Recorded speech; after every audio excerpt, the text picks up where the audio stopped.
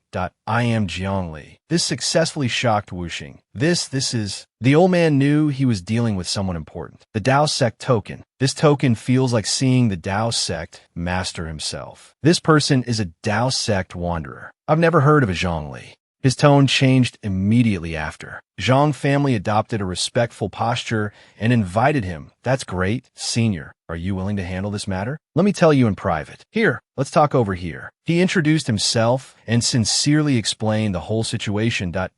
My name is Yuan Wuxing, a cultivator passing through this place. I saw their plight and wanted to help them search. This case startled me. The infants, according to Wuxing, gradually disappeared in a mysterious way. Tracing the children, the trail always went cold when it reached Qingqing. His face grew sterner with the severity of the situation. Moreover, the disappearance of infants is not a recent thing. In Qingqing and several nearby cities, for 200 consecutive years, whenever the Jiang family's ancestral worship day approaches, incidents have repeatedly occurred. Jiang Li listened seriously to the key point. The missing children are all infants under 1 year old. Hearing this, he directly asked the question, are you trying to say they are kidnapping infants? Wuxing awkwardly rubbed his hands and confessed that we don't have concrete evidence, so we don't dare to say it rashly. Jiang Li's eyes grew stern as he began to see through the matter. The city lord sees but pretends not to, which means Wuxing was also at a loss, only able to gaze into the distance and express his thoughts. Who knows? To put it bluntly, the Jiang family has the backing of human Emperor Jiang, who would dare to do anything to the city lord of Qingcheng. He dejectedly accepted the reality that power gradually blinds everyone, let alone Qingcheng. Even in the entire Great Zhou nation, I'm afraid there aren't many who would dare to touch the Jiang family. Compared to Wuxing's somewhat defeated anxiety, he seriously pointed out, however, this is the Great Zhou nation. A page of an ancient history book, as thick as history itself, appeared with Jiang Li's thoughts. Among the 9 great imperial dynasties, only the Great Zhou imperial dynasty is special. It links the nation's fate with the law. It rules the nation by law. It has always been rumored that if the people know someone has violated the law but do not punish them, then the nation's fate will be affected. In more serious cases, the nation's fate can even kill the ruler. Wuxing maintained his weary attitude from beginning to end. He shook his head and stated clearly, the laws that govern a nation apply to every nation in Great Zhou except the Jiang family. The more he spoke, the more silent Wuxing became, his thoughts pouring out. People say human Emperor Jiang is impartial and selfless. But who can guarantee that he doesn't have his own selfish intentions for his family? The fact that the Jiang family dares to do this might even mean it has the tacit approval of human Emperor Jiang. Jiang Li frowned. His tone was calm, but held a sharp edge. As far as I know, human Emperor Jiang left home 500 years ago and has never returned to the Jiang family. If so, his relationship with the Jiang family must have faded by now. Wuxing began to raise his own questions to him.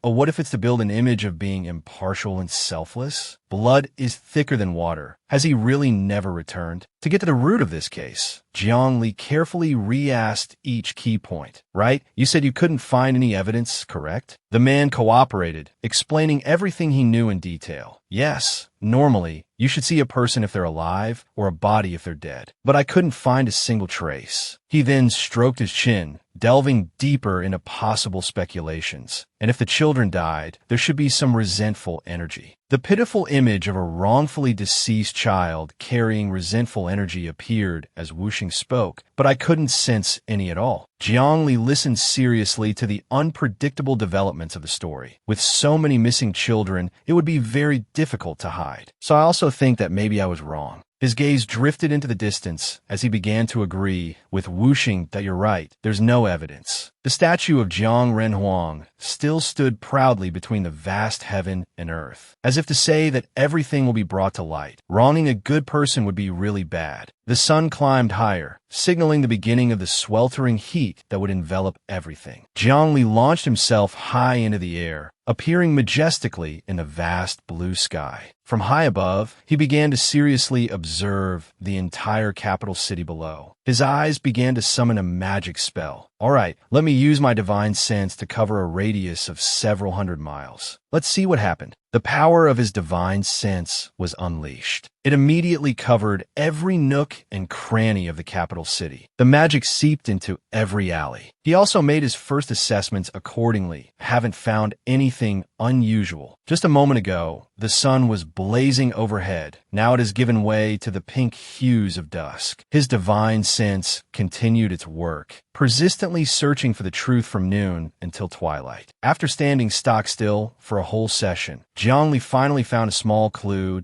There's a place where space is distorted. I thought I wouldn't find anything today. His divine sense gradually converged towards the Jiang Manor, just as he had suspected. In the backyard of the Jiang Manor, the Jiang family was hiding a spatial. Note, the distorted space was seen through by Jiangli. If you don't enter or exit the space, you won't detect it from the outside. No wonder I didn't find any anomalies when I went in this afternoon. The magic of his divine sense began to gather more and more towards Jiang Yixing. He had also realized it's the old man I met this afternoon. Yixing didn't know anything that was happening. He casually walked past the divine sense. As Yixing's figure gradually receded, the divine sense's magic faded. Zhang Lai waited for everything to disappear. He slowly landed on the territory of the Jiang Manor. He reached out to touch the previously distorted patch of space. As if summoned, it began to spread, forming a magic array. Soon after, the magic array opened to reveal a portal. Dense smoke billowed out, creating a sense of danger. Zhang Lai stood frozen before this inviting portal. Before him was a path leading to the missing infants. The scene was utterly tragic, as not a single one survived. All of them were covered in sticky syrup, having met the end of their lives. Zhang Lai now saw the truth. Cultivating the demonic path, using living beings to nourish one person, is a taboo in the cultivation world, and to follow the path of blood sacrifice of infants. His tone was momentarily pained. They're all dead. I thought I could catch up and save one or two who still had a chance at life. The tragic outcome had truly angered Zhang Lai. Not returning even once in 500 years is indeed my fault. The evening sun shone into the old house. The door of the house showed signs of opening. Just as Yixing slowly stepped out, a subordinate appeared, rushing over in a panic. What is it? Ancestor, didn't you say you were going to start secluded cultivation to break through to the peak of the nascent soul stage? Why are you out so quickly? Have you already begun deity transformation? He frowned and scoffed, while also making his outrageous demand. Is deity transformation that easy? It's not enough. Find me a few more children. The subordinate persisted in explaining the current critical situation. But the people who lost their children are causing a disturbance outside Qingqing. There are even rogue cultivators helping with the investigation, all suspecting us. Zhang Yixing maintained his old demeanor. His face darkened, revealing his true beastly nature. Then capture those ignorant fools and bring them here for a blood sacrifice together. Let them be reunited with their children. At the same time, Zhang Lai suddenly appeared right behind him. His mocking tone rang out. You're so kind. Then why don't you go down and reunite with your parents? You shouldn't be standing here talking, right? As soon as these words were spoken, a startled Yixing turned around to identify the one who just mocked him. His heart was in no less turmoil. How can I not sense him? He didn't continue the conversation, immediately getting into a hand stance, preparing to give his opponent a beating. In an instant, that powerful punch was right in front of Yixing's face, to his utter astonishment. The attack looked ordinary, but created a terrifying destructive force. At the same time, the system appeared with a notification: "Congratulations to the host for defeating Zhang Yixing. The novice mission is a success." The scene after the tremor gradually emerged from the dust, with one dilapidated house after another struggling to stand. The subordinate was unlucky enough to bear the full brunt of the attack. As for Yixing, he lay in pain on the cold pile of rubble. How terrifying! That person didn't use any magic, just a simple punch, and it brought down the ancestor at the nascent soul cultivation level. The people outside began to switch to gossip mode. What's happening inside the Zhang family? I thought it was an earthquake. Now he struggled to get up, using his status and connections to threaten his opponent. Do you know who I am? I am brothers with the human Emperor Zhang. In the white dust, Zhang Li's figure faintly appeared with words of contempt. The human Emperor Zhang's cousin. Isn't he supposed to be long dead? As soon as the words fell, an unidentified object shot out from the dust, locking onto him as a target. A memorial tablet appeared in front of Yixing, accompanied by his questioning words. Isn't this a memorial tablet for worship? Then who is this talking in front of me? Without needing Yixing to open his mouth, Zhang Li asserted everything as he wished. I see. Relying on the blood sacrifice of infants, cultivating the demonic path to reach the peak of the nascent soul stage, prolonging a wretched existence until now. Zhang Yixing. He slowly walked closer to him. Although Yixing fearfully backed away, his mouth still tried to act tough. You already know I'm the human Emperor Zhang's cousin. You still dare to touch me. Within a radius of several hundred kilometers. Paying no mind to these words, Zhang Li continued to approach, exposing the true face of the coward beneath him. Yes, the city lord of Qingchang covers for you. The surrounding city lords look but see nothing. Even the prefect above maintains a cover-up. The more he spoke, the more terrified the man's face became. Relying on the status of a Zhang imperial family member, you do whatever you want. Even if people discover you're cultivating the demonic path, it's fine. You claim the human Emperor Zhang has tacitly agreed. Since you're a blood relative after all, he wouldn't want to see his cousin die of old age. It's reasonable and logical. That way, no one dares to touch you.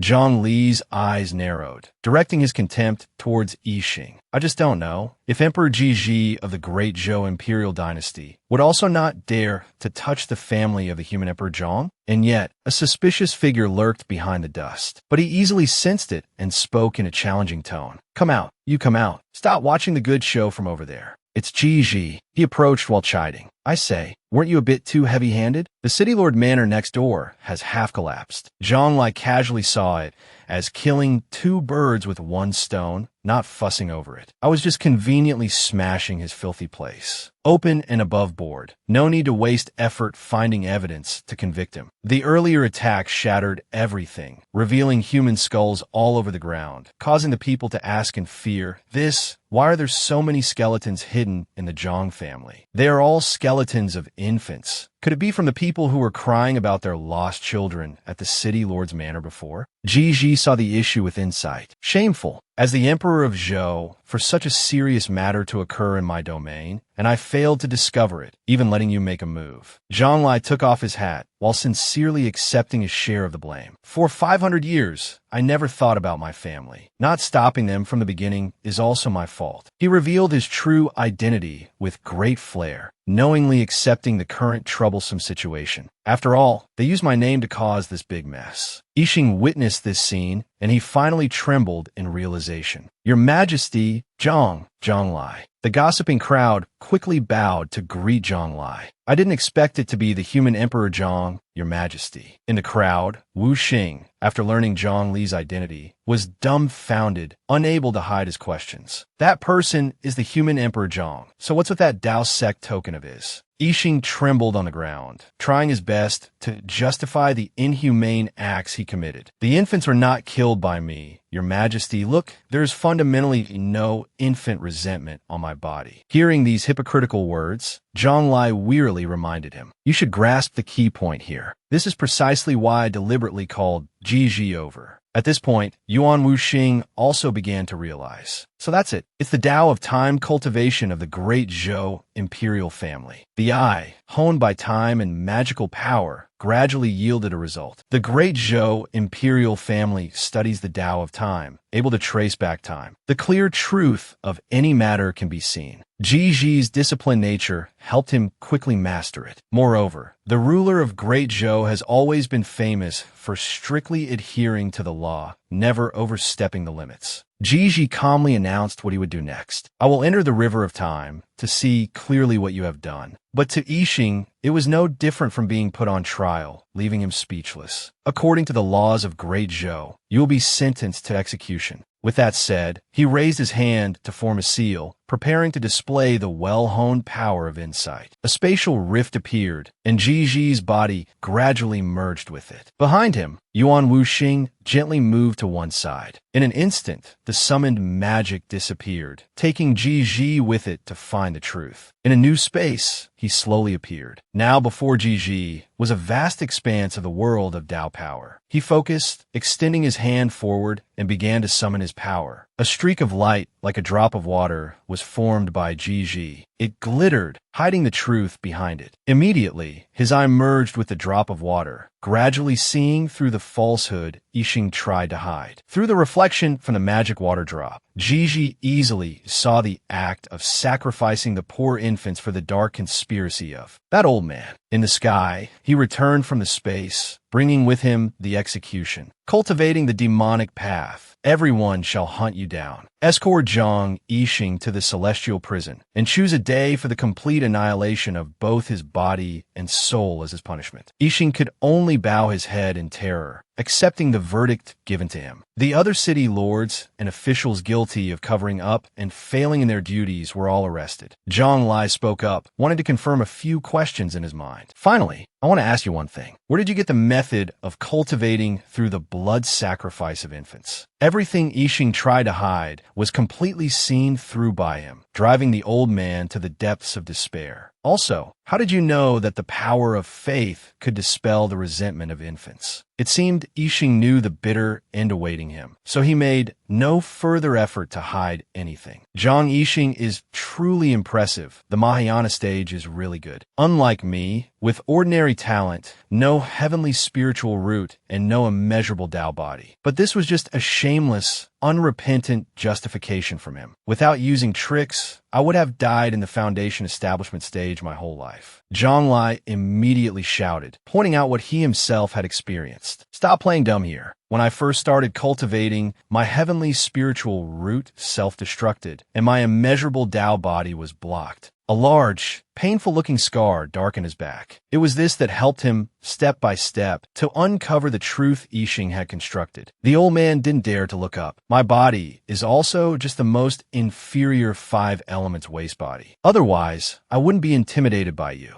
Zhang Lai frowned. Pointing out the years of hard training, he overcame himself. Each word was aimed directly at Yixing, telling him not to try to show off his meager skills before an expert. I was able to cultivate to the Mahayana stage. The number of life and death crises I faced, even I can't count them all. He was like a judge from on high, delivering a verdict to the ordinary mortal at his feet. I don't even need to bully the weak, but you did the opposite, slaughtering infants, truly inhumane. Knowing there was no way out, the old man slowly unveiled the truth he had hidden. It all started with a person in black robes 380 years ago. At that time, Yixing was in a desperate situation, clinging to the last ray of hope. At that time, my natural lifespan was about to end. I had cultivated painfully to only the mid-foundation establishment stage, and could only wait for death. That person in black robes came before me, and with a casual point of his finger, he made me ascend from foundation establishment to golden core. Suddenly being given more life caused him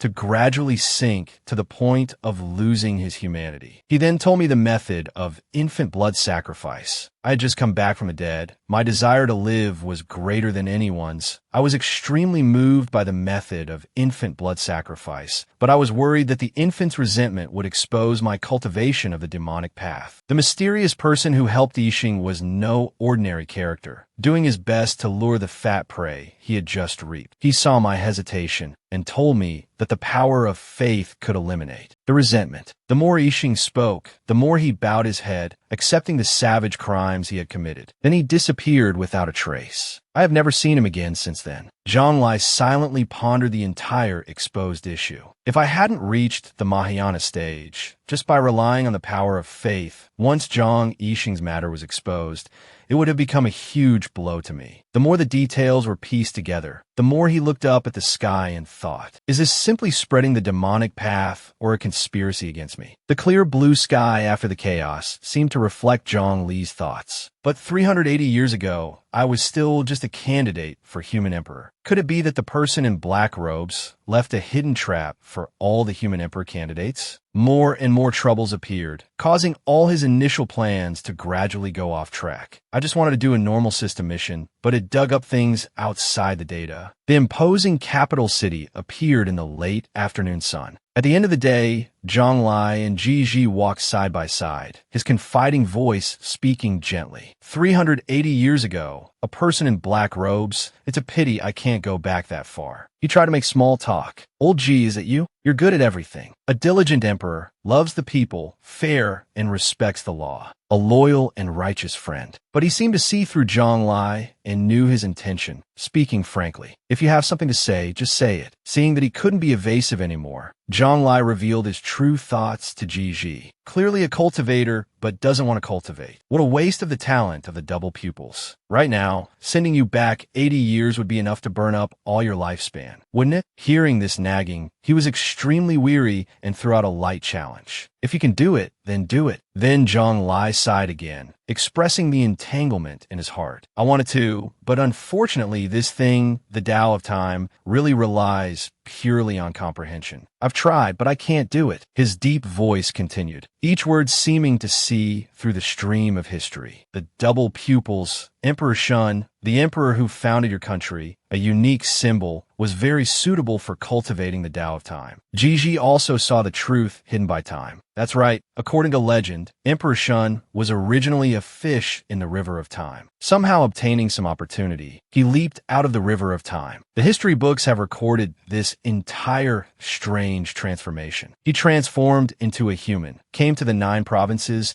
and established the eternal Great Zhou. Therefore, the descendants of Great Zhou are naturally very close to the Tao of Time. Hearing this, Zhonglai revealed an awkward expression, placing a hand on Ji's shoulder and earnestly advising him. That's why I'm saying, old Ji, you have to cultivate hard, okay? He hurriedly made an excuse to leave, as if he was already tired of this chatty teammate. If there's nothing else, I'll be heading back. No need to see me out. A dark night enveloped the entire space, leaving only a small gap for the evening light to enter. The attractive, jade-like body of some girl faintly appeared. Beside her, some despicable men suddenly appeared. They couldn't control their beastly actions toward her. So beautiful, right? I can't believe such a beauty exists in this world. So beautiful. I really want to make her mine. Elsewhere, the clear blue sky continued to drift by, even though the mortal world below was full of rebellion. Zhonglai used his strength to launch himself high up, gradually leaving the ground far behind. He stopped at a certain point in the air, and his mouth gave an order. System. The yawning system panel immediately displayed good news. Congratulations to the host for enduring a period of arduous cultivation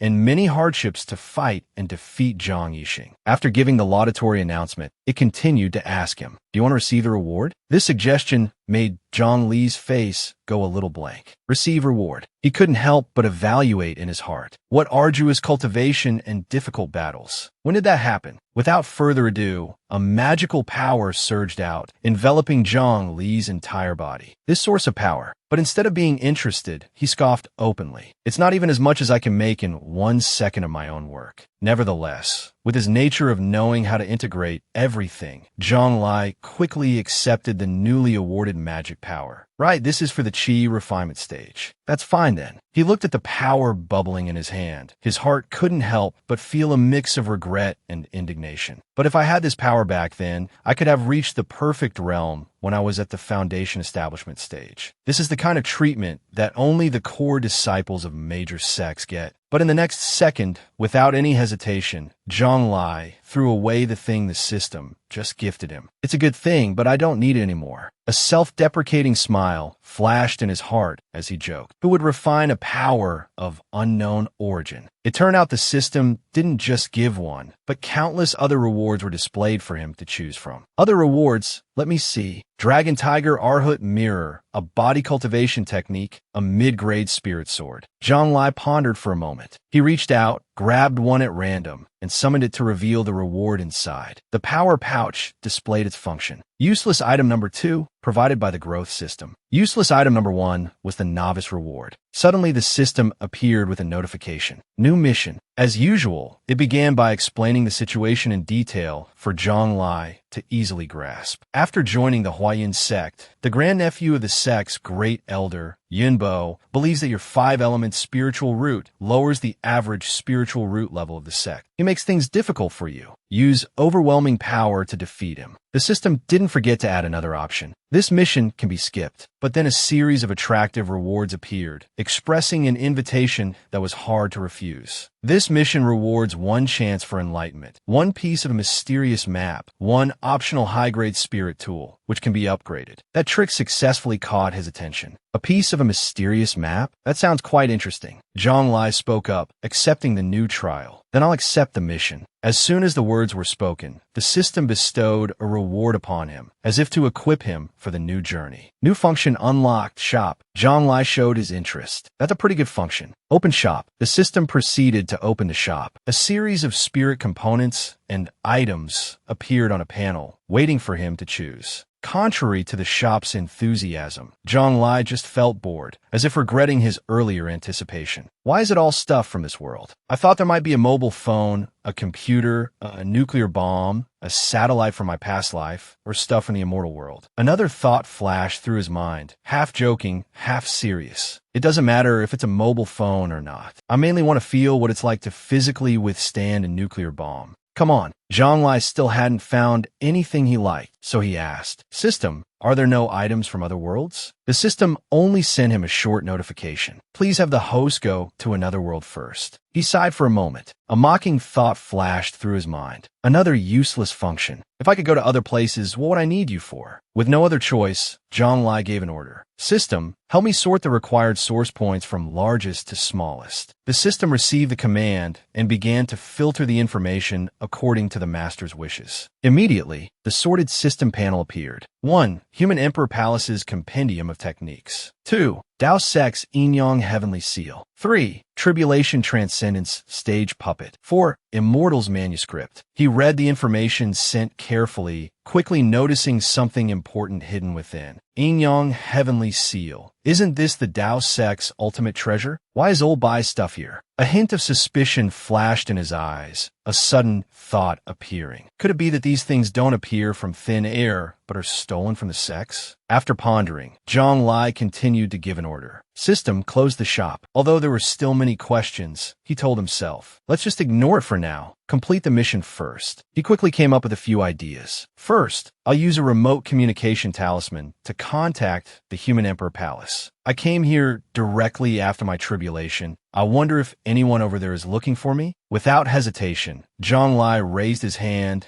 to summon a communication talisman and gave it an order. Call the head of the Human Emperor Palace, Zhang Konghu. As soon as the connection was made, Zhang Konghu appeared with a frightening face, shouting loudly, Brother Zhang, I was just about to contact you. Something big has happened. Zhang Lai didn't care about the urgent announcement. He asked with concern, what happened to your face? Seeing his bruised appearance, he couldn't help but think of the heroic image of Zhang Konghu from before. Zhang Konghu is a ruthless man, able to fight a tribulation transcendent stage cultivator with just his body. Only 2 slaps in the 9 provinces could injure him like this. He didn't wait for him to explain, making his first guess. You argued with your wife again. Konghu calmly objected. No. He asked again. Did a celestial demon invade? He also refuted. No. Zhang Lai persisted in his wild guessing. You invited the old Buddha Sumeru to eat braised pork with vermicelli. He wearily played along. No. Finally, he was out of ideas and waited for Konghu to speak. Then what? The screen easily showed Konghu's sarcasm. Brother, stop guessing. If you were to draw lots, you'd only draw a nail. With luck like that, there's no need for me to say much. Seemingly embarrassed, he stopped and waited. Then you tell me. Given permission, he solemnly reported the urgent situation. A beauty wants to fight. Zhang Lai was completely confused by this nonsensical announcement. A beauty wants to fight. His face was blank as he waited for a more detailed explanation. What's the big deal? Zhang Konghu gradually revealed the truth. It's like this. The emperor of the Mengjiang imperial dynasty took a concubine a few years ago. He kept this beauty in a golden house, not letting outsiders see her. He himself ignored court affairs and also moved into the golden house. Zhang Lai listened seriously to the story, silently making his own judgment. There are some emperors who are so infatuated with beauty that they forget state affairs. And there are also those who are obsessed with cultivation and go into seclusion for decades, which is also common. It doesn't fall under the jurisdiction of the human emperor palace. He also naturally knew how tricky this situation was. He closed his eyes wearily. If there's a lazy emperor, the human emperor palace will step in to manage things. That would be a lot of work. Might as well just unify the 9 provinces directly. Konghu continued to show his gossipy side to make the story more interesting. I heard that the Mengjiang emperor doesn't even do man and woman things with the concubine. He just purely looks at her, as if to verify the information he had. He tried his best to explain in more detail. Emperor Wei of the Great Wei imperial dynasty and the Mengjiang emperor have a very good relationship. After Emperor Wei came out of seclusion, he went to the Golden House to find the Mengjiang emperor to study together. Then Konghu got to the point, and that's where the trouble started. He offered some information he knew and then asked a question. I remember that Emperor Wei also really likes beautiful women, so he wanted the Mengjiang emperor's concubine. But the Mengjiang emperor didn't agree. Konghu immediately confirmed for Zhang Lai. That's right. He even enthusiastically recounted the chaotic situation at that time. Emperor Wei said he could choose any spirit stones, techniques, or national territory. The Mengjiang emperor didn't agree, so the two of them started fighting. They even came to blows, causing half the imperial palace to collapse. After hearing the whole story, Zhang Lai openly judged Konghu. So this is what you meant by a beauty wants to fight? That's some serious abbreviation. He swallowed the words he was about to say, fearing he would upset him. He calculated to himself, do I need to spend money to find a good private tutor for Zhang Konghu?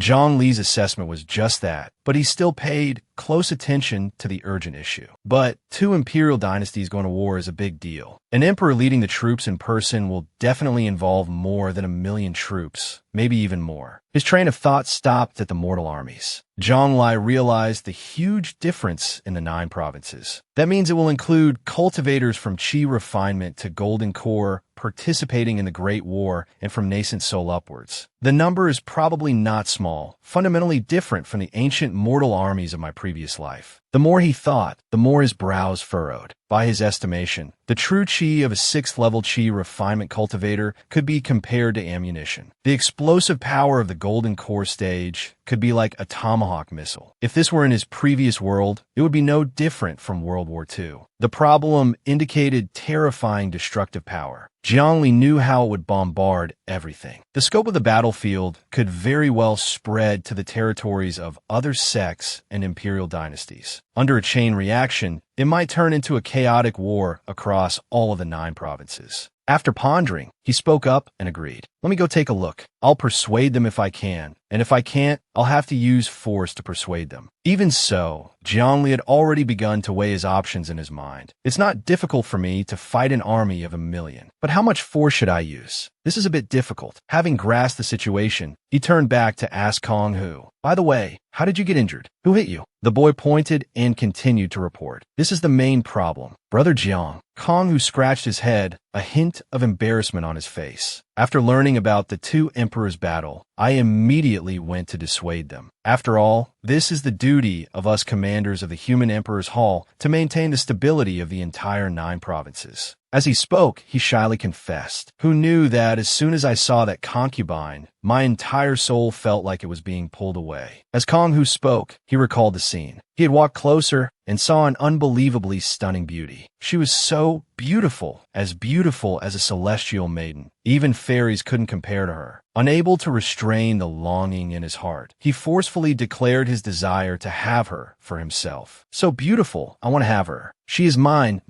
No one could take her from me. Returning to the present, Kong Hu shyly bowed his head and confessed his thoughts. At that time, I just wanted to take her away. My body was almost uncontrollable. Finally, he gave a dumbfounding explanation for the injuries on his face. In that urgent situation, I had no other choice but to beat myself up to wake myself up. It might sound like a joke, but Zhongli secretly knew the problem was actually very serious. This matter doesn't seem simple. He reassessed the situation himself. Those two emperors are also the lecherous type, no worse than Emperor Chu. It's not strange for them to fight over this concubine and neglect state affairs. What bewildered Jiang Li was his comrade before him, but Zhang Kong, who is not like that. To become a commander of the human emperor's hall, his cultivation level is beyond question, and his mental fortitude must be of the highest caliber. It was precisely his understanding of Kong Hu's character that made him realize things were not as simple as he had recounted. A concubine so beautiful that even the stoic Zhang Kong Hu would be moved and lose control of himself. There was definitely a problem. Zhang Li didn't voice his thoughts directly. He chose to silently solve it himself and asked further, "How many days until the two nations' scheduled duel?" The boy answered cooperatively. "They said they will fight to the death in 20 days. Zhang Li left some information. "Then I can make it in time. It'll take half a day to get there. You keep an eye on the two emperors." The boy understood and replied, "All right." Night fell, the moonlight peeking out, trying to appear. In the dark, misty space, the flying figure of Jiang Li appeared. From a distance, he could easily see the brawl, just as Kong Hu had described. Fighting again?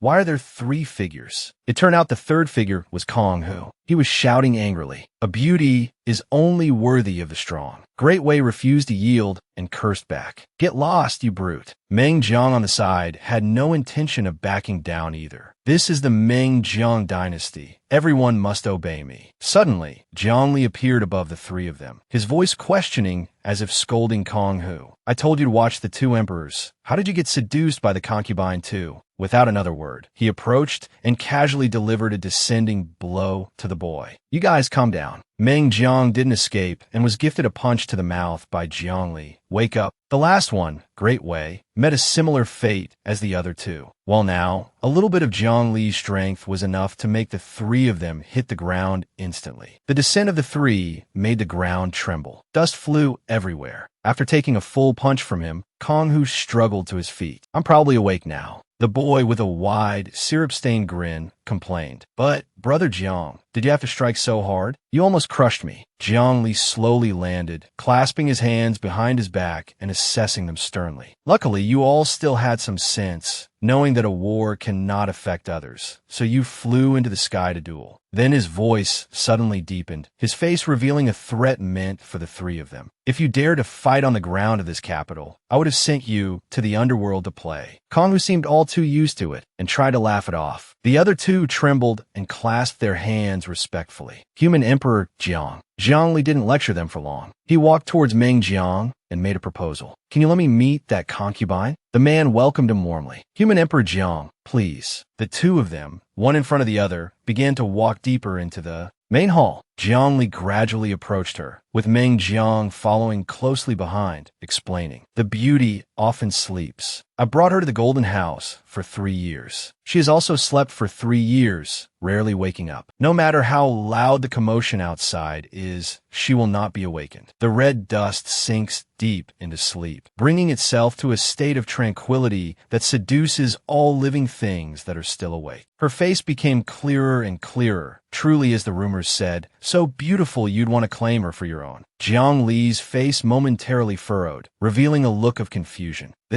But a second later, he fell silent, thinking more carefully. "I've met this person before. To be precise, I've seen her in a portrait." This woman reminded Jiang Li of a painting he had once contemplated. That painting was made with ordinary paper and ink, yet it was considered a forbidden item. It was because of the woman in the picture, a woman who had to die. Jiang Li silently gazed at the motionless person before him. "This beauty looks very similar to the painting I saw before." He began to consider the possibilities. Is it the person herself, or just a resemblance? Seeing Jiang Li silently staring without a word, Meng Jiang became anxious and shouted, "That's enough. You're not to look at her anymore. The beauty is mine." He calmly dealt with this insolent man and dragged him away. "Let's go outside and calm down." causing Meng Jiang to beg with difficulty. "Let go of my collar, I can't breathe." Now, the four men stood facing each other outside. Meng Jiang took the initiative to probe. "Human Emperor Jiang, you saw the beauty and felt nothing?" Jiangli thought carefully and answered sincerely. "Feelings? Well, she is very beautiful." Receiving such an answer, Great Wei found it hard to believe and asked again. "That's it," he casually admitted. "I just think the woman in the golden house is the most beautiful. That's it." Kong Hu, thinking this fellow was hiding something, pressed on. "That's it." As for Meng Jiang, he tried his best to describe it. "Don't you feel that she must belong to you?" An endlessly surging emotion. Jiangli remained stone-faced and replied, Following that, Kong Hu showed a look of admiration and called out, "Brother Jiang." The other two also gave him a thumbs up. "Human Emperor Jiang." They all praised him in unison, a mental fortitude that surpasses ordinary people. In a flash, Jiangli returned to the issue. He wondered, "Where did you find this person?" Meng Jiang didn't hide anything and recounted the event. "Previously in the Western Beast region, I went deep into the forest alone. I unexpectedly discovered a celestial-like beauty sleeping in an ancient tree. He had a somewhat low opinion of himself, so he used magic to envelop her and take her away. I felt that my mortal body was unworthy to touch the beauty, so I used the power of the Void Tower to bring the beauty back to the Imperial Palace, built a golden house, and let the beauty rest in peace." Hearing the truth of what had happened, his eyes darkened in thought. Then, Jiangli suddenly made an announcement out of the blue. "This woman's connections are immense. I'm taking a trip to the Red Dust Pure Land. There's something I need to confirm." Before leaving, he didn't forget to leave instructions for the three of them. "I hope you two emperors will hold fast to your true hearts and not fall for her beauty. As for Kong Hu, help me guard the gate. Don't let anyone in before I return." The boy obeyed and replied, "Yes." But Jiangli was still not entirely at ease. He activated the power ring on his hand. "Just in case, I should still set up a protective formation here." A golden coin he summoned appeared, carrying a great mission. Jiangli forcefully gripped the coin, causing it to emit a powerful magic. In an instant, a large amount of power from the coin formed a sturdy protective gate. Kong Hu, witnessing this from behind, couldn't help but wonder, "Brother Jiang, since when did you learn to set up formations? Didn't you completely give up on the 100 arts of cultivation?" Looking at the formation he just created made the boy ponder and consider. Brother Jiang's cultivation is extremely high, and his combat power is very strong. But when it comes to formations, alchemy, and artifact refinement, he's hopeless. No matter how much he learns, it's a lost cause. The scene of that lesson gradually appeared. The master had a hard time advising. "Human Emperor Jiang, your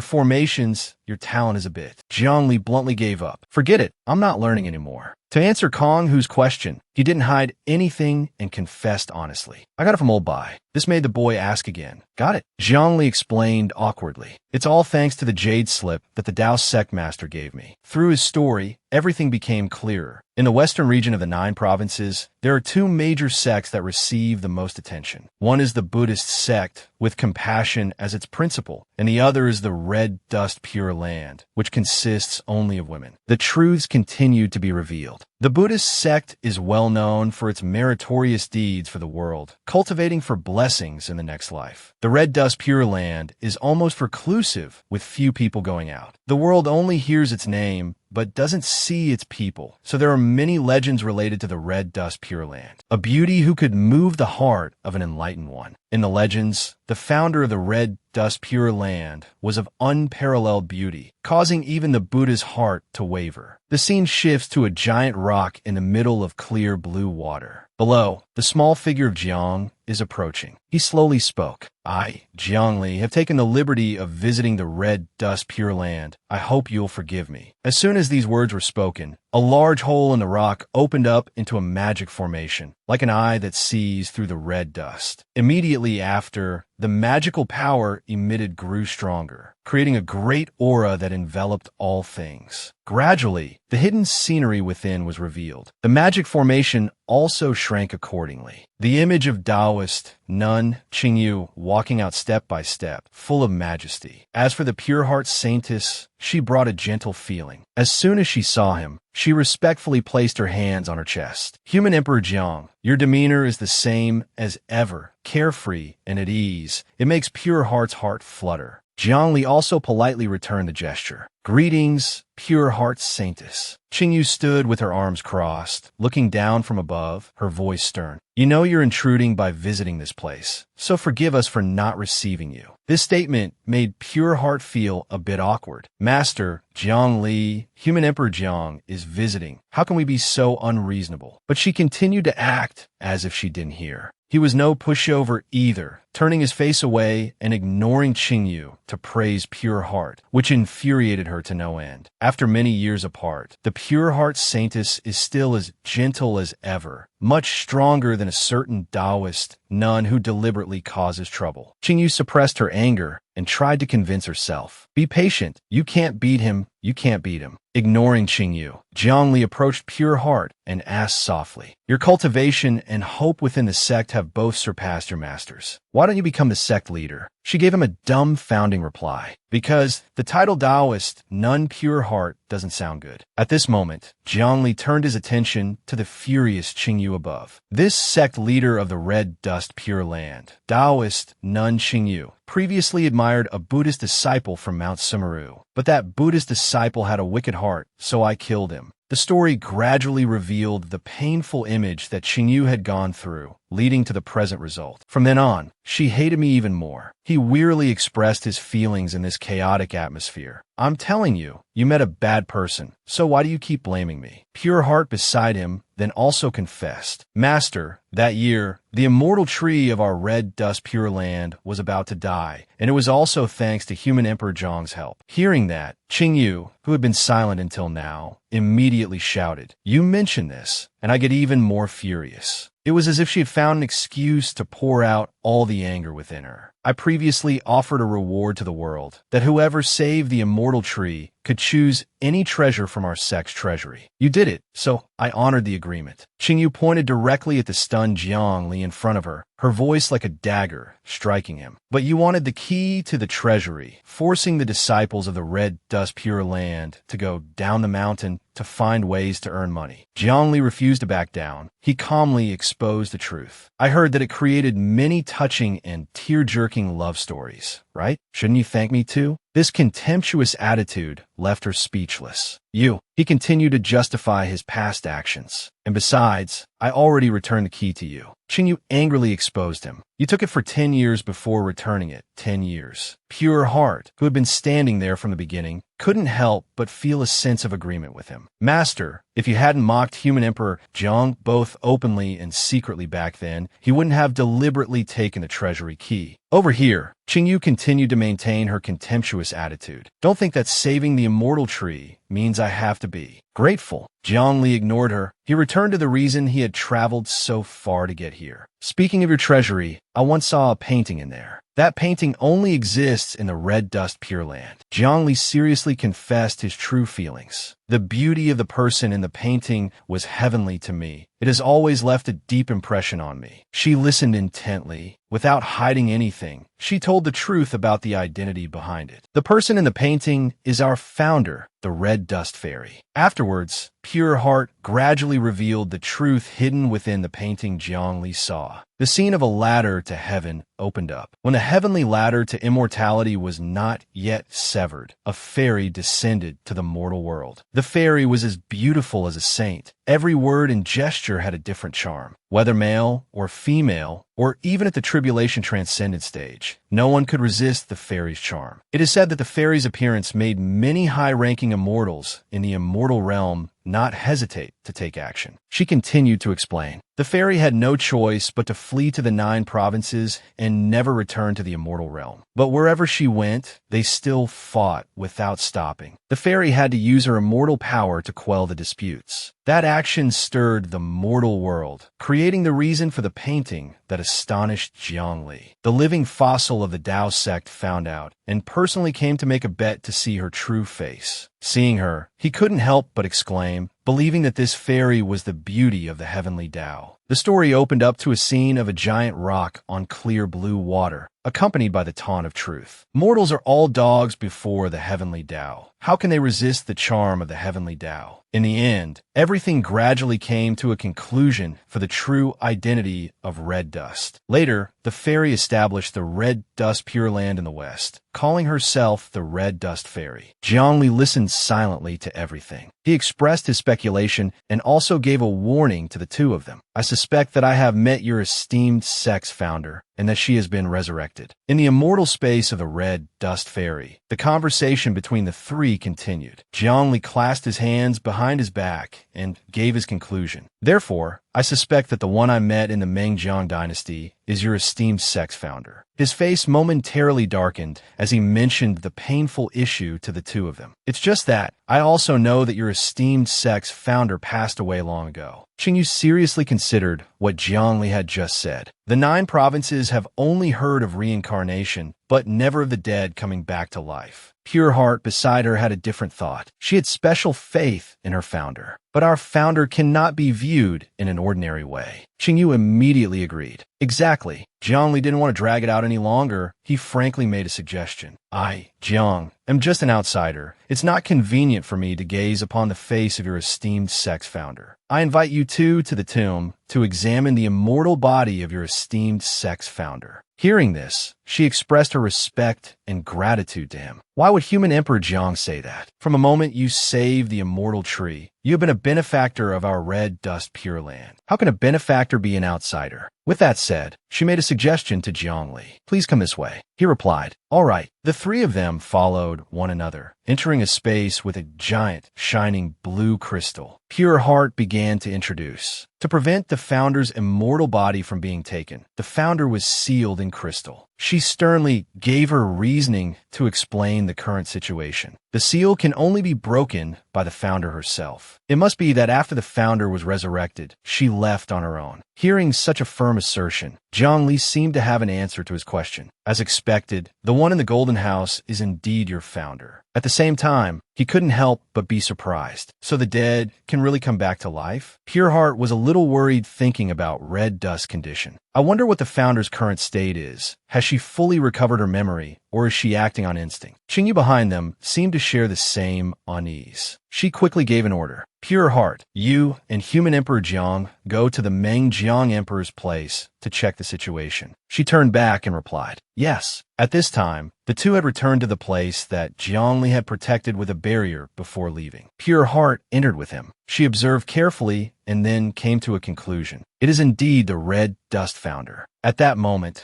Kong, who stood anxiously behind a pillar, expanding in confusion. Why is the Pure Heart saintess with Brother Jiang? How can she look at such a beauty and not be mesmerized? In Pure Heart's chest, a call from an ancient source seemed to rise, making her affirm. I can feel a connection with the founder's bloodline. Jiang Li, standing by her side, had also realized the reason. I can roughly understand that this is the reason you can resist the fairy's charm. From afar, Kong, who had a new discovery. So the saintess is a descendant of the fairy? Pure Heart seriously explained the matter. The Red Dust Pure Land has many beauties and exists forever because its disciples have 2 origins. She began to give the first reason. One is that elders go down the mountain to travel and recruit female disciples who meet the requirements. But it seems the answer leaned more towards the latter reason. 2 is that the Red Dust Pure Land has an immortal peach tree. Eating an immortal peach can make a woman pregnant. The child born will naturally be a disciple of the Red Dust Pure Land, and she herself was the one who used it. The Red Dust Fairy also ate an immortal peach, and I am one of her descendants. In that moment, her heart was as if facing a painting of an immortal descending to the world. The beauty of the founder. How can a mortal like me possibly compare to it? The thought flashed through her mind, and she unconsciously smiled helplessly. Compared to the one and only Red Dust Fairy of all ages, I can at most be considered a beauty seen once every 5,000 years. A long night had passed in search of an answer. At this time, the morning light was gradually enveloping the scene. Jiang Li stood opposite Great Wei and Meng Jiang. He briefly summarized the situation and then made a proposal. The Red Dust Fairy is a matter of great importance. Leaving her with you will only cause more trouble. Moreover, she is the founder of the Red Dust Pure Land. It is only right and proper to return her to the Red Dust Pure Land. What do you think, Emperor Meng Jiang? Meng Jiang immediately refused in anger. Of course not. The Red Dust Fairy has been sleeping at my place for 3 years. She has long grown accustomed to this place. You cannot take her away.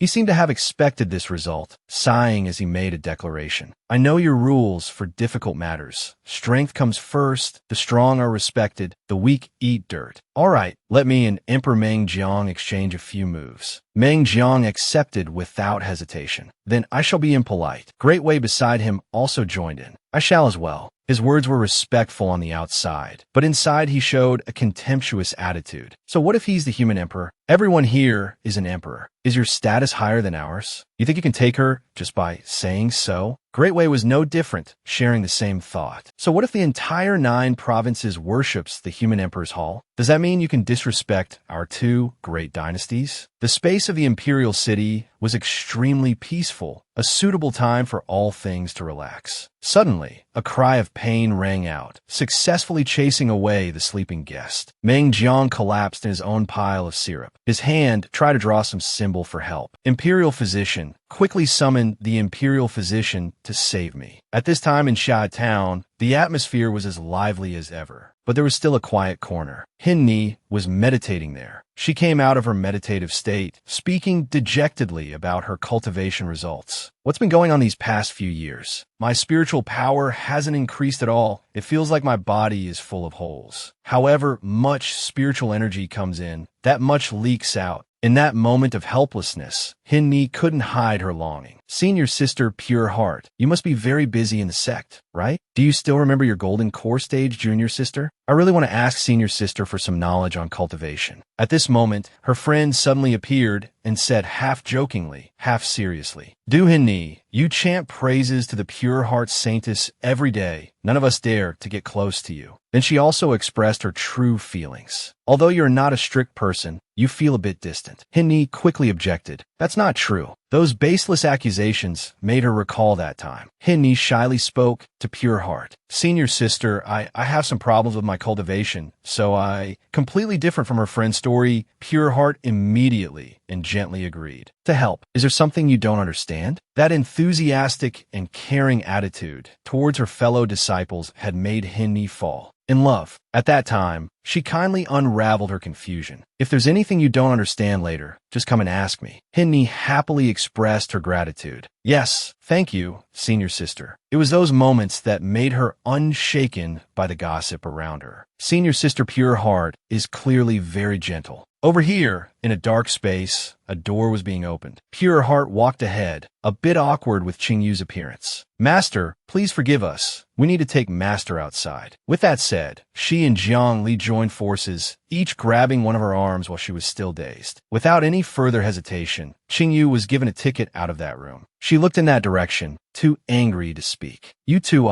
Although extremely angry at being sidelined, Qing Yu had to reluctantly accept it. Forget it. Who said I'm not a descendant of the Red Dust founder? Just a girl brought back to the mountain by the previous sect leader at the age of 28, with no ability to resist the founder's charm. She wholeheartedly expressed her respect for Red Dust. The founder is mine.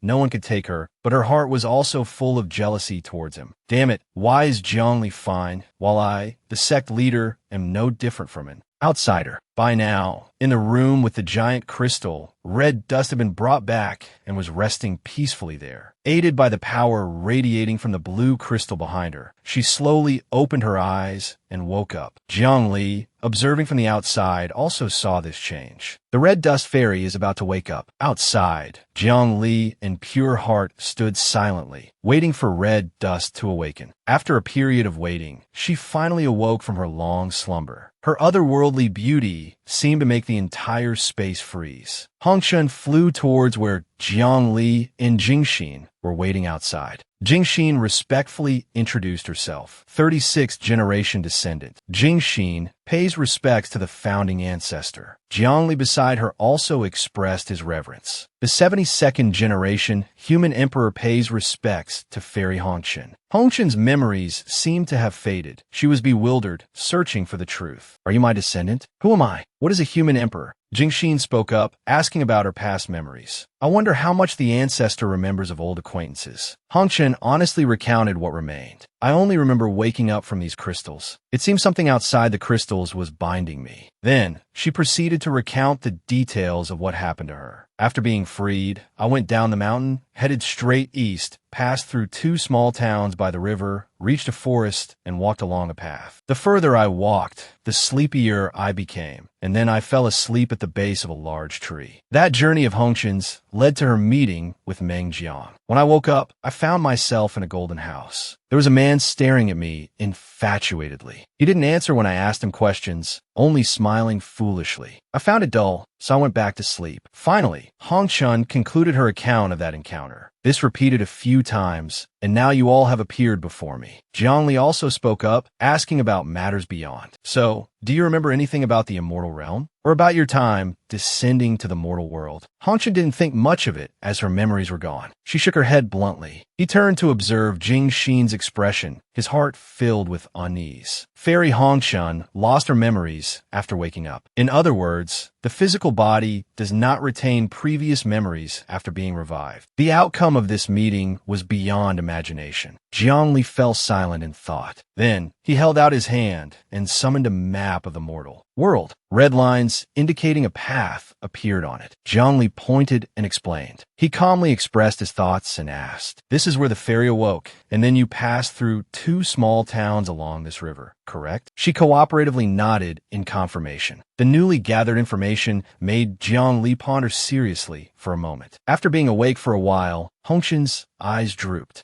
Sleepy. Seeing this, Jingxin spoke with concern. "Ancestor, please go and rest first." And so, the conversation ended abruptly. The two of them also went outside, leaving Hongchun space to rest. At this point, Jingxin, who was beside him, asked softly, "Did you discover something?" Jiang Li offered a reply with a hint of sarcasm. "Ever since I took your treasury key, you all couldn't even afford to buy spirit grain, forced to come down the mountain to find ways to earn spirit stones." Then he continued, "Although, out of respect for you, I returned the key." Hearing this, Jingxin couldn't help but think with amusement. "My face." Jiang Li gave a few reminders, as if he had seen through the matter. "But you all still remember the lesson. Some people moved here from the time of Meng Jiang to let them settle here, right?" She was slightly startled as if she had been found out and quickly confirmed. "Yes, some mortals have migrated here." The confirmed information made him start to reevaluate everything. Everyone in the 9 provinces can cultivate. Jiang Li's understanding seemed to uncover a new truth. A mortal in the 9 provinces means a cultivator who can only remain in the early Qi refinement stage for their entire life. Jingxin had also grasped the situation. She offered her own understanding. "These mortals built the towns. Besides Shanghai Town and Xia Town that you showed the ancestor, there are 6 other towns." Through Jingxin's account, the simple actions of the mortals carried more weight. "They grow spirit grain and send us a little every year." Jiang Li's slow voice rang out, filled with scrutiny. "This is the main problem. Fairy Hongchun Baiwa passed through 2 small towns one after another, but she passed through with her appearance. How could the people in the town not know?" Finally, he offered the most fitting conclusion to explain Jingxin's doubt. "But you all didn't receive any information, leading to your ancestor being missing for 3 years without anyone knowing." What she heard made her focus and reconsider. "That's right, the ancestor's tomb is in a remote location, so it's reasonable that no one saw her coming down the mountain." The more Jingxin thought, the more suspicious it seemed. But to pass through a bustling town in broad daylight without anyone seeing her is truly strange. Afterward, she spoke up, offering a few counterarguments. "That's impossible. Each town has a golden core stage junior sister stationed there."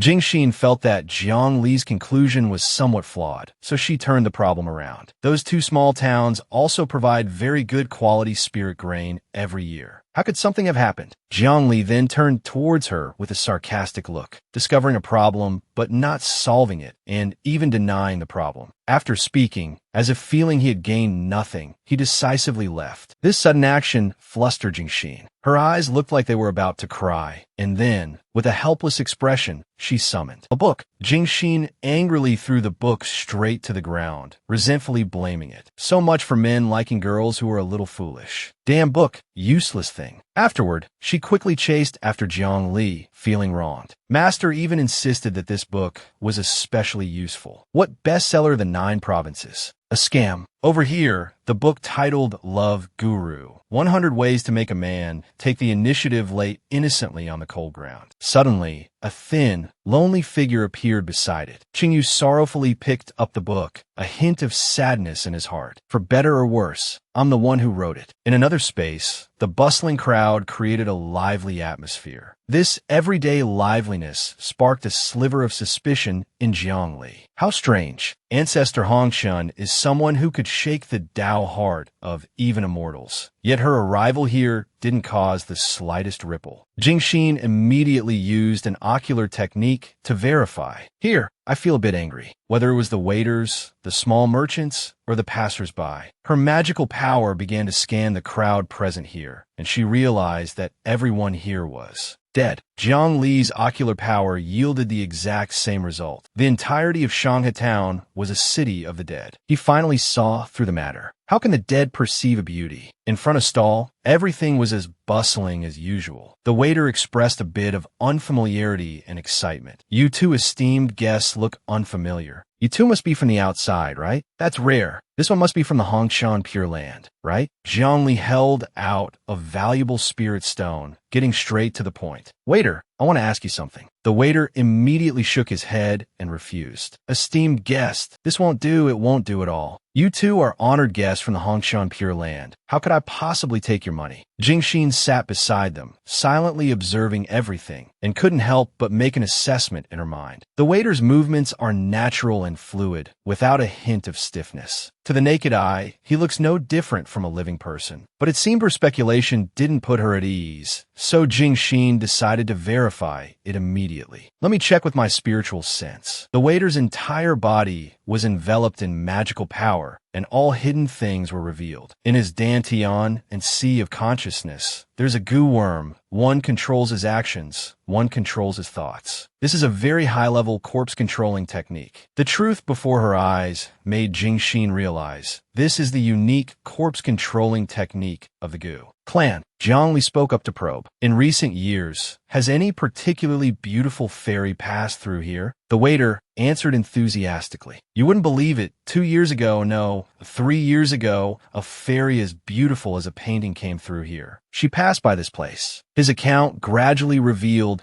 the bustling scene from that time. Everyone didn't even eat their meals. They all had to run out to sea. But the fairy didn't spare us a glance. Some people wanted to follow the fairy, but they were stopped by Fairy Yuan. Jiang Li heard an unfamiliar name. Fairy Yuan is? Jingxin gave him the answer right after. That would be Fairy Yuan Ling, who is stationed here. Her face grew stern as she revealed the true identity of that Fairy Yuan. She is a member of the Gu clan. Jiang Li turned to ask for more details, hoping for more clues. How did this Fairy Yuan Ling react upon seeing the beauty? Did she show an infatuated expression? Did she step forward to seize the person? The waiter waved his hands in protest. Esteemed guest, don't say that. How could Fairy Yuan Ling be so crude? He described her appearance from what he remembered. Her expression was as usual. She just said a few words of praise that the other fairy was truly beautiful. Jingxin frowned, her thoughts seemingly wanting to point out the illogical part of the other's argument. Junior sister Yuan Ling is a member of the Gu clan, so of course she isn't a descendant of ancestor Hongshan. How could she not be affected? Suddenly, Jiang Li brought up the sensitive, hidden issue. That's right. Do you know that you're already dead? The waiter was extremely confused by this out-of-the-blue question. Esteemed guest, what are you talking about? He took a sip of tea and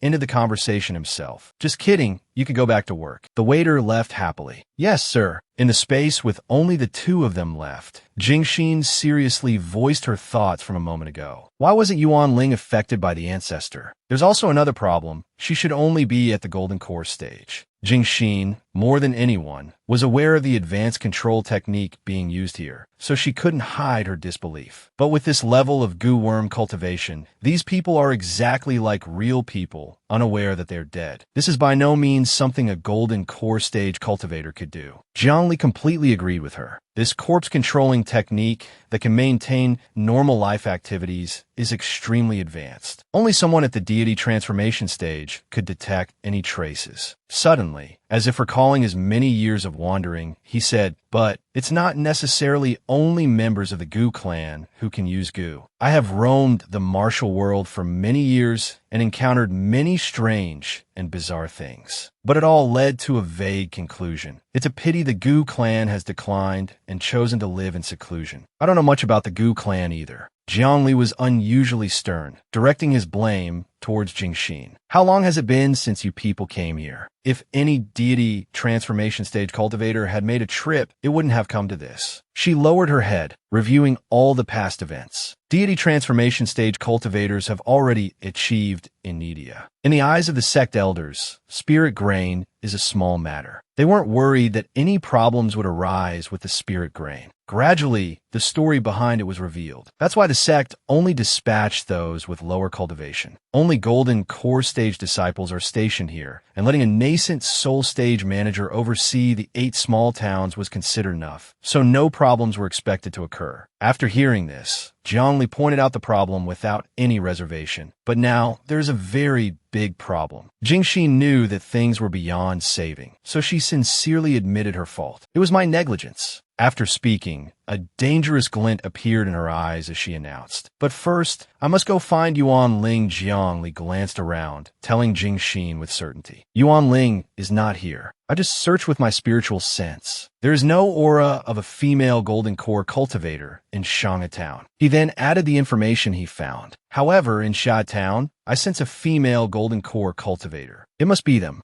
Jingxin quickly recognized the person and confirmed with him excitedly. "It's junior sister Du Xiner. She's stationed in Sha Town." The setting sun was gradually dyeing everything red, beginning to announce the end of a long day. Xiner's figure sat quietly under the eaves, continuing her cultivation practice. She sorrowfully accepted her current result. "My spiritual power still hasn't increased. Perhaps I'm really not suited for cultivation." After all, Xiner looked towards the setting sun, monologuing with bitterness. "A person without talent like me is just a burden to the sect. It's better to be out here doing some work. That way, the talented senior sisters don't have to waste their time coming to this place." Suddenly, a familiar figure appeared beside her with words of comfort. "Who said you're a burden?" She quickly turned towards the source of the voice and saw Jiang Li and Jingxin appearing beside her. Xine couldn't hide her joy at this unexpected reunion. "Senior sister, why are you here? It's been years since we last met." She excitedly approached Jingxin and expressed the doubts that had been plaguing her. "This is great. I've run into some problems with my cultivation again, and I've been wanting to ask for your guidance." Before she could finish her words, Jingxin rushed forward and hugged Xine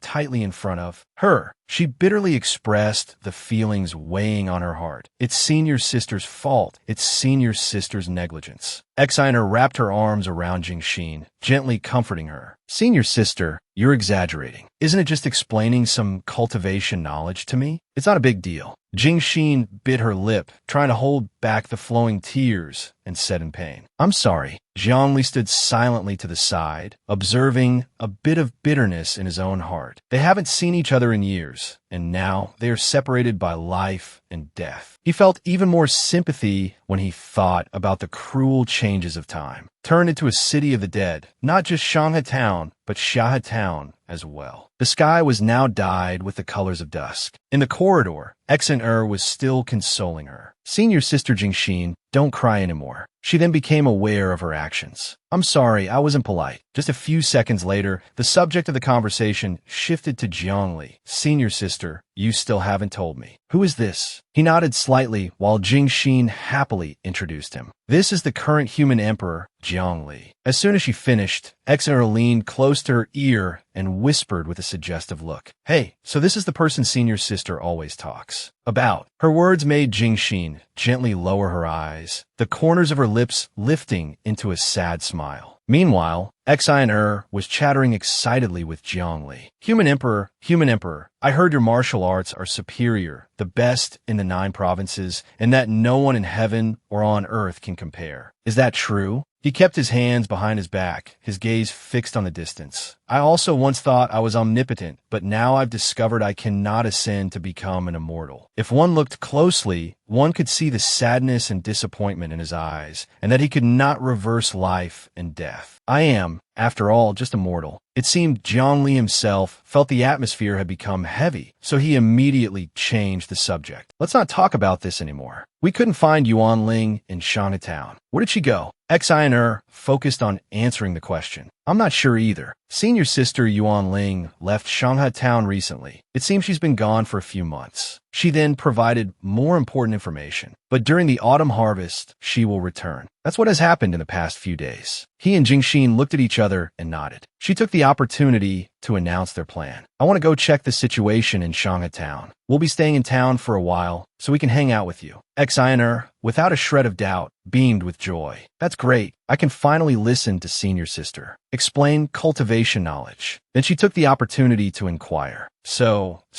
Human Emperor, can I ask you to teach me how to cultivate? Zhongli replied decisively. Yes. As soon as he finished speaking, her expression fell. My cultivation has been stuck at the golden core stage and won't increase. Why is that? I've clearly tried so hard. Is it because I have no talent? But a second later, Zhongli patted her head comfortingly. That's normal. Cultivation can't be rushed. It will get better slowly. I've also had times like that. Hearing this, Xner became happy again. Is that so? Then I have a little more faith in myself. But that only made them feel heavier, especially Zhongli, whose eyes couldn't hide his helplessness. How can a corpse's cultivation level increase? In the night sky, behind the haze, the moon and bright stars were clearly visible. Below, Zhongli was standing on a cliff, contacting someone, summoning Commander Zhang Konghu of the Human Emperor's palace. From a light emitting from the communication talisman, Konghu's image appeared immediately. Jiangge. As soon as they connected, he gave the order. Konghu, go to southern Xinjiang and find the Gu clan members. He was a bit surprised. Why are we looking for them? Zhongli briefly explained the situation. Investigate something for me. What cultivation level is needed to practice a corpse Gu that allows the dead to move freely and makes them unaware that they are dead? Then he urged anxiously, be quick, go. Konghu immediately disappeared. Okay.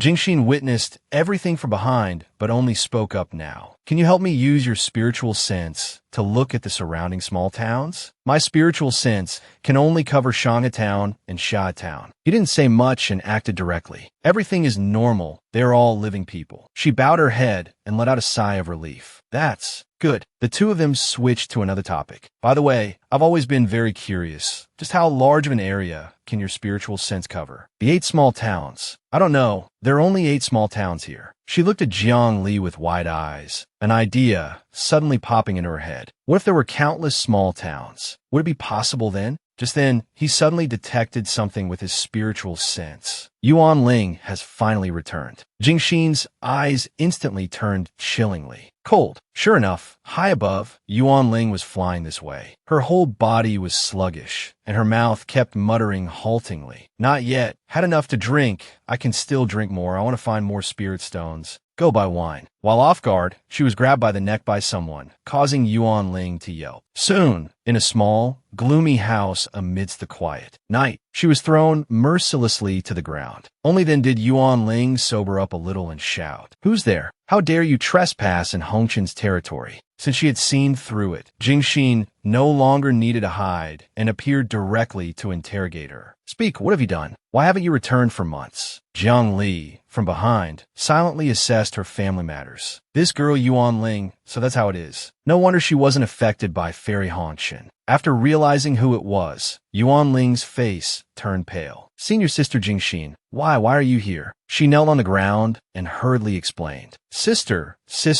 let me explain. There's nothing here. just a bunch of mortals who only know how to farm. So I went to the Ming-Jiang dynasty to have some fun. For a while, Yuan Ling's expression became more and more bizarre as she spoke. But I always come back for the harvest season. See, I've always submitted the spirit grain on time, and according to plan, never once delayed. But this only made her feel more mentally exhausted. That's right, it's precisely because there has never been a problem with the spirit grain that no one came to inspect. Jingxin's hands were clenched so tightly they trembled. If we hadn't known there was a problem with the spirit grain, we would never have discovered the problem with these two small towns. Looking down from above, she angrily spat out the heartbreaking words. Then why is there not a single living person in all of Shanghai Town and Sha Town? These words threw Yuan Ling into a panic. Sister, you found out.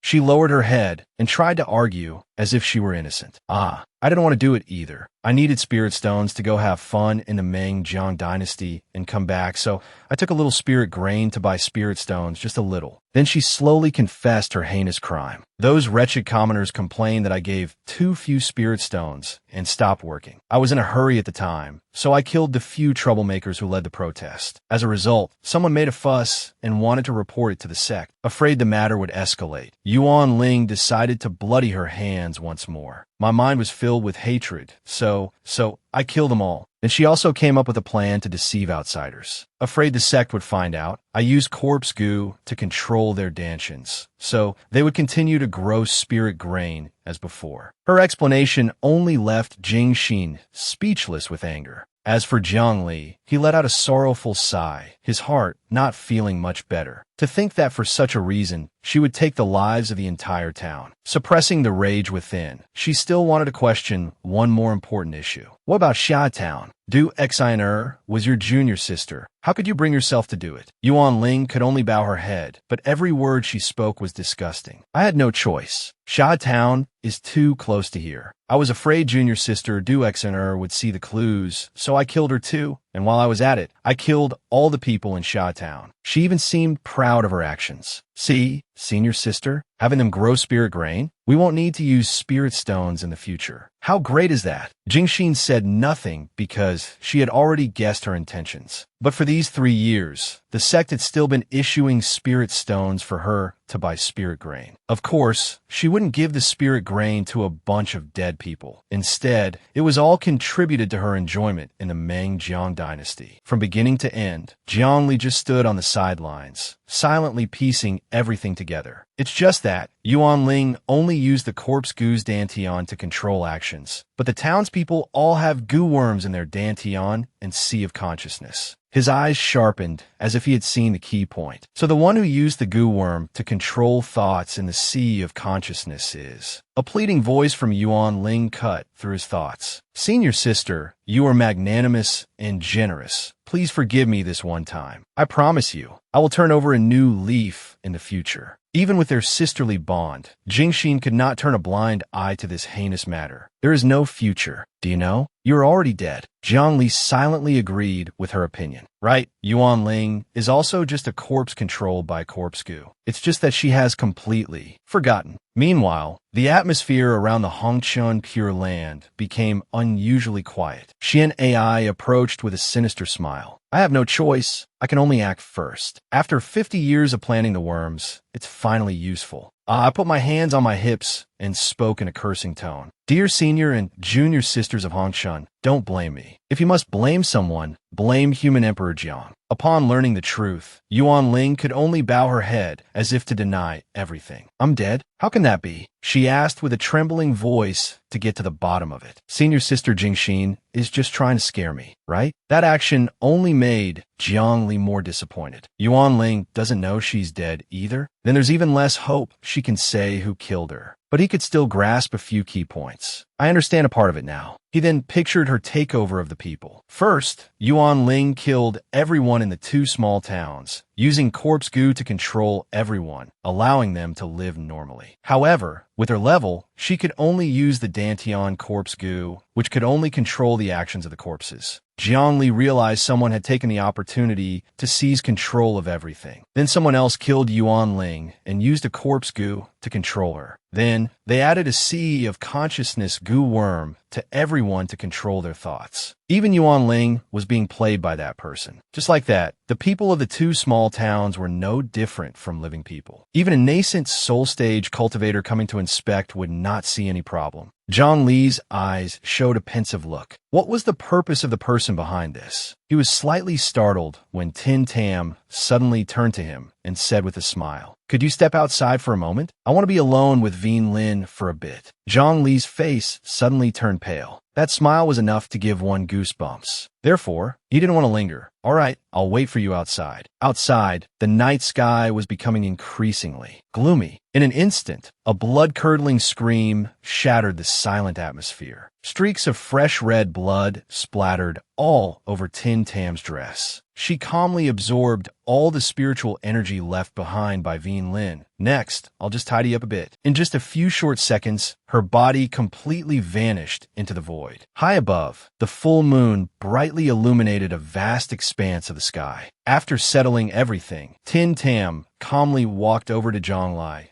"I've made you wait long." It wasn't long before they received bad news. It seems something has happened to do Hin Ni over there. She immediately looked worried. What? They quickly returned to Veen Trang, where the lights were still brightly lit. Inside, Hin Ni was busying herself next to two giant barrels of spirit rice. She unconsciously used her hand to scoop a full bowl from the smaller barrel. Then she decisively poured it into the large barrel beside it. While she was doing this, Hin Ni's eyes were completely lifeless. Tin Tam noticed this as well. "Hin Ni, it seems she doesn't know the two of us are here." Looking at the pure white things piled up in front of her, she immediately made a deduction. After the townspeople harvest the spirit grain, they husk it into spirit rice, and it's all stored here. This is the spirit rice they usually submit. The more Tin Tam observed, the more confused she became. This task should be handled by specialists. Hin Ni doesn't need to do it. She only needs to supervise. She quickly raised a question. Why would she go through the trouble of personally putting this jar of spirit rice into that pile? Her gaze thus became scrutinizing. This jar is just ordinary spirit rice. Before Tin Tam could act, Zhang Li warned in a stern voice that "I advise you not to use your divine sense to check this jar of spirit rice. Otherwise, your heart won't be able to take it." But his words only made her more determined to see it through.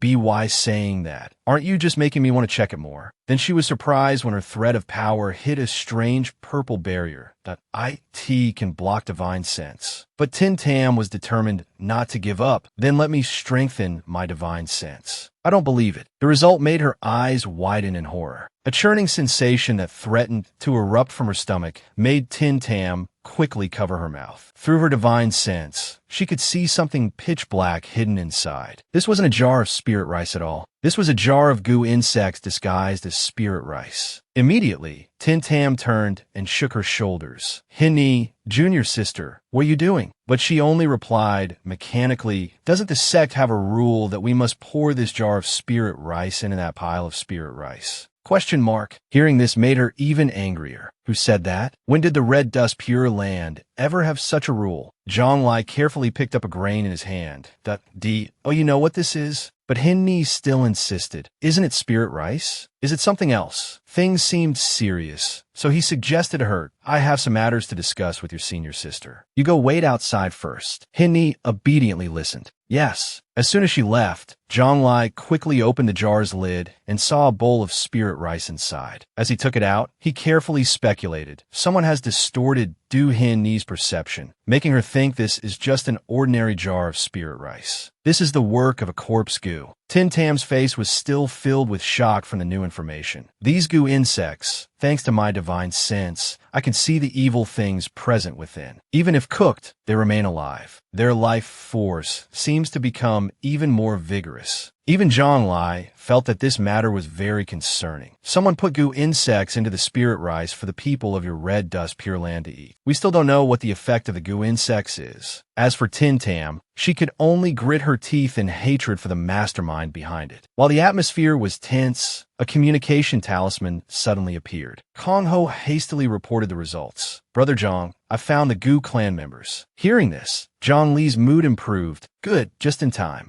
Everything he had investigated was recounted meticulously. They said that to refine a corpse goo that can make a dead body act as if it were alive, one must be at least at the integration stage. But according to records and speculation, the strongest person in the Gu clan is only at the nascent soul stage. Kong Ho recalled discovering the book protected by a barrier that I then asked who could practice Gu arts. They said one must read the ancient books kept in the ancestral shrine. The ancient Gu art books are strictly guarded, and outsiders cannot cultivate them. With his strength, he could have broken it, but I gave a little try, and I could easily steal the ancient book. No one noticed. Of course, I returned it to its original place. From beginning to end, Zhang Li just remained silent and listened intently. Meanwhile, Kong Ho went on and on about the important information. Oh right, they also said the cultivation method for the heart-controlling goo, a forbidden inscription of the Gu clan's ancestors, was lost long ago. They are in seclusion and cannot leave the mountain. So they hope the human emperor's palace will announce the news so everyone can be more careful. The new term made him frown slightly. Heart-controlling goo. He quickly explained. Yes, the Gu clan says this type of goo insect is extremely terrifying. He then described the image of a person being controlled by the goo insect.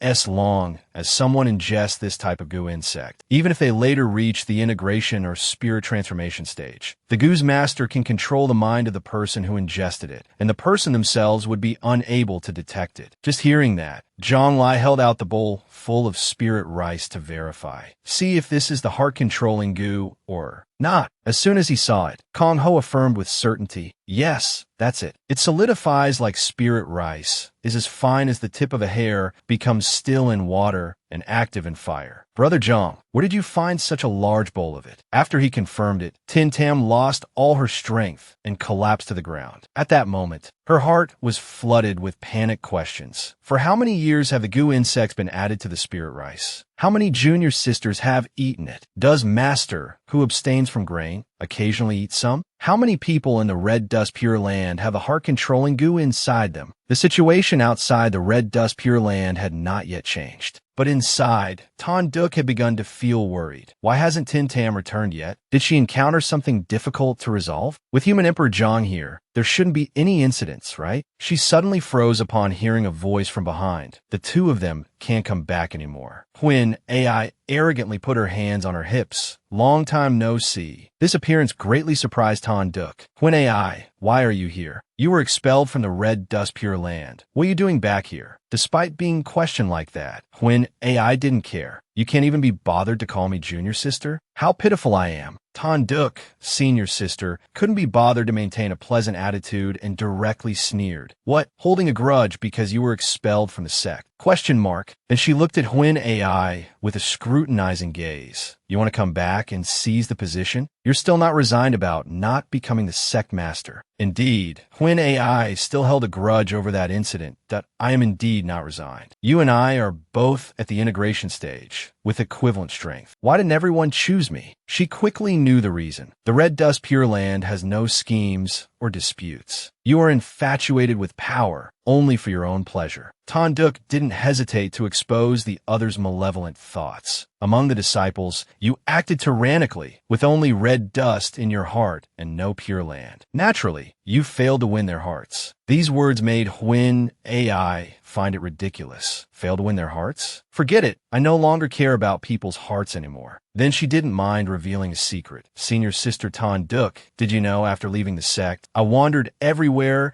and coincidentally discovered the hidden residence of the Gu clan. She had approached and obtained Gu insects, the Gu clan, which only has nascent soul stage cultivators. An integration stage cultivator like me could enter as if it were an unguarded place, moving about freely. If I wanted to learn Gu arts, I learned Gu arts. If I wanted to take any goo insect, I took it. Tan-duk looked at her suspiciously. You secretly learned goo arts? You've come back now to take revenge on us. A sinister smile appeared on Huin Ai's lips. Now? Wrong. I started 50 years ago, from a place you couldn't possibly detect. Back at the estate where Zhang Lai and Tin Tam were. Zhang Lai was still discussing with Kong Ho. Did the Goo clan mention a way to break the heart-controlling goo? He recounted what he knew. It's like other goo insects. Then he listed each method. Either the goo's master voluntarily removes the goo, or the goo insect in the body is killed. That's why the heart-controlling goo is ineffective against those at the Tribulation Transcendent stage. The lightning tribulation of the Tribulation Transcendent stage would destroy the goo insect. Zhang Lai suddenly cut him off.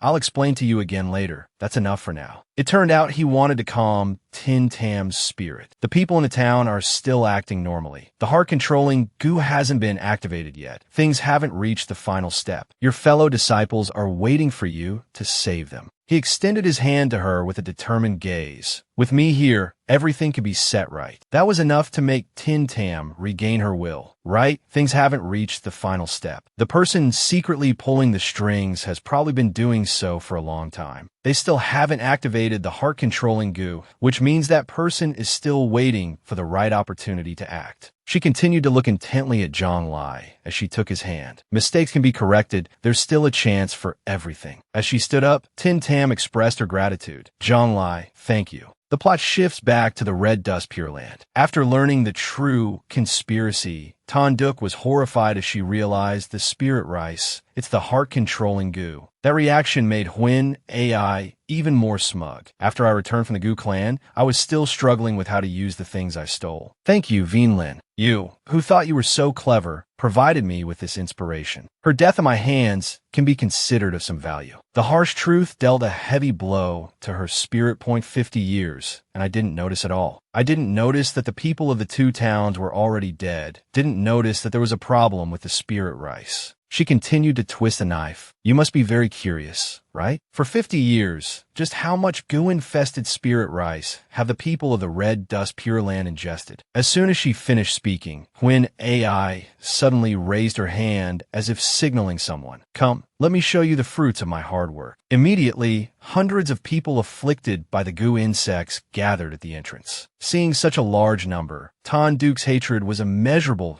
I can't believe so many people have already ingested the goo. There are even 2 at the integration stage. Then she directly gathered spiritual power in her palm. I only regret that I was merciful and stayed my hand. I should have killed you with one palm strike back then, but it's not too late to clean up now. In response, she heard her overly calm voice. Senior sister Tan-duk has great prestige, but when it comes to striking a junior sister, I naturally concede defeat. Even Huin Ai's expression became crazed. But these disciples are all under the control of my heart-controlling goo. Their life and death depend on a single thought of mine. If you dare touch me, I'll make one of them commit suicide. That threat indeed made Tan-duk hesitate. She gritted her teeth and clenched her fists. Seeing this, she became even more defiant. Don't believe me? Then let me put on a show for you. How about ripping out a heart? The young woman behind her followed the command without any awareness. The horrific scene made Tan-duk scream. Huin Ai. Immediately, the unfortunate souls began to wail, Sect Master, save me. She bit her lip and endured while thinking carefully that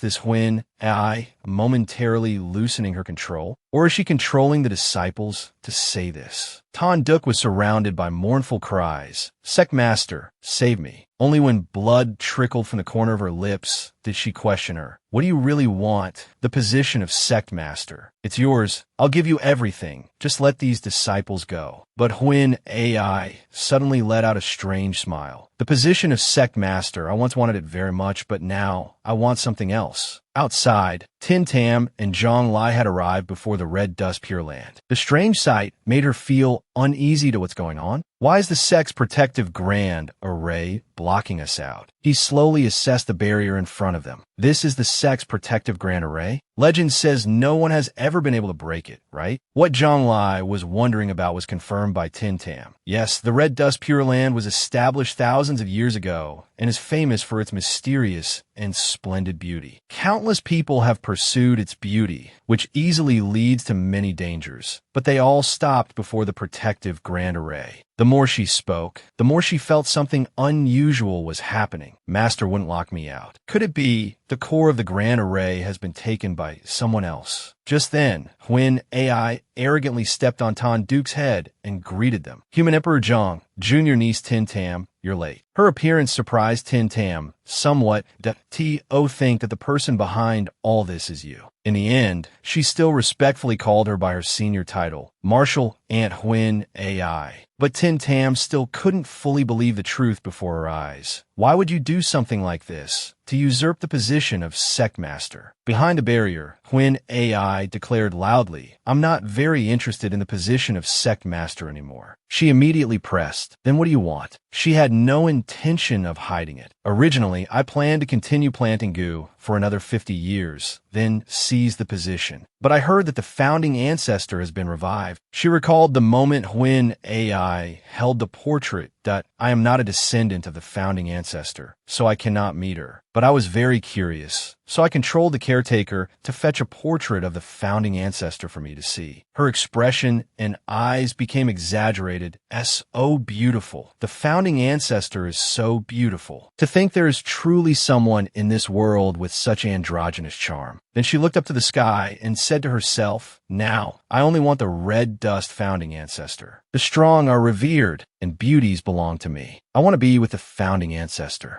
Returning to the present, Huin AI resumed her sharp tone. Speaking of which, if human Emperor Zhang hadn't discovered the revival of the founding ancestor, the red dust Pure Land could have passed another 50 years in peace. She immediately stomped hard on Tan Duke, causing her to spit blood. Tan Duke, if you want to blame someone, blame him. Tin Tam, witnessing this, could only cry out, Master. Unable to just stand by and watch, she created a formation, Peerless Green Lotus. Next, she directed it to fly towards the barrier. But the result was not what Tin Tam had hoped for. The Grand Array is undamaged. Therefore, she decided to create many more. If one can't do anything to the Grand Array, what about a dozen Peerless Green Lotuses? Then she directed them to attack simultaneously in an attempt to break the formation. After expending her energy on that last attack, Tin Tam let out a soft gasp. Even though she had attacked with all her might, the barrier still stood tall. She stared at it and wondered, still useless? Seeing Tin Tam so helpless, Zhang Lai gently walked to her side to reassure her. Let me see. Meanwhile, Huin AI threw her head back and laughed like a madwoman. This is the formation the red dust founding ancestor brought down from the immortal world. Even a full-powered attack from an ordinary immortal wouldn't cause the Grand Array to tremble in the slightest. Although he offered to help, she didn't forget his weakness that aren't you not skilled in formations? Question mark. On the other side, she constantly provoked him. Human Emperor Zhang, I respect you for your contributions to the 9 provinces, and I don't want to humiliate you.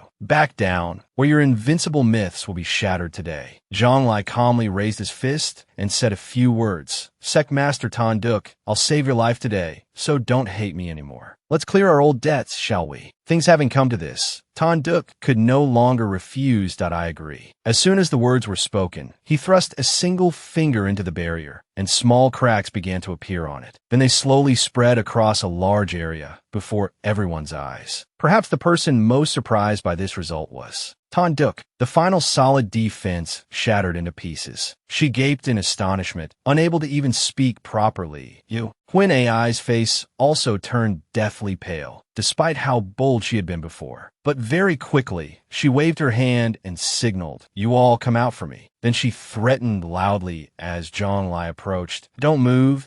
These disciples have all been afflicted with my heart-controlling goo. Huin AI thought she had grasped his weakness. As long as I think it, they will commit suicide. Even if you're fast, can you be faster than my thought? Hearing these words, he abruptly stopped, then slowly acknowledged what she said. I am indeed not sure if I can be faster than your thought. Zhang Li's attitude made Huin AI momentarily smug. Whether it's the proud and lofty Taoist, Nun Tan Duke, or the unrivaled human Emperor Zhang. If not for wanting to save the lives of a group of disciples, you can only obediently listen to me. Emboldened, she laid out her condition. I'm not asking for much. Just let me leave with the red dust founding ancestor. You all must swear an oath to the heavens. Unexpectedly at that moment, he decisively drew his sword and cut her off. But why do I need to be faster than a thought? Question mark. Sensing danger, Hwin AI quickly swung her hand to retaliate, a sinister idea flashing through her mind. Not good. I must immediately control some disciples to commit suicide to suppress Zhonglai. And so, all the women behind her put their weapons to their necks. But Zhonglai only needed to swing his sword once into the air, and the goo poison centers in their bodies were all destroyed before Hwin AI could give a command. After returning to normal, a female disciple hurriedly dropped her weapon, the MY sword. Ah, what was I doing? Her eyes immediately showed a look of disbelief. What? He hasn't even unleashed his sword chi, yet he killed the two goo insects in 2 segments with 1 strike. Zhonglai then mocked himself. The MY swordsmanship is clumsy. I only know this one move. But that was enough to make Hwin AI fall to the ground in fear. He still held the sword chi in his hand while explaining in detail. This move is called the heart sword. It is born from a thought and lands in the sea of consciousness. In the instant of its creation and demise, it forms sword chi from within the body. Then he slowly raised it to his face. This move was originally used to sever tendons and flesh to cut bone and muscle. Now it seems it's also extremely suitable for slaying goo to save people. As for you, she was now in a complete panic, trying to cling to a sliver of hope. Wait, I'm still useful. It was a pity that Zhonglai was unmoved, and with a slash, he severed her means of thought. His eyes showed not a trace of pity. Killing you doesn't require any swordsmanship. Time passed, and dawn broke over the red dust pure land. Tanduk stood behind, observing the remnants of last night. It's finally resolved. As if remembering something, Zhonglai showed a look of apology to Tin Tam. Forgive me, I overstepped my bounds. He let out a soft sigh, his mind a mess of thoughts. I originally wanted Tin Tam to resolve this herself, but this matter exceeded what she could handle alone. I had no choice but to step in. But she did not blame him and instead bowed respectfully. Not all. Thank you, Human Emperor Zhong, for helping the red dust pure land overcome this calamity. Then she made a statement that left everyone in silence. I, the humble Tin Tam, cannot repay this debt, so I can only offer myself in return. It seemed Zhonglai could relax a little. You can still joke? I suppose that means you're fine. Very quickly, he regained his majestic demeanor. T.O.B. plotted against to the point where the entire sect almost became a dual cultivation sect. You leaders of the red dust pure land should pay more attention. I will keep this matter a secret for you. It will not be spread. It was Tanduk's turn to bow in return. Our past grievances are wiped clean. From this day forward, you will be the savior of the red dust pure land. At this moment, her heart was filled with immense gratitude. If it weren't for Zhonglai, our red dust pure land would have long become a laughingstock, and I, Tanduk, would have been nailed to the pillar of shame of the red dust pure land. So she once again, along with Tin Tam, expressed her sincere gratitude for Human Emperor Zhong's actions tonight. The red dust pure land will surely engrave it in our hearts. Not long after, Zhonglai was at Hin Ni's private residence. The two sat opposite each other, and she seemed to have learned the truth. Oh, that's how it is. Everyone here, they were all afflicted with goo. Her lifeless eyes drooped sadly. Really? So I've been dead for a long time. No wonder I couldn't cultivate anymore. The scene before him truly left him at a loss for how to comfort her. So he could only let his mind race with thoughts. Taoist Nun Huin AI was the master of the goo insects. As soon as she died, the goo insects all died with her. The entire Upper Rivertown and Lower Rivertown are all dead. Du Hin Ni was a golden core cultivator when she was alive, so she can hold on for a while longer, but not for much longer. Hin Ni's voice became intermittent and her eyes slowly closed. Isn't Senior Sister Tin Tam coming? I want to see her one more time. It seemed Tin Tam had heard and rushed over. Hin Ni, Junior Sister, Senior Sister is here, Senior Sister is here. Then she tenderly held her in her arms as tears streamed down her face. Hin Ni, open your eyes and look at Senior Sister, okay? Last time you asked Senior Sister about a cultivation problem, Senior Sister, her words choked up because Hin Ni could no longer hear. Senior Sister, you haven't taught me yet. Meanwhile, fog shrouded the entire Dao sect. The attendant was polite. Human Emperor, please wait a moment. The sect master will be here shortly. Zhonglai replied succinctly, all right. Just then, Hondu appeared with a faint smile on his lips. What can I do for you? Zhonglai didn't stand on ceremony and stated his reason. I want to ask you for a remote communication talisman on behalf of the Red Dust Pure Land. He was still floating in midair, but quickly agreed to Zhang Li's request, all right. At that moment, Hondu, with a fan waving by his side, gracefully landed. The previous answer made Zhang Li feel strange. Huh? In the past, every time I came to you for a remote communication talisman, you always had a pained expression. Why are you so happy this time? Zhang Li's intuition immediately raised a red flag, smiling so smugly. I have a feeling this guy is up to no good. His face showed disdain as he watched Hondu talk and laugh. A junior of immense talent has appeared in the Dao sect. As the sect master, of course I'm delighted. Zhang Li's eyes suddenly flashed with a glimmer of hope.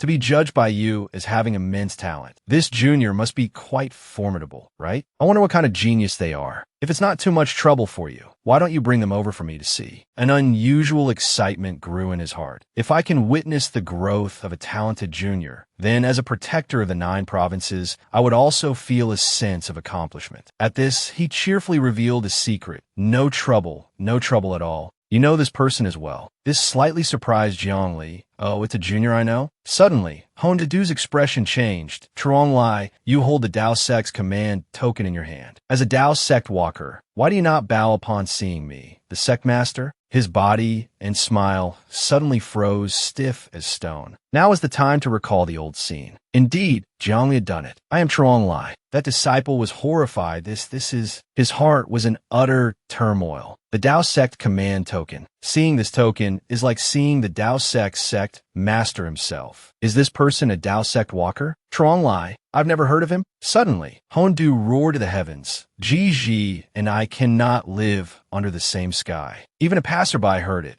Who is shouting so loudly? Returning to the situation at the Red Dust Pure Land, Zhang Li decided to give the two of them a communication talisman and instructed, this long-distance communication talisman is for the Red Dust Pure Land. If the Red Dust Fairy makes any move, let me know. Tan Duk hurriedly replied in gratitude. Many thanks. In her heart, she had her own calculations. The Red Dust Ancestor is an immortal from the upper realm with unfathomably deep cultivation. If the Ancestor were to do something, I'm afraid only Zhang Li could handle it. There were a few more important things he needed to remind them of. You must keep the matter of the Red Dust Fairy a secret. Never spread the news. Otherwise, with the Red Dust Fairy's charm, who knows how much trouble it could cause? Tan Duk and Tin Tam replied in unison. Understood. After arranging everything, he turned to leave. Then I won't stay any longer. I still have to make a trip to the Great Zhou. She hastily asked the Great Zhou, are you going to look for the Zhou Emperor Ji? Somehow, Tin Tam had even heard the hot gossip. I heard that a strange person at the Dao Sect's gate let out an angry roar. Ji and I cannot live under the same sky. Is that related to this? Zhang Li tried to remain calm and turned back to instruct her, trying to cover his tracks. It's nothing. Tell everyone there are no such rumors. But she just exclaimed, oh. He quickly made up a reasonable excuse. I'm going to the Great Zhou to handle a small mission. Not long after, Zhang Li found a man. I am Van Ba, and you are. He didn't bother to state his name and directly raised his fist. I was just passing by, looking for someone to spar with. Then he decisively punched him, sending him flying high into the sky, completing a one-hit knockout. The system immediately displayed a notification. Congratulations to the host for defeating Van Ba with your knowledge and sweat. The system displayed the praise in an excited tone. Congratulations to the host for defeating Van Ba with your wisdom and sweat. Would you like to summarize the rewards? It announced the bestowed items. This mission's rewards: 1 opportunity for a top-down spiritual infusion, 1 high-grade spiritual artifact that could be upgraded, 1 mysterious map. Zhang Li was all alone here. He coldly ordered it, summarized the rewards. Upon receiving the command, the system continued to spew a stream of hollow, mechanical information. Because this time the host at the 9th level of Qi refinement defeated Van Ba at the early stage of Foundation establishment,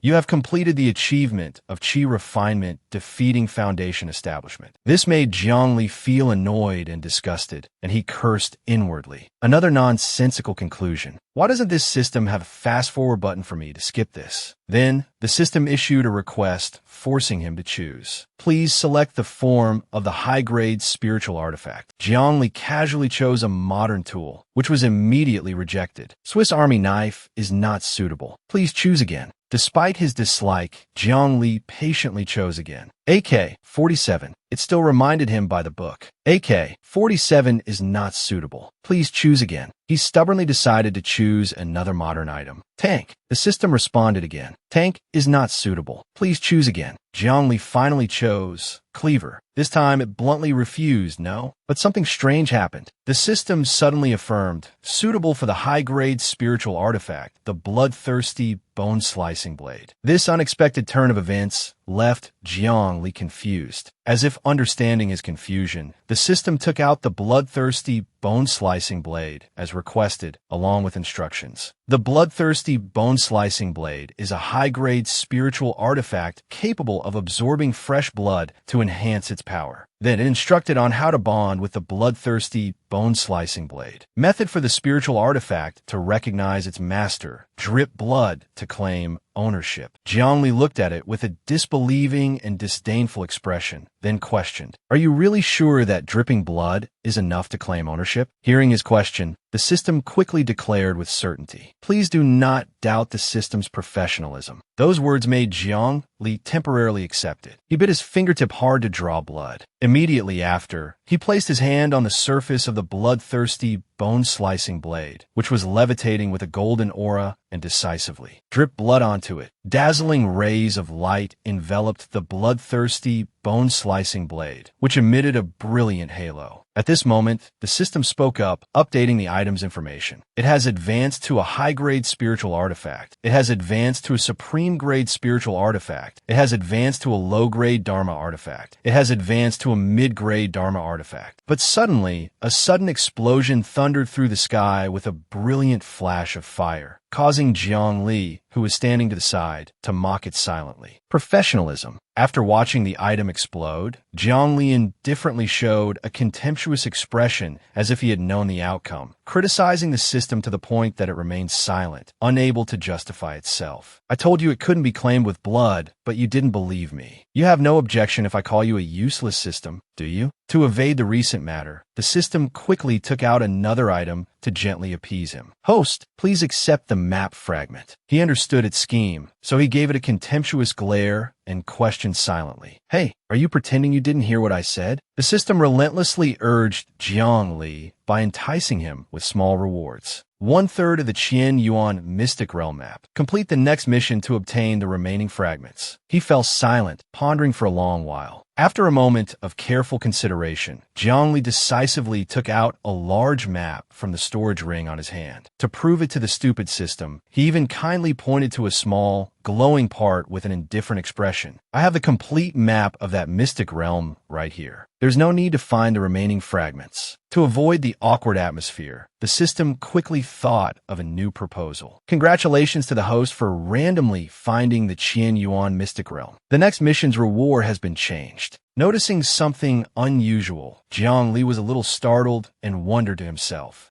is it my imagination? Why can I hear such a clear sense of defeat in the system's voice?" Just then, that annoying operating system continued to send him a serious warning. "System reminder, the Qian Yuan Mystic Realm is too dangerous for the host. Please wait until the late nascent soul stage before exploring it." After being advised, Jiang Li let out a tired sigh and perfunctorily agreed. "Got it. System, give me a new mission." At the same time, he felt disdain in his heart. "A nascent soul stage mystic realm? I really have no interest in it." Suddenly, the system responded, "Host, please wait a moment," which stunned Jiang Li, who complained silently in his heart. I still can't move on to the next mission directly?" A communication talisman suddenly appeared beside him. It instantly lit up, and the image of Baihon Du was projected, cheerfully greeting him in a loud voice. Hey, is Zhongli there? I was too busy just now and forgot to tell you something. Hearing his voice, which was filled with cheer and excitement, made him so annoyed that his face darkened. After a moment of silent, angry lip pursing, Zhongli whipped around, his face dark and scowling with anger. He coldly and contemptuously criticized Hondu in his mind. I haven't even connected, yet he's forcing a projection. Is this bastard abusing the fact that he created the long-distance communication talismans to forcibly control mine?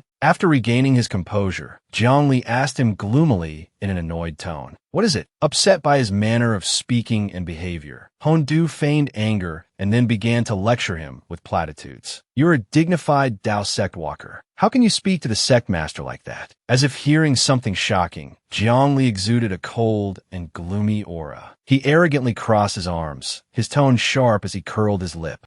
Wary of his terrifying demeanor, he automatically and obediently covered his face with a fan to save face, then coughed and offered his speculation. The Yin-Yang Heaven Seal is about to be reforged. According to my observations, it will be in less than a year. This time, Hondu showed a solemn and careful expression as he explained to Zhongli, trying to persuade him. At that time, our Dao sect will hold a grand assembly to admire the immortal artifact. Do me a favor, brother. As the current human emperor, come and show your support, okay? Hearing this, Zhongli laughed heartily and readily agreed. The Yin-Yang Heaven Seal, all right. Having gotten his agreement, Hondu excitedly and enthusiastically mentioned an exclusive offer. It's a deal then. When the time comes, I'll send you an invitation and give you a first-class seat. Zhongli stroked his chin and was lost in thought for a moment, analyzing the situation. The Yin-Yang Heaven Seal is about to be reforged again. This is a major event. The Dao sect will be busy for a year preparing for this. Since ancient times, an ancestor cultivated relentlessly through several of his lifetimes, and his legacy is still recorded and passed down to this day. The founding ancestor of the Dao sect called himself the Dao Ancestor, sharing the same name as that figure from the immortal realm. Logically, he should have been punished by the heavens, but the Dao Ancestor himself remains safe. The world speculates that he is the reincarnation of the Dao Ancestor. He experienced countless mortal lives and created the illustrious treasure, the Heaven Seal. Or, as one who faced the tribulation and willingly perished, the Heaven Seal was also born during that time. The Yin-Yang Heaven Seal was forged by this Dao sect's Dao Ancestor. Once forged, it became an immortal artifact of boundless power. Although the ancestor disappeared abruptly afterward, he left his Heaven Seal for future generations. After the Dao sect's Dao Ancestor ascended, he left the Yin-Yang Heaven Seal in the 9 provinces. It is the number 1 supreme treasure of the 9 provinces and became the sect-guarding treasure, suppressing the Dao sect's fortune. Over time, its power grew even stronger than before. The miraculous thing about the Yin-Yang Heaven Seal is that it can reforge itself. Lost in reminiscence, Zhongli smiled smugly. He confidently schemed in his mind with ambition. The last time it reforged itself was 3,000 years ago. 3,000 years. How could I miss the chance to witness an immortal artifact reforge itself? However, Zhongli was shocked what he thought about the timing of the event. But it's still early now, and the system hasn't made a move either. So, amidst the vast mountains, he made a decision. I'll enter seclusion right here to consolidate the gains from my previous heavenly tribulation. Time flew by until that day, 2 months later. The sky of the vast land opened up, clear and brilliantly lit. The system suddenly appeared with a notification and a special reward. New mission, the Xuanmiao Mystic Realm, is about to open. Only those under 35 years of bone age, with a foundation establishment cultivation, can enter. The Huayan sect has 1 slot. After defeating Van Ba, you have obtained this slot. After this series of statements, it seemed annoyed as it revealed the thoughts of others and then made a suggestion to Zhongli. But the other sects, seeing that your master is only at the mid-foundation establishment stage, disapprove. They're even laughing at you.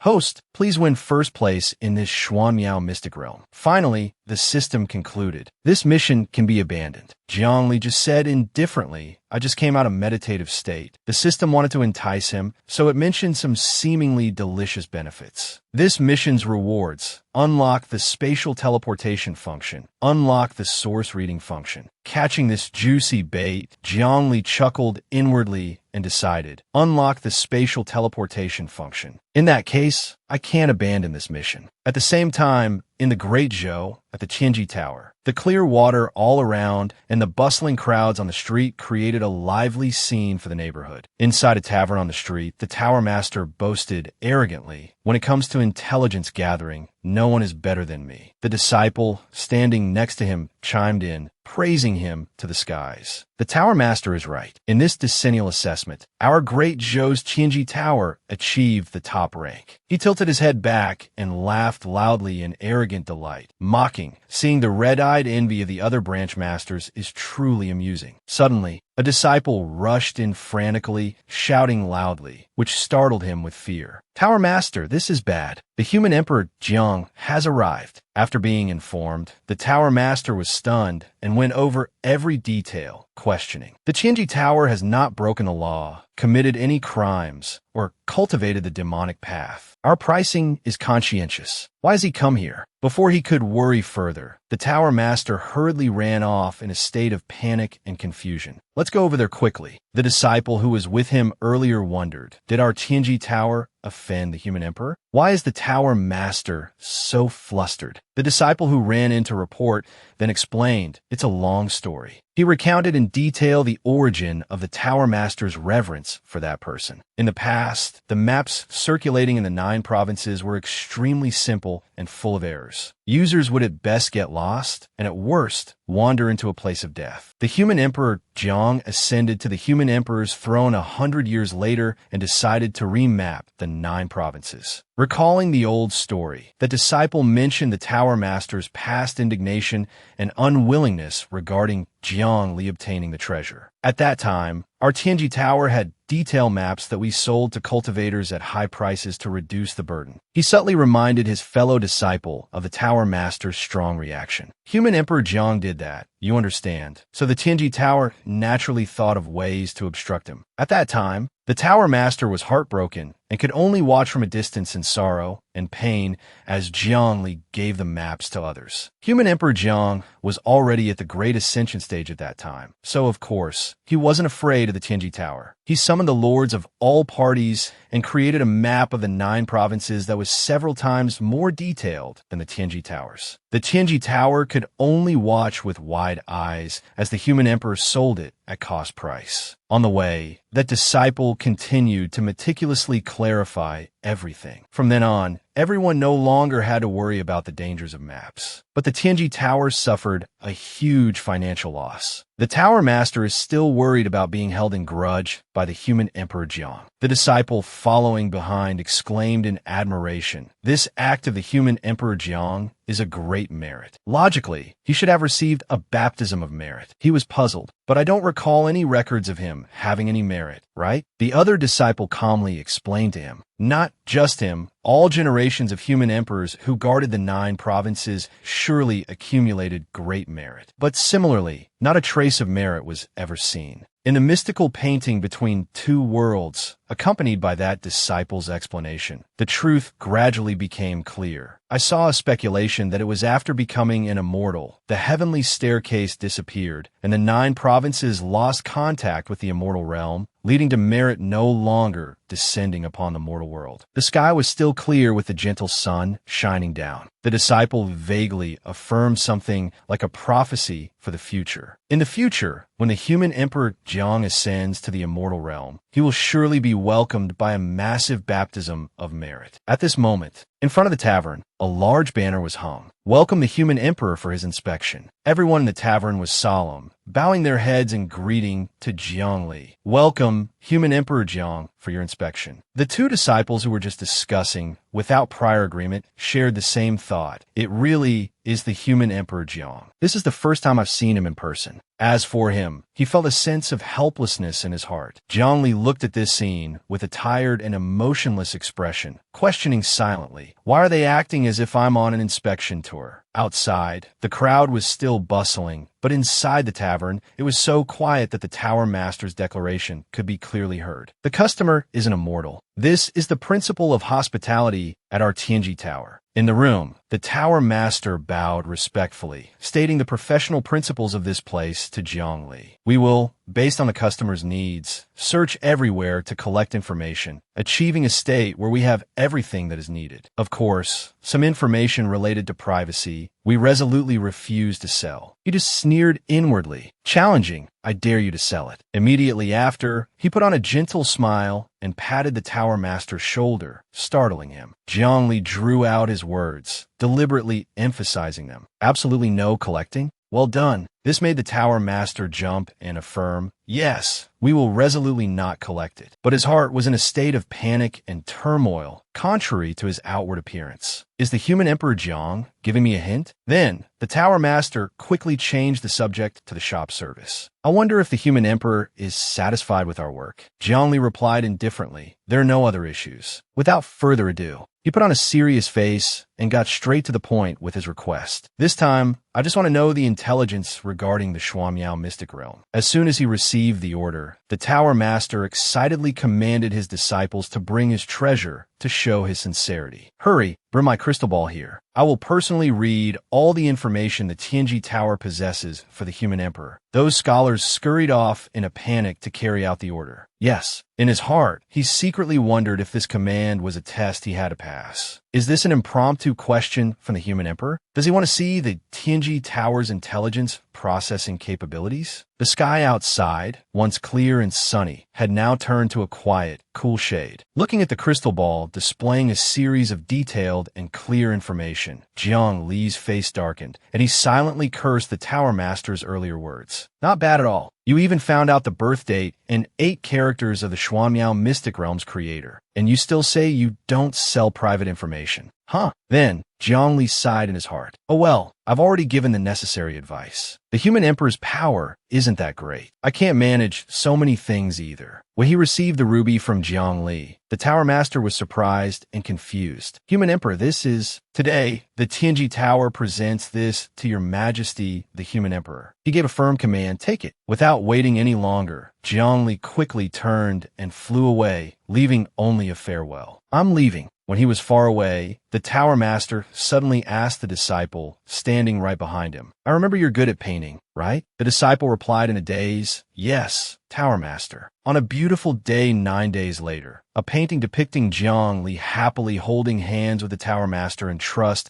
was displayed on a large cloth hung on the street, causing all the passing townspeople to look up in awe. The news that the human emperor Jiang was at the Tianji Tower. In ancient times, a predecessor who had traveled a long road left a treasure in a deep cliff before failing his final transformation. 800 years ago, a body integration stage cultivator named Dream Immortal Hermit died of exhaustion while undergoing his tribulation. Before facing the tribulation, he had intentionally left a mysterious mystic realm on the southern border of the Great Zhou imperial dynasty, promising future generations, young people at the foundation establishment stage, a chance to obtain opportunities and thereby build good relationships. Amidst the misty fog of the mystic realm, every challenge presented was alluring, captivating, and enchanting to all cultivators. The Shuamiao mystic realm only opens once every 10 years. The trials after each opening are different, sometimes testing comprehension, sometimes testing strategy, or sometimes testing resistance to the beauty of money. The Shuamiao mystic realm has a total of 2 levels. Based on different outstanding performances, one would finally receive corresponding rewards. At this moment, in a barren desert of only sand and earth, Jiang Li stood from a distance, watching the bustling crowd squeezed into a corner. Looking gloomily at the scene before him, Jiang Li complained in his heart, "Although I could go straight in and have the great dream hermit directly give me first place, competing for opportunities with these young foundation establishment stage cultivators would make people laugh themselves to death. I still want some face, you know." Watching the bustling crowd gradually enter, Jiang Li considered his intention, or maybe I should disguise myself as a late-stage foundation establishment cultivator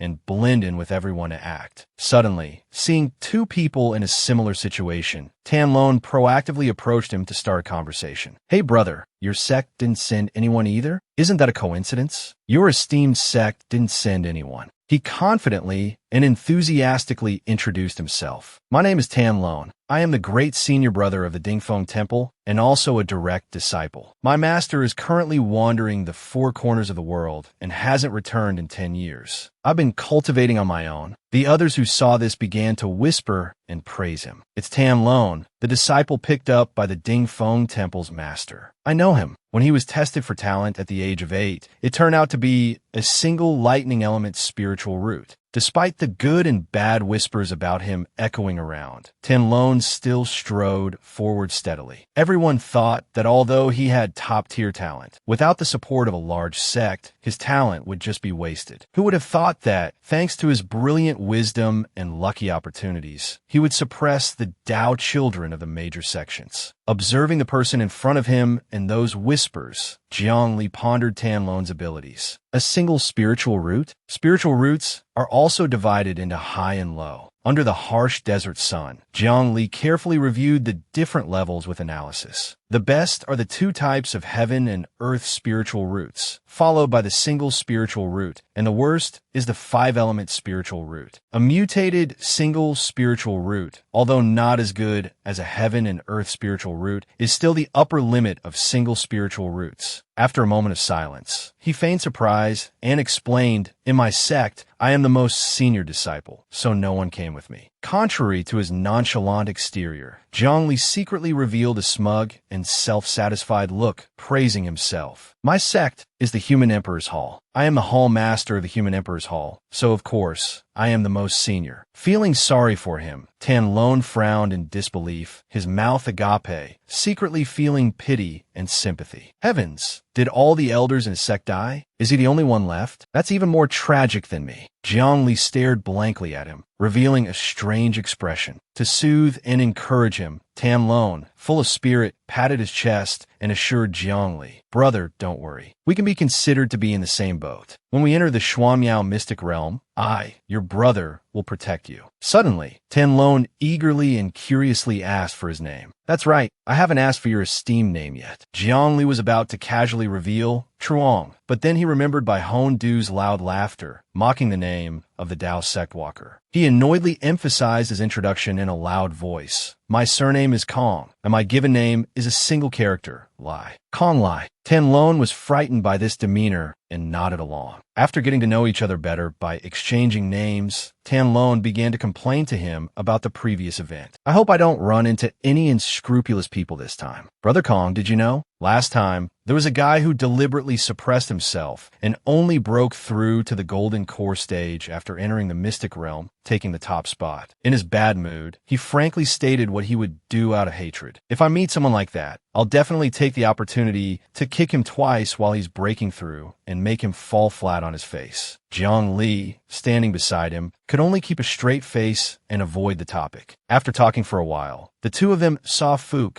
Kui leading a group and approaching. Tan Lone noticed and explained to him, "They are from the emotionless sect. The people of this sect have no emotions and trust no one, only the sword in their hand." Fook Kui's expression was just like the name of his sect, cold and emotionless, as he simply walked past everyone. Recognizing the person in front of him, Tan Lone seriously analyzed him for Jiang Li, but didn't forget to subtly show off. These two are the 7 Kills Tao child and his elder. 7 Kills is a difficult person to deal with. I fought him before. Out of 10 matches, I only won 8. He also noted the peculiar number of wins. Of yours. Without revealing too much emotion, Zhang Lai just feigned curiosity and asked, "He took 7 kills as his title. Does he have any connection to the 7 kills steal?" He was already suspicious in his heart. I should have heard information about this kind of person, right? Why have I never heard of him before? But beyond his imagination, Tan Lone casually gave an unexpected answer. No, he took the name 7 Kills just because the title is very cool. This sentence left Zhang Lai speechless. Suddenly, beautiful peach blossom petals began to fall gently from the sky. Everyone around was captivated, mesmerized by Tong Din's fairy-like beauty. She's from the Fallen Cherry New Branch sect. Seeing who had arrived, Tan Lone cautiously revealed the other party's identity.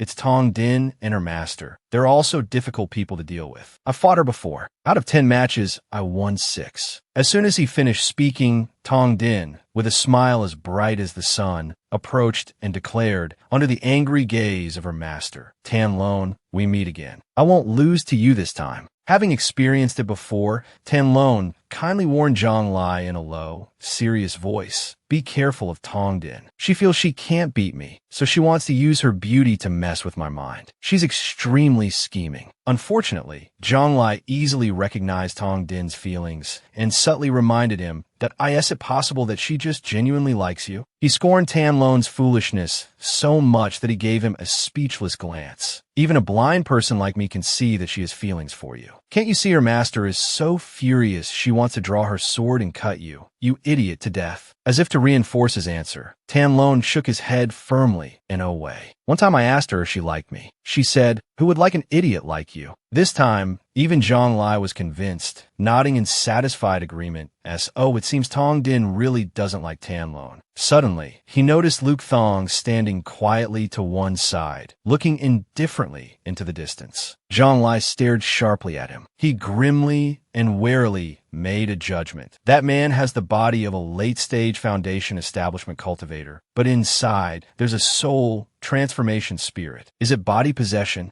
Just then, the noise from the argument between the other two rang out. Tong Din, annoyed, put her hands on her hips and shouted, why are you pretending not to see me? Tan Lone, disliking her, reasoned eloquently, if I didn't see you, how could I have introduced you to Brother Kong? I'm just not paying attention to you. Halfway through, Zhang Lai stepped in to inquire, Brother Tan, do you know who that man is? With her kind nature, Tong Din told him all the information she had about the man. That person is the direct disciple of the Stone Dragon sect, Lai Luke Thong. It's said that his aptitude and comprehension were quite ordinary before. Ever since he fell off a cliff, it's as if he's been enlightened. As a fellow expert, Tong Din also easily detected something unusual about Luke Thong that in just half a year, he cultivated from the early stage of foundation establishment to the late stage. I've fought him before. Although I could win easily, I felt like he was hiding something, that it wasn't his true level. After hearing what he wanted, Zhang Lai approved and encouraged the 2.mm. Thanks, I understand now. You two can continue arguing. Tong Din and Tan Lone stared at him, stunned and frozen. Before they could say anything more, several large words suddenly appeared in the sky. A stream of blue magic appeared between two rock crevices, along with a resounding voice. The mystic realm will now begin. A strange voice rang out, announcing in front of the mystic gate. The number of people who can enter the mystic realm is fixed. There are only 800 spots. Disciples, please line up to enter. The remaining people stood aside, looking at the three who hadn't entered yet. Following the count of the gatekeeping cultivator, 708, 709, 800. When it was Zhang Li's turn, he had just stepped through. The spiritual formation, the other person's count exceeded the allowed number, 801. That cultivator hurriedly warned, wait, it's over the limit. You will be pushed out by the secret realm. He suddenly noticed the panic of the other two who didn't dare to enter. Zhang Lai calmly turned his head and wondered, pushed, looking at the tiny stream of air pushing against the veil of his hat. Zhang Lai naively wondered, you mean this pushing force? It's like a 3-year-old bumping into an elephant, isn't it? Seeing that there was still no reaction, the cultivator next to the one who had just shouted asked doubtfully, didn't they say that if the number of people is exceeded, a force will push them out of the secret realm? That person has gone in. Why isn't the secret realm reacting? That cultivator suddenly realized and replied in confusion. Maybe it was a miscount? Inside the spirit realm at this moment,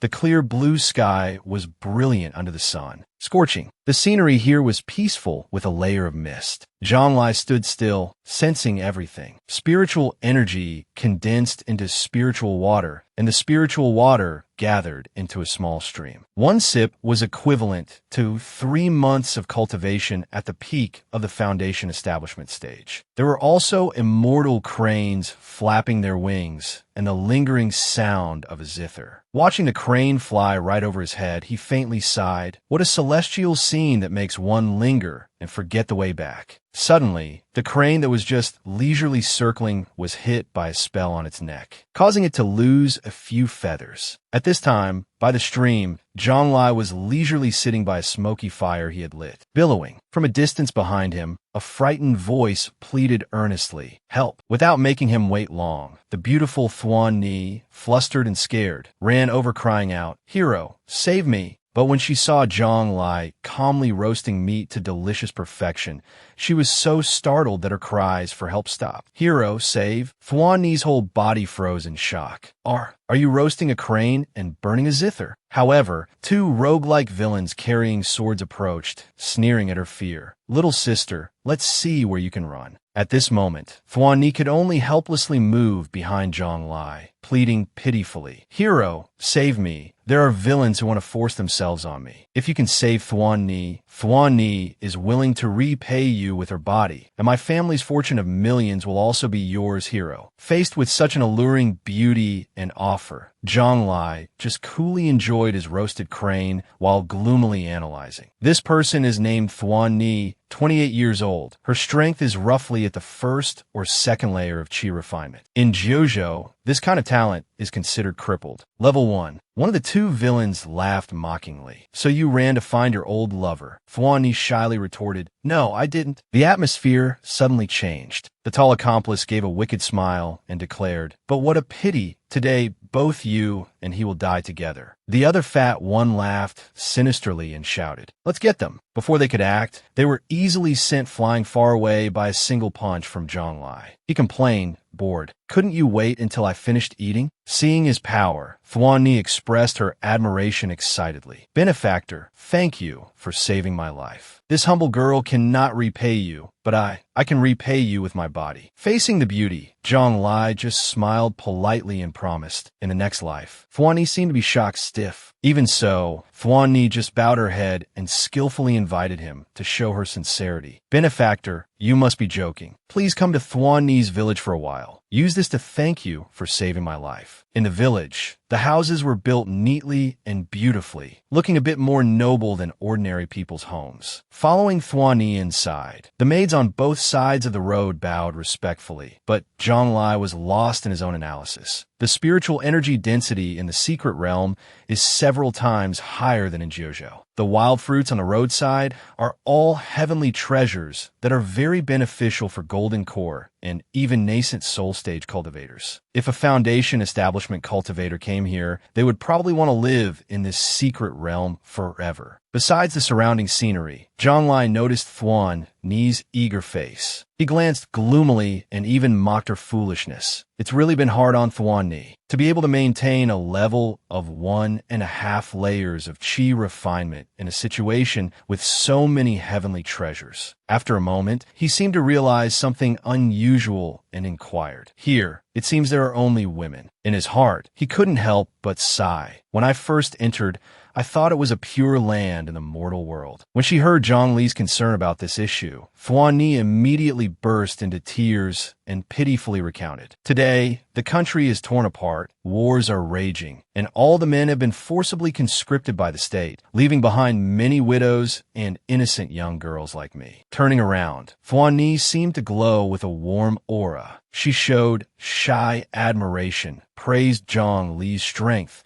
and then cleverly led to a suggestion. "Your cultivation is earth-shattering, even stronger than the legendary Grandmaster realm. If you could enter the battlefield, you could surely unify the world and become a king." Even so, Zhang Lai just coolly asked back, "How much of a difference is there between the Grandmaster realm and you?" Thuan Ni, excited, affirmed with certainty, "At least 8 or 9 levels higher than me." Hearing the answer, Zhang Lai sighed in derision. The Grandmaster realm is equivalent to the 7th to 9th layers of chi refinement. The world of this secret realm is really weak. He suddenly looked up at the sky and judged silently, "But I've roughly guessed what the secret realms test is about. For the bottom-tier foundation establishment cultivators of JoJo, this secret realm world is as beautiful as a dream." Under the brilliant sun shining down on the scenery, Zhang Lai calmly analyzed, "The 8th and 9th layers of chi refinement are considered a legendary realm. So a foundation establishment cultivator coming here would be a god descending to the mortal world, surrounded by numerous beauties, with a large amount of heavenly treasures to help them reach the nascent soul stage. They could unify the world and enjoy the majesty of an emperor. They wouldn't even dare to dream of such a thing." Immediately after, he suddenly announced seriously, All right, as you say, I will dominate the world. Contrary to Thuan Ni's joy, Zhang Lai calmly calculated to himself. Although I'm not interested, I should still go along with the secret realm's wishes. On a beautiful sunny day, 7 days later, the blue sky and white clouds foretold favorable weather for all matters. In a magnificent and luxurious palace, a shout echoed everywhere. Envoys of all nations enter the court to pay homage. A box of sparkling, precious treasures was opened, standing out among the pile of gifts. Tribute of heavenly treasures, 1,000,000 spirit stones, and fine wines. A servant respectfully presented a register and reported, "Empress, this is the list of women who have voluntarily entered the harem to serve His Majesty, a total of 3,000 people." Thuan Ni happily accepted it. "I know. I will present it to His Majesty." Inside the vast hall, sunlight shone in, illuminating the scene of officials bowing to Zhang Lai. "Long live the Emperor! Long live, long live!" Contrary to the majesty and splendor of the place, Zhang Lai covered his mouth and yawned loudly out of boredom. Outside, the calm lake's surface reflected the sparkling sunlight with blooming lotus flowers. While admiring the scenery at the lake with Thuan Ni, Zhang Lai calmly informed her, "This is not a place to stay for long. I have to go." Those words stunned Thuan Ni. Immediately, Thuan Ni questioned anxiously, "I know Benefactor is not of this world, but is there not a single thing here that Benefactor will miss?" Zhang Lai replied heartlessly, "No." Unwilling to accept it, Thuan Ni sobbed and shouted with all her might, "With a harem of more than 3,000 beautiful women, is Benefactor not moved at all?" He indifferently and bluntly said, "I have seen more beautiful people." She denied it in pain. "I don't believe it." But immediately after, Zhang Li's calm words made Thuan Ni even more desperate. "I have met the red dust fairy." Even so, Thuan Ni persisted, trying to persuade him with rare and precious treasures.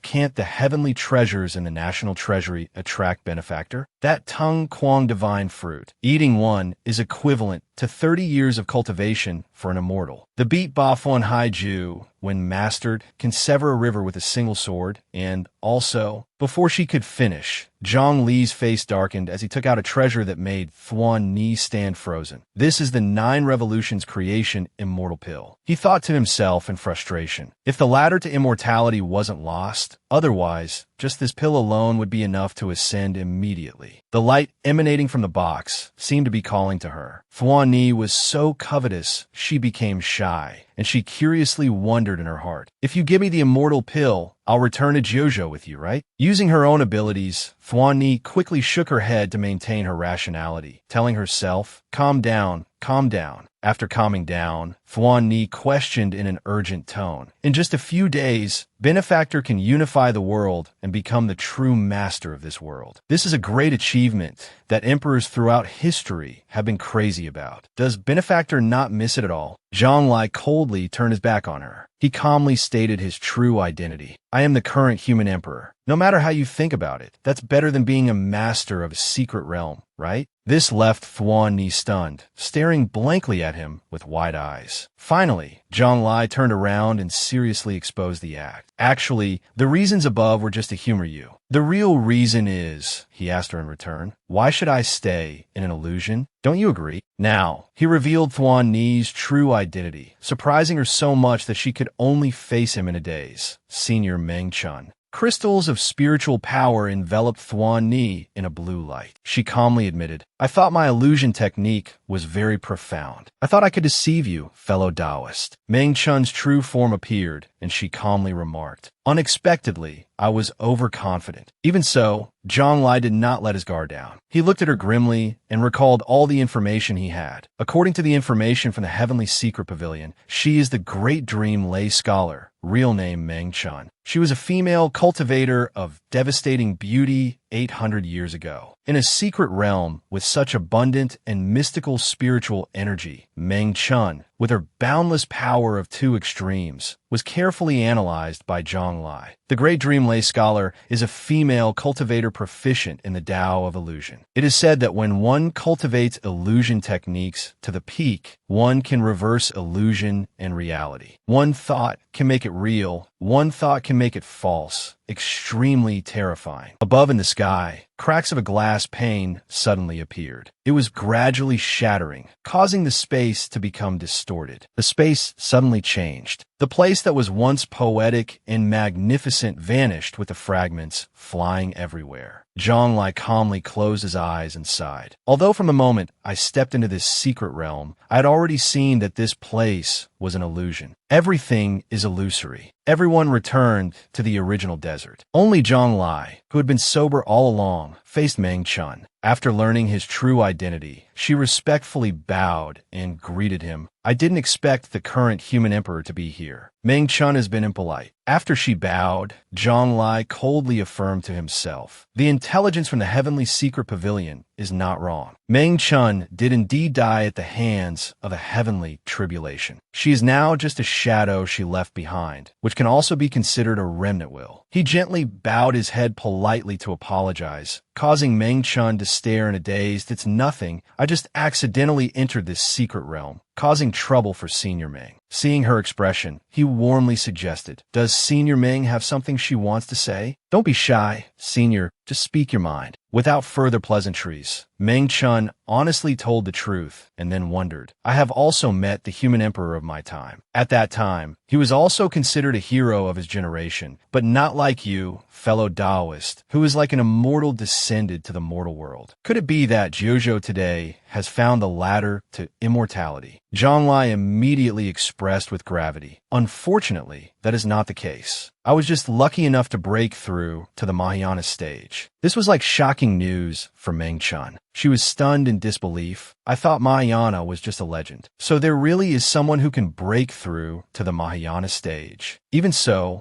Zhonglai modestly denied it. He calmly inquired, just luck, just luck. Senior Meng set up this illusion, this time to test these youngsters' resistance to beauty, treasures, and power, right? Meng Chun did not hide anything, smiling slyly in agreement. As long as they resist one of them, I will consider them to have passed the trial and can enter the second level. Feeling it was reasonable, Zhonglai thought deeply with a cold face. It's not hard to guess. Obtaining these three things is too easy. Although there are many unreasonable points, if one sinks deep into the illusion, they will increasingly ignore them, sinking deeper and deeper, unable to break free. Seeing his pensive look, Meng Chun observed him leisurely and then praised him with admiration. With his Mahayana stage cultivation, he is capable of toying with my secret realm as he pleases, but he didn't do so. She smiled gently, secretly deciding, since he has given me some face, I won't ask his purpose either. While both were silent, the unconscious Tan Lone at the side suddenly frowned and groaned as if about to wake up. Not too surprised, Meng Chun was excited that he passed the test early and praised him. It seems this person is about to complete the illusion. The time in his illusion has not even passed a month. His strength is not bad. After that, she quickly used her spiritual power and gradually faded away, while politely promising, fellow Taoist, let's talk after the secret realm ends. Meng Chun smiled smugly. The upcoming test might be very suitable for you, fellow Taoist. The familiar scene returned. The magnificent palace and pavilions appeared as if they had never changed. The only thing was, the ruling character of this place had changed. Thuan Ni, with her preset lines, continued to praise Tan Lone's merits. Benefactor is truly benevolent, unwilling to see others suffer. Not only did you save me, but you also stopped the war and established a new country. With a sweet and beautiful appearance, Thuan Ni continuously praised Tan Lone to the high heavens. To have a king like this, who always worries about the people, is truly a blessing for the world. Her words made him cough in embarrassment. It's what I should do. Seeing Thuan Ni's radiant and beautiful appearance admiring him, Tan Lone's face turned red with embarrassment as he turned his head away. He shouted in his heart, what damn benevolence. I just lust after the young lady's body. That's all. Suddenly, Thuan Ni came forward to report and then inquire. Your Majesty, the envoys from the vassal states have come to pay their respects and have brought countless heavenly treasures. Do you wish to use them? I will send someone to fetch them. Immediately, Tan Lone declared his cultivation principle with serious conviction and without hesitation. No need. I don't need to use these things. Firmly believing in cultivating on my own is my philosophy of life. As soon as he finished speaking, the scene around Tan Lone instantly shattered. He woke up in confusion, looking at the fragments floating in the air. While still lying on the ground, he heard Zhonglai ask in a cheerful tone, "You're awake?" Tan Lone was dazed and stammered, "I was just now." Then, he quickly sat up, fully understanding this trial's theme. It was an illusion, a test of resistance to beauty, treasures, and power. A chill ran through his body. Tan Lone broke out in a cold sweat in fear. This secret realms test is really strict. If I hadn't adhered to my principle of not using heavenly treasures, I might have been completely lost in the illusion. But he suddenly looked up at him, admiring him in a daze. "But it took me a month to break through the secret realm. That should have been extremely fast. In the same generation and at the same realm, no one should be able to surpass me, right? I didn't expect Brother Kong to." As if gaining new strength, Tan Lone stood up excitedly and remarked, "Brother Kong is truly superior." In his heart, he also shyly criticized himself and admitted his fault. And here I was praising myself for being powerful. I was just bragging and imposing on others. Despite his praise, Zhonglai just faintly turned away and chuckled perfunctorily, which made Tan Lone admire him even more. Just luck. It was all just luck. While Tan Lone was dazed to the side, Zhonglai calmly looked up at the sky and requested, "That's right, Senior Ming. Can you let me see the performance of the youngsters in the illusion?" He thought boredly, looking for something to kill time. When he saw the transparent azure glass, Tan Lone exclaimed in surprise, "A water mirror." He asked in awe, "Is this the reward for the one who wakes up first?" An image began to appear on the mirror's surface. Tan Lone shouted in surprise, "It's Lai Luke Thong's illusion." A similar scene unfolded for Luke Thong as it did for the other two. He laughed arrogantly and delightedly, boasting, "As you wished, I have killed all the enemy troops and now stand above tens of thousands." Seeing this, he just sighed. That was fast. He completed the goal in 2 months. Meanwhile, inside, Luke Thong was blissfully unaware, immersed in satisfaction. This feeling of being revered by others, it's not bad at all. My cultivation is also approaching the limit of the foundation establishment stage. I'm about to return to the soul transformation realm I was at before I possessed this body. Suddenly, Thuan Ni took out a register and presented it solemnly, startling him. "Your Majesty, this is the list of the 3,000 members of the harem. Please take a look." Luke Thong became flustered, turning his face away to refuse with determination. "Ah, I don't need women." She, as if abandoned, questioned resentfully, "Why? Is it because you despise your servant for being ugly? The harem also has." He denied it loudly. "That's not it." Thuan Ni persisted, asking again, "Then why?" At this point, Luke Thong's face darkened, and he gritted his teeth. "Because what I cultivate is the virgin boy technique. I cannot be near women." In the end, Luke Thong resolutely affirmed loudly, causing the barrier to gradually crack. "In short, I will not associate with the concubines in the harem." The space changed abruptly, and Luke Thong woke up on the ground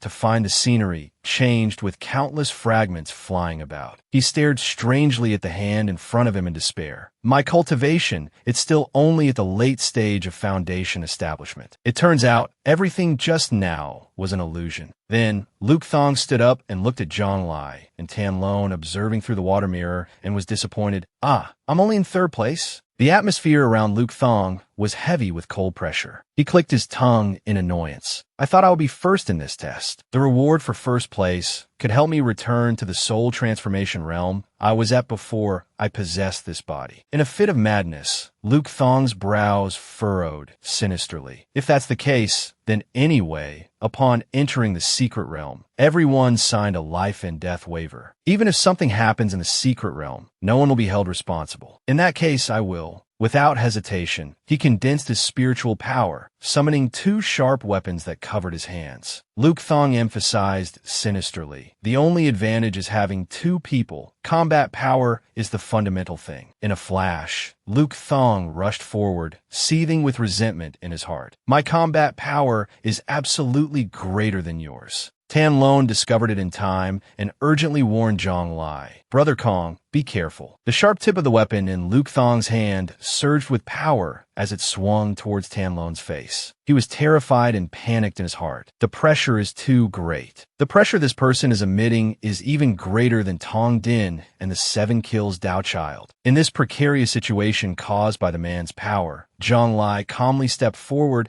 and placed a hand on Tanlon's shoulder to reassure him. Immediately, a heaven-sent kick struck Luke Thong squarely in the stomach, causing him to cry out in pain. The weapons in his hands also shattered accordingly. Under the harsh desert sun, Luke Thong was sent flying far away by the blow, skidding across the grass. Then, Zhang Lai, with a cold expression, sneered, "You managed to reach the soul transformation stage with a temperament like this? What a lucky guy." Upon hearing those words, Luke Thong felt a chill run down his spine. His face turned pale as he stammered his guess. "That was a focused sound transmission, spoken only to me?" He deliberately exposed my biggest secret. He must be an integration stage mighty figure. Seeing his power, the nearby Tanlon showed his admiration. "Brother Kong, which sect are you from that you could cultivate to such a powerful level?" "All right." Hearing this, Zhang Lai just gave a faint smile. "Want to join my sect? It's not entirely impossible." Zhang Lai observed Tanlon with satisfaction and silently affirmed in his heart. With Tanlon's talent and temperament, he could absolutely become a candidate for the human emperor, competing to be the next successor. Unaware, he was foolishly flustered. Suddenly, the water mirror in front of them lit up, drawing both of their attention. Zhang Lai was surprised. It's Tong Din's illusionary realm now. Hearing her name, Tanlon also eagerly moved closer to watch. At her. The image appeared, showing the Tanlon inside sincerely expressing his feelings to Tong Din. Moving her, "Everything I have is all yours." Their hands clasped tightly. He smiled joyfully and radiantly, continuously praising Tong Din's contributions. "It was you who saved my life from the hands of bandits. It was you who gave me countless heavenly and earthly treasures, so I could advance from the Chi refinement stage to the late foundation establishment stage. Even after unifying the world, you shared the throne with me." This scene stunned Tanlon. He wondered in confusion. What? The person Tong Din saved was me? The scene inside continued to unfold. Tanlon honestly said to Tong Din, "I have nothing to repay you with. If you really want to repay me, then..." Before he could finish, Tong Din declared without hesitation, full of excitement, "I don't want this throne anymore. Let's you and I go live in seclusion in the mountains." The surrounding scenery began to crack and shatter. The fake Tanlon also disappeared, leaving Tong Din standing there in a daze. Witnessing this, Tanlon froze, his mouth stammering as he asked, What is going on?" His mind was in turmoil, unable to understand. Why? Wasn't the demoness trying to disrupt my Tao heart? Why did she save me? Why didn't she take the heavenly and earthly treasures? Why did she want to give up the throne? Why? Zhang Lai asked coolly, "Are you still okay?" Tanlon staggered away, only managing to reply, "I want to be alone for a while." In the desert until noon, the sun was high in the sky, its harsh rays making the air even more sweltering. The other cultivators had all emerged as well. They gathered excitedly, discussing amongst themselves. "How long did it take you to break through in the illusionary realm?" "Over 4 years." "What about you?" 10 years. Among them, someone was worried. "I lived until old age in the illusionary realm." "Does that mean I failed?" A young man approached from behind and curiously asked Fuck Kui, "What about you?" He coldly revealed, 1 year. That person was shocked and full of admiration. "That's really fast." While everyone was still buzzing with discussion, a gentle voice announced, "All participants have now left the secret realm. The 100 fastest will proceed to the next level." The voice continued, "The others who have failed the challenge will leave the illusionary realm." As soon as the words were spoken, many people were forcibly controlled and dissipated with a stream of spiritual energy, surprising Fuck Kui. Finally, Manhwa appeared in her true form before everyone. She smiled gracefully and spoke. "Now I will announce the results of the first test." As everyone focused their gaze on the sky to listen, Zhang Lai was bewildered. "Why do I sense a hint of schadenfreude in Senior Meng's voice? Am I mistaken?" As expected, Manhwa directly exposed his true identity. First place, Human Emperor Zhang Lai. The moment she finished, he fell into a silent stupor, while Tanlon and Luke Thong were both startled and horrified. The announcement continued regardless. regardless. Second place, Ten Lone. Third place, Lai Luke Thong. Fourth place, Tong Din. Fifth place, Lai Fuck Kui. Of note is the 7 kills path. The other cultivators were terrified, frantically searching. What? Who's in first place? Human Emperor Zhang. I didn't miss here, did I? Where is he? Tam Lone, who knew the truth, stared at him with his mouth agape. He was flustered, pondering to himself, he is the human Emperor Zhang. So, what did he mean just now when he said I could join his sect? Should I ask again? Just as he was about to step forward and ask, Tam Lone suddenly felt listless and tired. He was bewildered, questioning himself. Ask, why do I suddenly feel? When Zhang Lai suddenly turned his head, he saw him falling and muttering to himself, "So sleepy." Seeing this, Zhang Lai calmly and unhurriedly took out a large item from his storage ring. All the cultivators were lying on the ground, deep in sleep. He sat on the bed he had just taken out and reminded himself, although I'm not sleepy, this is, after all, related to the second level's test. Zhang Lai covered his face with his hat and decided, then let's enter the dream and see. The night was unusually quiet with a pitch-black sky devoid of any light. The desert was plunged into darkness. On a grassy field in this place, all the cultivators woke up at the same time. They looked around in confusion at what's going on. Are we in a dreamscape? But why can we see each other? Are the dreamscapes connected? Suddenly, Fuck Kui, off to one side, stated indifferently, it's the way of dreams. Tan Lone suddenly shouted, everyone, quiet down and listen to what Lai Fuck Kui has to say. Hearing this, the latter was startled and shocked. Fuck Kui. It seemed to have hit a nerve with Fuck Kui, whose face darkened. His eyes widened as he whipped around to demand, which damn bastard was that? Let's see if I don't chop him to death. When he saw the troublemaker, Fuck Kui softened. He quickly relaxed and let it go that it's Tan Lone. Then never mind. Tan Lone then casually walked over and urged Lai Fuck Kui, hurry up and speak. At this point, Fuck Kui slowly began to explain in detail that I've heard from my elders that there is a rare cultivation method called the Way of Dreams. Within the mystical world of the night, one can cultivate in dreams. When facing an enemy, one can force them into a dream, pulling the target into one's own dreamscape to fight. It's very similar to our current situation. Mongthuan's voice once again echoed everywhere. Now, I will announce the second test. Currently, 100 cultivators have entered the dreamscape. In this place, you can freely imagine your own power. Upon hearing this, Zhang Lai showed a dejected expression and guessed, this time, I'm sure Senior is secretly gloating. The announcement for the challenge began. Please begin the battle. The last one standing is the winner. A few young cultivators were confused and vaguely questioned. Freely imagine your own power. What does that mean? The cultivator in the hat, serious and full of spirit, proposed, then let me imagine I can move mountains with my bare hands. An entire giant mountain rumbled under his control, making him shout in alarm, this, I can really do it. At this point, Tanlone also realized the meaning behind Mongthuan's words. So that's how it is. The meaning of that sentence is, this is a dreamscape. We can do whatever we want. How strong you are depends entirely on your imagination. A cultivator, brimming with triumphant energy, rejoiced. Golden Core, I've broken through to Golden Core. Another flew up arrogantly to, yes. Oh, what if you're Golden Core? Watch me break through to Nascent Soul. Another, not to be outdone, boasted, all you know is breaking through realms. Look at my true Kunpung form. Yet another angrily shouted, watch me transform into a true dragon. The one who had just boasted summoned a giant spirit beast from under the sea. Watch my Kunpung overturn rivers and seas and sweep you all away. This made the other one even more determined not to lose. He summoned a fire-breathing dragon to destroy the Kunpung spirit beast.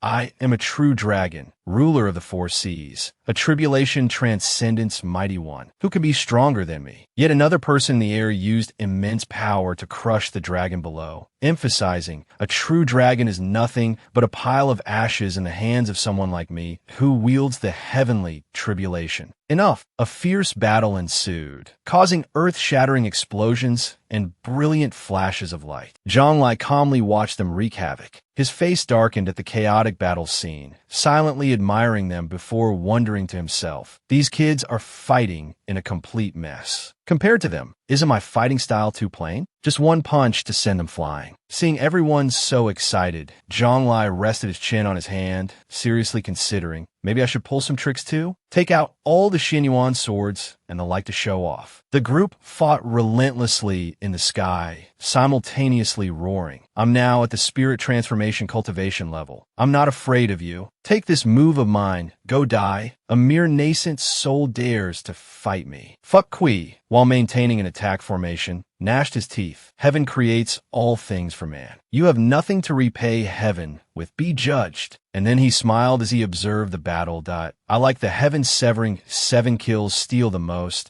Its power is immense, like a real immortal artifact. Zhonglai silently followed behind, assessing Fuck Kui. Looking at his current strength, he has only imagined the early integration stage. He has probably only heard rumors about the might of a Tribulation Transcendence Mighty One, but doesn't know how to break through to the Tribulation Transcendence stage. He suddenly shook his head, assessing. In the end, imagination must be based on one's own perception. The true power of the heaven-severing 7 kills steal. I'm afraid he hasn't fully unleashed it. Suddenly, an extremely provocative voice came from the side. Lie Fuck Kui. What are you being so arrogant about? Do you really think you're the 7 kills Taoist? Himself. Zhonglai watched this novel situation with interest. Tianlong is only at the Golden Core stage, but he's quite steadfast, not imagining things wildly, but rather thinking about how to become a Golden Core in a way that suits him best. Based on this point alone, he has surpassed everyone else. At this moment, Fuck Kui turned around and snorted coldly in his heart. You're only at Golden Core now. I'm already at the integration stage. I'm not afraid of you. Fuck Kui directly attacked Tianlong. Watch me cut off your gossiping tongue. Tong Din quickly stepped forward and used a protective formation, scion of the 7 kills path. How dare you? Seeing this made Zhonglai raise an eyebrow in curiosity. Tong Din is using the concept of the pure lotus as a weapon, imitating the pure heart saintess. This is the power she has imagined. Fuck Kui remained confident and continued to expand his power source. What is there that I wouldn't dare? Today I will cut off Tianlong's tongue. Not even the human emperor can stop me if he comes. I said so. The stream of power from his formation fiercely suppressed Tong Din, finally forcing her to the point of gritting her teeth to defend.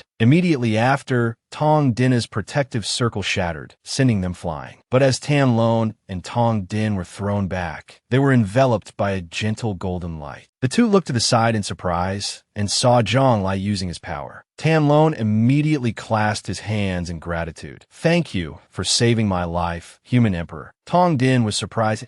Oh, he is the human emperor Zhong. He waved his hand, showing he didn't care, nor did he consider it life-saving. You can't die in a dream. Suddenly, Zhong Li's eyes sharpened. However, between life and death, there's a great terror and also an opportunity. Perhaps it would be good to let you experience it once. Don't you think? Tianlong's eyes widened in excitement. Really? I want to try. Meanwhile, she shook her head and oh, no way. He smiled in reply. Just kidding. It's best not to try such things recklessly. Zhonglai smiled and looked at Fuck Kui. That's quite a boast. Following that, he also respectfully explained to him, Human Emperor Zhong, I just wanted to test my own potential. Zhonglai sighed and took off his hat. I really shouldn't have been so honest with Senior Ming. As expected, I was found out. Suddenly, he became curious.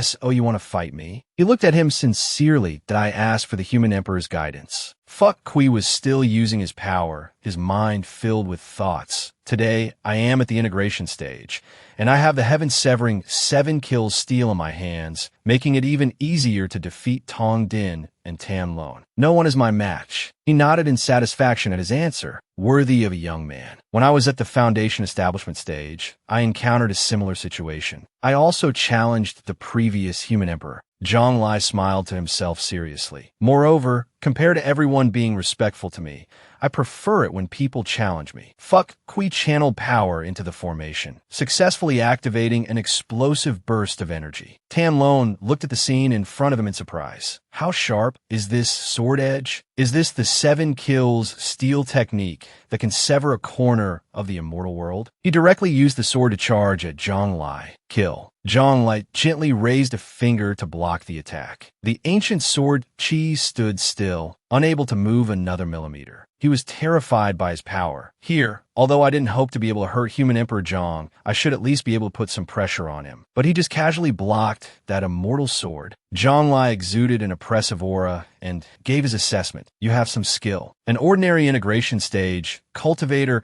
probably couldn't block this sword strike, but it's probably not enough to injure a tribulation transcendent stage cultivator. Then Zhang Lai directly broke the sword chi, sending him flying high, let alone injure me. Everyone looked at him excitedly. Human Emperor Zhang is here. The scion of the 7 kills path just challenged the Human Emperor. Luke Thong became serious. Point 1 can challenge the Human Emperor? It's possible. My strength in the dreamscape is much stronger now. Yes, I'm also very strong now. As for Fuck Kui, who was blown away, he still shouted loudly, "Everyone, don't you want the Human Emperor to give you some pointers? This is a once-in-a-lifetime opportunity." He closed his eyes and smiled happily, with a sense of appreciation for him. "All right." Zhang Lai turned to look at Tong Din. "You two can also join them and fight me." She shook her head and feared, "No, I can't." She was flustered inside that he's the Human Emperor, and besides, isn't he angry that everyone is disrespecting him? Who would dare? Suddenly Tan Lone scolded, "Fool, the Human Emperor is kind enough to give us pointers, and you're refusing." Tong Din was directly horrified. "Really?" Luke Thong excitedly created a sword chi, intending to attack. "Human Emperor Zhang, please give me your guidance." Zhang Lai looked at him and also got into a proper stance that I should get a little serious too. The next second, he easily raised his leg to block Luke Thong's move. Has he recovered his original strength? Then Zhang Lai, without any effort, successfully sent him flying far away. Luke Thong could be seen being kicked an extremely long distance. After the dust cloud dissipated, Luke Thong's figure was revealed, foaming at the mouth, unconscious. Everyone immediately broke into an uproar. This lie Luke Thong's strength must be in the top 10, yet he was defeated by Human Emperor Zhang in one move. It seems that relying on just 1 or 2 people is not enough to defeat the Human Emperor. So, suddenly, from behind, Fuck Kui shouted loudly, "There's no need for chivalry when dealing with the Human Emperor. Everyone attack." The true dragon followed his voice and opened its mouth to spit out a bolt of lightning.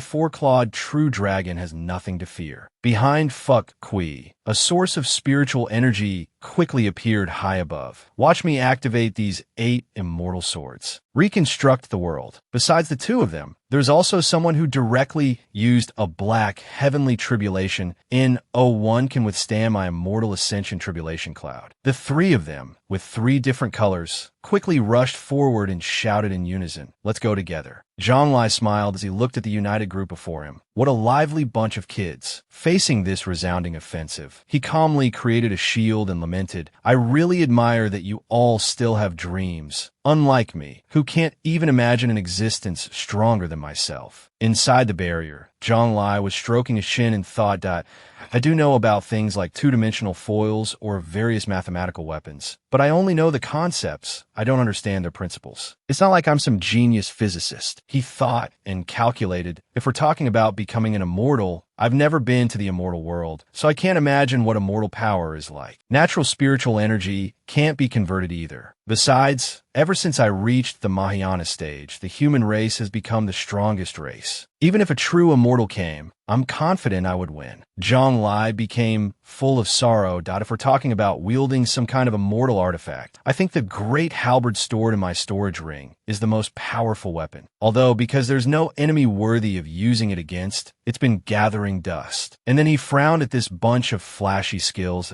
If we're talking about mastering some rule, then for me, undergoing a lightning tribulation is like taking a bath. The rule of time, the rule of space, these things are too difficult for me. I can't imagine them. After a period of lamenting, Zhang Lai sighed. What a buzzkill. The 3 of them, seeing him so dejected, became so angry they gritted their teeth. This is infuriating. The true dragon's blood rushed to its head, and it charged forward in anger. Watch me. But not paying attention, it roared as he struck it right in its lower part. My chest scales. It hurts, it hurts, it hurts. Zhang Lai said with a deadpan expression. The human race also has body tempering techniques. On Mount Suru, there is a dragon subduing and tiger taming Arhut who subdued a true dragon. Next was a kick to the true dragon's body. The human emperor's hall has a colossal body that resists lightning tribulations. Why must you covet the body of a foreign race? It was beaten by him to the point of being flung outside. It couldn't even let out a scream and lay sprawled on the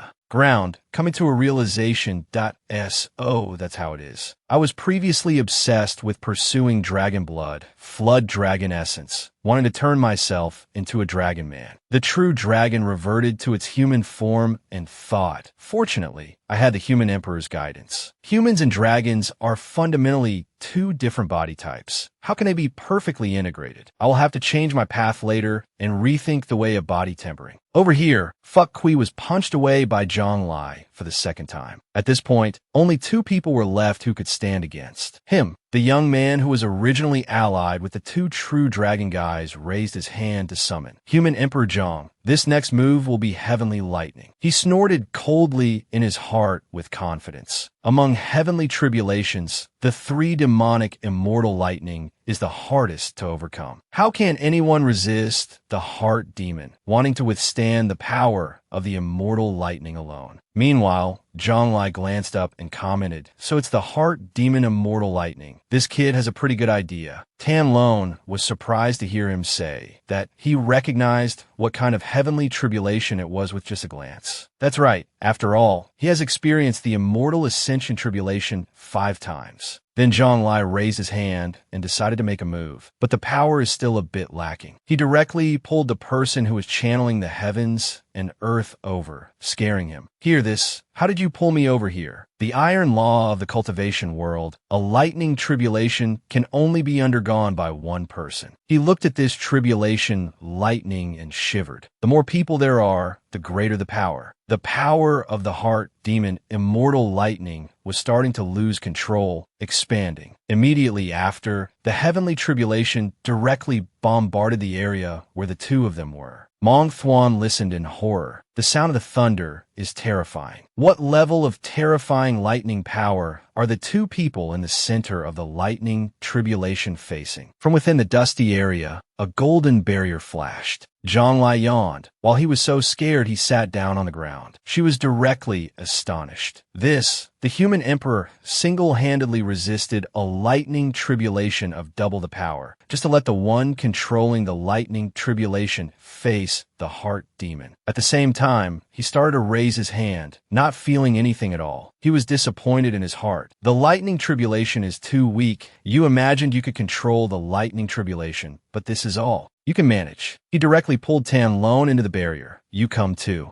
Zhang Lai smiled and looked up. Let's see what happens when the power of the lightning tribulation is increased fourfold. As for him, he had already closed his eyes, hypnotizing himself in his heart. Don't panic. Don't panic. I must trust that the human emperor is only letting me face the heart demon, not the terrifying lightning. I just need to focus on resisting the heart demon. The lightning tribulation sensed a new person in the strike zone and immediately accelerated its approach. In the end, it spared no one, striking down with terrifying force. Zhang Lai thoughtfully made a serious assessment that it's a little itchy. Tong Din and the other person on the other side saw him looking over and panicked. Is it our turn soon? But after some calculation, Zhang Lai ignored them both. The others haven't cultivated enough. It's too early for them to confront the heart demon. He sighed in his heart. I can't, just for the sake of getting a massage from the lightning tribulation, destroy the flowers of the 9 provinces. I have to look at the bigger picture too. Suddenly Zhang Lai sensed the source of the situation trembling.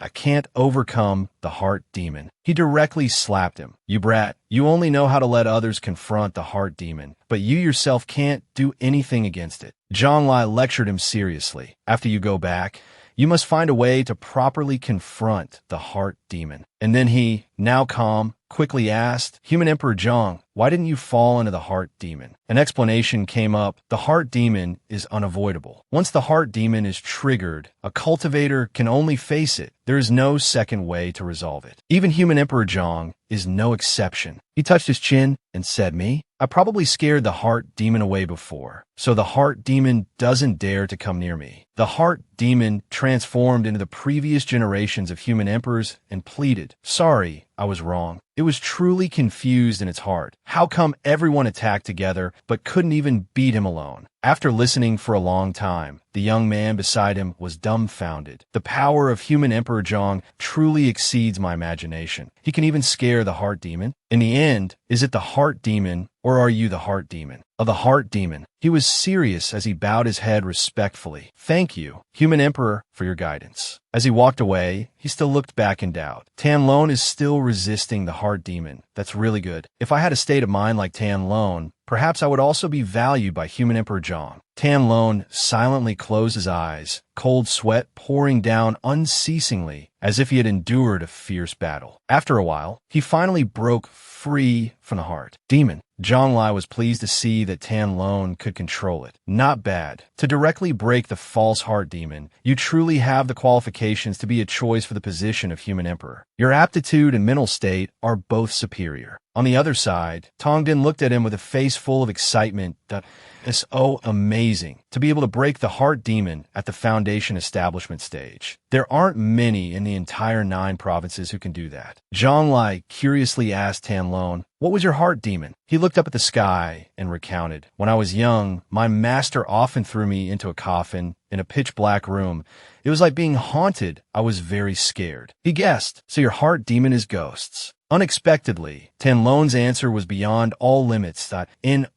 My heart demon is Master Veen Gahan. Just now, the heart demon took on his appearance, and I gave him a good beating. After hearing this, he looked at him speechlessly. "Good kid, your master held me up at the gate of the Qingchang Mountain Manor, and at the entrance of the secret realm, you also held me up. You two, master and disciple, are you looking for me?" Suddenly a strange voice rang out. "This test is over. I will, based on the performance of the previous 2 tests, reward the top 30. The people gradually came out and excitedly clasped their hands respectfully at Zhang Lai. "Thank you, human emperor, for your guidance. We will engrave it in our hearts and bones." Seeing that everyone had left, Zhang Lai turned to start a conversation. "Senior Meng, you seem very happy." Meng Chun's expression was cold as she said, "I'm not happy. I thought I could see the legendary Mahayana stage, but it turns out you didn't use your full strength at all." Hearing this, he laughed out loud. "I had no choice. Apart from that little fellow who transformed into a true dragon and had the physical strength of the Tribulation Transcendent stage, the highest among the others was only the integration stage. I couldn't use my full power against them." With a calm expression, he was very self-aware. It would leave a psychological shadow on them. If I were to become their inner demon, then their future cultivation would become truly difficult. Her gaze sharpened. "That's true. In that case, why don't you let me test the power of the Mahayana stage?" Meng Chun was confident and certain at the moment she looked at him. "I have nearly reached the Tribulation Transcendent stage and have seen many Tribulation Transcendent stage masters make their moves. I can naturally imagine what a true Tribulation Transcendent stage is like." Jiang Lai nodded obediently. "As you wish, Senior Meng." In the quiet night, Meng Chun's thoughts were full of melancholy. In the dreamscape,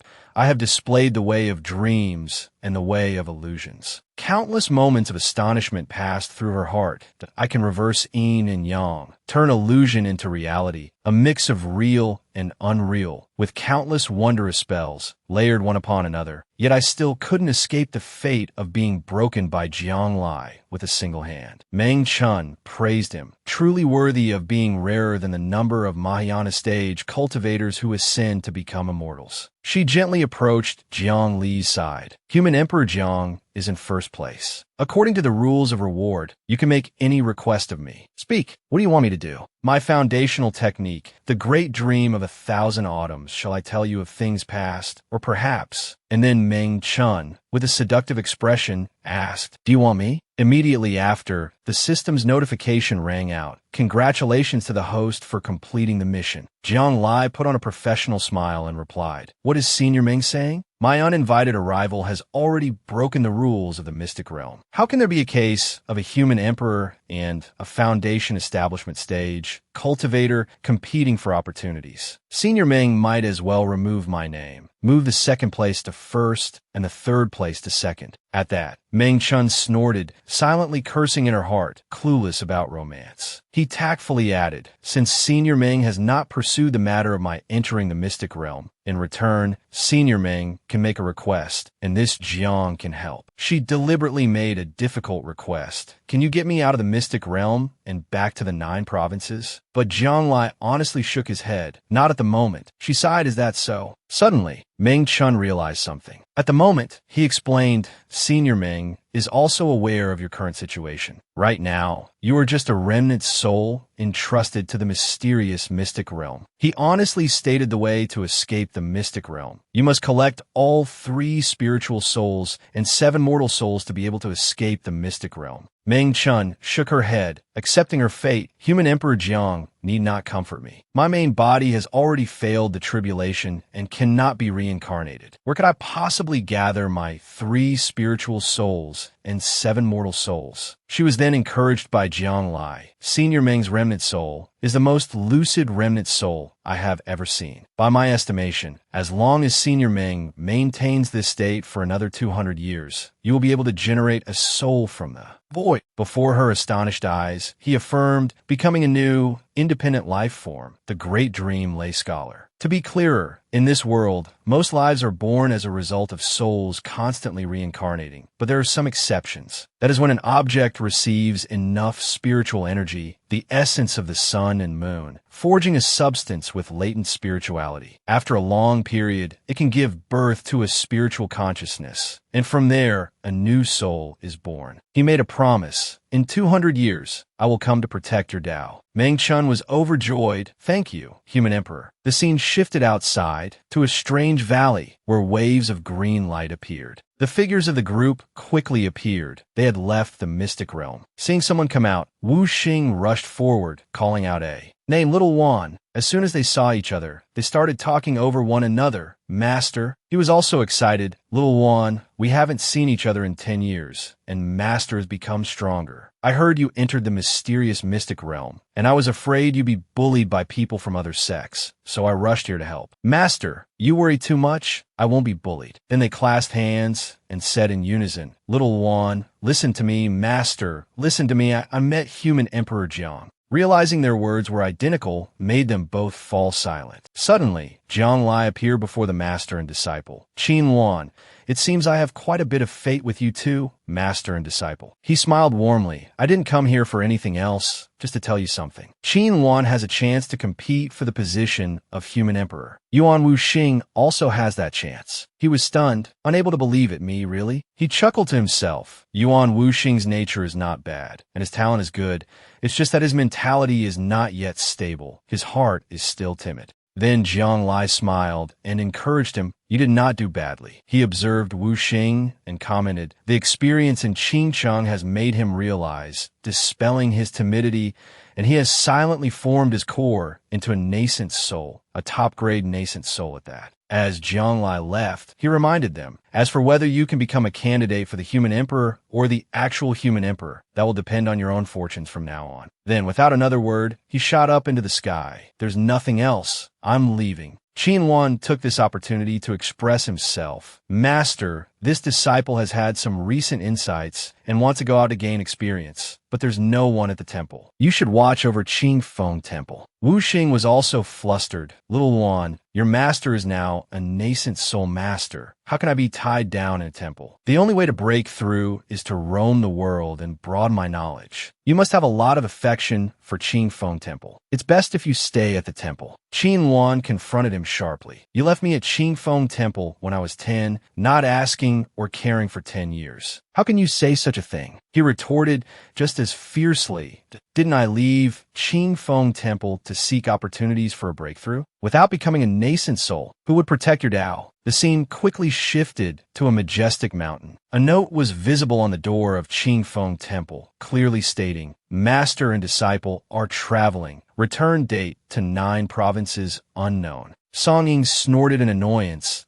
Don't think you can go alone? I'll find you immediately. The scene moved up to the clear blue sky, with the sun shining gently. Jiang Lai, flying high above, spoke up, "System, hurry up and calculate the mission rewards." He smugly thought to himself, "I'm about to enter the immortal realm. This is so exciting." With sparkling eyes, Jiang Lai thought to himself, that wasn't the original purpose of using this cheat system to use the spatial teleportation function to go to the immortal realm. Not making him wait long, the system's voice rang out, activating origin point reading function. The host can, by consuming origin points, touch the cover of a book and memorize all its contents. The consumption of origin points is correlated with the level of the content within. After reading it, Jiang Lai pouted. "This function seems somewhat useful, not completely useless, but I won't use it much." The system continued to display a notification, activating spatial teleportation function. The host needs to... He excitedly gave a direct command. "Quick, teleport me to the immortal realm." The system stated its condition impassively, requesting the host to provide the coordinates of the immortal realm. Hearing this, Zhang Li's face went blank, looking very dissatisfied with this system. He yelled in anger, "Teleport me to the immortal realm." The system still displayed, requesting the host to provide the coordinates of the immortal realm. At this point, Jiang Lai could no longer contain his anger and loudly berated it. "The immortal realm is so vast. I'm telling you I don't know, but you don't know the coordinates either? If I knew the coordinates of the immortal realm, I would go there myself. What would I need you for?" He let out a frustrated, helpless laugh. "I really can't stand this crappy system. Since I got this system, I haven't received a single useful item or feature. All I got was a Chi refinement stage starter pack, and the things in the store aren't even in stock. Useless things like map fragments, a spirit artifact that can explode with just a drop of blood." He then punched straight at the useless face of the fake operating system. "What kind of counterattack system is this? It should be called the high blood pressure system." After that punch, a bizarre space was torn open in the sky. That space slowly expanded until it was larger than him. In a moment, Jiang Lai regained his composure and sighed. "If I knew the spatial coordinates of another world, I could just punch my way there. What would I need a spatial teleportation function for? And as for things like turbulent astral winds in the void, they pose no threat to me at all." He then closed his eyes with a heavy heart. "But I don't dare to recklessly cross the void to find the immortal realm, because I'm afraid of losing my way. If I can't find the immortal realm, and can't find the 9 provinces either, wouldn't that be too tragic?" Suddenly the system came back to life, jumping up with a notification. "Unknown world has been discovered." As soon as he saw this notification, Jiang Lai was very surprised. An unknown world? Next was the introduction provided by the system. This wasn't too strange because it was mentioned in ancient texts that there are countless worlds managed by the immortal realm, and in each world,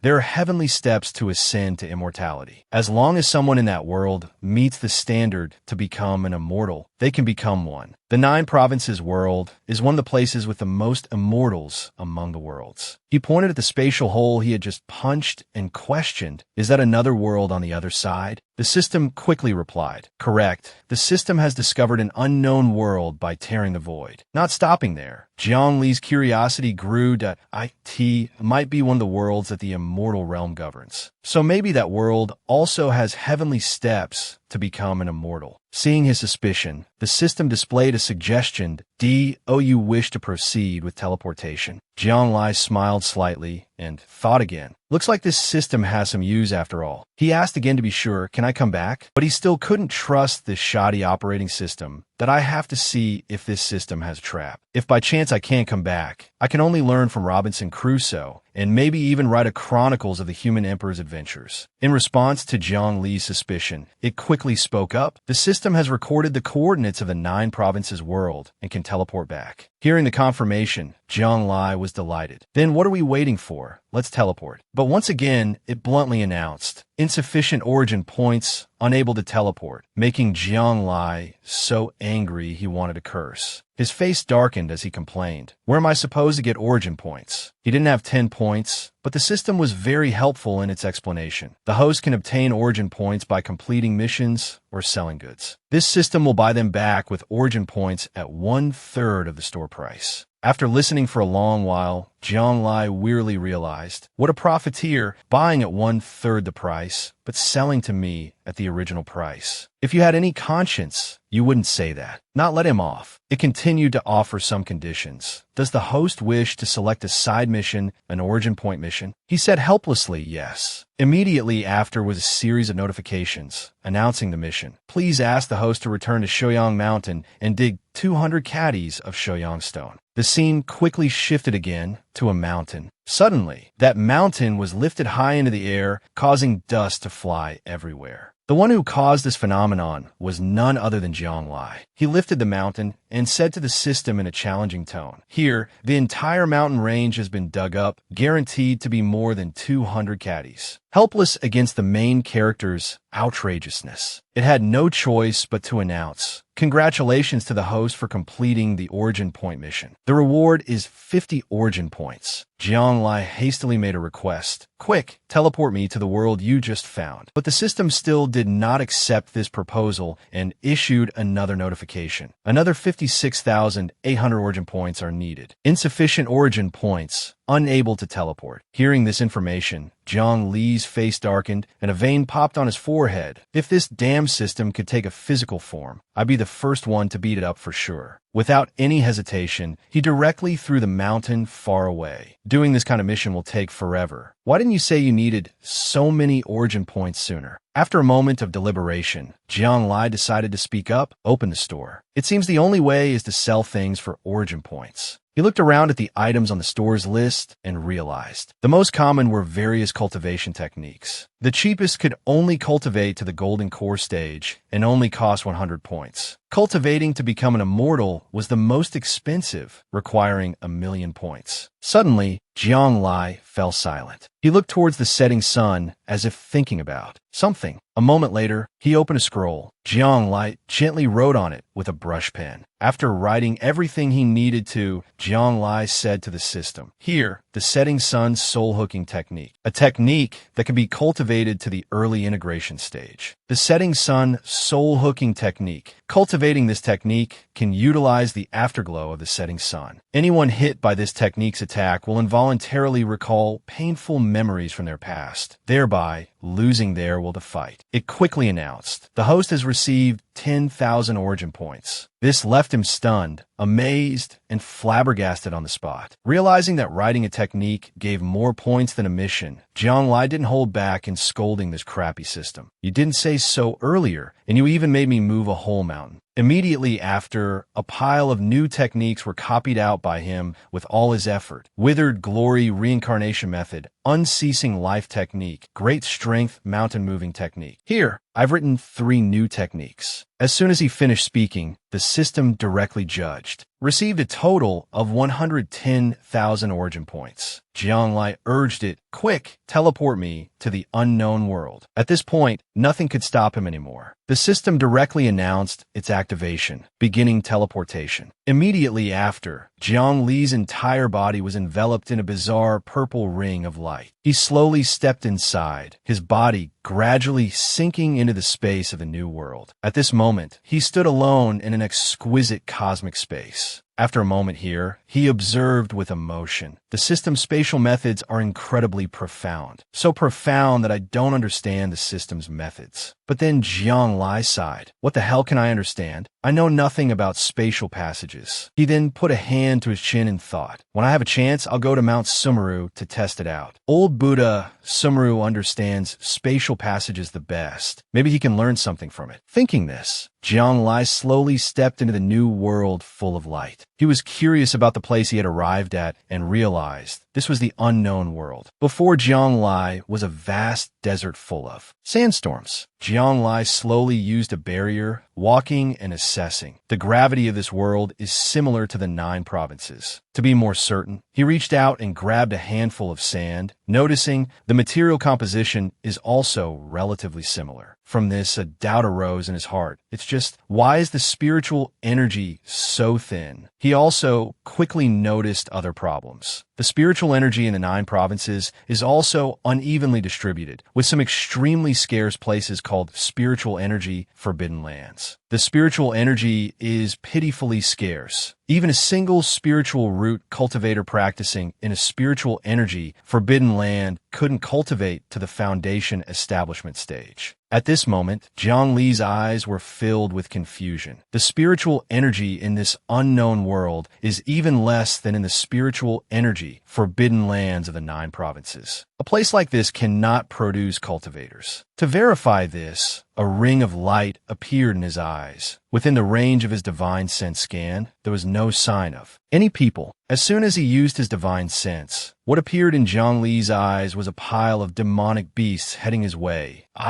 One. A herd gathered together, that is. At the same time, the demonic beast, surrounded by dark power, gradually approached him. When it got close to Jiang Li, he was not afraid at all, but rather observed it calmly. It wasn't long before the demonic beasts, upon seeing Jiang Li, went into a frenzy and charged to attack. Faced with their bloodthirsty appearance, he just calmly looked at the herd of demonic beasts and gave a command, freeze. Through his divine sense, Jiang Li looked at the demonic beasts with great excitement. I've never seen creatures like this in the 9 provinces. And then he suddenly realized it's not that they're so hungry they have to eat sand, but rather, from the image of the demonic beast's body, their body structure determines that they can only eat sand. The digestive organs, respiratory organs, and so on are all things I've never seen before. If my divine sense analysis wasn't strong enough, I basically wouldn't be able to distinguish the functions of these organs. Through this, Jiang Li assessed the demonic beasts. The bodies of this herd of wild beasts are very strong. The leader could have the body of a golden core stage, and the others also have the bodies of the foundation establishment stage. After finishing his investigation, he turned and left.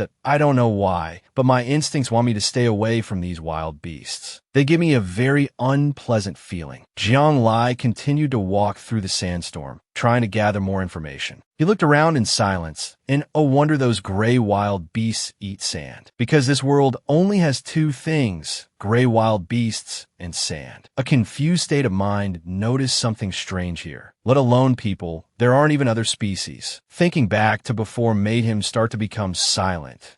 If the system told me this was hell, and this herd of wild beasts were beings condemned to the animal realm, I would believe it 80%. Then Jiang Li decided not to explore anymore. System, teleport me back to the 9 provinces. Compared to this place, the 9 provinces is truly an immortal realm. The scene shifted. The sky had now become clear and blue. He flew in the air and calculated that I'm really not interested in that gray world. Its only use is to go there later to try transcending the tribulation, to see if it's possible to ascend. Jiang Li closed his eyes and sighed. Maybe that world is connected to the immortal realm. He raised his hand, smiling as he prepared to punch another hole. Well then, let's try creating another spatial rift. Following, there were earth-shattering punches in the sky. Looking around, the fragments in the universe appeared, making him wonder the system isn't showing a notification for an unknown world. Jiang Li glanced, and only then did he realize it seems finding the gray world with one shot was just luck. Suddenly, a communication talisman appeared beside him, catching Jiang Li's attention. Immediately after, Kong Hu appeared with a message. Brother Jiang, the investigation you asked for has results. All the former human emperor candidates said that no one on their side has ever met the man in black. Hearing him say that really made him curious. That's strange. In his heart, he was already full of confusion. Why could the man in black be so sure that I could become the human emperor? Or is he really just promoting the demonic path? After a moment of thought, Jiang Li instructed Kong Hu, then you go to the heavenly secret pavilion and issue a commission. They have many methods. Tell them to investigate. Who taught Jiang Yixing the demonic cultivation method 380 years ago? After hanging up, he also turned and left. There was nothing left for him to do in the Great Zhou. Back to the human emperor's palace. Suddenly, the silent system appeared, announcing a new mission. It appeared before Jiang Li and assigned the mission. The Great Zhou Imperial Academy is about to recruit students. The 4 great academies are the advantaged academies. 60% of students can pass the entrance exam for the Great Zhou Imperial Academy. You did not graduate from the 4 great academies. Therefore, you were ridiculed by the academy students. It continued to make a very lenient offer. Please achieve first place in the Great Zhou Imperial Academy's entrance exam. This mission can be abandoned. After making the request came the enticement. Mission reward point 1 drop of True Dragon Blood, 1 beast shaping pill. Unlocks special mission, Immortal Realm Maze. Jianglai looked at the item in the reward section and asked the system with some curiosity, what is the Immortal Realm Maze? But this shoddy system was still as blunt as ever, tricking him first. Mission has not started. The host has no right to know. The more mysterious it was, the more Jianglai liked it. He gave an interested smile. Accept mission. Immortal Realm Maze. Interesting. In the light of the evening sunset, Jianglai felt emotional. Besides the Great Zhou Imperial Academy, it's really been a while since I've been there. The scene shifted, and a shout echoed in the dark forest. This way. Jianglai ran this way. Brothers after him, don't let him live. He remembered that moment, clutching his wound, a doubt rising in his heart that I worked so hard to break through to the foundation establishment stage. Am I going to lose my life here? Then Jianglai struggled to use his power that if it has to be this way, then I'll burn my 5-element spiritual root and use the burst of powerful combat strength for a short time. Either we all perish together, or I'll risk it for a chance to live. Seeing him burn his own spiritual root,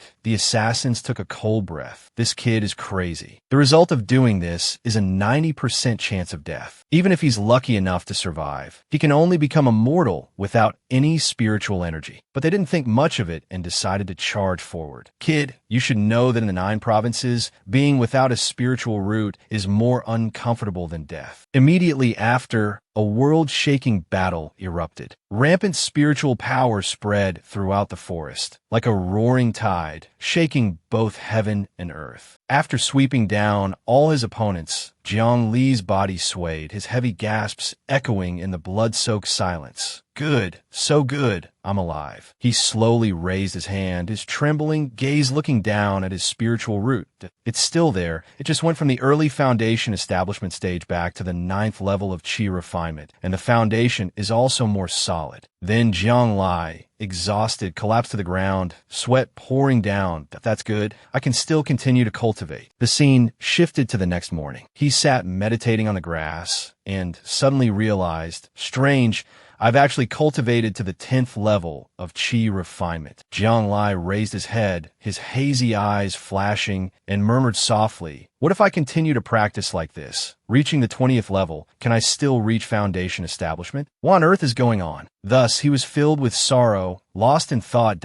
I heard that the Great Zhou has the largest collection of books. That is the library of the Great Zhou Imperial Academy. I'll go there and see if I can find an answer. The scene transitioned to the morning in front of the gate of a large city. Inside, Jianglai approached and started a conversation with Ji. This brother, may I ask how to get to the Great Zhou Imperial Academy? He smiled and replied, I was just about to go there. Let's go together. Hearing this, he nodded and replied gently, thank you. The scene changes to the inside of a room full of books. Ji is now smiling at Jiang Li and asks, I heard you failed the initiation for this formation array again. Hearing this, Jiang Li doesn't rush to answer but asks back, I heard your cultivation isn't going well and you were complained about by your elders for wasting the talent of your heavy pupils. He was hit where it hurts and just chuckled evasively. That's good. I also specialize in the Tao of Time, unlike someone who is a jack of all trades and master of none in cultivation. Without beating around the bush, Jiang Li directly emphasized, my fists are very good. Do you want to try them? Hearing this part, Ji stopped teasing and shot up, making an excuse to slip away. It's time for class. See you later. Jiang Li couldn't be bothered and just bluntly let out a scolding remark, get lost. After Ji left, a silence enveloped the place. His eyes became profound. Speculating based on the systematic cultivation knowledge I've learned at the academy during this time, I have a heavenly spiritual root, and it awakened early. Thinking about this issue again made him a bit pensive. The heavenly spiritual root conceals itself, appearing to the outside world as a 5-element spiritual root. Normally, only a cultivator who relies on a 5-element spiritual root to cultivate to the nascent soul stage can awaken the heavenly spiritual root, and from there, soar to the heavens. These monologues kept echoing in his mind. Heavenly spiritual roots are very rare, and cultivating to the nascent soul stage with a 5-element spiritual root is even more difficult. Therefore, a heavenly spiritual root cultivator is a rare sight, seen once in 1,000 years. Thinking of this, he gave a faint, emotional smile. I never expected that by burning my 5-element spiritual root back then, I would unexpectedly force the heavenly spiritual root to awaken early. At this moment, Zhongli could only look out the window in silence. Coming to the academy was truly the right decision. I gained knowledge, resolved my doubts, and even met a chatterbox. The harvest was quite abundant. The scene shifts to reality. He has now returned to this place. So fast, 500 years have passed in a flash. I was a student when I left the academy. Looking at the sign, Zhongli unconsciously smiled and said to himself, I'm still a student now. Thinking about the unfinished task, he began to walk slowly again. The reward for the previous mission in the system was unlocking the origin point reading function. The new mission is to win first place in the entrance exam. It's clear that I've been asked to use the new function to win first place in the exam. Recalling that glorious time, Zhongli smirked with satisfaction. Back then, without relying on the system, I was able to use my head to get first place in the entrance exam of the Great Zhou Royal Academy. Now, from the perspective of a Mahayana cultivator, isn't dealing with a small entrance exam as easy as turning over my hand? Then he went inside, but his mind was still wandering, thinking about that crappy operating system. Even using the system is an insult to my intelligence. Snapping out of it, he decisively called out, "Boss, I want the best room to prepare for the exam." Hearing this, a maid came forward to receive him. "All right, this way, please, young master." Zhongli went inside. Many students were still studying. He looked at everyone, a slight smile on his face. The exam day really makes one nostalgic. Two young men saw Zhongli and immediately started whispering. This kind of person with no ideals is such an eyesore. Rote memorization is so stupid. You can tell what kind of person he is at a glance. The boy in white, slightly indignant, said to his fellow student, "Look at the top scores in our library. They usually sleep more than anyone else in class." After the exam, they sigh with a long breath and say this question is wrong. That question is incorrect. I thought being top of the class was no big deal. When the results came out, he was still at the top of the class. I'm still at the top from the bottom. Then they sighed together. We should just mind our own business.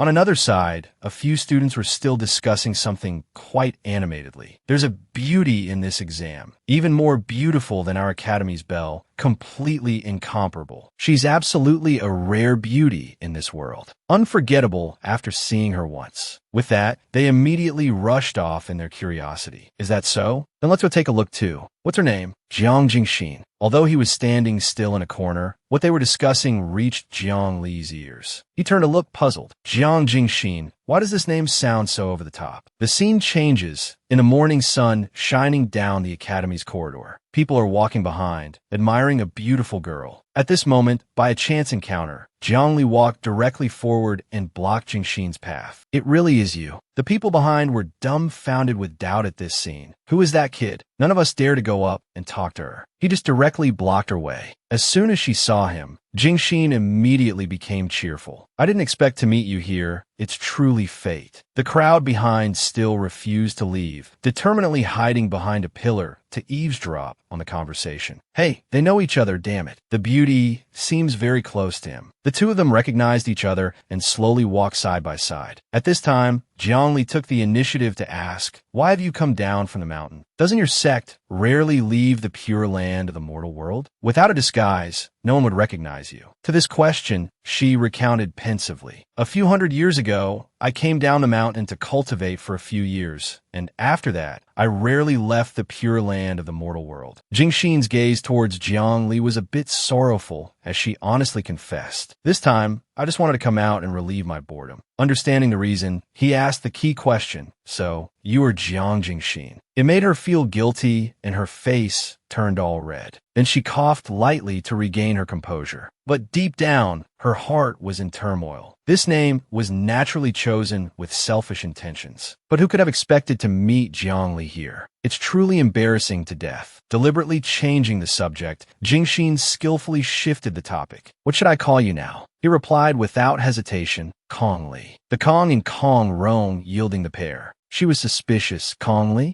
What does Kong Rong yielding the pair mean? He said it makes a lot of sense, of course, but it's better not to ask. I want to be a smart girl in front of him. Jiang Li changed the subject. Are you here for the entrance exam? What does this great Zhou Royal Academy have that is worthy of the holy maiden of the pure land of the mortal world coming to study? Even if there is, you don't need to pretend to be a student. She smiled and asked back, what about you? Didn't you used to come to the great Zhou Royal Academy every 30 years to give a lecture? Once? You said you wanted to repay the favor of helping you resolve your doubts. Why are you a candidate this time? He said nonchalantly, reminiscing about childhood. She smiled teasingly. I remember you entered the academy at the age of 20. Your childhood is quite long, isn't it, classmate Kongli? Jiang Li awkwardly scratched his cheek. How does she know what age I enrolled? Jing Xin smiled brightly and said, since we're both taking the exam, why don't we have a little competition to see who can get first place? He smiled and accepted. All right, let's add a prize. The loser has to grant the winner one condition. The two raised their hands and high-fived as a promise. A deal is a deal. The other people saw him being so intimate with Jingxin and held their heads, wailing. Oh God, he's actually that close with the beauty. Damn it, I'm jealous.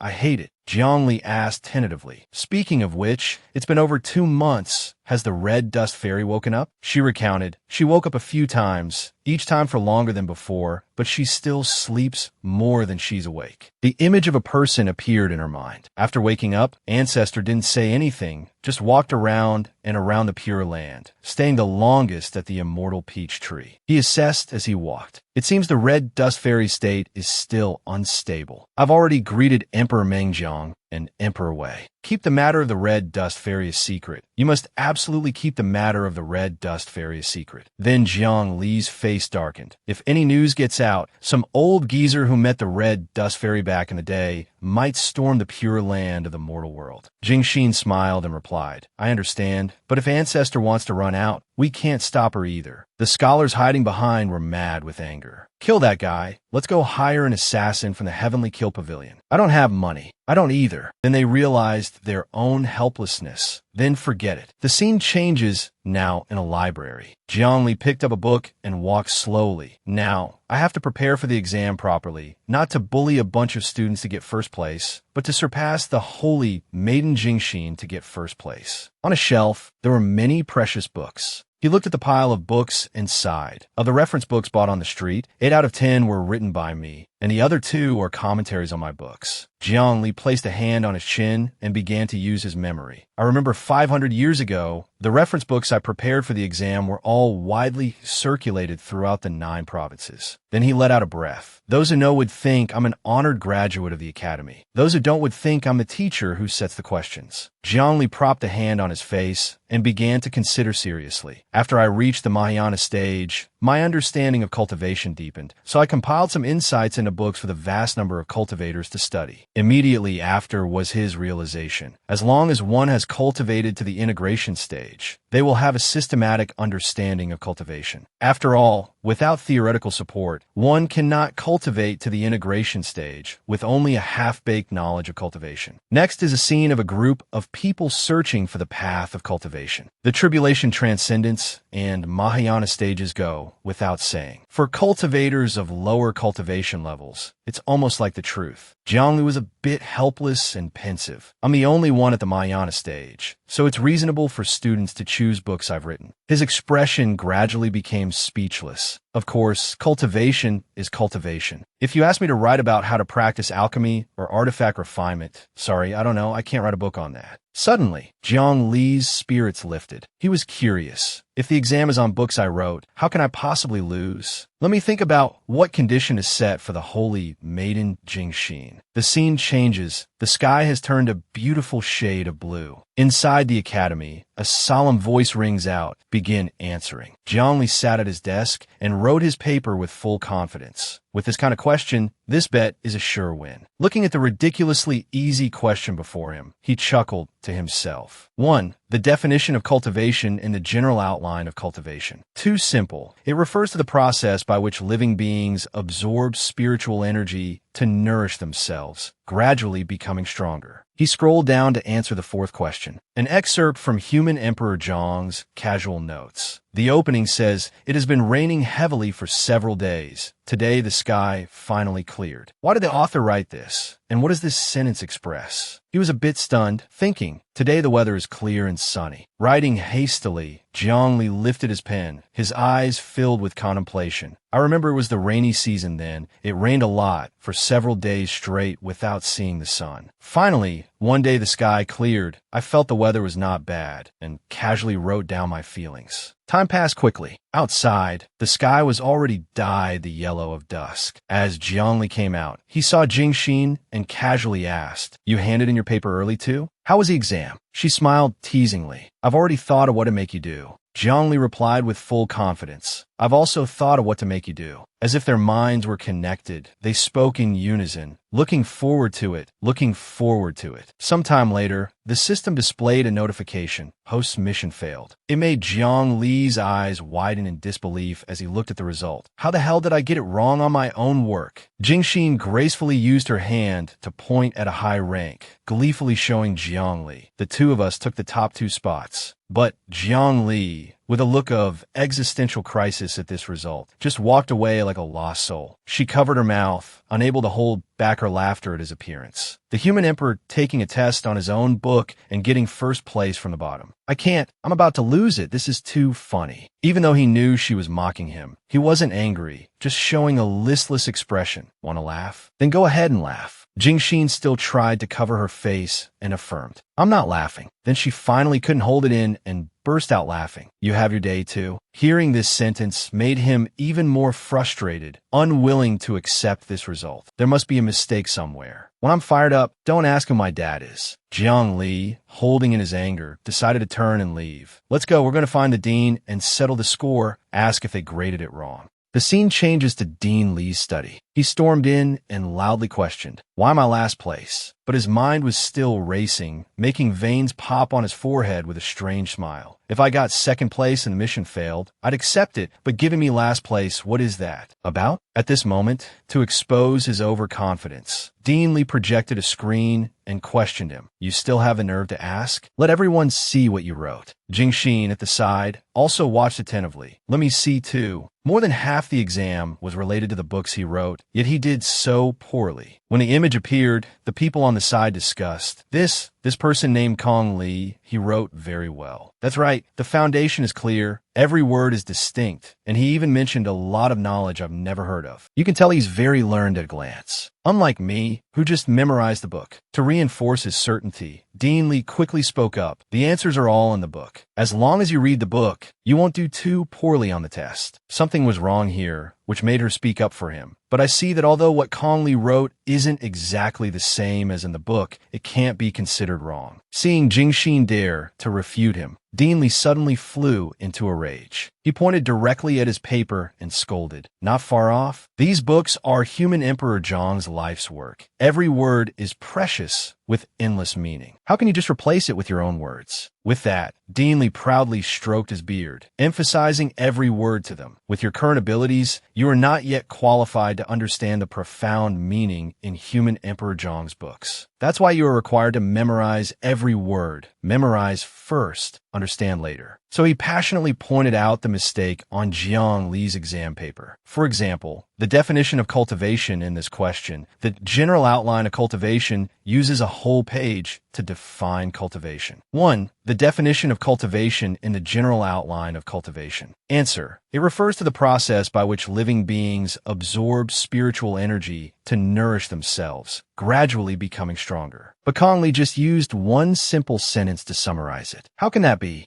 After listening to Dean Li's long-winded speech, he crossed his arms. His forehead creased like a cockroach's, sighed, and retorted loudly. Is it possible that the general outline of cultivation wasn't written for integration stage cultivators, but for chi refinement and foundation establishment cultivators to read? That's why it's written in such detail. But can it be summarized in one sentence? Hearing this, Dean Li jumped up and confronted him. Absolutely not. How great is human Emperor Zhang? The books he wrote are naturally for all ages, all cultivation levels. Everyone can read them. He continuously questioned him. I have studied Human Emperor Zhang's theories for over 100 years. I hosted every one of Human Emperor Zhang's lectures. No one understands Human Emperor Zhang's meaning better than I do. Two students on the side also sighed and discussed. That's just how the dean is. He doesn't allow anyone to say a single bad word about Human Emperor Zhang. Right. His study of Human Emperor Zhang's theories is so rigid. He says every word of Human Emperor Zhang's theories is precious and not a single one can be changed. He continued to point at every word on the screen. And this reading comprehension question,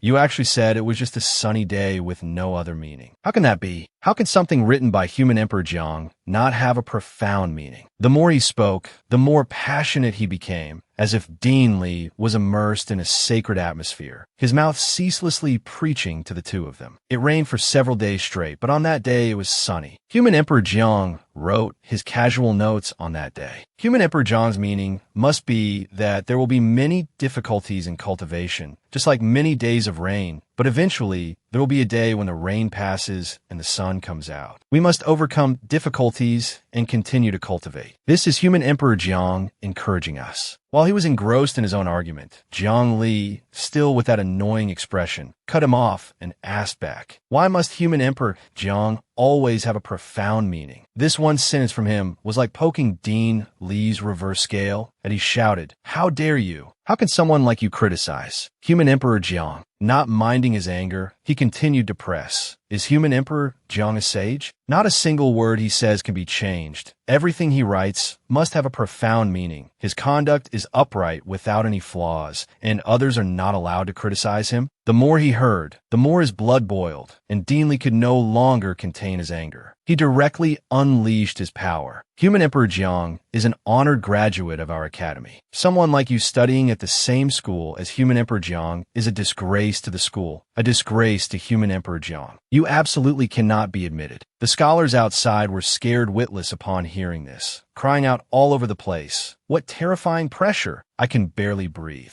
Just like the other scholars, Jing Xin frowned unhappily seeing the situation escalate to this point. What is this? The dignified dean wants to use the pressure of an integration stage cultivator to intimidate a student? Watch me counter it. But before she could make a move, Jiang Li was one step ahead. He directly reached out to stop Jing Xin and frankly posed a question to Dean Li. A disgrace to Human Emperor Jiang? As he spoke, he gently removed his face covering, each word like a slap to Dean Li's face to wake him up. "I think you're the one disgracing me." After seeing the face hidden behind his mask, Dean Li trembled. "Kong, no, Jiang, Human Emperor Jiang." The eavesdropping crowd was in for a shock. "It's Human Emperor Jiang. Oh my God, it's him again." The two scholars chatted casually. Hey, a direct slap to Dean Li's face. "This is going to be a good show. I can say, I've been annoyed with the dean for a long time for just making us memorize things." Over here, Jiang Li stood before Dean Li, who was so scared he was sitting on the floor, and said slowly, "When I first came to the academy, the academic atmosphere was open, students were free, and all kinds of theories and schools of thought competed." Then his expression turned serious as he emphasized, "And now, it's practically become the Jiang Li Academy, treating the primer I wrote for Qi Refinement and Foundation Establishment as a classic." Full of disappointment, he shook his head wearily. "Even though I was tired, I still deliberately took the time to come to the library to give lectures, to inspire students, to guide them to think fully and diversely about cultivation. It seems it was all just empty talk." Under these words from Jiang Li, he remained unrepentant and switched to flattery mode. "Jiang, Human Emperor Jiang, it's all a misunderstanding. I didn't know you were Kong Li. If it's you, then the exam paper is naturally full marks." Pondering, he listened to Dean Li's justification for his own mistake, and he could only look down helplessly before coldly declaring, "Dean, it's not a matter of who I am. You haven't realized your mistake. I'm disappointed in you." With that, Jiang Li turned to leave without any lingering attachment, not forgetting to leave instructions. "Everyone, go inform the students in the school. Say that I, Jiang, wish to hold a lecture." The title is "Authority Cannot Be Trusted." The disciples behind cheered excitedly. "Awesome. Love to hear it. Say more." The scene changes, now outside in the academy courtyard. Jing Xin walked and laughed. Didn't you lose a condition to me? I won't make you do anything bad. He replied listlessly, because of my arrogance, I lost a chance to find the immortal world. I'm just sighing. Hearing this, Jingxin looked at Jiang Li with a surprised expression. Find the immortal world? Did you find another clue? In Jingxin's mind, an image of him gradually appeared. Jiang, in his search for the immortal world, often did all sorts of eccentric things. For example, hearing that collecting all 4 dragon orbs could connect to the immortal world, he went to borrow the dragon orbs from the 4 Seas Dragon Kings. He directly knocked on the door back then. Is the Dragon King home? Lend me the dragon orbs for a bit. Her train of thought continued to the end. In the end, even when the plate of dragon orbs glowed, no passage to the immortal world appeared. Could it be that 7 are needed, but there are only 4 dragon orbs? As if seeing through Jingxin's thoughts, he became a bit suspicious.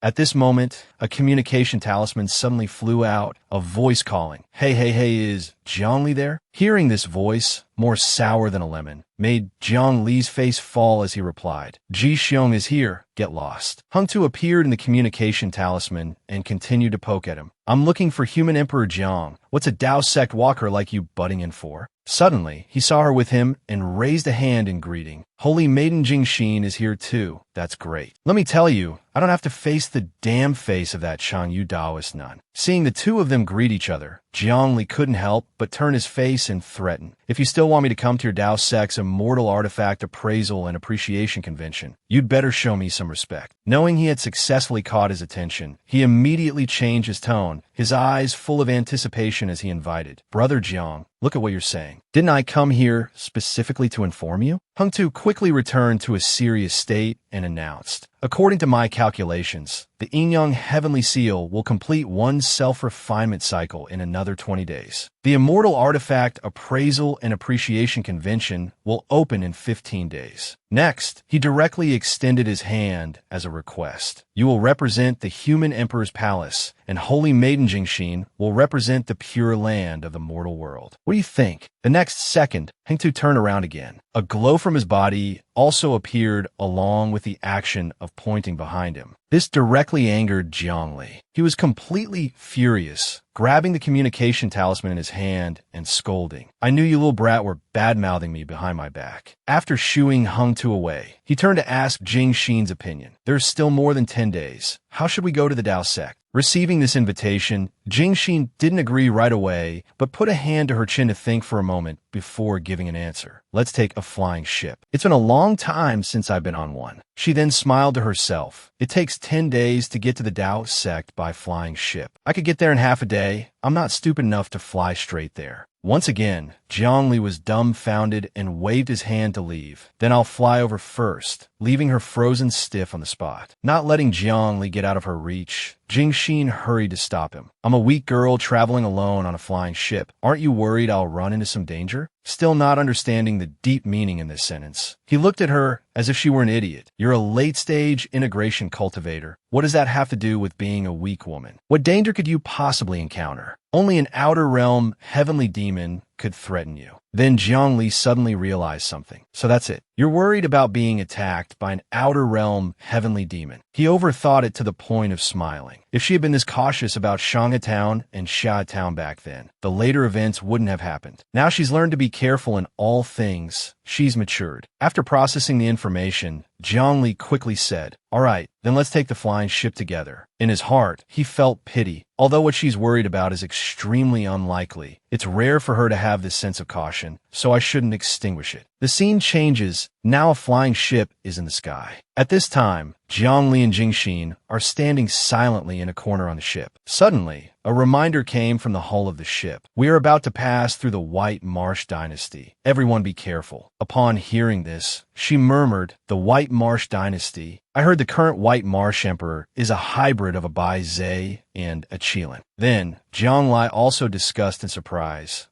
Demon beasts only recognize pure bloodlines, so they don't accept the current White Marsh Emperor. The White Marsh Emperor cannot wield the nation's fate and cannot suppress the 8 demon kings. Then he began to speculate. So the demon beasts are in disarray becoming a den of bandits. Just then, the Eagle Lord suddenly appeared. The spirit stones on this flying ship now belonged to this eagle demon. Seeing him, everyone was terrified and shouted, "We've run into a great demon again. We're doomed." Suddenly, a large amount of blood splattered out from behind him. At the same time, Wuji slowly walked over to persuade him. "Patron Eagle, lay down your butcher's knife and attain Buddhahood on the spot. Please let go of your weapon." Wang Bian, beside him, also added, "Eagle Lord, arson, murder, and pillage are not the actions of a gentleman." Despite their persuasion, he paid them no mind and gathered his strength to soar high into the sky. A mere little monk and a little scholar dare to obstruct this eagle demon.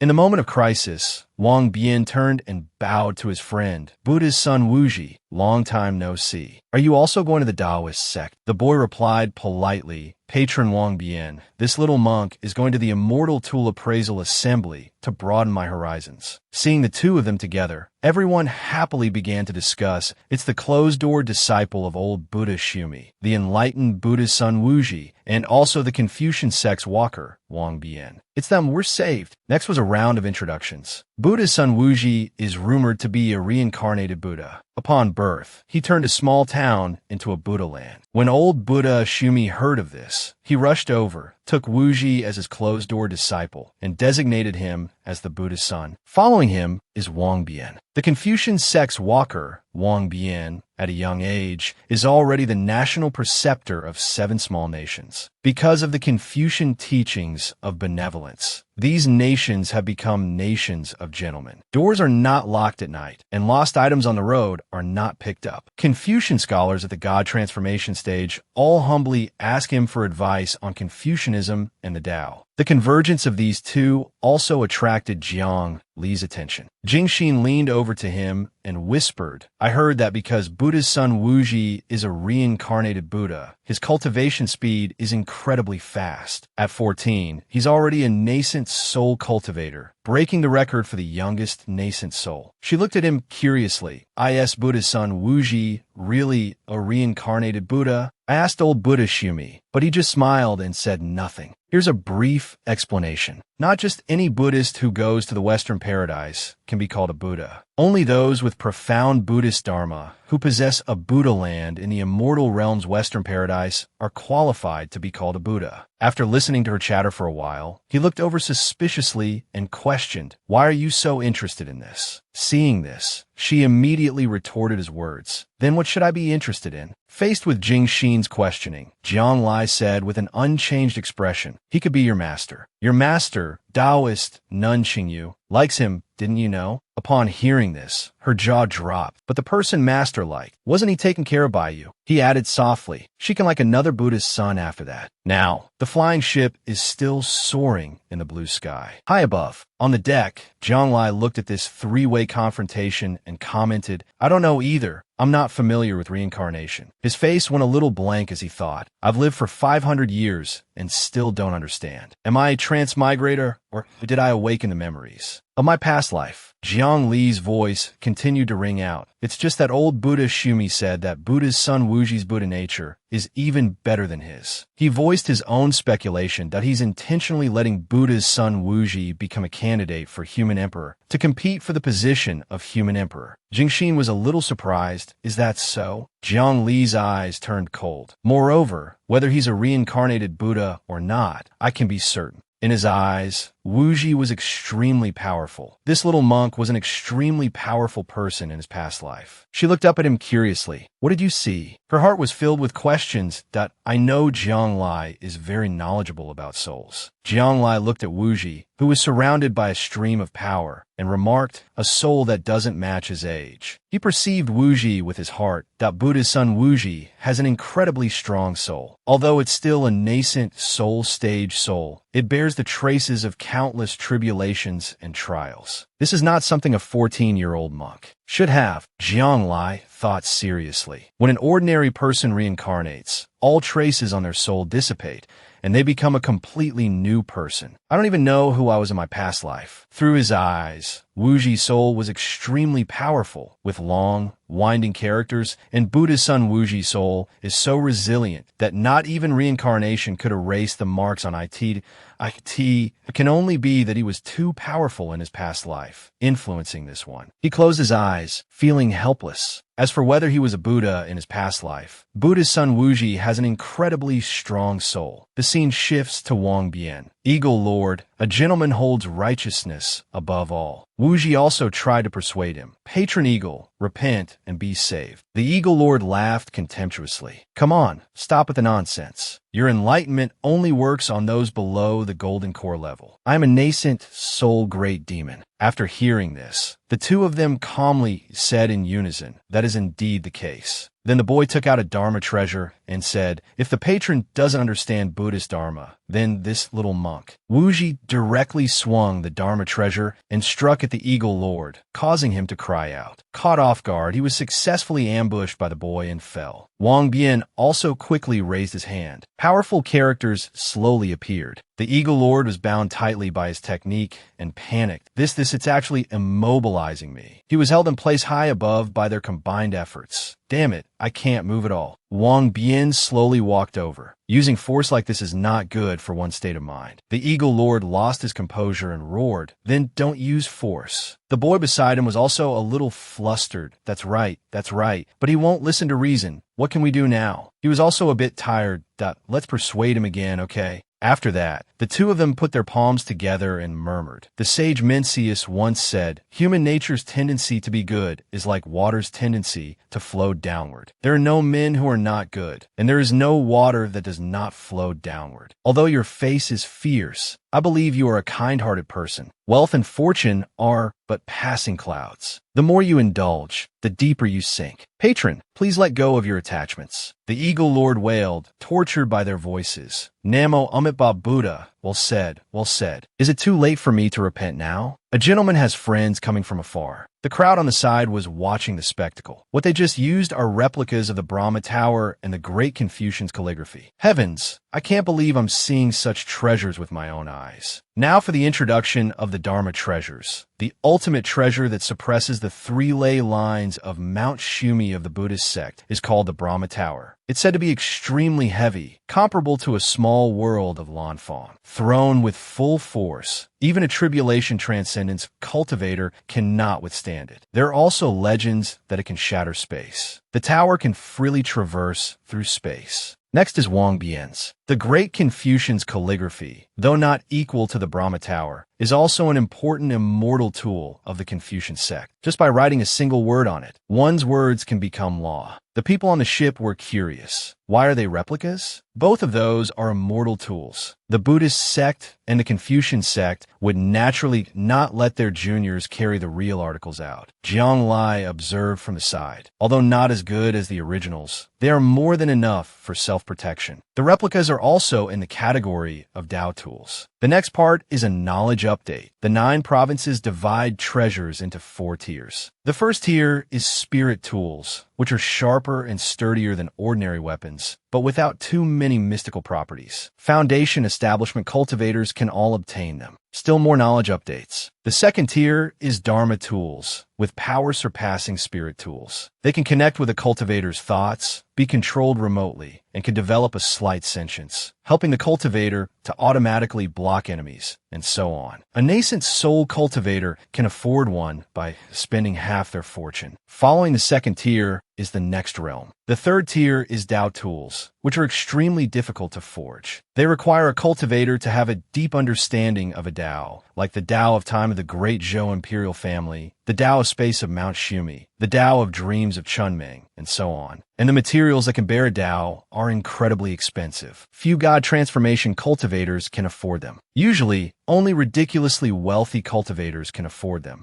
The new realm is quickly conveyed. The fourth tier is, of course, immortal tools. In the 9 provinces, no one can forge an immortal tool. The existing immortal tools, except for the Yin-Yang Heavenly Seal, which was forged by the Tao ancestor before his ascension, were all brought to the 9 provinces by immortals from the immortal realm. The number is extremely scarce, only a few pieces. Then, the 2 Dharma treasures of Wang Bian and Wuji are mentioned, and among the most famous immortal tools are the Taoist sect's Yin-Yang Heavenly Seal, the Buddhist sect's Brahma Tower, and the Great Confucian's calligraphy. Jingxin rested her chin on her hand, pondering. This Great Confucian's calligraphy is indeed a replica, but the Brahma Tower? She recalled a green lotus. I also have 2 Dao tools, named the 12th grade green lotus. I have a decent understanding of Dao tools. Jingxin quickly voiced her suspicion. I keep feeling that the Brahma Tower doesn't seem like a Dao tool. He turned and affirmed to her, you're not mistaken. This Brahma Tower is the real Brahma Tower. Suddenly, Jiang Lai paused slightly. Old Buddha Shumi values this new Buddha's son so much. He even dared to let him bring this thing out. He was deep in thought. It's just that Buddha's son Wuji's realm is not high, so he can't fully unleash the power of the Brahma Tower. Jiang Lai thought of Wuji's Dharma treasure, but if he were in real danger, the Brahma Tower would automatically defend against the enemy. Even a body integration cultivator who runs into it would have to die with regret. Then he sighed and said,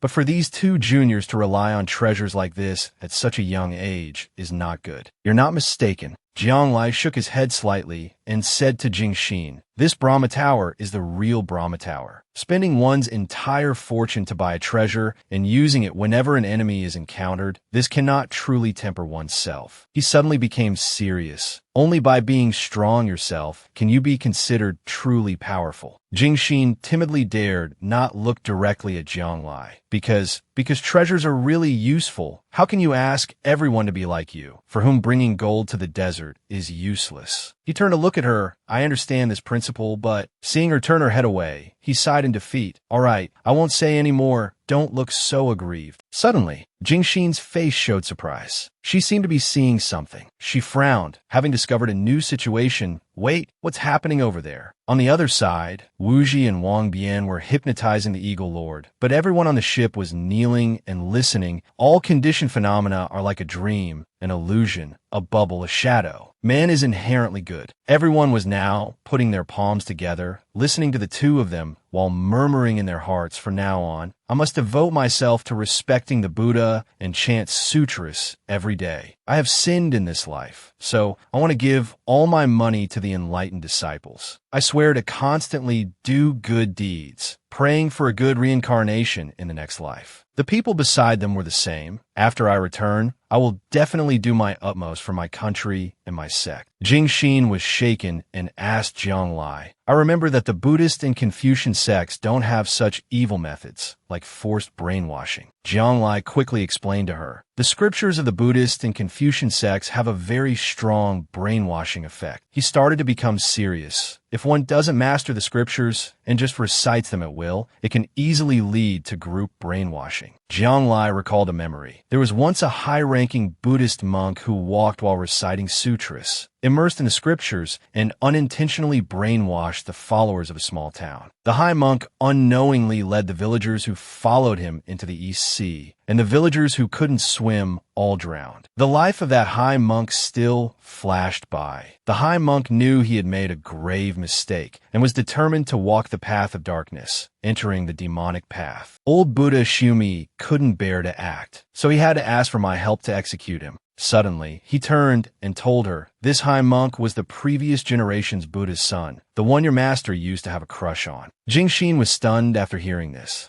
What does this have to do with my master? Jiang Lai looked over with some seriousness. Although they stopped and the brainwashing was lifted, those 2 kids are going a bit too far right now. The Eagle Lord on this side was screaming, Hey, are you guys from the Buddhist and Confucian sects or an evil cult? Who forcibly changes people's thoughts like this? Look behind you, look behind you. On this side, Wuji and Wang Bian were thinking, you convert the eagle demon first. You enlighten the eagle demon first. It must be me. Suddenly, the 2 were slapped by a hand. You 2 idiots, wake up. Jiang Lai came forward and sternly reminded them, your methods have deviated from the orthodox path. You're on the wrong path. If you continue, you will fall into the demonic path. Only now did the 2 of them notice the people who had almost been brainwashed and were startled. This. I actually unintentionally, seeing the 2 of them standing there dumbfounded. He ordered, hurry up and disperse your Dharma power and return these people to normal. The 2 hurriedly obeyed, yes. Only then did everyone wake up. They looked at each other in horror. What just happened? I don't know. I was listening to them preach the scriptures and unconsciously walked over. Me too. Wu Ji and Wang Bian came forward, put their palms together before him, and said gratefully, "Thank you for waking us up, sir. May I ask who you are?" He slowly looked at the two of them and revealed his identity, stunning them. Jiang Lai. The Eagle Lord at the side was scared out of his wits. I just wanted to take advantage of the situation. Not only did I run into the Buddha's son and the Confucian walker, but I even ran into human Emperor Jiang. Is this good luck or bad luck? Both of them were stunned and looked at him. The Confucian sect's Wang Bian pays his respects to the human emperor. The Buddhist sect's Wu Ji pays his respects to the human emperor. My idol, the goal I pursue my whole life, is actually human Emperor Jiang. Jiang Lai said with some grievance. Luckily, I blocked the sound beforehand, otherwise I would have been surrounded by onlookers. Why am I now like a big celebrity from my past life, having to wear sunglasses when walking through a shopping mall for fear of being recognized? He sighed slightly and reminded them, "You too, you only knew how to compete with your techniques and almost trapped yourselves, walking down an evil path." Wu Ji and Wang Bian were like remorseful children. "We were wrong. We won't do it again, I promise." Jiang Lai began to question them. "You're also going to participate in the Taoist sect's Immortal Tool Appraisal Assembly? We're your masters. Why did they only let you two juniors represent your sects?" Wu Ji recalled for a moment and then recounted, "My master said he had an epiphany about the Tao of space and is at a critical period, so he can't be distracted and let me go." Wang Bian also quickly said, "My master said he gets angry just seeing the Taoist sect master." Jiang Lai understood upon hearing this. Right? The Confucian sect leader and old by have a personal grudge. Thus, in Jiang Li's eyes, an image of the Confucian sect returned. The Confucian sect leader, Dong Zhongren, a proponent of the theory of innate goodness, spent all his effort teaching the people of a nation to be gentlemen, not greedy, to restrain oneself and restore propriety for the sake of benevolence, using this to show off to the Taoist sect master. What Hengta did back, then,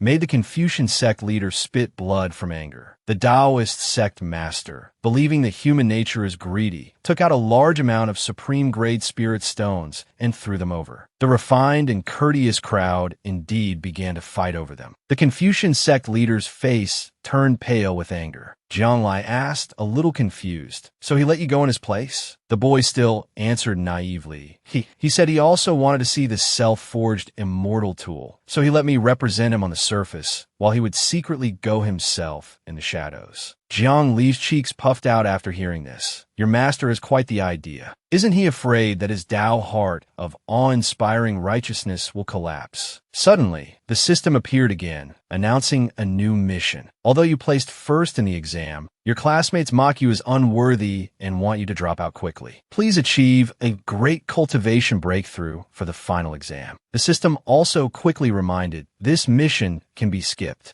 He directly chose skip. Jiang Lai sighed at the mysterious mission from the immortal realm. This kind of mission really won't appear continuously. The scene changed, and at this time, the flying ship had quickly arrived at its destination. Hung Tu was walking over with his arm around a middle-aged man. The Taoist sect master, Bai Hung Tu, and the Confucian sect leader, Dong Zhongren, have come together to welcome human Emperor Jiang. 2 rows of people also bowed respectfully. Welcome, human Emperor Jiang. On the flying ship, Wang Bian's face turned completely red seeing this scene. Master, you actually got caught. How embarrassing. I want to stay on the ship and not go down. Hung Tu happily walked up to Jiang Lai on behalf of the entire Taoist sect. I welcome human Emperor Jiang to the Taoist sect to participate in the Immortal Tool Appraisal Assembly. He also smiled professionally and hugged him. Thank you, Sect Master Bai. Jiang Lai used this opportunity to squeeze Hung Tu tightly, making him try to endure it. Pain, pain, pain, I'll endure it, ow. Hung Tu hurriedly pushed him away. And Saintess Jingxin, we haven't seen each other for many years. Your relationship with human Emperor Jiang is still the same. Jingxin tried to compose herself. Jiang Lai is standing here watching. I can't make a move, endure it. After the opening pleasantries, Jiang Lai walked in and asked, I've never asked you, brother, how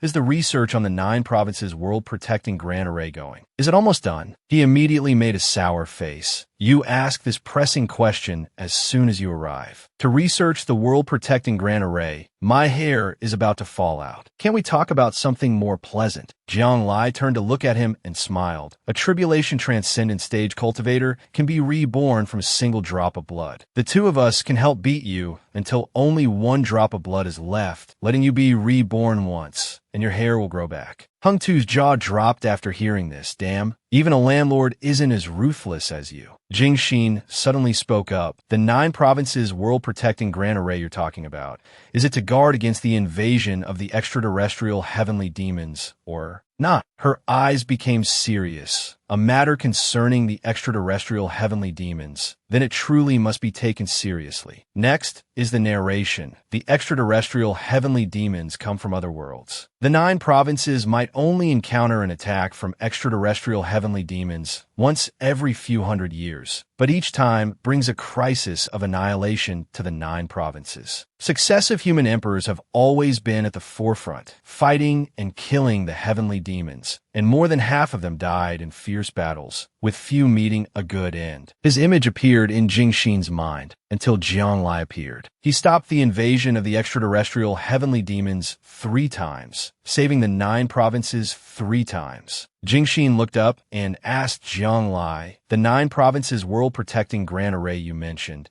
is it aimed at the invasion of the extraterrestrial heavenly demons? Her eyes grew somber. If it's related to the extraterrestrial heavenly demons, then it must indeed be taken seriously. Jiang Lai wasn't very confident either, although I can easily win. His expression was troubled as he explained, but I have to know when the extraterrestrial heavenly demons appear and then fight my way over. The time in between is enough for the heavenly demons to wreak havoc on a large scale, causing hundreds of thousands or millions of deaths. Jing Xin understood their plan after hearing this. So you and Sect Master Bai are preparing to use the world-protecting grand array as a buffer. Jiang Lai confirmed her thoughts. This array can hold them off for a quarter of an hour, which is enough time for me to get there. Hung Tu at the side spoke up. However, this array has 2 difficult points. First, to constantly maintain this array requires a huge amount of spiritual power. Jiang Lai said with sharp eyes. Faced with this, I have summoned the 16 major sects and the 9 great dynasties, each providing 6 body integration stage cultivators. A magic circle appeared in his memory. The human emperor's palace provides 2 body integration stage cultivators. The 8 cultivators will continuously transport spiritual power to maintain the grand array. Jing Xin spoke up after hearing this. When the heavenly demons invade, no one can escape unscathed. Everyone should not object. Jiang Lai agreed somewhat. This matter has already been agreed upon. He continued to explain to her. Second, this formation is truly too large. Jing Xin asked him doubtfully, too large means? Jiang Lai recounted to her, there has never been a formation that could encompass the entire 9 provinces. And to explain the difficulties, the problem isn't simply expanding the formation. We also have to consider issues like terrain, transportation, and transfer of spiritual power, and so on. The design is incredibly difficult. He could only throw up his hands and let out a breath. Even if a body integration stage cultivator were to design it, they would have to cough up all their life's blood. It was only after I broke through to the tribulation transcendent stage that I began to design it. Hung Tu's expression quickly changed. However, congratulate me. I have already figured out the world-protecting grand array. He raised his hand and said to Jiang Lai, now, all that's missing is an immortal tool to serve as the formation's eye. He thought for a moment and then confirmed, that's right. The effect of this formation is immense. Naturally, it needs a treasure that can withstand this great karma to serve as the formation's eye. He said with a confident expression, I have asked Ancestor Chansuan. The old man said that the Yin-Yang heavenly seal connects heaven and earth and has the ability to initiate spiritual enlightenment. The strange runes appeared against a black background. Looking mystical, it is most suitable to be the formation's eye. Suddenly, Jiang Lai changed the subject. Immortal Chansuan, is he still well? Hearing this, he spread his hands and replied, of course he's still well. Seeing Ancestor Chansuan's spirited appearance, I might die of old age and he'll still be alive. Hunto asked curiously, you want to see him? Jiang Lai nodded and stated his intention. I have some questions to ask him. Jingxin, at the side, spoke up. Can I also go and meet immortal Changsuan? Her heart was filled with curiosity. I have only ever heard of immortal Changsuan's title, but I have never met this old man. He happily agreed to her request. You can. Ancestor Changsuan likes a lively atmosphere. He couldn't ask for more people. Then Hengtu hurriedly left. I also need to prepare some things for the Immortal Tool Appraisal Assembly. You two go on your own. He is still in Fengyi Cave. Next is a bit of storytelling. When the 9 provinces in the Immortal Realm were still connected, many immortals had visited the 9 provinces, but all of them returned to the Immortal Realm after a few hundred years. There was only one, Immortal Changsuan. He was from the 9 provinces. The story continued. After ascending, he felt that the Immortal Realm was not as familiar as the 9 provinces. After returning to the 9 provinces, he never left again.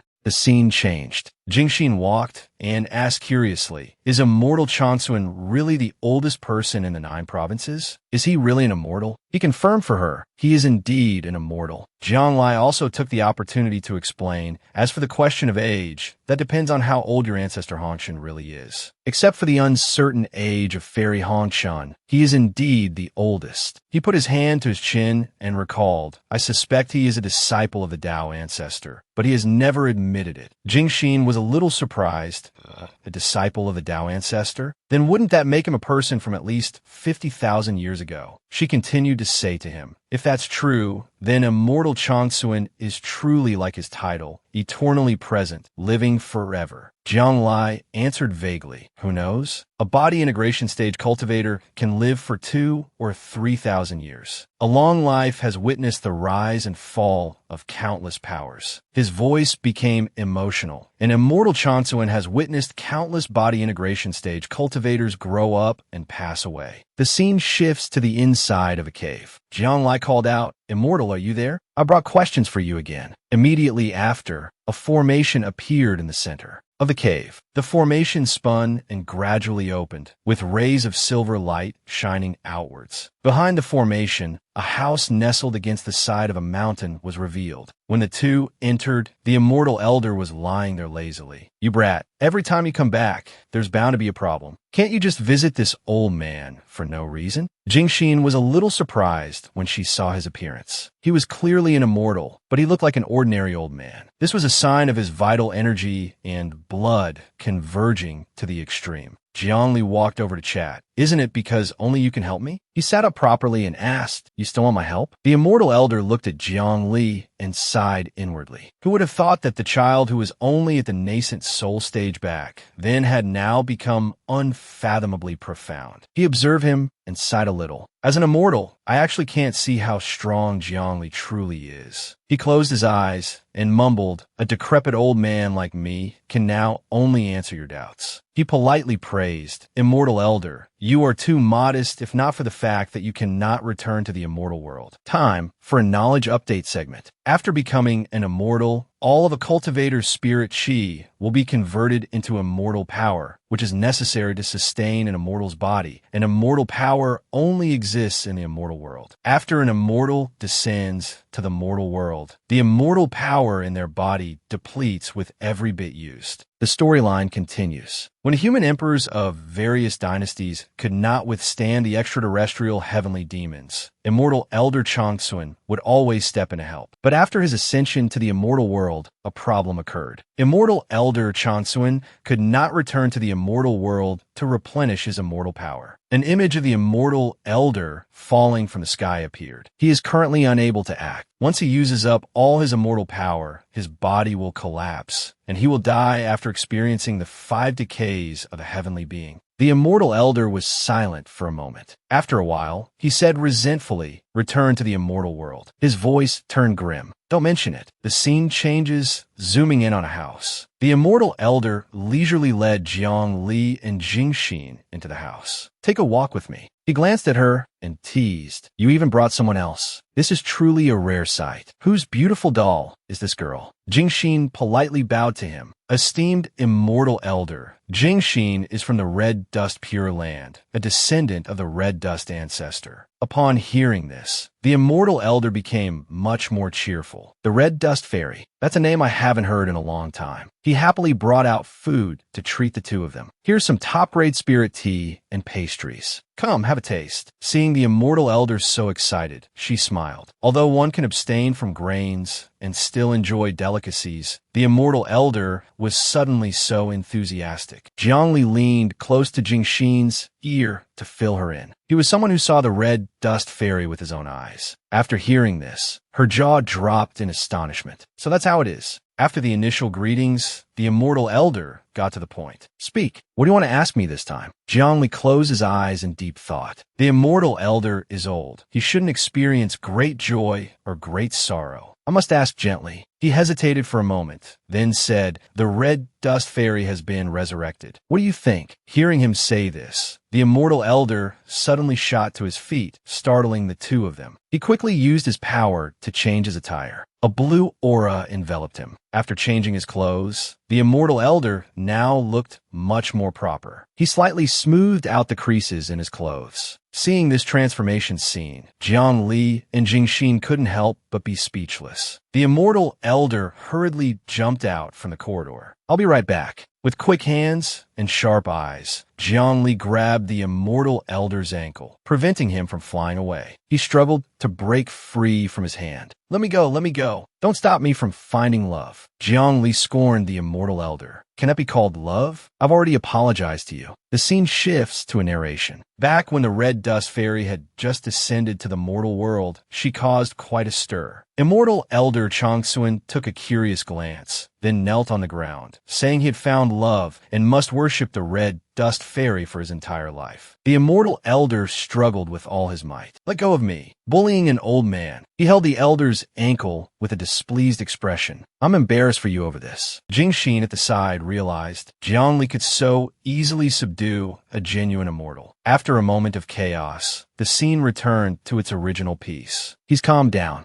Jiangli whispered to her, see the power of the Red Dust Fairy? Even an immortal can't resist it. The immortal elder didn't hold it against the junior. He was more concerned about the information. So, the Red Dust Fairy, she's really been resurrected. He sighed and mumbled, something like this, back when I was in the Great Zhou Imperial Dynasty. No wonder you suddenly came looking for me, saying there was a beautiful woman fighting. The immortal elder seemed to realize something. It seems to be a body-born spirit. A new soul has been born. The immortal elder glanced over, then recalled and explained. There are examples of this in the immortal world. Next were his words. After an immortal dies, the immortal power remaining in the body does not dissipate. The body is incorruptible, and over a long period, it can give birth to a new consciousness without the memories of the original body, becoming a completely new existence. Among them, body-cultivating immortals are the most prone to this situation. The immortal elder continued to explain to the two. Didn't you already hypothesize about the birth of a new soul? A body-born spirit belongs to this category. Be it spirit power or immortal power, they will eventually give birth to a new soul. Jiangli asked his question. Then why does she sleep? He stroked his beard and answered. A psychological issue. A newly born soul knows nothing about itself and the world. The image of the Red Dust Fairy appeared in his mind, yet it possesses extremely immense power. They will feel confused and afraid, preferring to use sleep to escape. The immortal elder gave a gentle smile. After you told the Red Dust Fairy some stories about her past, her sleeping time has been continuously decreasing. This is the process of gradually accepting her self. After hearing this, Jiangli couldn't help but feel impressed. Immortal Elder Changsuan has been in the immortal world for tens of thousands of years after all. His knowledge is profound. Just as he was about to praise him further, he saw the elder stealthily trying to sneak away. Found. Jiangli was blunt. Don't you go past the newly born Red Dust Fairy and sneak off to the Red Dust Pure Land. Being exposed, the immortal elder felt guilty and denied it vehemently. How could I? Am I that kind of person? He grimaced, feeling wronged. How did this brat see through my thoughts with just one glance? Seeing this, he couldn't do anything to the immortal elder and could only sigh. I'm not kidding. I still have no clue how to properly handle the matter of the Red Dust Fairy. Jiangli looked at him with a threatening gaze. It's one thing if she stays in the Red Dust Pure Land, but what if she wants to go out? Should we let her out or not? He became more serious. Right now, only a few people know about her. Don't you cause any more trouble." The immortal elder fell silent, then replied, "I know." He thought to himself, agreeing to speak of this matter shows complete trust. As an elder, I cannot betray that trust. He slowly approached the elder.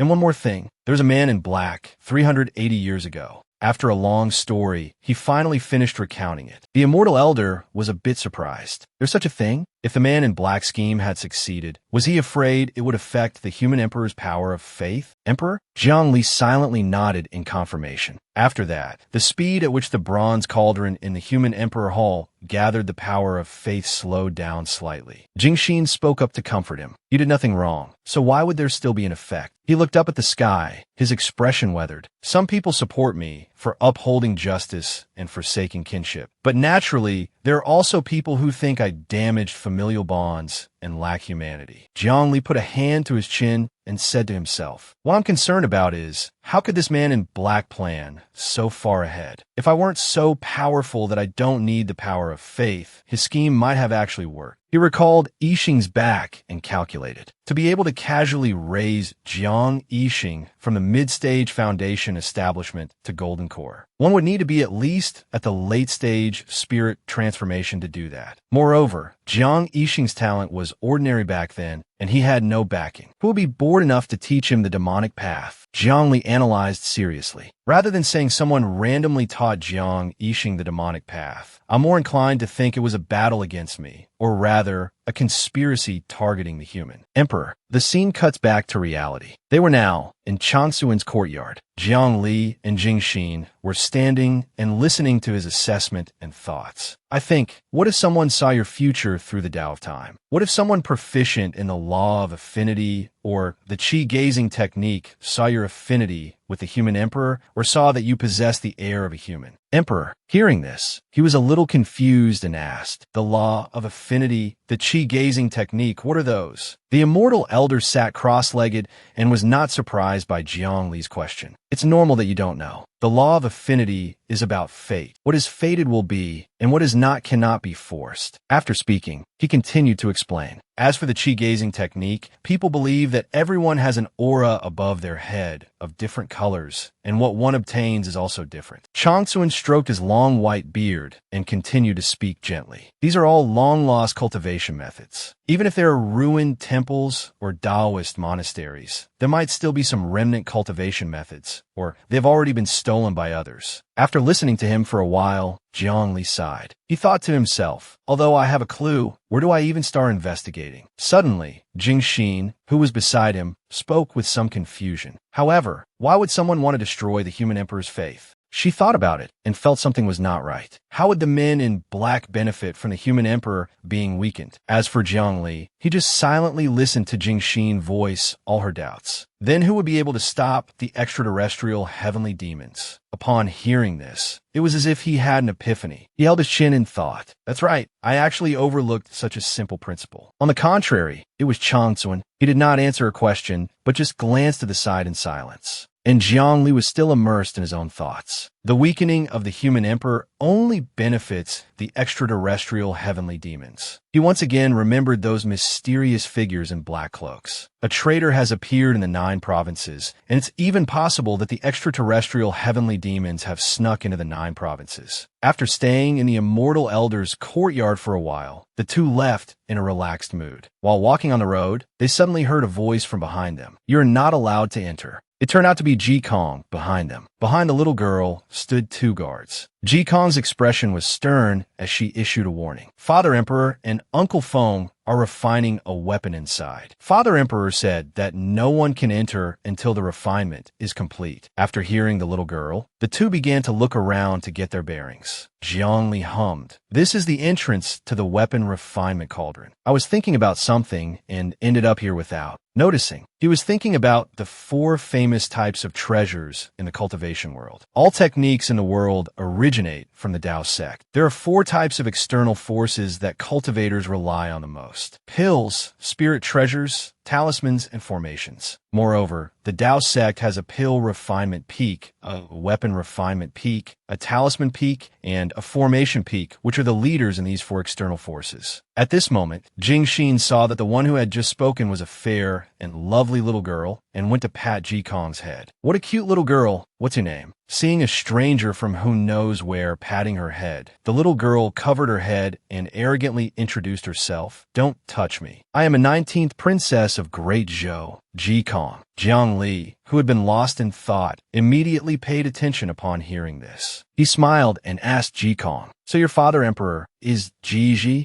Jiang Li was smiling on the surface, but a storm was brewing in his heart. He cracked his knuckles, as if preparing to beat someone up. "Old by nose, I'm pretending to be the Tao sect's walker." Ji must have been the one who told him. Ji Kong was a little curious upon hearing Jiang Li's question. To be able to say Father Emperor's name directly, "Are you acquainted with him?" Hearing the little girl's tender voice, he smiled at Ji Kong and replied, "No need to be so worried. After all, His Majesty and I are old friends." As soon as Jiang Li finished speaking, the two guards behind Ji Kong immediately bowed in a hurry. The Zhou Emperor's guards pay their respects to human Emperor Jiang. The little girl heard her subordinates greeting and suddenly realized something, her whole body trembling. Her jaw dropped and her eyes widened. A second later, her eyes sparkled as she looked at him with an admiring expression. "Uncle, are you human Emperor Jiang? I've heard Father Emperor talk a lot about you." Hearing this, Jiang Li became a little curious. He wondered what kind of person he was in Ji's words and asked the little girl, "What did he say?" When asked by Jiang Li, Ji Kong hurriedly began to recount for him. "Father Emperor said you are the great hero of the 9 provinces, a reincarnated true immortal. Father Emperor also told me about the difficult process of becoming the human emperor. He also said that you would protect the 9 provinces and fight against the extraterrestrial heavenly demons with Father Emperor." After hearing this, Jiang Li couldn't help but find it interesting. He clasped his hands behind his back and laughed loudly. "I never expected Ji to think of me that way." Jiang Li was overjoyed and thought to himself, "All right, I'll be a little gentler when I beat up Ji later." Jing Xin, however, noticed another issue. She turned to ask Jiang Li, "Isn't he someone who doesn't know how to refine weapons? Why did he go to the weapon refinement cauldron?" Hearing this, he replied, "Have you forgotten about his pupils? They are of great help in refining weapons." Inside the weapon refinement cauldron,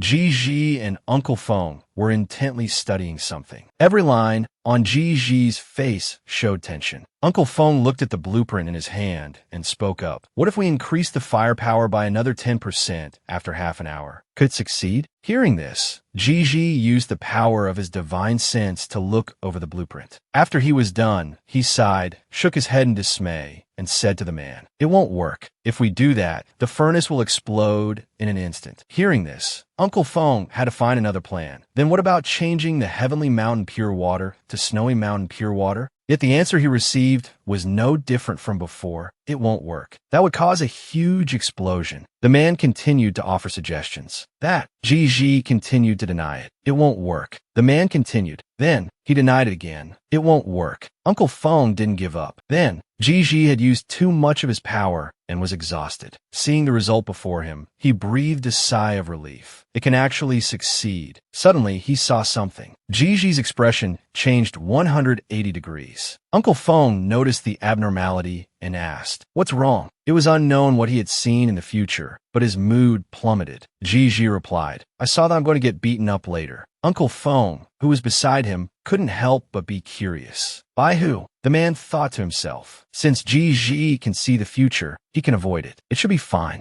Ji's face was written with 2 large words of despair as he replied to the man, "It's Jiang Li." After speaking, without waiting for the man to say anything more, he turned and left. "I'm leaving first." Seeing him abandon his post like that, Uncle Feng cursed inwardly. This glib-tongued fellow must have said something else to provoke human Emperor Jiang again. So the man had to resort to using an item as a trade. Uncle Feng grabbed Ji's hand and tempted him. "I went to the pill refinement cauldron and found a great recovery pill. If that doesn't work, I still have friends in the Qiancorp sect." Being grabbed, he flailed like a shrimp. "Let go of me. Your heart is as black as the furnace." Fire. Just as Gigi finished speaking, someone kicked open the door of the weapon refinement cauldron, causing him to fall silent as a sense of unease welled up. At this moment, Gigi lowered his eyes to the floor, his mind racing with calculations. If this were our home turf in Great Zhou, I'd still have the confidence to deal with Jiang Li for a round or two, but we're in the Dao sect now. Before Gigi could finish his thoughts, Jiang Li had already approached and raised his fist, making his face turn pale with fear. Knowing he couldn't escape this calamity, Gigi left a final plea. Don't hit the face. He was also very magnanimous and agreed. All right. On another side, Hongtu was presiding over a grand assembly. He announced, I declare the Dharma Treasure Appreciation Assembly. A giant seal appeared among the mountain ranges. Officially begins. A giant blue seal appeared among the mountain ranges. Jiang Li, Jingxin, Hongtu, and others stood on the bridge. Above the small pavilion, in the middle of the bridge, a heavenly seal was created. Hongtu stood there with his hands behind his back and announced, I declare the Dharma Treasure Appraisal and Appreciation Assembly now begins. In Jiang Li's mind, he could already imagine a host stirring up the atmosphere. Esteemed audience, hello everyone. Welcome to the Dharma Treasure Appraisal Assembly organized by the Dao sect. Now, let me explain this assembly to everyone. The more he thought, the darker his expression became, which even caught the attention of Jingxin beside him. The much-anticipated exhibition of immortal artifacts from various factions is about to begin. It's called an exhibition, but it's actually a battle of techniques.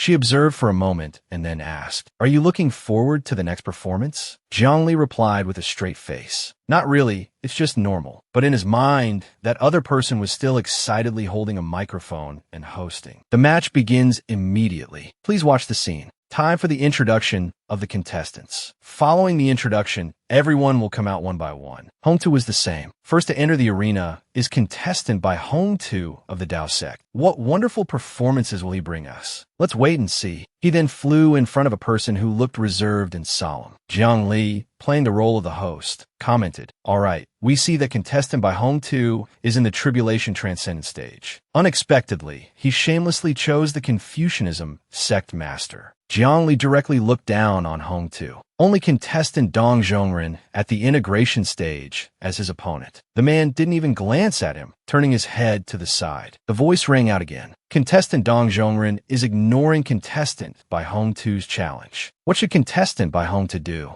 Hongtu refused to give up. He tauntingly gave the other person the middle finger, infuriating him. Contestant by Hongtu has issued a challenge. Contestant by Hongtu is challenging contestant Dong Zhongren. The chattering commentary continued in Jiang Li's mind. The challenge is extremely unpleasant, truly infuriating. As a host, if I heard such words, I would definitely have to fight him. I wonder what choice the Confucianism sect master, who is skilled in cultivating his temperament, will make. Over here, having achieved his goal, Hongtu sinisterly flew away, leaving the man below pointing and cursing. As expected, we see contestant Dong Zhongren trembling with anger. Contestant Dong Zhongren is ignoring contestant by Hongtu's challenge. The voice in his head called for applause. Contestant by Hongtu's methods are extremely despicable, but it seems to have worked. Let's applaud the courage of contestant Dong Zhongren. Jiang Li's face remained stern, but he unconsciously raised his hands and clapped a few times, confusing Jingxin. Now, it was his turn to counterattack. Contestant Dong Zhongren has taken out the Great Confucian's alphabet slate, the genuine Great Confucian's alphabet slate. Today we are truly fortunate to see a genuine immortal artifact. The two stood opposite each other in the formation. Hongtu was waiting for Dong Zhongren's counterattack. Zhongren looked at Hongtu with contempt and challenged him smugly. This is the Immortal Artifact Appraisal and Appreciation Assembly. We must fight with immortal artifacts. Your Dao sect's only immortal artifact is on the exhibition stand. What will you fight with? He remained unfazed, with one hand behind his back. He replied as calmly as ever. You can't say that. This is an assembly held by our Dao sect. How can our Dao sect not participate in the fight? It would be as if the Dao sect has no presence. The next second, he flew up, a stream of green light surrounding Hongtu. Come on, I won't bully you. I won't use a weapon. He flew straight toward Zhongren and raised his fist in front of him, fighting barehanded against someone holding an immortal artifact. He was so angry he was speechless. "By Hongtu, you bastard." As soon as he finished speaking, Hongtu's fist landed squarely on his face. The commentary voice continued. Contestant Dong Zhongren was just trying to enlighten contestant by Hongtu. Contestant by Hongtu, however, showed no martial virtue.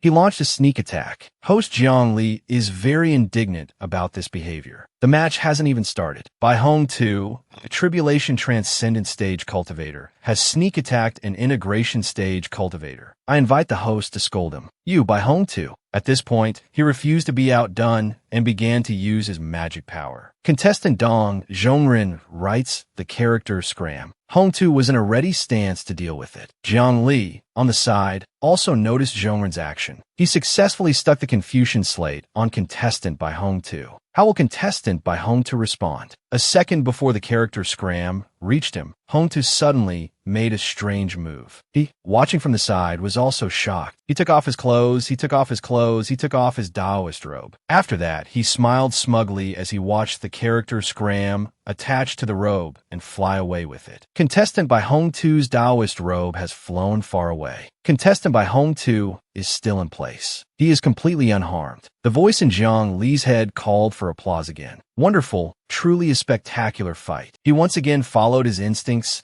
and unconsciously clapped his hands together. Jing Xin, beside him, experiencing this for the second time, was full of question marks. He's suddenly clapping again. At this moment, Hongtu's robe flew down to the crowd of onlookers. Everyone clamored to grab it. The voice reminded, fellow cultivators, please do not fight over contestant by Hongtu's Taoist robe. I invite the Tao sect disciples to maintain some order. Although it's very embarrassing, that Taoist robe is a Tao artifact. Please retrieve it. At the same time, his attack having failed, he continued to attack in a fit of anger. Let's return to the match. Contestant Dong Zhongren has written another character and is sticking it on contestant by Hongtu. Facing him, he was not afraid at all and was extremely smug. He casually took off another layer of his robe. Contestant by Hongtu has taken off another Taoist robe. Just how many Taoist robes is he wearing? It seems he came prepared today. Could it be that contestant Dong Zhongren will fail this time? Wait, Jiang Li, in his role as the host, noticed something was off. His expression was full of surprise. No, that's not right. The situation is not right. Contestant by Hongtu's Taoist robe is assuming a fighting stance. The Taoist robe is about to attack contestant by Hongtu, but his smugness was short-lived. Hongtu turned around to see the two robes he had just taken off, preparing to rush in and deal with him. The little host found this scene interesting. Let's follow the screen to see what exactly happened. After observing the situation for a while, he came to a conclusion. It turns out that at this moment, contestant Dong Zhongren wrote the character Fight. This character can make anything fight for him. Realizing he had the advantage, he pressed his attack. Contestant Dong Zhongren is pressing his advantage. He continuously writes 3 fight characters. The 3 war characters he just wrote flew straight into the sky, transforming into something. It turns out they're becoming 3 of Zhongren's warriors. We can see the 3 war characters have turned into 3 golden armored gods. Each one is at the peak of the integration stage. At this moment, the young host Jiang Li lingered to provide some general knowledge. Host Little Jiang will explain a little for everyone. Then followed an explanation about the soldiers that were just created. The golden armored god is a Confucian guardian. In Confucianism, every disciple who breaks through to the integration stage will leave their shadow on a great Confucian's character. Hongtu was now at a disadvantage. He looked around, trying to think of a way to handle the situation. Just by writing the war character on the template, those shadows will transform into Confucian guardians, protecting Confucianism. Both robes, along with the newly created soldiers, advanced in unison. With his powerful body, Hongtu quickly dodged. Alright, they're also watching the extremely fierce battle. Contestant by Hongtu has fallen into a disadvantageous position. He had just turned around when he saw Zhongren attacking. He dodged again. He was besieged by his own robe and the 3 golden armored gods. He also had to be wary of contestant Dong Zhongren's attacks. However, one person cannot fight against so many. He was careless and took a blow from his own robe. Witnessing this scene, Jiang Li cried out in his heart. Contestant by Hongtu has been hit very hard. He, in his role as the host, was leisurely eating a slice of melon, then spoke up to comfort everyone. Please, everyone do not worry. During the transitional phase, blood can be used for revival. Contestant by Hung Tu cannot die. Just as Jiangli predicted, right after being hit, Hung Tu immediately turned to counterattack. He gave that robe a kick. Contestant by Hung Tu has taken the initiative. He sent the robe and the golden armored god flying. A second later, he turned and gave him a punch that made him cough up blood. He hit contestant Dong Zhongren. The young host on the side shook his head in dismay. This battle scene is so tragic it's hard to watch. A sincere reminder. Please have adults accompany other adults to watch this. After being hit, he urgently sought a way to respond. How will contestant Dong Zhongren respond? He has returned with a character tablet. Right after he wrote that character, the wound on Zhongren's face vanished. Jiang Li also noticed he has returned to his original state. Only now did he begin to use his magical power to fight. Under the watchful eyes of the world, it was also seen that contestant by Hung Tu has used a Taoist art. A river continuously churned, lying horizontally across the sky. That is the Dao Sex river and sea overturning art. Hung Tu's river was about to hit Zhongren when it was blocked by the Great Confucian's calligraphy. The river rushed towards contestant Dong Zhongren. The momentum was terrifying. It was collected by contestant Dong Zhongren using the collect character calligraphy. The two of them thus fell into a tug-of-war in the air. The battle was extremely fierce. Contestant by Hung Tu continuously used Taoist arts. Contestant Dong Zhongren continuously responded with character tablets. The two of them traded blows back and forth. A second later, he found another way. Contestant Dong Zhongren wrote a death character. He stuck it on contestant by Hung Tu's forehead. Struck by this death character, Hung Tu's soul immediately left his body. His body went limp. It was visible to the naked eye. Contestant by Hung Tu's soul has left his body. Although he had become a soul, he was still determined not to let Zhongren go. Jiang Li, on the outside, was extremely astonished by this peak, ceiling-shattering, soul-leaving display from Hung Tu. He is preparing to launch an attack on the soul. Can contestant Dong Zhongren stop it? The two of them, gritting their teeth, glared at each other with murderous eyes. But what made them even more annoyed was Jiang Li's voice ringing out. It seems both contestants have realized this is just a friendly match. The recent moves were a bit excessive. Both of them, in a state of displeasure, voluntarily, on a mandatory basis, shook the opponent's hand as is customary. The young host, Jiang Li, also spoke without much enthusiasm. We see the two contestants shaking hands to make peace. Their handshake seems to be lasting a bit long, but in reality, they're secretly having a contest of strength. Hung Tu slowly increased his grip strength. As a reporter for the station, he, of course, did not miss a single detail and quickly saw contestant by Hung Tu's veins popping. As for him, he was using Great Confucian calligraphy to increase his strength. It turns out contestant Dong Zhongren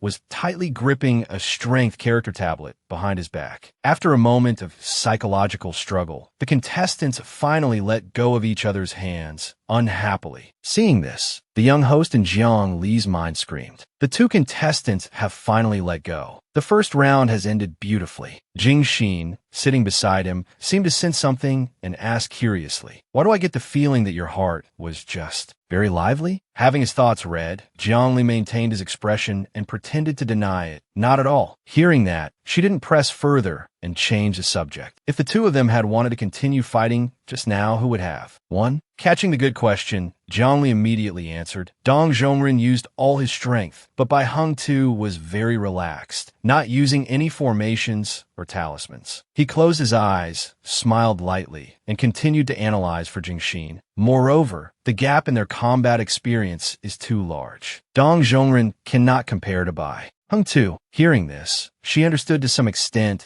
but still had a question. I remember that an immortal artifact can compensate for the gap between the integration stage and the tribulation transcendence stage. Jiang Li, receiving the question, calmly continued to answer. Are you talking about an offensive immortal artifact? Yes, for example, the mountain stone of Penglai Immortal Island. He rubbed his chin, thinking about something, then showed interest in the topic. If the island master of Penglai, Imo Ryu, were to wield her mountain stone, then Bai Hongtu could only obediently take the beating. Just as Jiangli finished speaking, someone approached from somewhere and spoke. The human emperor thinks so highly of me. It turned out to be Ryu, who happened to hear her name mentioned and lingered to say a few words. Seeing that the very person he was talking about had appeared, he just smiled to brush it off. Not at all, not at all. I was just speaking the truth. I wonder if Island Master Imo wishes to challenge the Buddhist sect's Brahma Tower. And the one who wields the Buddhist sect's Brahma Tower, whom Zhang Li just mentioned, was none other than Wu Ji. He pointed out a series of names. After Wu Ji, there was also Yu Yin, with the Rui Gourd of the Tianyuan Imperial Dynasty. Next in line is Ji Ji, or rather, the ancient classic sword of the Great Zhou Imperial Dynasty. Being asked like that, Rui Yu calmly analyzed her feelings for him. The old Buddha is not here, and I've fought the Rui Gourd quite a few times. On the contrary, the ancient classic sword of Great Zhou, I've heard it can disrupt time and space. It's not for fighting. After speaking, she walked towards where he was standing. Ji Ji, let me ask for a lesson from your Great Zhou's ancient classic sword. He also smiled very amicably and agreed. All right. After accepting, Ji Ji began to calculate. In the Tao sect, under the blessing of a national fate, I can only reach the peak of the integration stage. It's a suitable time to fight Imo Ryu, who is also at the peak of the integration stage. After a moment of calculation, the next friendly match was finally about to begin. The two, Ryu and Ji Ji, were on the stage, preparing to fight. The one to strike first was Ryu. She smiled lightly and took out a small mountain. Jing Xin, who was observing from the side, recognized it upon seeing the small mountain. It's the other mountain stone. She had long heard of this artifact's fame. Now, seeing it with her own eyes, it turned out to be different from her imagination. A top-grade offensive immortal artifact. Whenever thrown, it is guaranteed to hit the opponent. I didn't expect its principle to be a small stone. Jiangli was also thoroughly enjoying it. He stood to the side, arms crossed, appreciating this unique spectacle. Island Master Mo, holding the other mountain stone at the integration stage, is an invincible existence. The scene of him being attacked by this one blow appeared in his mind. Zhang Konghu, famous for his body cultivation, was nearly dead after taking a direct hit. Now, facing the other mountain stone, Ji Ji did not show any weakness. He also began to take out his artifact. After a flash of golden light, the ancient classic sword appeared in its true form in Ji Ji's hand. Seeing that the other side was ready, Rui gently flicked her finger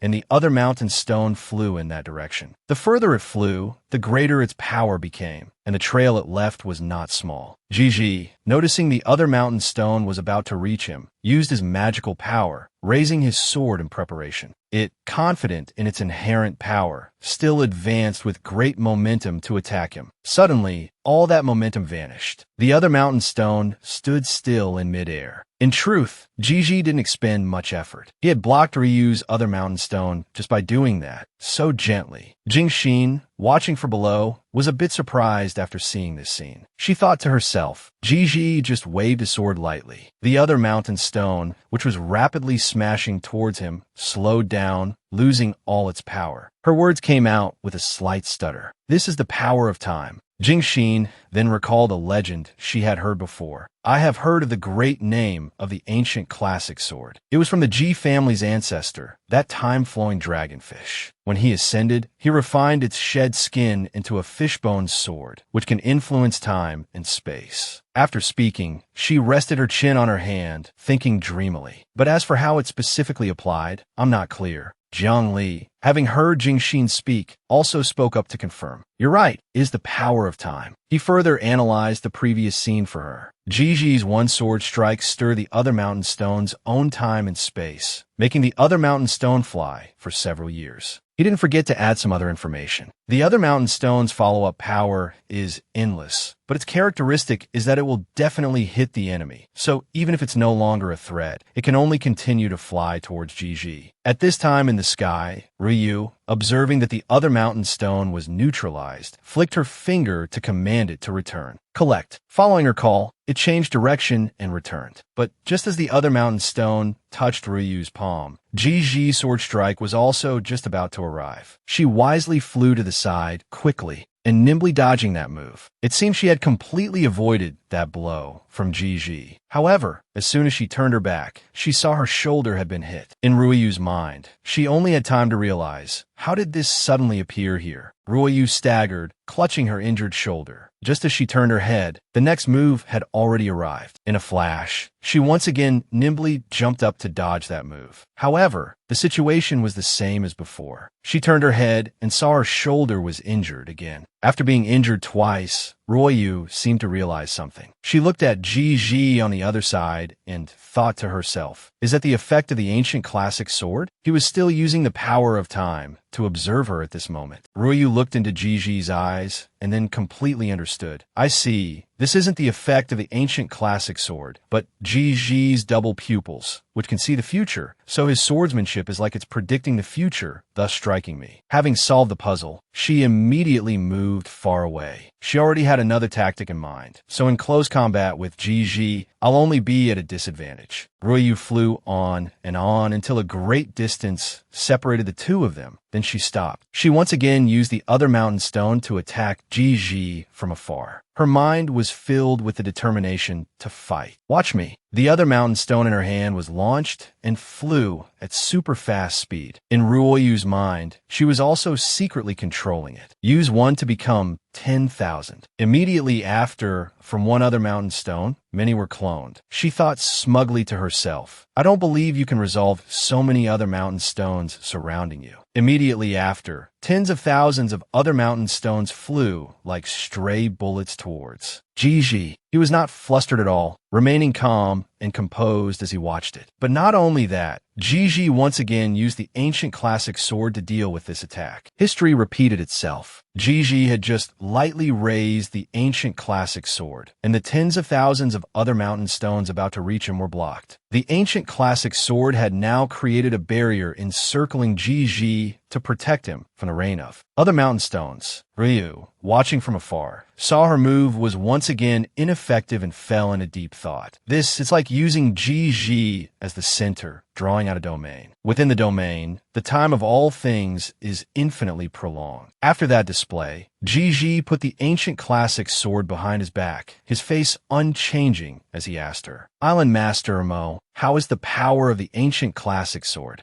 Ruoyu, having failed in 2 attacks, could only smile and admit defeat. I am thoroughly convinced. Jingxin, standing outside watching this scene, didn't understand anything and asked curiously, what did Gigi do? Why did the sword chi seem to predict Island Master Mo's actions, always appearing in the right position to injure her? Jiang Li, hearing her question, didn't rush to answer, just grumbled. I've also suffered from that trick. Ruoyu flew down from above, returning to where the two had fought. She didn't spare a word of praise. The double pupils and the ancient classic sword are truly a perfect combination. That's what she said, but in her mind, Ruoyu already understood her own position. She sighed, thinking to herself, the power of his other mountain stone has not even been shown. I was constantly being injured by the ancient classic sword. The sword chi not causing fundamental damage was already a sign of Gigi's goodwill. To answer her question, Jiangli resentfully explained to Jingxin the tactic he used in battle. Long ago, Gigi had predicted he would be challenged, using his double pupils to see in advance who the challenger would be, when, and where. He gave a rough analysis of how the ancient classic sword works and how Gigi uses it. In the past, he used the ancient classic sword to leave a stream of sword chi in advance. Jiangli continued to explain to Jingxin. In the present, the sword chi left in the past now appears, striking the challenger. After analyzing it all, he concluded with a sentence. Now, that is also the ability of the ancient classic sword. Jingxin, hearing this long explanation from him, understood to some extent. She nodded, so that's how it is. Jiangli stood to the side with his arms crossed. He smiled and commented, Island Master Emo lost only because she was unfamiliar with the ancient classic sword. His other mountain stone can attack all things, can shatter space, and can also strike directly into the river of time. Accompanying his words was a long explanation from Jiangli. If Island Master Emo knew the ability of the ancient classic sword, she could have used her other mountain stone to strike the river of time, causing the river of time to ripple. The future would become chaotic, The power of the double pupils and the ancient classic sword would therefore be greatly reduced. Just as he finished speaking, Hung-Tu approached from somewhere and spoke up. What a pity for Island Master Mo Jiangli, recalling the earlier scene, teased him. Have you gotten your Taoist robe back? He didn't answer that question, but just observed the situation and asked. So right now, what hasn't been on stage is Jiangli quickly cut Hung-Tu off, the Dragon Pearl of the Four Seas, and the remaining one is, of course, Yu Yin, with the Rui gourd of the Tianyuan Imperial Dynasty. He showed interest, tilting his head to look at her, then called out, "Hey, Yu Yin, it's your turn." Yu Yin didn't say much, just a soft sound to show she had heard. Suddenly, Wu Ji pointed up at the pavilion roof and said loudly, "Look, the Yin-Yang Heaven Seal is changing." The Yin-Yang Heaven Seal had flown up a distance from the pavilion roof. It was undergoing some strange transformation. Then suddenly, the entire sky darkened, and sparks emanated from the Yin-Yang Heaven Seal. It was like a giant black hole surrounded by lightning and fire, causing a considerable tremor. The people standing under the pavilion were all trembling, looking for something to hold on to. Everyone was struggling greatly. A man thought to himself, "This heavenly might, it's too terrifying. I can't breathe,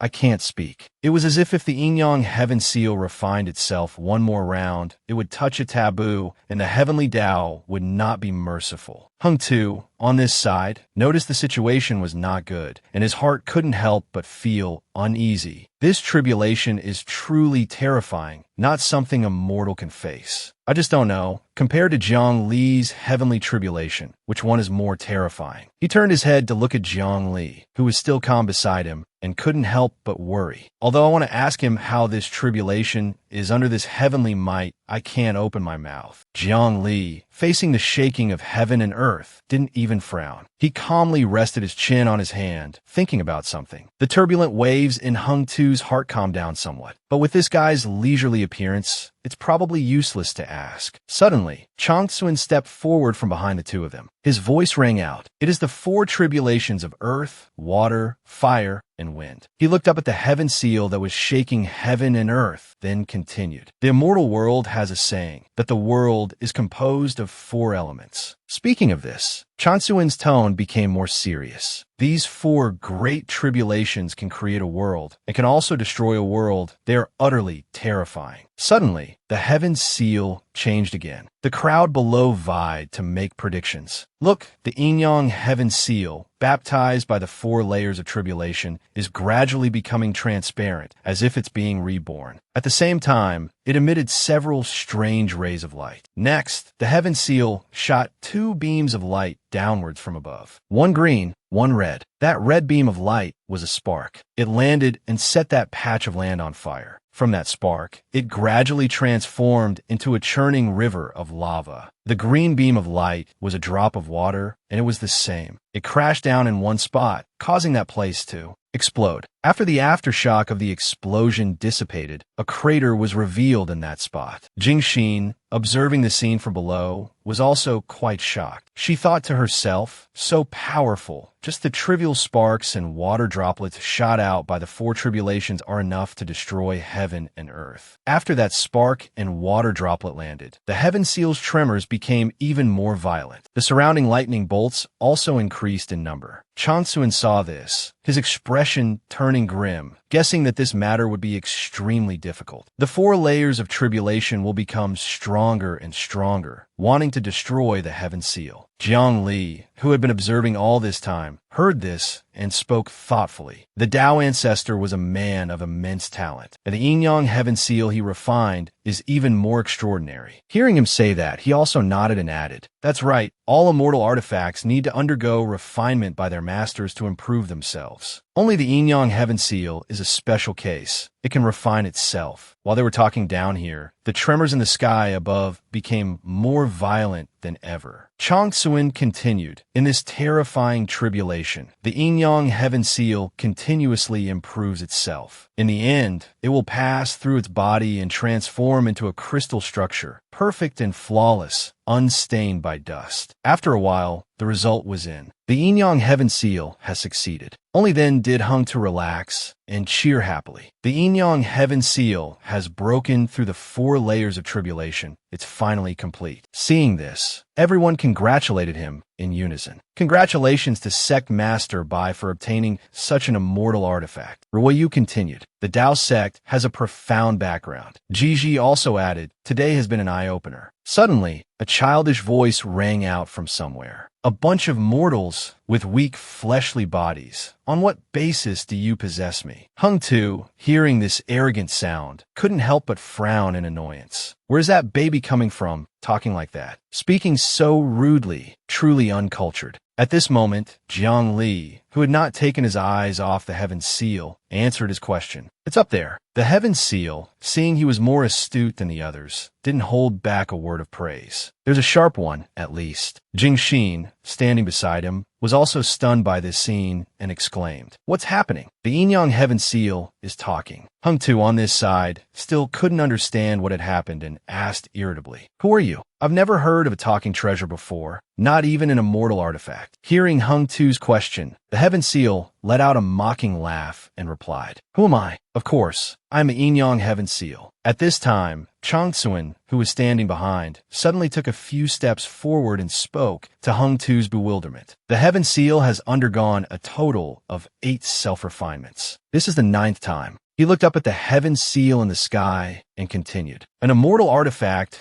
refined 9 times, can give birth to a spirit. I thought it was a legend, but I didn't expect it to be true. The Heaven Seal, seeing he had stepped forward to say a few words, also showed some respect. Junior brother Chang Tsuin also bowed politely and replied, Senior brother Heaven Seal. In that moment of bowing, he had already made a clear distinction in his heart. If the Yin-Yang Heaven Seal had not given birth to a spirit, it would just be the Tao ancestor's weapon. If it has given birth to a spirit, then it is a disciple of the Tao ancestor. Its seniority is higher than a junior disciple like me. After the greetings were over, Chang Tsuin looked up at the Heaven Seal again. He spoke with the tone of a junior. Senior brother Heaven Seal, giving birth to a spirit is truly worthy of congratulations. I wonder what your future plans are. If you don't mind, please come to the Tao sect for a while. Although he was outwardly cordial, in his mind, he was wary of the Heaven Seal. How powerful is an immortal artifact with a spirit? I cannot imagine. The Heaven Seal, seeing that Chang Tsuin was aware of its status and power, also replied politely. I appreciate Junior Brother's kind intentions, but right now, I only want to do one thing. Immediately after, it used its power to do what it had long desired. Grant freedom to the spirit treasures throughout the world. Establish a spirit treasure imperial dynasty. It spoke out, complaining about humans. Forcing spirit treasures, imprisoning their freedom. How cruel humans are, using us spirit treasures to slaughter each other. You of a human race, on what basis do you possess us? We spirit treasures are free. With that, it immediately granted freedom to all spirit treasures. After it finished speaking, those spirit treasures automatically gained consciousness. Spirit artifacts of the world, I act on behalf of heaven, granting you spirit and freedom. Ever since the Heaven Seal spoke had an immediate effect. The spirit treasures it mentioned freely left their masters. Dharma artifacts of the world, I act on behalf of heaven, granting you spirit and freedom. It successively granted freedom to all kinds of spirit treasures in the world. Tao artifacts of the world, I act on behalf of heaven, granting you spirit and freedom. Even the Brahma Tower in Wu Ji's hand followed its words and flew away from its master. Immortal artifacts of the world, I act on behalf of heaven, granting you spirit and freedom. Not only that, the spirit treasure in Jiang Li's hand also reacted to the Heaven Seal's words. Heretical strange weapons, I act on behalf of heaven, granting you spirit and freedom. Hung Tu silently witnessed everything that had happened, and a worry grew in his heart. Spirit artifacts, Dharma artifacts, and Tao artifacts are one thing, but now even immortal artifacts are gaining spirits. The Yin-Yang Heaven Seal can bestow spirits upon treasures of the same level as itself. Chang Tsuin, on this side, could only think grimly. The Yin-Yang Heaven Seal, casting a spell on all things, the effect of many causes, the cause of many effects, the first ultimate treasure of the 9 provinces. The spirit treasures, having been granted freedom, stood up. First, Wu Ji's Brahma Tower spoke. Big brother Yin-Yang Heaven Seal is right. Why should noble immortal artifacts like us be used by humans? The people below could do nothing but shout. They're rebelling, they're rebelling. The great Confucian calligraphy followed the Brahma Tower, speaking for itself. Every time there's a fight, they write and draw all over me. It's really annoying. When it was the ancient classic sword's turn, no one heard a sound. The other mountain stone beside it hurriedly said, "Brother, ancient classic sword can't speak." The other mountain stone, will speak for him. We immortal artifacts want to establish our own imperial dynasty. Some spirit treasures had already begun to act. A mirror hit its owner on the head, making her clutch her head and beg, "Ouch, stop hitting me." Another person was tied up by a rope and angrily roared, "Let me go, you've rebelled." Jingxin, seeing this, immediately took out her green lotus pedestal and warned it, "Don't move." Hondu,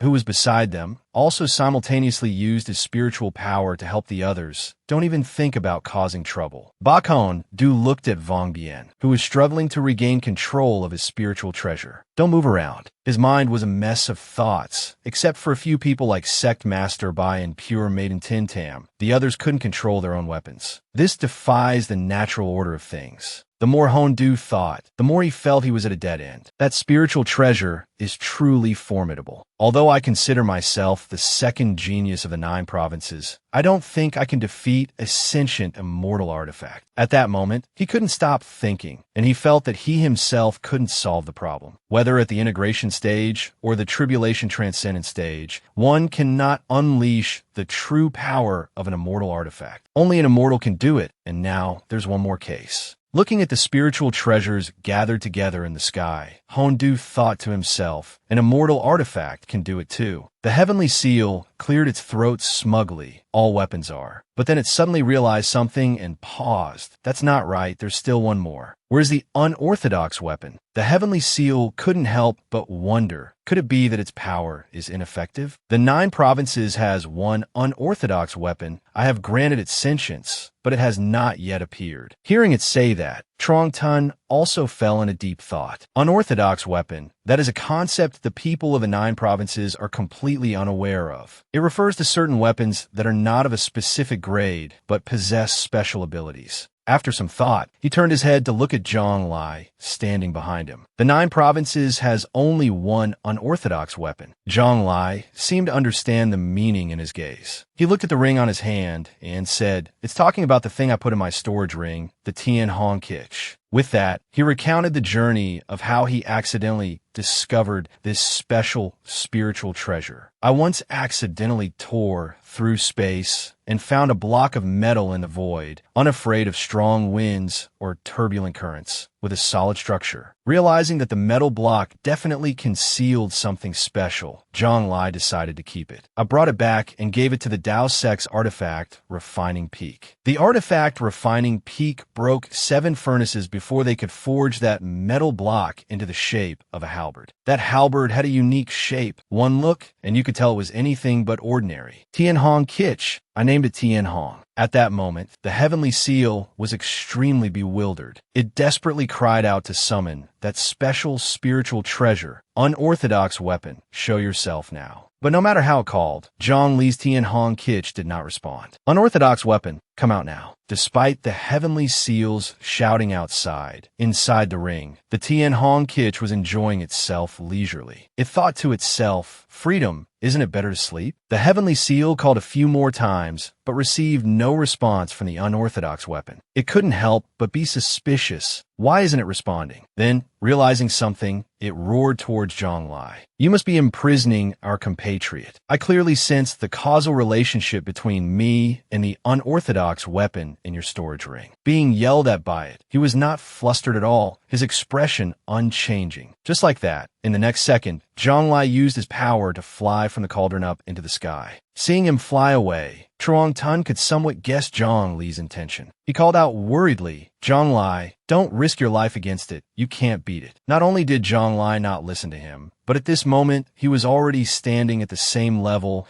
as the heavenly seal. Seeing this, Truong Tun couldn't help but worry. He broke out in a cold sweat, thinking to himself, this is an immortal artifact, not to mention the abilities of each type. The materials used to forge them are all indestructible for 10,000 eons. What kind of trick is this? No matter how strong Zhang Lai is, how could he possibly? Before Truong Tun could finish his thought, reality made him freeze. Zhang Lai actually punched the heavenly seal with his bare hands. The heavenly seal, hit by his punch, was immediately sent flying back several meters. It only stopped when it crashed into the mountain peak behind it. This one punch created a considerable shockwave. The aftershock dissipated, and behind the screen of smoke was an enormous crater created by the heavenly seal crashing into the mountain. The heavenly seal lay exposed in that stone crater, and for a while, it showed no signs of movement. A second ago, Truong Tun was still worried about Zhang Lai, but after witnessing this scene, his jaw dropped, unable to comprehend the situation. The Rui gourd and the sun thatch, after witnessing it, were also astonished and exclaimed in unison, "Damn it, is this still a human?"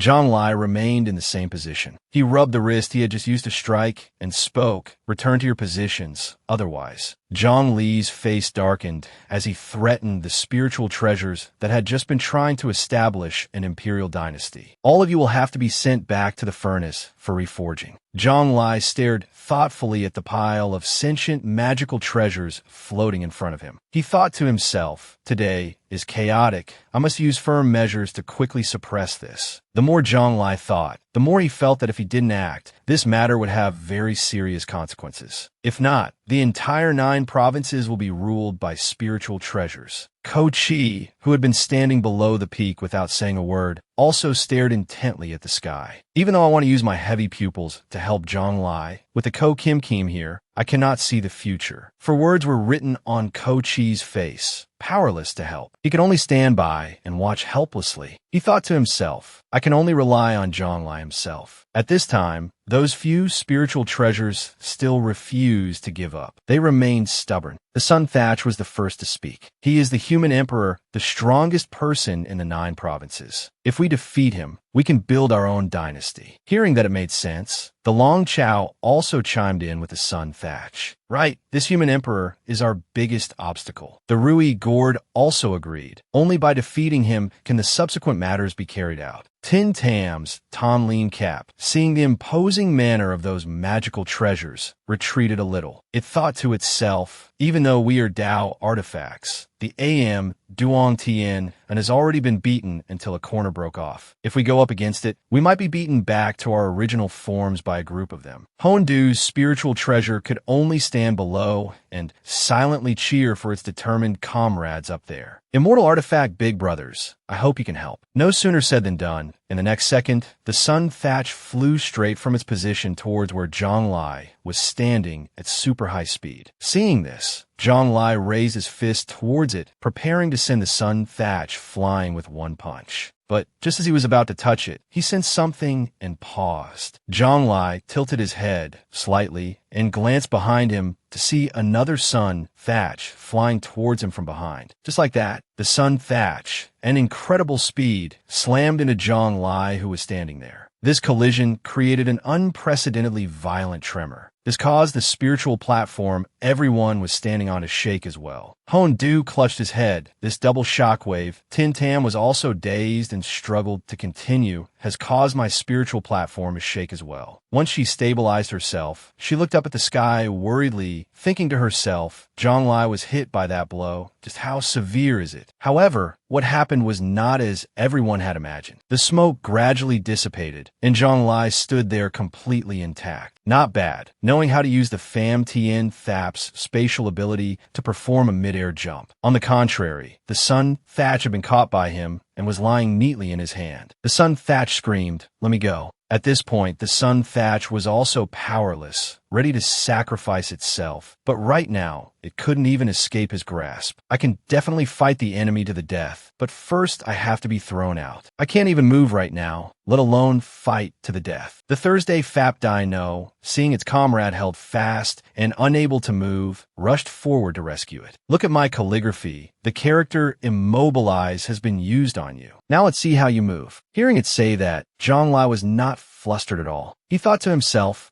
you want me to be unable to move too? In the next second, Zhonglai used some kind of power to transform himself into 3 different people, Nakai Hoatamton. So those others helped him deal with that calligraphy scroll. Zhonglai said smugly, I'll just have my incarnation tear up the calligraphy scroll for me. The Ko Kim Kim, seeing that its comrades had all been dealt with by him, decided to act. Then I will go to the River of Time to increase the chances of seeing how Zhonglai will act in the future. In the next second, the Ko Kim Kim moved to the River of Time. It stood there observing for a moment. The Ko Kim Kim, full of fighting spirit, was about to open it up to see Zhong Li's future movements. Let me see. However, its smugness didn't last long. As soon as the screen opened, it saw Zhong Li's face. He was staring at it intently. The Ko Kim Kim jumped back in fright. It immediately panicked and closed the screen. How is he also looking at me? Not only that, the Tien Hong Kitch even flew from the outside into the River of Time, giving the Ko Kim Kim another scare. How did this great halberd suddenly? Before it could finish voicing its question, the Tien Hong Kitch had already slammed into it, causing it to cry out in pain. This one blow from the Tien Hong Kitch sent the Ko Kim Kim flying straight down into the River of Time. As the Ko Kim Kim fell into the river, it cried out, now, I have to return to the past. After drifting for a while, it gradually transformed, no longer in the shape of a sword. When it had completely transformed back into a fish, it swam while saying, I've turned back into a fish again. After swimming for a stretch, the Ko Kim Kim surfaced and looked towards the shore, but I always feel that I will return to the shore at some point in the future. Over here, the group of spiritual treasures waited and waited, but still no movement occurred. The Rui Gourd couldn't help but complain. Why did that Ko Kim Kim guy suddenly disappear? Hearing that, the Sun Thatch also thought the Ko Kim Kim had fled and joined in the criticism. That bastard, he actually ran away. Despite saying that, the Rui Gourd suddenly grew quiet and thoughtful. Even before my sentience was born,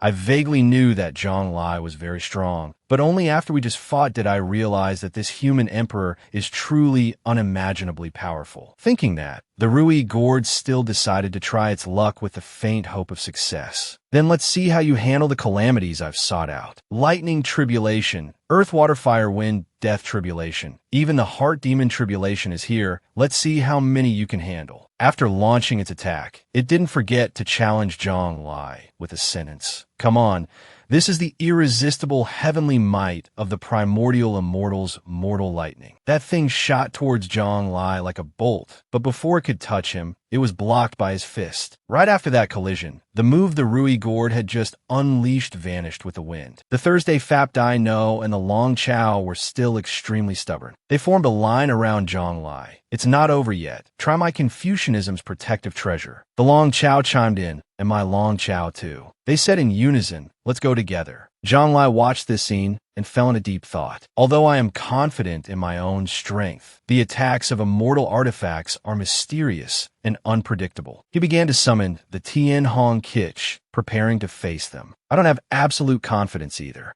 Hondu, observing this action of his, was dumbfounded. Zhong Li, he looked at one of Zhong Li's figures holding a sword and thought to himself, one incarnation holds a long sword, executing the heart sword, wanting to sever the will of the immortal artifacts. Then he looked at another of his figures raising a hand, preparing to attack. One incarnation, a fusion of techniques, Buddhist, Taoist, and Confucian arts come in waves. Suddenly, Hondu smiled. He felt a bit nostalgic for the past. It seems I'm seeing Zhong Li in his integration stage again. Hondu recalled Zhong Li's strength before he became the human emperor. At that time, he had not yet become the human emperor. However, his body of techniques had already reached a state of perfection. The strength depth of his physical body was truly unimaginable. His weapons were diverse, difficult to defend against completely, sweeping away all those at the same cultivation level. Looking at Zhonglai now, already the human emperor, and with a particularly powerful weapon in hand. Back then, he was already so powerful without a weapon in hand. Now he holds a Tian Hong Kich.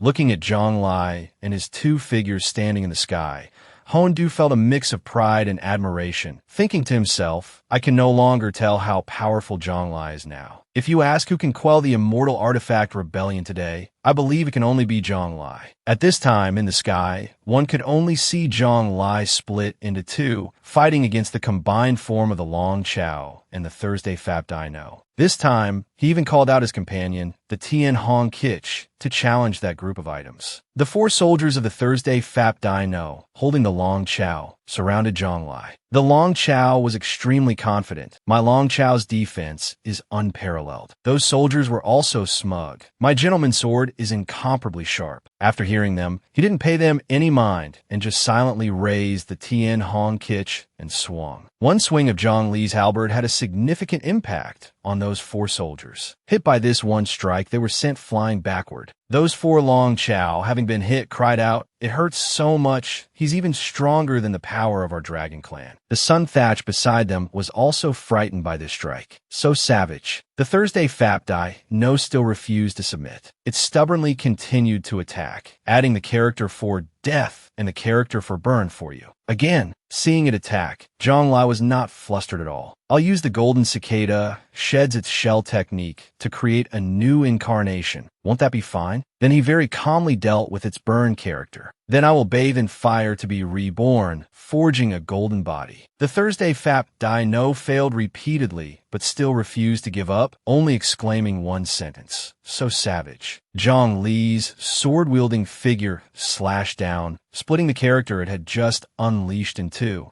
I still have more. The Thursday Fap Dino was scared, and now it stood still, not daring to move, only daring to think to itself. Such a fierce sword intent. Still, it seems that if it doesn't slay the immortal artifact's mind, it won't stop. Seeing that the Thursday Fap Dino had also failed against him, the Pham Tien Thap had to personally enter the fray. It's my turn with the Pham Tien Thap. Zhonglai observed the move it intended to use and realized the situation was quite tricky. A black hole. It turns out that because it is so heavy, the surrounding space has collapsed, forming a black hole that swallows all things. After speaking, the Pham Tien Thap shot towards him to attack at an incredible speed. It didn't forget to leave behind a challenge. Try your best. I don't believe you can beat me. Over here, Zhonglai was fully prepared to face the Pham Tien Thap's attack. He raised the Tian Hong Kich. As the Pham Tien Thap got close to him, without waiting for it to touch him, Zhonglai swung the halberd and struck it. This one strike from Zhonglai sent the Pham Tien Thap flying backward. It wasn't knocked away, but it was dented. Nuoc Vu, watching the situation from below, was a little worried for him. Can human Emperor Zhong win against so many immortal artifacts? After landing that blow, Zhonglai couldn't help but exclaim, "Your attack is truly very powerful." The Pham Tien Thap, bent and twisted by the Tian Hong Kich's strike, couldn't help but be terrified. If there are a few more blows, I'll be smashed in half. I'll really have to be reforged from scratch. Zhonglai, taking advantage of his victory, said smugly, holding the Tian Hong Kich. But it's a pity the Tian Hong Kich has the characteristics of being hard and extremely young. It won't be worn down by attacks. Artifact refining techniques can only change its shape. The Sun Thatch, seeing its comrade defeated, coupled with being intimidated by Zhonglai, was extremely frightened. We've lost. The Rui Gourd also couldn't help but be terrified. It's over. Are we going to die here?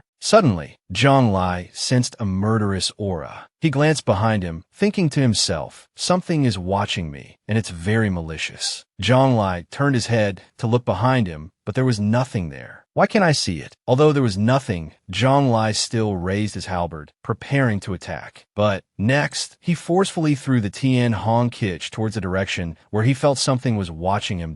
I trust my intuition. Indeed, there was something strange at that position. It was the entrance to the River of Time. The Tian Hong Kich following its momentum, shot straight into that place. In an instant, it disappeared right before everyone's eyes, completely entering it. In the next second, when Zhang Lai turned his head, he saw the Tian Hong Kitch coming out from another passage behind him. Zhang Lai reacted very quickly and managed to catch the Tian Hong Kitch in time. It looked a bit like when Ko Chi entered the River of Time to perform tracing time in the past. At this moment, the AM Duong Tianen, which had a corner broken off earlier, had woken up. It spoke. "Human, you're good. You made me waste effort to reforge the broken corner." After speaking, the Tien unleashed a barrage of terrifying lightning bolts toward Zhang Lai. "You forced me to do this. I will make you fall into a place of eternal damnation. I hold in my hand the causality of the 9 provinces. You'll have to face countless difficulties. Every step will be fraught with hardship." Below the spiritual platform, Truong Tun witnessed this scene, and he was extremely worried for him. What it said means that Zhang Lai will face countless strange and unpredictable coincidences. Zhang Lai was now surrounded by countless lightning bolts from the Tien, and Truong Tun couldn't help but be afraid. As if the spiritual energy in his body would become chaotic, he would lose his cultivation, or be unreasonably hated by others. Everyone would want to eliminate him. He might even fall into the fog of time, becoming the weakest version of himself. Over here, Zhang Lai tried to raise his hand to catch those lightning bolts, but strangely, he felt no pain. He raised his hand, looked at it for a while, and then calmly threw out a sentence. "Really, but there's no change on my body at all." The Tien was now extremely angry because the power it used on Zhang Lai was completely ineffective. "Why can't I see your causality? This is impossible. It can't be like this." It looked at Zhang Lai, who was completely unharmed and couldn't help but feel bewildered, perhaps even a little scared. "In my eyes, all people and all spiritual treasures, I can see the causality of all of them. Only Zhang Lai seems to stand independently outside the 9 provinces, without any causality whatsoever." At the same time, Zhang Lai and his 2 incarnations escaped from that lightning-filled area and advanced towards the Tianen, although I don't know the reason either. He showed no mercy as he raised his halberd, preparing to attack it. But now is not the time to worry about this. With that said, he and his 2 incarnations all rushed forward and attacked the Tien and simultaneously. "It's time for me to take the offensive." Just like that, the Tien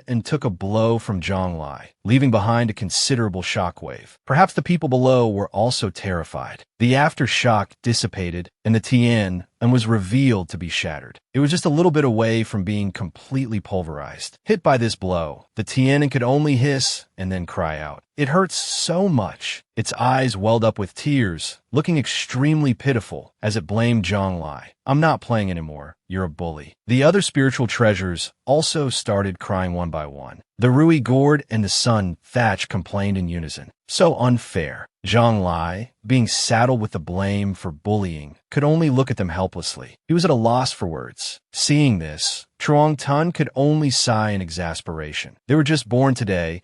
Their spiritual intelligence is only equivalent to that of 5 or 6-year-old children. They are very playful and want to run amok freely in the 9 provinces. After all, no one can manage them. He shook his head, looking at the spiritual artifacts with a mixture of pity and sympathy. Who would have thought that before they could even take their first step, they would be beaten so miserably by Zhang Lai? The Tien, which was on the verge of shattering, spoke up and ordered the Pham Tien Thap. "Little tower, lead our brothers and flee. Leave the 9 provinces." The Pham Tien Thap immediately opened a portal for them to leave. It has been ready for a long time. Then it opened 5, 6 portals, enough for all its comrades to escape together. In the next second, a group of spiritual treasures entered that portal and left the 9 provinces together, leaving Zhang Lai behind. After they entered the portal, many notifications appeared in front of Zhang Lai. "Unknown world detected, unknown world detected, unknown world detected." After those spiritual treasures fled, everyone also dispersed. Some people were inside Hondu's place. One of the people from the Dao sect standing below respectfully reported to him, as well as to the few people standing with him. Reporting to the sect master, after the immortal artifacts left, the other spiritual treasures that gained sentience have all expressed that they will no longer resist. There are no more spiritual treasures causing trouble now. After hearing this, Hongdu could not feel relieved. He sighed and shook his head wearily. But this matter is not over yet. He paced around while voicing his thoughts about the escape of those spiritual treasures. The more he talked about these sentient spiritual treasures, the more Hongdu realized that this problem was indeed more serious than he had thought. What if a spiritual treasure goes on strike during a battle? Then its owner is out of luck. Ko-chi, standing beside him, listened to Hongdu's long speech and agreed completely. Moreover, cultivators have become accustomed to relying on spiritual treasures. Without using spiritual treasures, the overall strength of the 9 provinces will also decrease. One difficult problem leads to many other difficult problems. Hongdu realized another issue. Where to put this number of spiritual treasures is also a problem. No matter what is done, it all seems a bit inappropriate. If left in the hands of their owners, what if the spiritual treasures turn on their masters? If gathered together, then it would truly become a spiritual treasure imperial dynasty. But to destroy them all, one would be reluctant. At the same time, there was an equally difficult problem that came with it. He continued, moreover, the most important thing is what to do about those immortal artifacts. After hearing this, Ko-chi also fell into deep thought. He completely agreed with Hongdu's opinion. That's right, before Zhonglai, resisting the extraterrestrial heavenly demons relied entirely on the various methods of the human emperors of past generations. Immortal artifacts were one of them. After some thought, he turned to look at him, who had been silent all this time. If Zhonglai finds the immortal world but cannot return, or after he dies of old age, what will the new human emperor use to resist the extraterrestrial heavenly demons? Completely opposite to the other two, Zhonglai was not flustered at all. He crossed his arms and smiled. I know what you are worried about. Rest assured, these immortal artifacts are stronger than the extraterrestrial heavenly demons. We just need to bring the immortal artifact back. Then the 9 provinces can remain at peace forever. He trusted his intuition about those spiritual treasures. When I fought with these few immortal artifacts, I already knew the nature of these immortal artifacts is not bad. Zhonglai gave an example to prove his thoughts to everyone. For example, the Dai-No's character,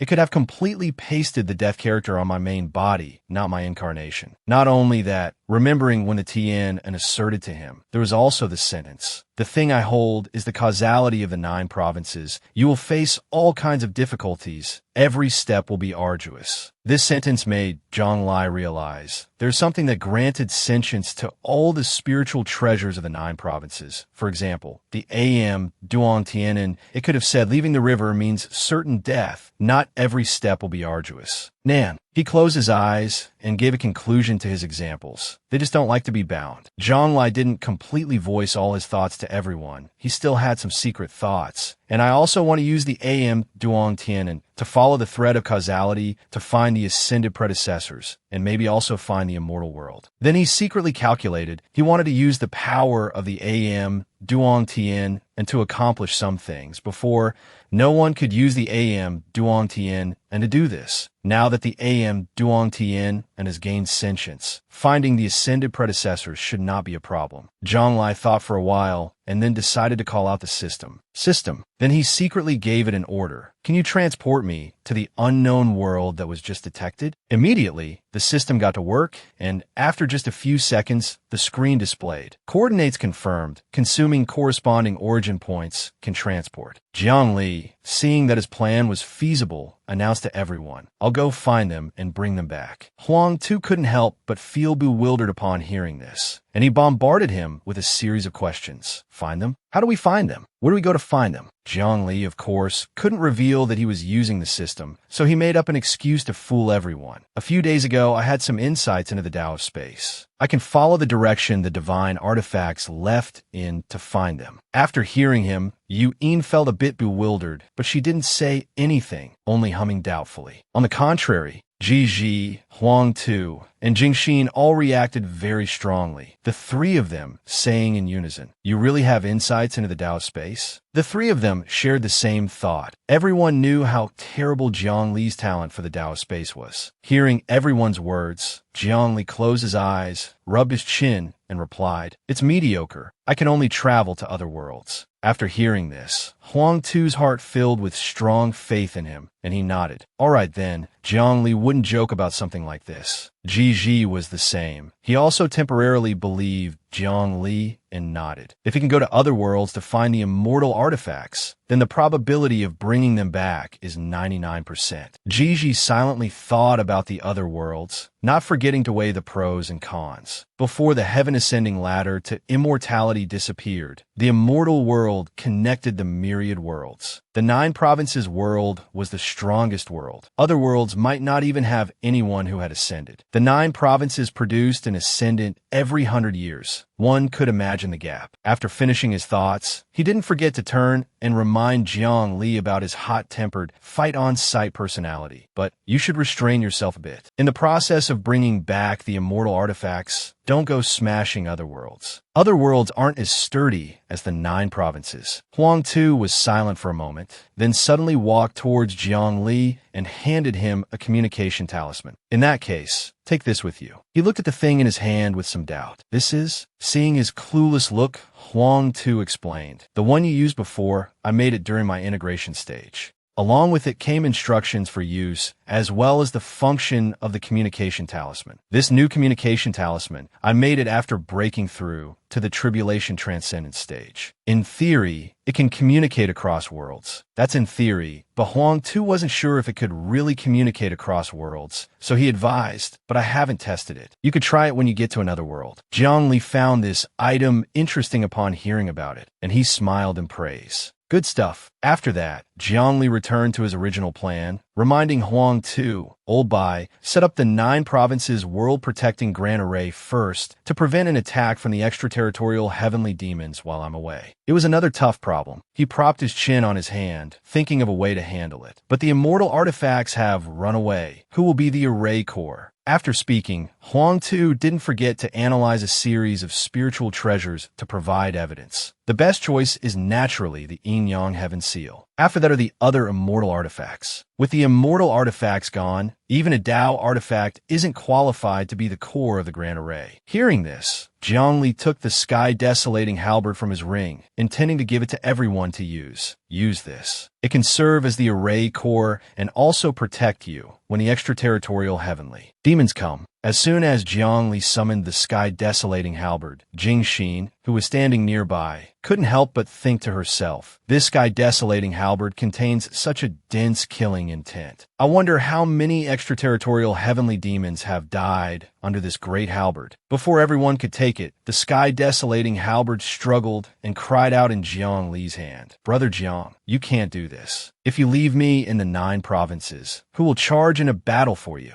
Seeing it talk, Jing Xin realized something. So this thing has a spirit. Huang Tu and Ji on the side shared the same thought. He thought to himself, before, I saw all the spiritual treasures were lively. Only the sky-desolating halberd showed no movement. Huang Tu continued, I thought the Yin-Yang Heaven Seal couldn't successfully enlighten it. The sky-desolating halberd still wouldn't stop. It kept swaying back and forth and wailed miserably. Don't abandon me. Take me with you. Jiang Li saw right through its thoughts, feeling completely helpless. This guy wants to sleep in the storage ring and doesn't want to work. He immediately found a way to deal with this stubborn, sleep-loving, sky-desolating halberd. Then let's switch. I'll stay in the 9 provinces. You go find the immortal artifacts. He knew it was being lazy. Hearing that it had to go find the immortal artifacts, it immediately recoiled. No, I'm quite good at being an Array Core. He said that, but Jiang Li's main purpose was just to scare the lazy, sky-desolating halberd. Not that he actually intended to do it. Just kidding. It's just a pitiful, unorthodox Tao weapon. Besides being sturdy, it has no other use. What can it use to fight against those flashy, immortal artifacts? He tossed the halberd to Huang Tu. Old Bai, take it. Suddenly, an idea popped into Jiang Li's head, and he called out to the system. That's right, system, establish a teleportation channel. A second later,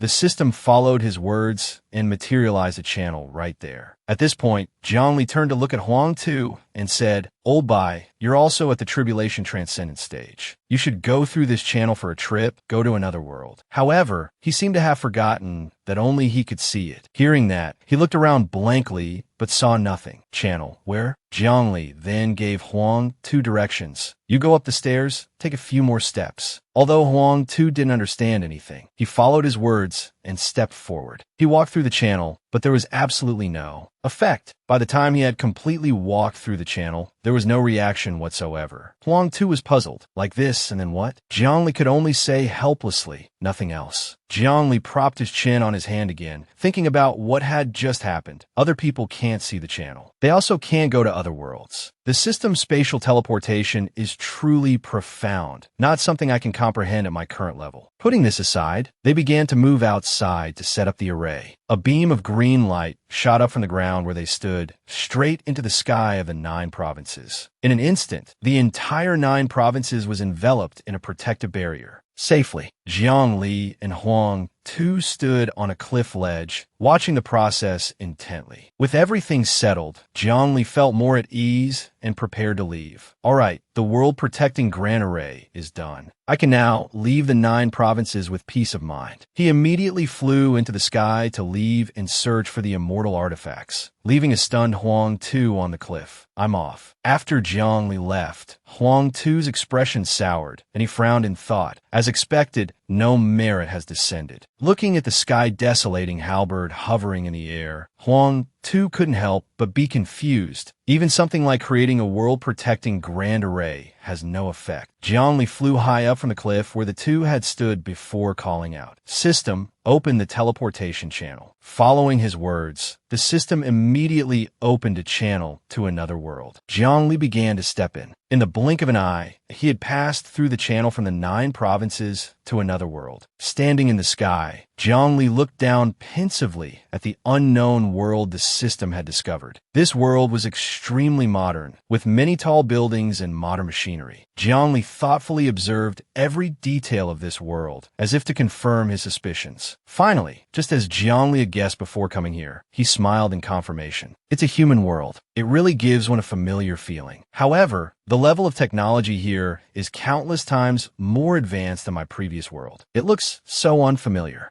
Looking up at the sky of this world, he unconsciously thought, how can the spiritual energy here be so abundant? It's only slightly lower than the 9 provinces. This is a rare sight, full of vitality, unlike the gray and dull world before. After staying in the sky for a while, Jiang Li started looking for a rooftop to land on and begin his search for the spiritual treasure. Before I go back, should I bring some local specialties? But first, I have to find the yin-yang heaven. He hadn't even finished his sentence when the communication talisman suddenly appeared, making Jiang Li pause. Jiang Li put on a disappointed expression to talk to Huang 2 through the communication talisman. Old Bai, what have you done now? It turned out the person on the other side of the communication talisman wasn't him, but Jingxin. She stammered, asking Jiang Li, did you arrive safely in the other world? Immediately, his attitude did a 180-degree turn. Jiang Li flashed a radiant smile and replied to her, very safe. The new place I've arrived at is very interesting. Huang 2, witnessing Jiang Li's sudden change in attitude, chimed in to criticize. See, I told you, when he's facing just me, his attitude is completely nasty. After showing his petty side, he returned to the main topic. Huang 2 curiously observed the other world and wondered, is this the other world? That iron box doesn't seem to have any spiritual energy fluctuations, yet can still move. Hearing him say that, the others beside him also started to curiously chime in and observe. First, Ruoyu spoke up, and this tall building. Do people in this world really like high places? Next was Ji, who also expressed regret. It's a pity we can't go. Otherwise, I'd really like to take a stroll in this place. Then Jingxin, Wang Bian, and Wu Ji also added their own comments. It feels very suitable for our Confucianism to spread its teachings. What is that 10-meter-tall iron figure?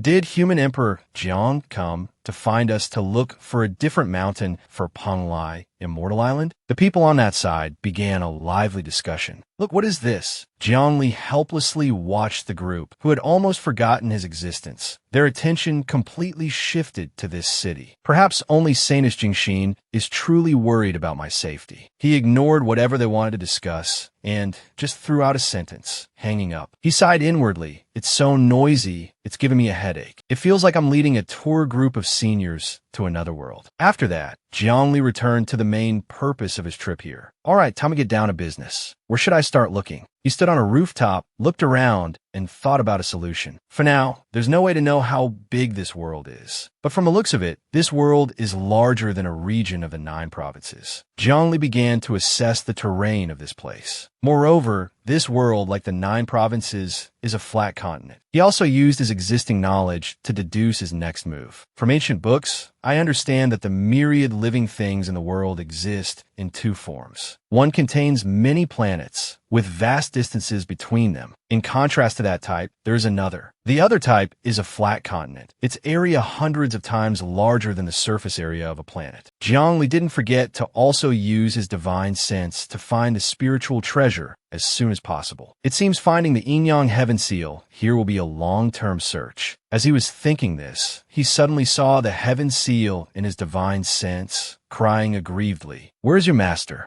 Jiangli suddenly felt that he had overestimated that Heaven Seal. He was speechless, thinking to himself, found it. The Heaven Seal just flew around in circles in the sky, whining and crying while looking for its master. Someone dared to bully me. Master, I miss you so much. Junior brother Chansuan is even standing by and watching. I want to find Master to complain. Master, where are you? While it was busy looking for its master to complain, Jiangli suddenly appeared beside it, giving it a fright. Haven't you been crying ever since you got here? So you've been crying for 5 days? Stop crying. His words of comfort didn't stop the Heaven Seal from crying. Instead, it made it cry even louder. Seeing Jiangli was like seeing a ghost, and it immediately shot away. But no matter how fast it flew, it couldn't escape his grasp. Jiangli grabbed it with one hand and ordered, "Be good and come back to the 9 provinces world with me." The Heaven Seal struggled, but couldn't escape, so it could only complain loudly. "Demon, bastard, let me go." It shook from side to side, trying to make him let go, not forgetting to curse. "I want to stay here and find my master, to have him help me vent this anger." Jiangli suddenly caught the main point of its words. He suddenly realized something and asked, "You mean the Tao ancestor is in this world?" The Heaven Seal heard Jiangli's question. It forgot about trying to escape from him and laughed smugly. "You think I let the little pagoda randomly find a world? I already used the power of karma to find my master's whereabouts. He's in this world." The Heaven Seal, getting carried away, began to tell him about its master and itself in the past. "You have no idea how much Master doted on me. After I was forged, Master held me in the palm of his hand every day. He cherished me and couldn't bear to let go." Hearing this, he suddenly thought of his current situation with it. "I'm holding you in my palm right now, and I cherish you and can't bear to let go too." Jiangli let it go and asked a question that shattered its dream. "You've been crying like this for 5 days, and the Tao ancestor still hasn't come to find you." The Heaven Seal couldn't answer this question and could only stammer, looking for an excuse. Maybe Master is in seclusion. He took the opportunity to voice all his doubts about it, not finding its master for 5 days. "Didn't you sense the Tao ancestor's karma? Can't you pinpoint his exact location?"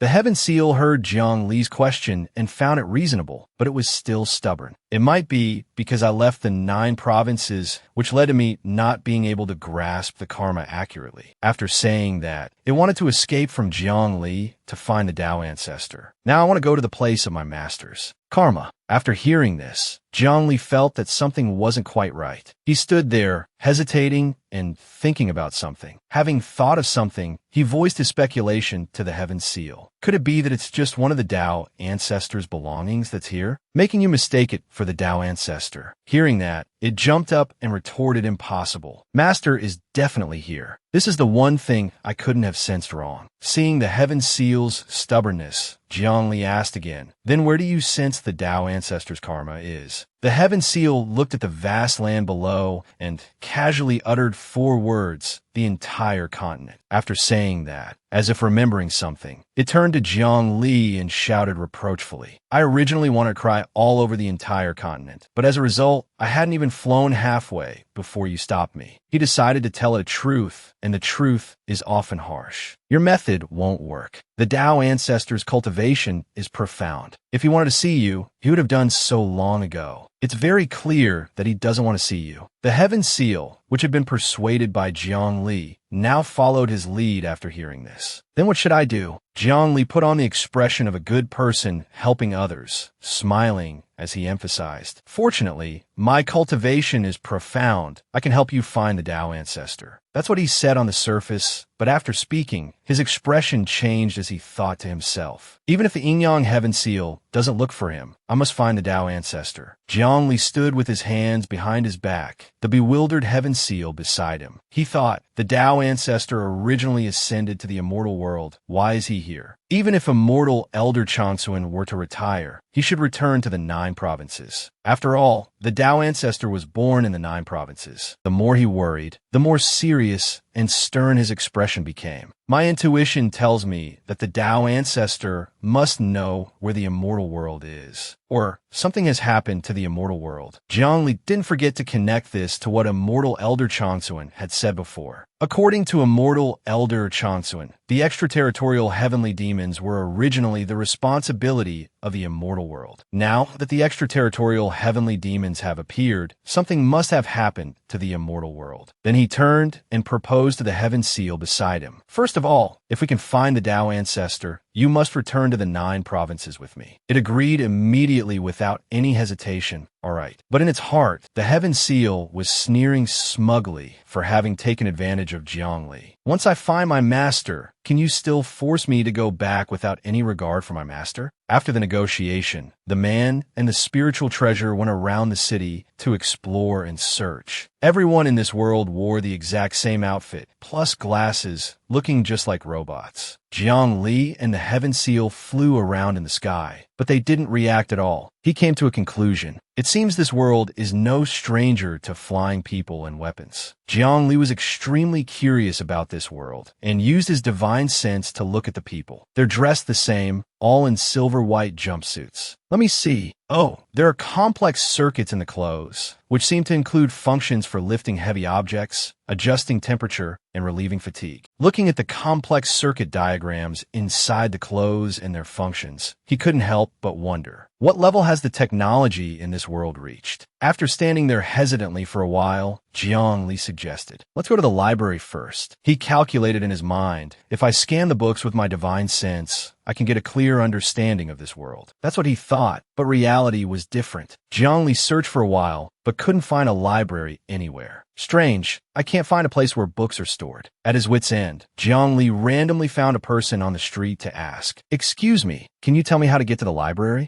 The person who received the question showed no reaction on their face and moved to walk past him. The person still didn't say a word, their feet still moving like a pre-programmed robot. Jiang Li immediately realized the strangeness of this. He couldn't help but think, he's walking in place, not even willing to look at me. So cold, as if answering my question is not his responsibility, so he completely ignores it. At this point, Jiang Li was completely bewildered. Once again, he used his divine sense to investigate, feeling uneasy in his heart. What is this world really like? In his divine sense was a scene of a girl rigidly explaining to a young man sitting at a counter. This is a nutritional meal designed based on your workload for today. The grain component is 80G, protein 100G, plant fiber component is. On another side, someone was trying to find a way to increase the world's birth rate. This is the result of my repeated calculations. Using this plan can extend the working time of employees by 17 minutes and 14 seconds, increasing production efficiency by 35.6%. Over here, another person stood before a newborn baby and announced mechanically, "The survival rate of today's newborns has not met the standard. Please use the backup embryos." After watching this scene, Jiang Li gradually understood how people in this world live. It seems this is a cold and emotionless technological world. Everyone is just performing their duties. But something inside him urged him not to believe this. Living beings without emotions? I don't believe it. So he began to delve deeper into this world. Let me see what's really going on, starting by observing the process of a baby's birth. In Jiang Li's eyes now was the scene of people modifying something as a baby was born. He couldn't help but be surprised when he witnessed it, but this helped Jiang Li understand a bit more. I didn't expect them to deliberately make themselves emotionless. In his mind right now, he was analyzing how people made each other become cold and indifferent. The people here provide their reproductive cells to the hospital. The hospital will alter the genes in the reproductive cells, hiding the emotional genes, then find the most suitable match and grow the fetus in a nutrient solution. It is because of this action that it gradually affects the next generation. A baby like this, once born, will have no emotions, crying only to open its trachea. Although he understood the method, the purpose of why they did it was still a mystery. Why did they have to do this? The heaven seal beside him, through Jiang Li, understood more about this cold world. It couldn't help but wonder, a genuine and innocent person like Master, who values expressing laughter, anger, and scolding without hiding anything. Why would he choose to stay in this kind of emotionless world? Hearing the heaven seal say this, he felt something was a bit strange and asked directly, "Didn't you just gain a spirit not long ago? How do you know what kind of person the Tao ancestor is?" The heaven seal, having its sore spot poked, jumped up and down at Jiang Li. Before I was born with a spirit, I also had a vague perception of the outside world. Otherwise, I wouldn't have recognized junior brother Chansuan. He was speechless and had no choice but to calm it down. I know, don't get agitated. Putting that aside for now, Jiang Li returned to the main topic. We should still go to the library. Don't you grasp karma? Try to find it. The heaven seal, now 30% helpless and 70% resigned, replied, "I can grasp the karma of people and events in the 9 provinces. I can't see the karma of this world." Suddenly, someone in this world responded to them. "We have light brains, so we don't need physical libraries." Hearing the voice that suddenly came from behind, he was a little bewildered. Someone is speaking a human language? Ming Zhong smiled warmly at the dazed man and spiritual treasure, then suggested, "If you two are not busy, why not have a chat with me?" The sudden turn of events left Jiang Li a bit unable to adapt. "I saw this person with my divine sense long ago, but I didn't notice he had emotions." He asked doubtfully, "You are?" But in his heart, Jiang Li was still very wary of this person. After all, it's better to be careful. I have many speculations about the Tao ancestor. One of them is that the Tao ancestor is being imprisoned. A world that can imprison the Tao ancestor. I must treat it with caution. The person noticed his hesitation and immediately bowed to introduce himself. "A pleasure to meet you. You two are guests from afar. You can call me President number 506. The heaven seal, hearing that he had personally bowed to introduce himself, also spoke up. "My name is Inyang Heaven Seal. You can call me Heaven Seal." He was more concise. "Jiang Li, you know our origins?" To answer Jiang Li's question, Ming Zhong waved his hand and a touch screen immediately appeared. Seeing it, he had a vague idea of what it was and asked, "This is a light brain." He confirmed Jiang Li's thought, not forgetting to add a few words of explanation. "That's right, our world is filled with electromagnetic waves. The light brain exists within the electromagnetic waves. Everyone can summon their own light brain in the air." Looking at the things appearing on the screen, Jiang Li seemed to have an answer to his question. "So that's how it is. The cameras in this world are everywhere." Now, it was Ming Zhong's turn to be curious and ask about the origins of these two strange individuals. "Where are you two from?" "From another planet." He was a bit surprised to hear this question. People here also know the concept of a planet. In his mind, Jiang Li was using all his memory to apply what he knew. Although the 9 provinces and the emotionless world both belong to the continental world type, there are also planets, but these planets have no spiritual energy or oxygen. The environment is also extremely harsh. The temperature difference between day and night can be thousands of degrees, and no life will be born there. This universe has many planets, but not every planet is habitable, unlike the world of planets. After all, the environment of some planets is quite pleasant. The continental world has no such planets at all. Jiang Li didn't rush to introduce his own world, but asked Ming Zhong in return, "Introduce your world first, then we will introduce ours." He felt a bit embarrassed after hearing that.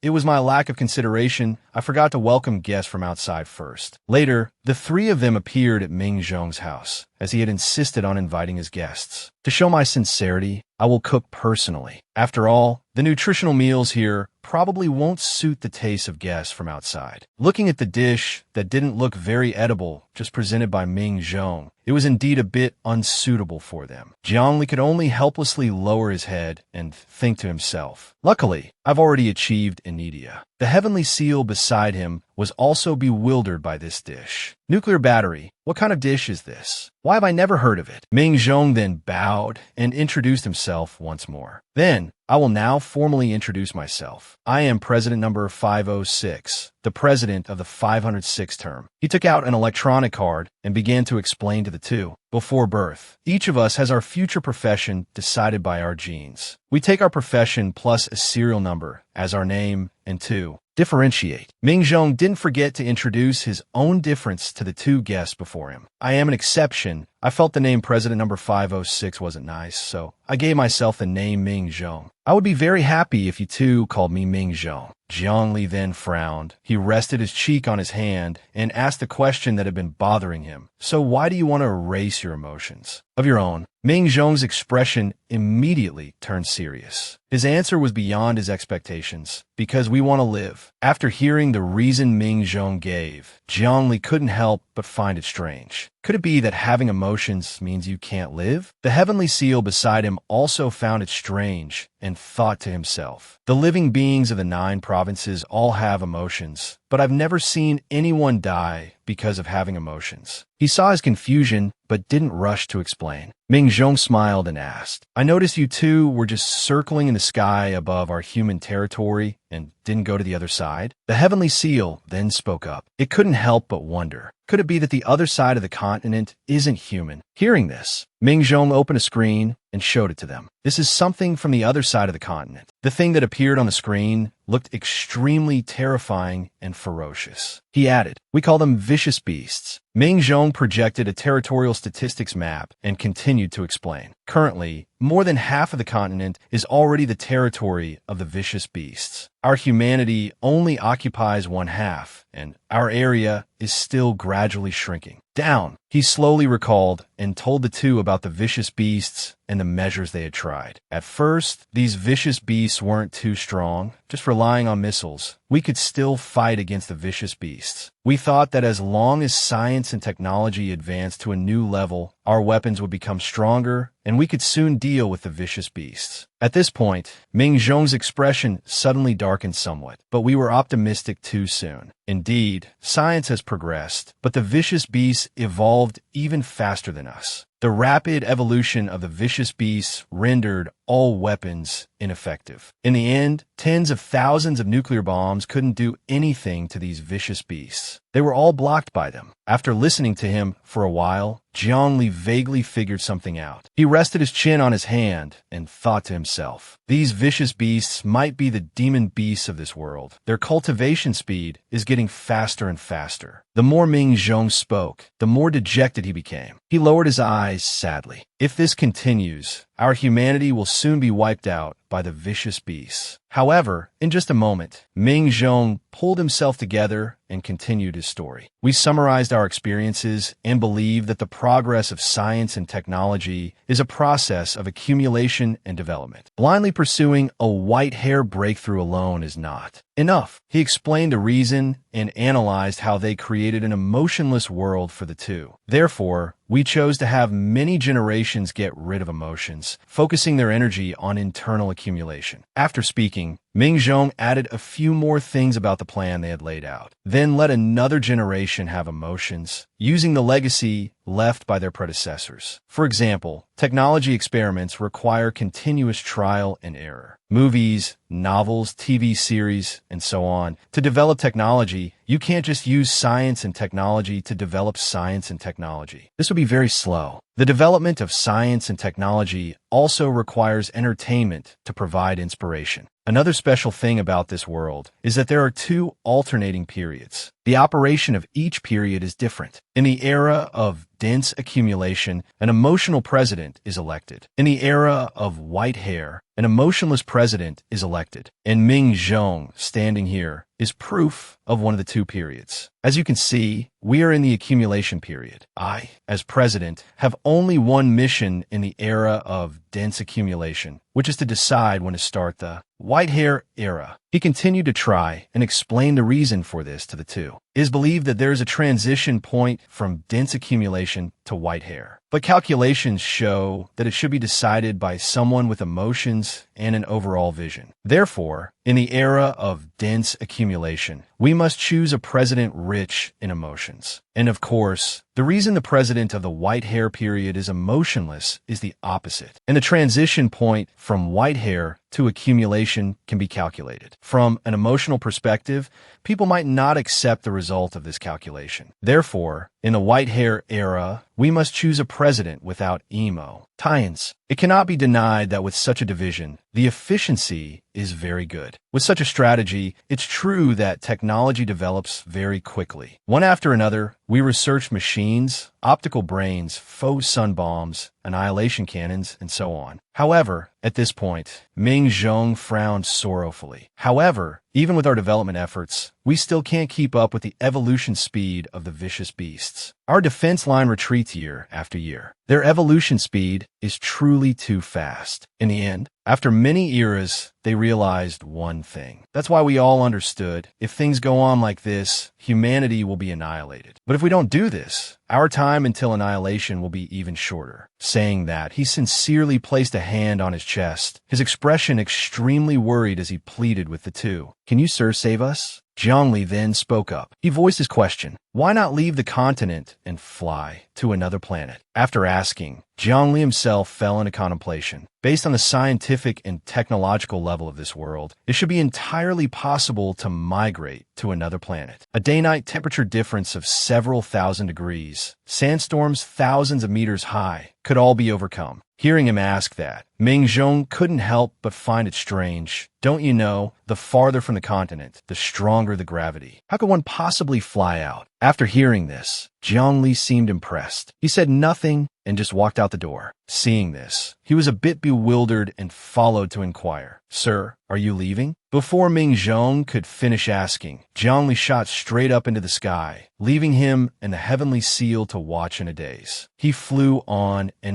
finally flying out of that planet and entering the universe. In the distant universe, Zhongli stood observing the planet. Indeed, the higher one went, the stronger the gravity. At its peak, even a tribulation transcendent stage, Cultivator couldn't resist it with their physical body. One had to reach a distance of about 100,000 meters for the gravity to disappear. Once done, he flew back to Ming Zhong's house. Zhongli casually announced, "Indeed, it's impossible to fly out." In contrast to him, Ming Zhong was so shocked his eyes were about to pop out. He broke out in a cold sweat, extremely bewildered as he inquired of him, "Mr. Zhongli, how could you do that?" Ming Zhong thought to himself, "I originally thought he was in possession of advanced alien technology." Ming Zhong looked doubtfully at the person who had just gone to space in an instant and was now standing before him. "But I never expected that he relied only on his flesh and blood. Just by jumping, he escaped the gravity that has bound us for thousands of years. But to my eyes now, I can't see any trace of technology being used." Seeing Zhongli being admired, the heavenly seal got jealous. "Whatever he has, I have too." But then it suddenly realized something and corrected its earlier statement. I don't have legs, so I can only fly, not jump." Hearing this, Zhongli teased the heavenly seal. "Drink more warm water, and you can become as strong as me." Yet Ming Zhong took that statement as truth. "Really? I'll issue a nationwide order to drink warm water when I get back." Zhongli helplessly coughed twice and called him back. Ahem, that was a lie. This is the result of cultivation. Hearing these two words, Ming Zhong was dumbfounded. Cultivation, that's a very old word. But he quickly recovered his composure. Ming Zhong rested his chin on his hand and thought. In a situation where artillery has its limits and can hardly fight against the vicious beasts, these cultivators have long been thrown into the dust of history, only to be found in the optical brain library. Seeing him looking dazed, Zhongli gave a little demonstration. He reached out his hand to absorb. Just like that, Zhongli's whole body was surrounded by spiritual qi, and his powers seemed to increase. He held a little in his palm and showed it to Ming Zhong as an example, absorbing the surrounding spiritual qi and making it his own for use, that is cultivation. His reaction after seeing it was extremely strong. It's the energy of the vicious beasts. It turns out humans can actually absorb the energy of the vicious beasts. Hearing the nickname they gave to spiritual qi, the heavenly seal retorted, "This is spiritual qi. What vicious beast energy? It sounds so awful." Hearing this, Ming Zhong immediately explained to the two, "We know that the vicious beast can become stronger thanks to some unknown energy. So our science calls this type of energy vicious beast energy." He continued to talk about what they had tried in the past to make it clearer for the two. "Our science found that this energy can strengthen vicious beasts, so it should also be able to strengthen the human body. However, they did many experiments but still couldn't find a way to absorb it. Instead, we discovered that it could become a high-quality energy source for machines." Hearing this, the heavenly seal was a bit curious and asked further, "What about spirit roots? You couldn't find spirit roots?" It thought to itself, demon beasts cultivate based on their bloodline, while humans rely on spirit roots. Hearing the two words spirit root, Ming Zhong looked bewildered. "What is a spirit root?"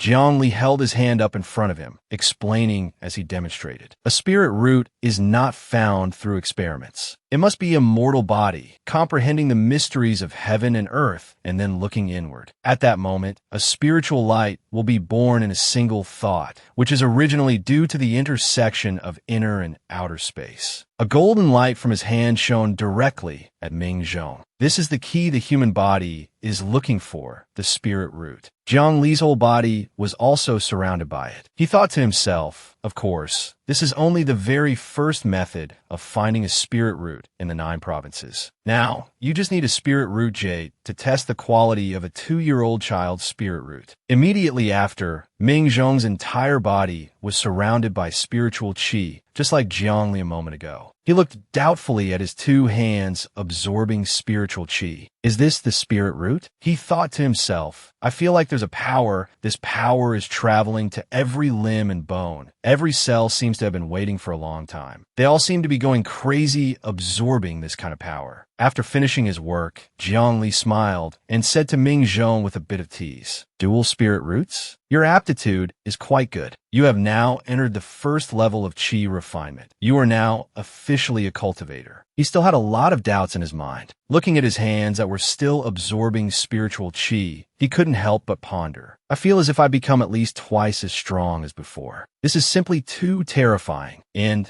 I've only absorbed a little bit of spiritual qi. I never expected my body to have undergone such an earth-shattering transformation." After his demonstration for Ming Zhong, Jiang Li explained, "The above is a general overview of the cultivation system of the 9 provinces world, where I am from." Seeing his dazed expression, he had to ask for confirmation. "Can you understand?" His mind enlightened and his horizons broadened. Ming Zhong stammered in confirmation. "So you're not from outer space, but from another world. 9 provinces, immortal world, cultivators, immortal qi." Thinking about the world he was in, he bowed his head and considered. It was the beasts that forced humanity to abandon emotions and focus on developing technology. If this were in the 9 provinces, one of the 9 great imperial dynasties or 6 great sects, just pulling out one person could solve it. Ming Zhong closed his eyes. Deep down, he was gradually accepting it. The difference between our world and the 9 provinces is indeed a chasm-like gap. Suddenly, he placed his hand on his chest and bowed to Jiang Li with a sincere tone. "I, on behalf of all humanity, hope that Mr. Jiang Li and Mr. Heavenly Seal will help us deal with the demon beasts." Seeing Jiang Li suddenly being revered, the Heavenly Seal, with its usual competitiveness, chimed in. "Why ask him? Just leave it to me." Being too familiar with this habit, Jiang Li didn't argue and just nodded slightly. In terms of both sentiment and reason, I must definitely make a trip to the demon beast side. At the same time, he also considered the human race on this side cannot have any existence that could threaten the Tao ancestor. So, the Tao ancestor is very likely imprisoned on the demon beast side. Seeing that Jiang Li had agreed to his plea, Ming Zhong quickly brought out the masterpiece of advanced science. "Then I'll take you 2 there. I have a flying car. He was overjoyed at having found a great ray of hope. According to the cultivation system Zhongli mentioned, he is the pinnacle of the 9 provinces, a great master at the Mahayana stage. With him taking action, the demon beasts are nothing but weak chickens and dogs, posing no threat at all. Suddenly a hand was placed on Ming Zhong's shoulder, stating with certainty, "Too slow." A world that has never had a moment of peace under the invasion of demon beasts has such a clear blue sky. It seems nature still supports humanity. Suddenly, 3 strange objects appeared, moving at a speed that the naked eye could not follow. Those 3 objects were Jiang Li's group, flying at a dizzying speed. Ming Zhong's eyes were opened at this moment. I thought a flying car at 2,000 kilometers per hour, able to reach the front line in less than 2 days, was fast enough. Compared to them, the car is really just a turtle. Soon, the sky gradually turned to dusk. The sky here was the complete opposite of before. An entire army of mechs was firing down. Below, the accuracy was, it must be said, almost absolute, as they simultaneously tried to destroy a certain vicious beast. At that moment, Jiang Li's group landed on the barrier wall. Ming Zhong proudly introduced, "These are the 2 most advanced weapons in our world. One is the faux sun bullet, the other is the annihilation cannon." He distinguished the 2 types of weapons. First are the yellow bullets. After a faux sun bullet explodes, it can generate temperatures of up to millions of degrees. This can pose a threat to the beasts. Next are the blue cannonballs. The annihilation cannon fires an invisible attack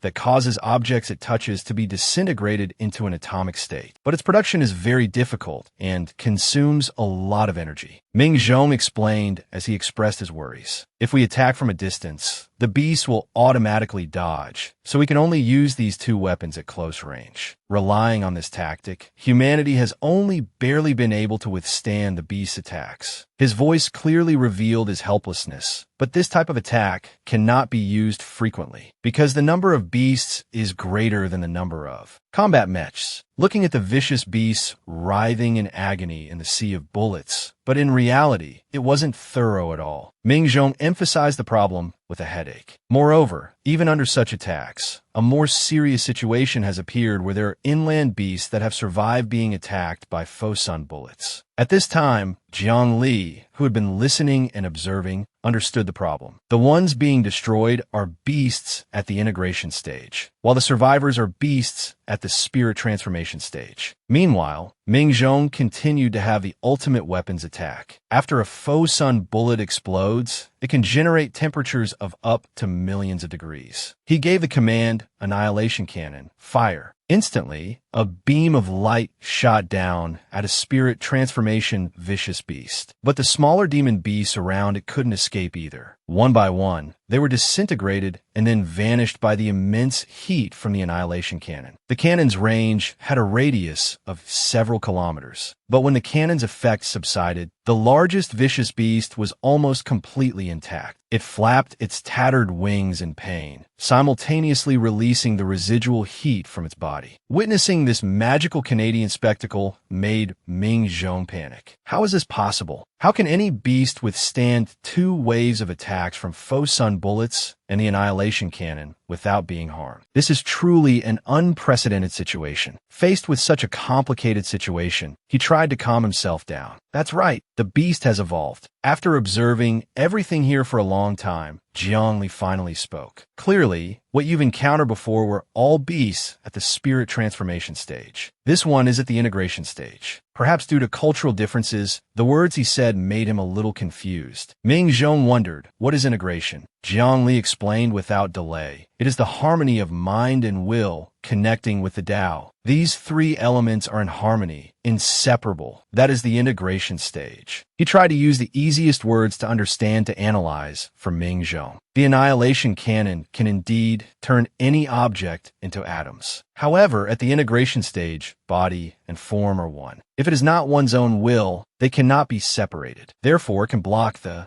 annihilation cannon. Next, Zhongli gave an example to make it easier to understand. A cultivator at the integration stage has a strong body, can travel the universe, rest on the moon, and bathe in the brilliant sunlight. They will not be harmed by faux sun bullets. Listening intently, Ming Zhong fell into contemplation and only now truly understood. Before, Zhongli only briefly introduced the realms and didn't elaborate on the wonders of each realm. I thought the integration stage was just about great strength and running fast. I never expected it to be this terrifying. He looked at Zhongli with an admiring gaze. Above the integration stage, there are the tribulation transcendence and Mahayana stages. So just how strong is Zhongli? Let's go over there and see the beast at the integration stage. At the same time, without any more words, Zhongli left his position. Let's go. We'll go over there and see the beast at the integration stage. Looking down from above, he was quite surprised by what he saw. In just a short time, so many beasts had gathered. Zhongli spoke loudly to the vicious beast below. Hey, can you understand what I'm saying? But he was stopped by Ming Zhong. It's no use. These beasts don't have any intelligence. They can't communicate. Another snag made Zhongli ponder. A beast at the golden core stage already has intelligence equivalent to an adult, so why can't this one? Suddenly, the winged demon beast recklessly charged up, growling at the two of them. Facing the threat from the vicious beasts, Zhongli was not afraid at all and simply raised his hand slightly. Next, with a wave of his hand, a powerful gust of wind followed, as if it wanted to tear the sky apart. The demon beast, which only knew how to attack and not how to dodge, naturally took the full force of this fatal blow from Zhongli. The blow was so strong it cut the entire forest in half. The other demon beasts that had just arrived were also sent flying. After finishing, Zhongli visited the victim in a flash. He decided, just keep the beast at the integration stage. The other beasts have no value. Witnessing his display of power, Ming Zhong's jaw dropped, not believing his eyes. Zhongli just needed to wave his hand to destroy the beast at the spirit transformation stage. In the same boat, the others who were piloting the combat match were all dazed. The beasts are gone, so what should we do? Isn't our only job to fight beasts? Is this what they call being unemployed? Ming Zhong was now right behind Zhongli. He stepped forward and gestured, let's wake this demon beast up first, and then we'll see. Unable to stay still, the heavenly seal jumped up to take the credit. It went straight to the demon beast's head and punched it pop pop. Hey, wake up. This made the demon beast roar in anger. Immediately, Zhongli used a spell to bind it. Don't move. Through his divine sense, Zhongli could see through the demon beast, but he was still puzzled. This body structure is indeed that of a demon beast, but it's strange that it has reached the integration stage, yet still has no soul. The heavenly seal emitted rings like a giant spring, enveloping the demon beast. I can enlighten all things, so let me try to enlighten it. But this time was different. Not only did the demon beast not obey, it became even more agitated. The heavenly seal was startled.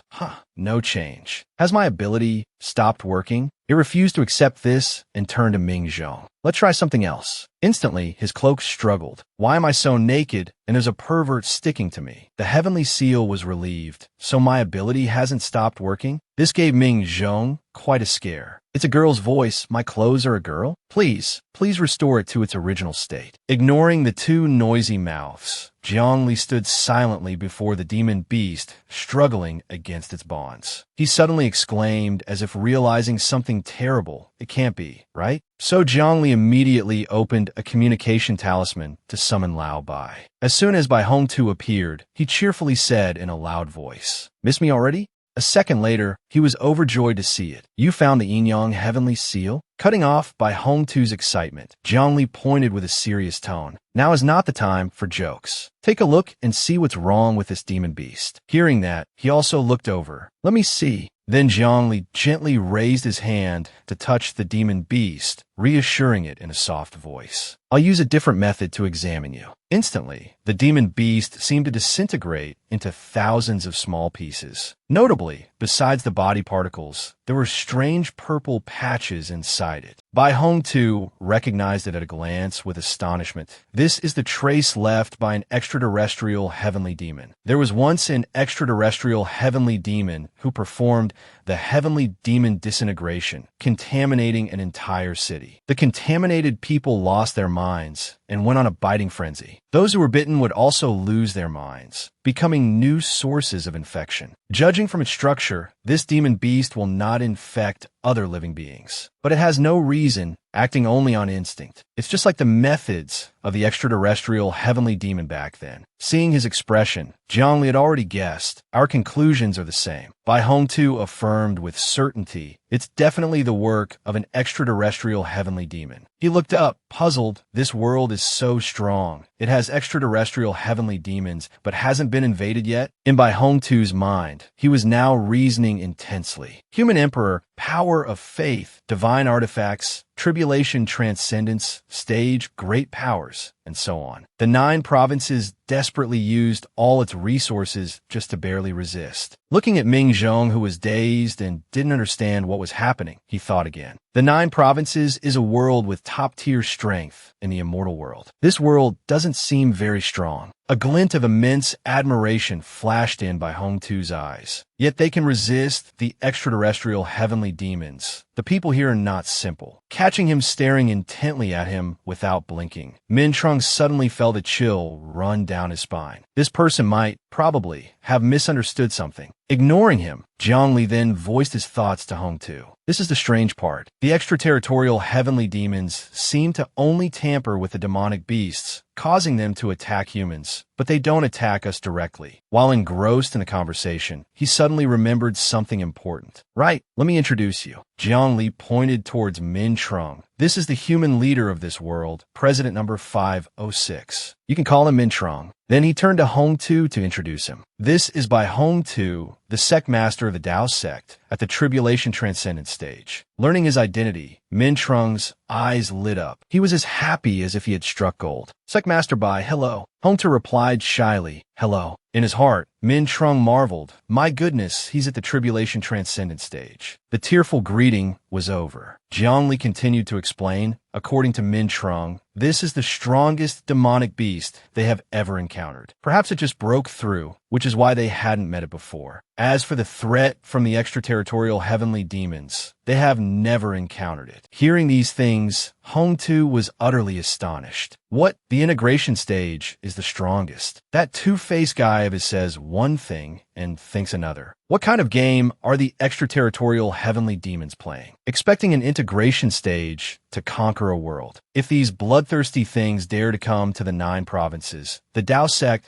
could have integration stage demonic beast hot pot that day. Suddenly, he caught Min Trung's awkward expression. Ming Zhong. Hongtu quickly backpedaled. The integration stage is also very strong. Min Trung was skeptical. If I didn't know you were a Tribulation Transcendent stage mighty figure, I would have actually believed you. A Tribulation Transcendent stage expert saying an integration stage is quite strong is even more embarrassing. Jiang Li's voice remained serious. There's one more thing I need to know. The Yin-Yang Heaven Seal said it sensed the karma of the Tao ancestor here. It suspects he is here. Hongtu whipped around, his eyes shining brightly. The ancestral master is here. His face couldn't hide his joy. For the Tao sect, this was great news. But it wasn't certain yet, so Zhongli was a bit vague. We haven't found any traces related to the Tao ancestor yet, but the Yin-Yang Heaven Seal's senses probably aren't wrong. With his sharp mind, Hongtu became a little pensive. Wait, a Mahayana stage expert came to this world. The ancestral master couldn't have been unaware, but we still can't find him. That means, thinking this, he turned to probe Jiang Li's thoughts. What do you think? His voice held a hint of worry. Something must have happened to the ancestral master. Then he offered his own judgment. I feel that the Tao ancestor might be confronting the extraterritorial heavenly demons. He doesn't have time to pay attention to us. Hongtu was no longer joking, and his tone became serious. Then we'll have to trouble you to investigate. He felt helpless inside. I can't help with this at all. I can only rely on Zhongli. With that, Zhongli closed the communication talisman. He turned to ask for more information. The demonic beasts, which you call ferocious beasts, are they only found here? Receiving the question, Min Trung pointed towards the depths of the forest. No, this is only a portion of them. The rest are active within their territory. But I'm not very clear on the situation over there. He didn't hide anything. Any machine sent to scout the demonic beast territory was destroyed by them. Very little data was transmitted back. Hearing this, Zhongli set off without hesitation. Let's go over there and see. the sky had returned to a temporary state of peace. Jiang Li, along with Min Trung and the Heaven Seal, strolled through the sky towards the forest. Indeed, the deeper they went, the more demonic beasts there were. Seeing humans, they excitedly flew up to attack. Still like before, Jiang Li casually dealt them a few basic blows. Witnessing this scene firsthand, Min Trung was overjoyed. This is great. This is great. The demonic beasts that could have wiped us out in a few hundred years have all been eliminated by Jiang Li. Jiang Li wasn't just waving his hands randomly. He observed the demonic beasts carefully. All of them had been tampered with by the extraterritorial heavenly demons. They all lacked reason, operating only on instinct. Their bodies showed traces of infection by the extraterritorial heavenly demons. Looking deep into the forest, he guessed to himself, the demonic beast territory is truly vast. Most of the large demonic beasts don't even know that there are humans on the other side of the continent. This means that Min Trung's people have been fighting demonic beasts for thousands of years. But in reality, those were just the weak ones in the pack, driven out of the outer territory by other demonic beasts. Now, as Jiang Li strolled through the sky and waved his hand to create a wind to search through the demonic beasts, they were all beasts that had not yet broken through to the tribulation transcendence stage. Jiang Li's train of thought continued uninterrupted. The tribulation transcendence stage is not a realm that can be achieved through bloodline alone. In addition, it requires an extremely deep understanding of the heavenly Tao along with many other conditions. These mindless demonic beasts, of course, could never break through to the tribulation transcendence stage. Suddenly, the Heaven Seal spoke up again, puzzled. Do you feel that the density of spiritual energy is getting thicker? Jiang Li confirmed. Yes. This made Jiang Li's gaze constantly vigilant. The spiritual energy density here is already comparable to the 9 provinces. If these demonic beasts have no intelligence, then it wouldn't be strange for a few tribulation transcendent stage ones to appear. While lost in thought, he suddenly startled and stopped as if he had discovered something. Instantly, Jiang Li raised his hand to signal them. Stop. Min Trung, behind him, didn't realize what was happening and asked curiously, "What's wrong?" Jiang Li just said quietly, there might be danger ahead. He keenly sensed the spiritual energy. A few hundred miles away, there seems to be a demonic beast that has become an immortal. A mindless demonic beast can't even reach the tribulation transcendent stage. How could it become an immortal? Looking towards the source of the dense spiritual energy made Jiang Li stunned. Could it be this world has a celestial body that has become an immortal? The sun had gradually set behind the cliff. Jiang Li's group found the source of the spiritual energy. There was a giant bull whose whole body was steeped in a thick smell of spiritual energy. More peculiar was that from its body, small demonic beasts emerged one after another. Seeing this, Min Trung was shocked and exclaimed, This is the origin of the demonic beasts. It's him constantly giving birth to demonic beasts, invading our living space. Facing this scene, Jiang Li became pensive. The newly born demonic beasts licked the pus-like fluid flowing from the mutated green bull and instantly transformed from chi refinement stage demonic beasts to foundation establishment stage demonic beasts. Suddenly, the Heaven Seal exclaimed in shock, realizing, Isn't this Master's I Ching? Hearing that, Jiang Li was startled and asked back, It's the Tao Ancestor's mount. Searching his memories, he was a little confused. I've seen a painting at the Tao sect of the Tao Ancestor ascending to immortality riding a bull. A man and a bull becoming immortals at the same time. That ethereal, immortal green bull, how could it be related to this monster before me? At this moment,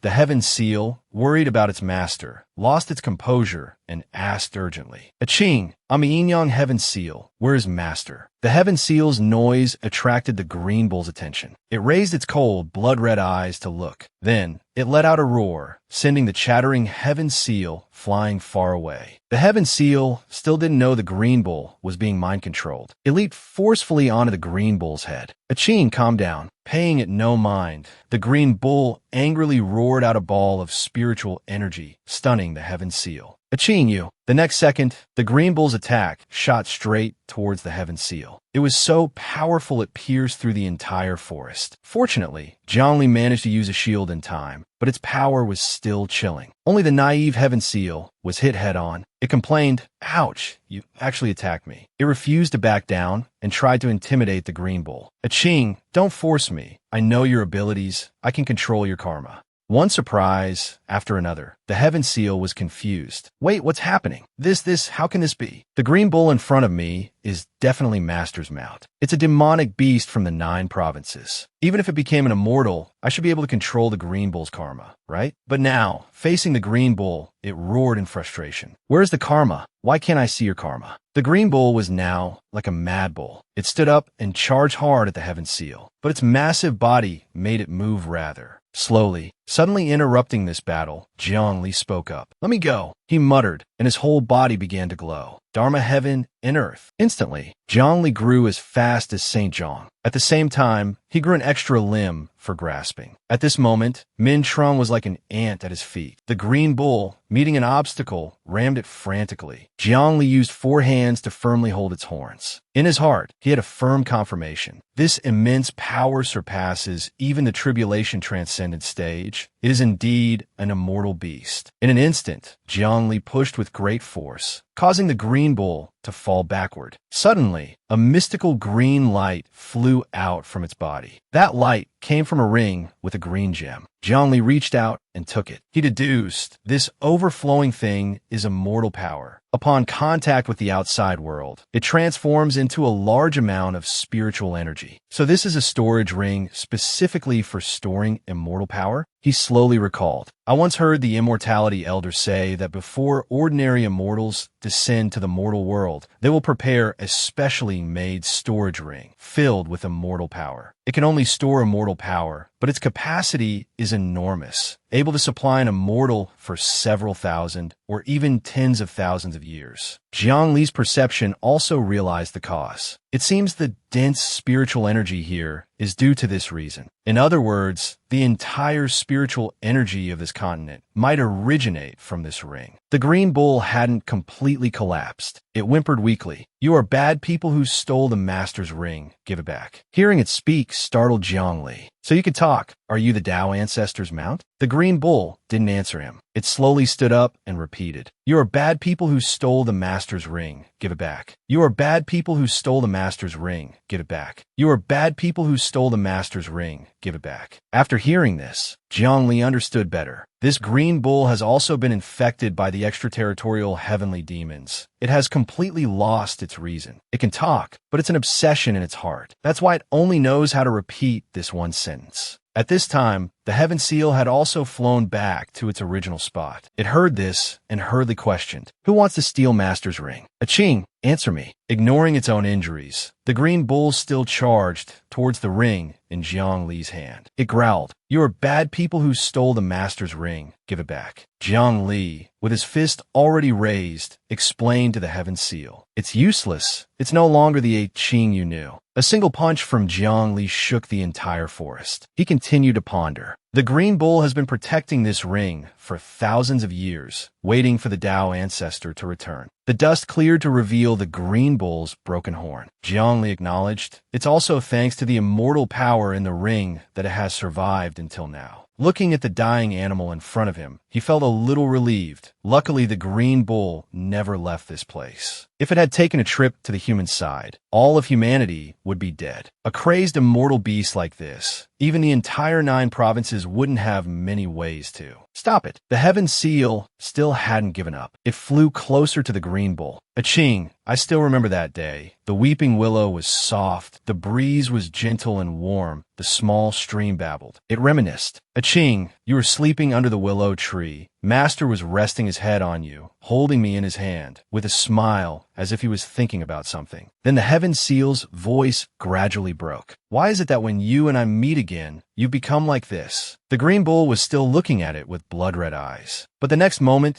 the Green Bull closed its eyes tightly, letting tears of blood stream down. It groaned as if begging, "Killa." Seeing this, the Heaven Seal was overjoyed. "Aching, you've regained your senses." But the good news didn't last long. The Green Bull struggled in pain under the control. "You are bad people who stole the Master's ring. Give it back." It tried to hold on to its last bit of consciousness to beg, "Kill Ami." It was beyond saving, causing the Heaven Seal to radiate a tragic sorrow, letting out a sigh full of regret. Aching. With that, it flew close to him and pleaded dazedly, "Jiang Li, I beg you, let Aching go in peace, so it doesn't have to suffer anymore." Also noticing this, Jiang Li didn't answer, but tacitly agreed. He raised his hand, his eyes showing a hint of pity. Then a decisive blow from Jiang Li gently took the Green Bull's head. Even so, the Heaven Seal was still heartbroken. Master is nowhere to be found. Aching is also. This time I'm all alone. It thought that with the host dead, it would be over, but unexpectedly, the demonic beasts still swarmed out in increasing numbers. Jiang Li let out a helpless sigh. He summoned a flame in his hand, still producing demonic beasts. Non-stop, the only way is to burn all. The flame was thrown at the Green Bull. He hadn't expected this either. I thought the extraterritorial demons could only pollute those in the lower realms, but I never thought an immortal beast could also be tainted. Looking at the flames devouring the Green Bull, Jiang Li grew pensive. The Green Bull's body was clearly modified by the extraterritorial demons. Its body contained the blood of many types of demonic beasts, flying birds, and running beasts. There was nothing it didn't have. The flames burned brightly, illuminating a patch of the sky. He also felt sorry for it. Fortunately, the Green Bull had the body of an immortal beast. Otherwise, with the complex and incompatible bloodlines in its body, it would have died long ago. It truly had to suffer. The flames made today's sunset even more beautiful. Both Min Trung and the Heaven Seal burst into tears before the fire of hatred. It's all burned. Min Trung buried his face and sobbed with joy. So this isn't a dream. The source of the demonic beast has been destroyed. This is great. Humanity can finally see the light of victory. But the Heaven Seal was extremely sad. Aching is gone. Where's Master now? Jiang Li had to comfort it and generously offered it the treasure. Don't cry anymore. Let's continue looking for the Tao ancestor. Here, this ring is for you. Min Trung quickly wiped his tears and looked up to ask, "Where do we go next?" This is already the end of the continent. Moreover, the sky was gradually darkening. A gentle sunset had enveloped the place. In front of them was a bottomless abyss. Min Trung explained, "If we keep going forward, we'll leave the continent, break the gravitational pull, and enter the vast universe." Without another word, Jiang Li pulled Min Trung's hand and jumped down with the Heaven Seal. Let's go see the other side of the continent." Min Trung shut his eyes tightly. "The pressure is too strong. I can't breathe anymore." "It's okay. Min Trung, you're fine now." They landed in a dark place. Min Trung was drenched in cold sweat, gasping for air. Finally, "I can breathe." He calmed down and assessed the space. The pressure here is enough to crush several hundred tons of steel into a thin sheet just a few millimeters thick, right? With our level of technology, we still haven't created a material that can withstand such pressure. He also felt extremely lucky. If Jiang Li hadn't protected me, the moment I jumped off the cliff, I would have been crushed into a human-shaped pancake. Then he turned to thank him. "Luckily I had you." But this place was pitch black, and he couldn't see Jiang Li or the Heaven Seal, which made Min Trung panic. "Where are you? It's too dark here." A second later, the Heaven Seal's teasing voice came through. "Don't worry, you're just blind." Hearing that, Min Trung let out a sigh of relief and blindly believed it. "That's great. I thought the other side of the continent didn't have a sun." Jiang Li was speechless at his naivety. "You believe that?" Then he took out a glowing feather. Min Trung was curious. "So bright, what is this?" Jiang Li explained. "A phoenix feather. It's a light I'm specially shining for you." "I forgot you don't have spiritual sense." Illuminated by the phoenix feather, Min Trung looked around. Is this the other side of the continent? A place where humans have never been. Jiang Li scanned the area with his spiritual sense. There's nothing here but rocks. The Heaven Seal was disappointed. Let's go back. Master isn't here either. Then they walked on until they reached a place full of wind and snow. The Heaven Seal called out in despair. Master, where on earth are you? I'm so worried about you. Jiang Li followed behind, pondering. The Tao Ancestor's mount was polluted by the extraterritorial demons, and the storage ring with immortal power wasn't on his person. His gaze looked into the distance, unable to hide his worry. The Tao Ancestor's situation could be very dangerous. Jiang Li frowned slightly as if he was calculating something. Suddenly, he leaped up, leaving Min Trung behind without a word. Outside in the vast universe, the space was silent with only the movement of planets orbiting the sun. Jiang Li flew freely in space. He scanned his eyes around continuously. Suddenly, his gaze froze. That thing made him feel a profound sadness. Jiang Li reached out and opened the communication talisman. Hong Tu and the Immortality Elder were connected, and both of them were stunned when they saw it. Hong Tu couldn't stop the tears from streaming down. The Immortality Elder also bowed his head, hiding his agonizing pain. Down on the continent, the Heaven Seal still stood in one place. It was so sad that it let the snow cover it completely. Jiang Li had returned. He informed the Heaven Seal, I'll take Min Trung back to the human side, then return to the demonic beast territory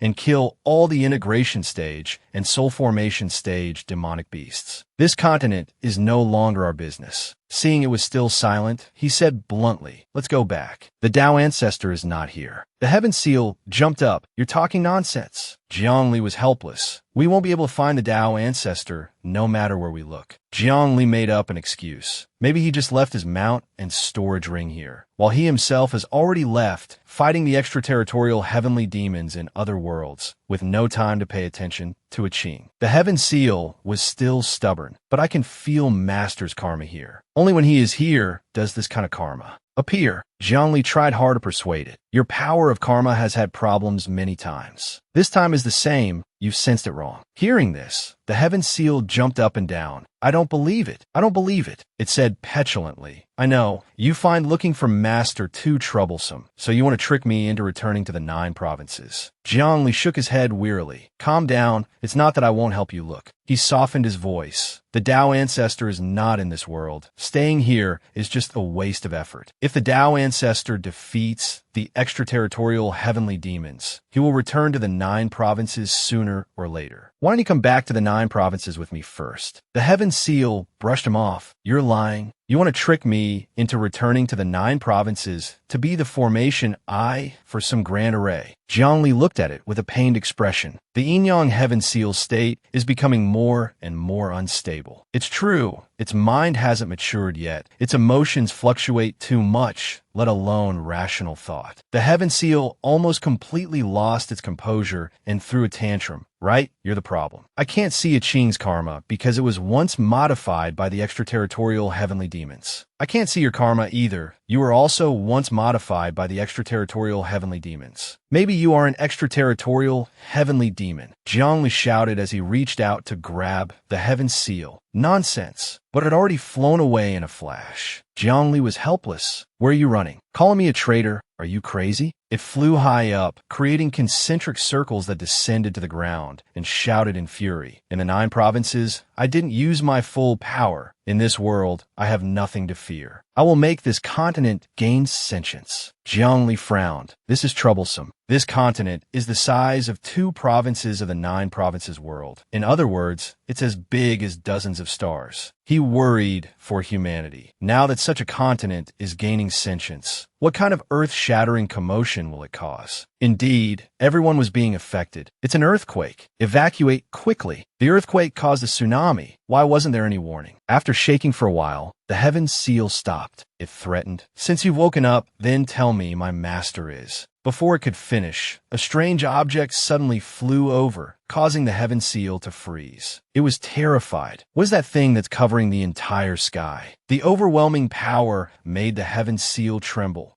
Why is it like this? In fact, at that moment, out in space, the thing that had made everyone cry was the Tao Ancestor. Master, Jiang Li's eyes were filled with sorrow. Only by going far enough and looking at the continent could one understand the whole picture. He also hadn't expected that when looking down from outer space, the entire continent was an immortal's corpse. To be precise, it was the immortal corpse of the Tao ancestor, the immortality elder Sop, who would turn Master's body into its current massive form. Why do this? Zhongli was suspicious. It's probably also the work of the extraterritorial heavenly demons. But what is the purpose of doing this? He was also quite confused. If they had the ability and time to refine the Tao ancestor's corpse into a continent, then why not just kill everyone here? Instead, they added the superfluous act of using polluted demonic beasts to have the demonic beasts kill the humans. To avoid agitating the Heaven Seal, Zhongli decided not to tell the Yin-Yang Heaven Seal about this for the time being. Its mind was not yet complete. It still couldn't accept this reality. But now it was too late. The Heaven Seal had seen a part of the Tao ancestor's body. It was horrified. Long, those are the Tao ancestor's eyelashes. No, it can't be. Feeling that the situation was dire, the Heaven Seal panicked. The only things I can grant sentience to are dead things. How could Master be dead? It had to struggle with the obsession in its mind. Master is the one who called himself the Tao ancestor. He has the destiny to accept this title, and even has the potential to become the Tao ancestor of the immortal world. Now, seeing the Tao ancestor's corpse slowly rising from under the rock and soil made it unable to accept. How could such a person die? Zhang Li's voice cut through its thoughts. He flew up in anger. Heaven Seal, you bastard, quickly erase the sentience of the Tao ancestor's corpse. The Heaven Seal explained in a panic. I can't control him anymore. If it were just a piece of a continent, I could erase its sentience at will. It made excuses, but this is the Tao ancestor's corpse, an immortal body much stronger than those ordinary immortals. The Heaven Seal itself was truly helpless. After gaining sentience out of a sense of self-preservation, it will block my influence. Zhongli angrily reprimanded. You should have stayed in the Tao sect to train for a few more rounds. You're not big, but your ability to cause trouble is greater than everyone else's. With no time to waste words on the Heaven Seal, he turned to assess the situation. Fortunately, after the Tao ancestor's immortal corpse gained sentience, its consciousness is very weak, unable to control such a large body. Currently, only its head can think, its arms are numb and detached. The impact on humanity is not great. His eyes became more serious. But if we wait for his entire body to become active, for his limbs to stretch, not a single human living on his body will survive. Zhongli had no choice but to risk it. He chanted a spell and transformed into a giant form. It's just a big form, isn't it? Who doesn't know how to get bigger? His eyes were fixed on the Tao ancestor. The Tao ancestor's corpse had now managed to raise its entire head. Zhongli quickly pressed down hard on the Tao ancestor's shoulder. You're not allowed to move anymore. Zhongli used his whole body to sit on the Tao ancestor's body to prevent the worst-case scenario. The Tao ancestor's head still unconsciously rose up. The two strong, opposing forces caused the atmosphere to stir. Ming Zhong, on the ground below, breathed a sigh of relief after struggling with a natural disaster created by the Heavenly Seal. The earthquake had finally stopped. However, what's with this yellow fog in the sky? Just holding it like this isn't the optimal solution. Zhongli calculated. First, I'll enter the ancestor's spiritual platform to deal with his consciousness. His two fingers, gathering a golden light, lightly touched the Tao ancestor's forehead. Inside the Tao ancestor's mind, fantastical lights were gathering in one place. They originated from a human-shaped streak of light hovering in the dark space. The space continuously echoed with newly awakened thoughts. What on earth is this situation? So annoying, I want to destroy these things, but I can't control my body. The streak of light raised its hand, reaching for the freedom it understood. Once I can control my body, I'll be able to do whatever I want. At this moment, Zhongli had penetrated the Tao ancestor's spiritual platform. He spoke up to distract the streak of light. Although you may not know, Zhongli approached, speaking sorrowfully. You shouldn't have appeared. I'm sorry. The streak of light sensed a threat to itself. It launched a palm strike forward. Who is controlling me? Zhongli only had to tilt his head slightly to dodge it. In truth, when the Tao ancestor was alive, his Taoist techniques were unparalleled, but his phantom image was like a mortal fairy, completely ignorant of its past life, knowing no Taoist techniques, and could only rely on instinct to attack chaotically. He confidently raised his fist. How can such slow moves defeat me? A single kick from him shattered the streak of light. The universe returned to its original tranquility. Jiangli used his hand to press the Tao ancestor's head down. Lie back down. He closed his eyes and sent his respects to the Tao ancestor. Rest in peace. The continent had returned to its original state, and the snow had also stopped falling. Jiangli appeared and landed a punch on the heavenly seal. This is me cleaning up your mess. The heavenly seal fell freely quite fast, sending snow flying everywhere. It was no longer stubborn and showed remorse. This time, I've made a huge mistake. Jiangli adjusted his wrist, but he was still not at ease. Everything was over, but there were still many mysteries. His eyes darted around, and a thought suddenly flashed. Jiangli opened the system, summoning the shop. He scanned through it. Optical computer, antimatter bomb, mecha, optical computer, antimatter bomb, annihilation bomb, as expected. The items have been updated. There are even things from this world. Jiang Li's eyes scanned across the panels. But I don't need this stuff right now. The thing I'm looking for is... Finally, he stopped at an item, a stone tablet. The last words of the Tao ancestor left before his death found it. Jiangli pondered that I guessed right. A great figure like the Tao ancestor couldn't possibly have left nothing behind. He ordered system by this stone tablet. Instantly, the stone tablet was brought before Jiangli. Carved on the stone tablet, to the survivors of the immortal world, if you can see these words, it means you have defeated a Qing, who is my mount. A great chaos occurred in the immortal world. In desperation, I brought your ancestors and fled to this world. The enemy pursued. A great war. The enemy was too strong. Defeated, I refined myself into a continent to provide you with a place to live. Only then did they not dare. But they corrupted my Qing, and I could not stop it. I'm sorry. Jiangli read and analyzed. He used the script of this 9 provinces, but looking at the content of the stone tablet, it was probably written for the immigrants from the immortal world. He became more certain that I know that the immortal world is not entirely composed of immortals. Immortals also have descendants and also need servants. Among the immortals, there are also cultivators who have not yet become immortals. Then the group of immigrants from the immortal world that the Tao ancestor brought must be this group of people. Jiangli was also quite surprised. Ming Zhong and his people's ancestors were actually immigrants from the immortal world. Looking at what humanity had built with science and technology, Jiangli could only feel a silent regret. It's just that after the Tao ancestor died, I don't know what incident occurred that made Ming Zhong and his people forget their origins and instead choose the path of science and technology. Suddenly, Jiangli asked, System, can you restore the stone tablet to its original state? The system announced, this product cannot be fully restored. He frowned again. This is a headache then. This stone tablet explains some things, but it's still not clear. Why didn't the extraterrestrial heavenly demons kill Ming Zhong and his people? He traced each line of text to find a clue. According to the Tao ancestor's words, he refined himself into a continent. They did not dare. It's this phrase, did not dare. Why did they not dare? Scene changed to the president's building. Jiangli had brought the stone tablet for Ming Zhong to see. Ming Zhong was a little stunned, but maintained his calm demeanor as, it turns out we came from the immortal world. The heavenly seal at the side silently vowed, if they are the people master protected, then I will also protect them well in the future. Jiangli entrusted it to Ming Zhong. If this is what the Tao ancestor left for you, then this stone tablet belongs to you. After speaking, he and the heavenly seal immediately said their goodbyes and flew up. The Yin Yang heavenly seal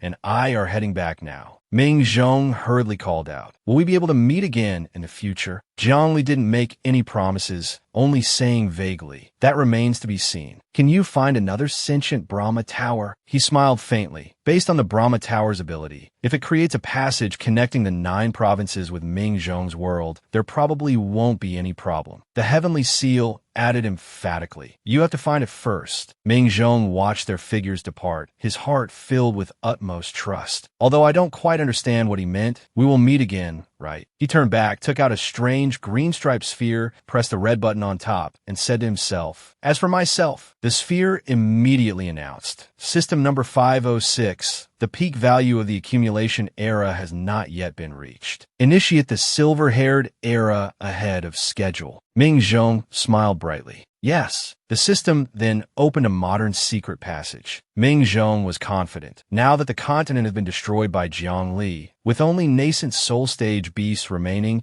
humanity can rely on its technology to defeat them and reclaim the lost lands. He gazed at the city filled with modern scientific and technological architecture without a hint of worry that it's time for humans to have emotions again. In another part of the 9 provinces, the sky was suddenly torn open by someone's hand, revealing another dimension. Jiang Li and the Heavenly Seal stepped out. He was tired. The Yin-Yang Heavenly Seal has no way to go through the teleportation channel provided by the system. As a result, we still had to tear through the void to find our way back. Fortunately, the Yin-Yang Heavenly Seal is also very strong and isn't afraid of the chaos in the void. No point in dwelling on it. Jiang Li stepped back into the 9 provinces. Forget it. At least we finally made it back. Suddenly, a warning sound was heard. A protective network appeared, suspecting the appearance of an extraterrestrial heavenly demon. Jiang Li had reached the depths of helplessness that I installed the door myself, but now I can't open it. Instantly, the heavenly desolation halberd shouted, "There's an extraterrestrial heave." Before it could finish shouting, it recognized a familiar person. It's Brother Jiang. The Heavenly Seal saw the heavenly desolation halberd and excitedly ran over. "I finally get to meet you." On the contrary, the heavenly desolation halberd was not only not happy, but openly jealous. Brother Jiang actually took it along with him. "I was clearly here first." Jiang Li was puzzled. Why does the atmosphere feel a bit off? The magnificent heavenly court, floating amidst white clouds, looked even more ethereal and majestic. Inside the main hall, Jiang Li was reporting the situation. "This is everything the Yin-Yang Heavenly Seal and I experienced in that world." Bai Hong Tu and Changsu and Xinwen looked at each other. Neither spoke first. Jiang Li raised his head, his gaze stopping on the Heavenly Seal hovering above. "That's right.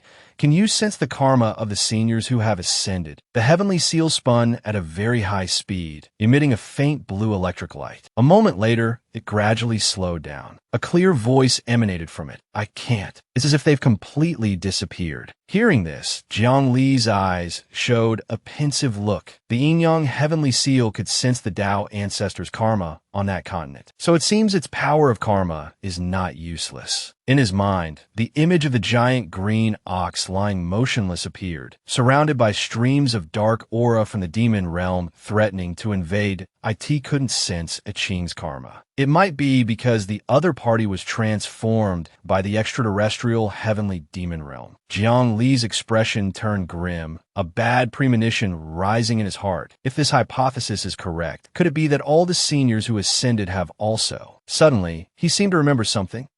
Wait, this isn't right. Why can't it see my karma either? I was born and raised in the 9 provinces since I was 18. Jiang Li's face wrinkled slightly, the knot in his heart still untied. Surely it's not possible that I was an extraterrestrial heavenly demon in my past life, right? Unexpectedly, the Heavenly Seal spoke up, breaking the silence. "That's right. Is it necessary to erase the sentience of the spirit treasures?" It still spun gently in the air. "Now I must protect the 9 provinces well." Master was harmed by the extraterrestrial heavenly demons. No revenge, no being an immortal artifact. The voice suddenly became more resolute that in the 9 provinces, there's no fear of not having extraterrestrial heavenly demons to kill. Jiang Li at the side let out a soft breath, a faint smile on his lips. This little guy has finally become sensible, more obedient now. As if sensing his gaze, the Heavenly Seal hesitantly expressed, "Let me say this first. I can't erase the sentience of immortal artifacts. They must have souls by now." It quickly added, "Other spirit treasures are possible. The speed at which they produce souls is not as fast as immortal artifacts." Jiang Li let out a long breath. "There's no other way now. Erase them all. Although it's truly a bit of a shame." At this moment, Bai Hong Tu, who had been silent, suddenly spoke up. "Jiang Li, haven't you said it before? Everything is a double-edged sword. I believe that spirit treasures having sentience is also a double-edged sword." He continued, his voice growing more and more serious. "We worry that sentient spirit treasures will harm you. But after spirit treasures gain sentience, they can also enhance a cultivator's attack methods." He thought for a moment and then reported the situation. "I organized a temporary competition at the Tao sect. I let the disciples whose spirit treasures have a good relationship with their masters also participate in the competition, allowing them to use their spirit treasures. Fortunately, the harvest this time completely exceeded expectations. The results were beyond everyone's predictions. The spirit treasures and their masters seemed to be in sync. Using them was very smooth. Moreover, the spirit treasures had their own consciousness, actively assisting their masters in attacking. Bai Hongtu's voice echoed firmly in the space. The overall strength can be enhanced. Outer disciples defeated inner disciples. Inner disciples defeated core disciples in the competition. It happened. A weapon emitting a strong light suddenly appeared in his hand. This is my falling rain sword. I'm currently letting it learn swordsmanship, and its progress is very fast. With that, it instantly spun powerfully in the air. The sword path was fluid, as if it had a mind of its own, completely without needing Bai Hongtu to exert control. Witnessing this, Zhongli couldn't help but be amazed. Wow, this falling rain sword automatically swung a circle of sword flourishes.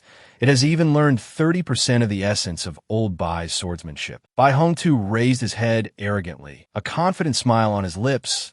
I'm not bragging. Everyone knows that I, Bai Hongtu, am famous for the title of Sword Immortal. Compared to some people who only know the Heartless Sword and the Dharma Heart Sword, I'm much stronger. The weapon swayed as if it was very happy. He happily and proudly showed off. This is the result of my falling rain sword learning for just a few days. Zhongli was speechless in his heart. Am I being mocked? A moment later, he waved his hand. For the time being, there's no need to erase the sentience of the spirit treasures. I found inspiration in Ming Zhong's world. Bai Hongtu said, "Oh," his eyes lighting up. Looks like he's thought of a solution. He gently stroked his chin, pondering as he spoke. Let's try an experiment first. Starting with the Great Zhou, I will persuade Ji. Then Zhongli slowly explained, specifically, it's to have the Great Zhou promulgate a law. Spirit treasures are not immortal artifacts. They cannot sustain themselves. His voice rang out steadily. We can grant spirit treasures certain rights. For example, helping them improve their quality, daily maintenance, as well as stipulating some restrictions on spirit treasures. Zhongli drew a mental image of someone controlling an item. The rules are,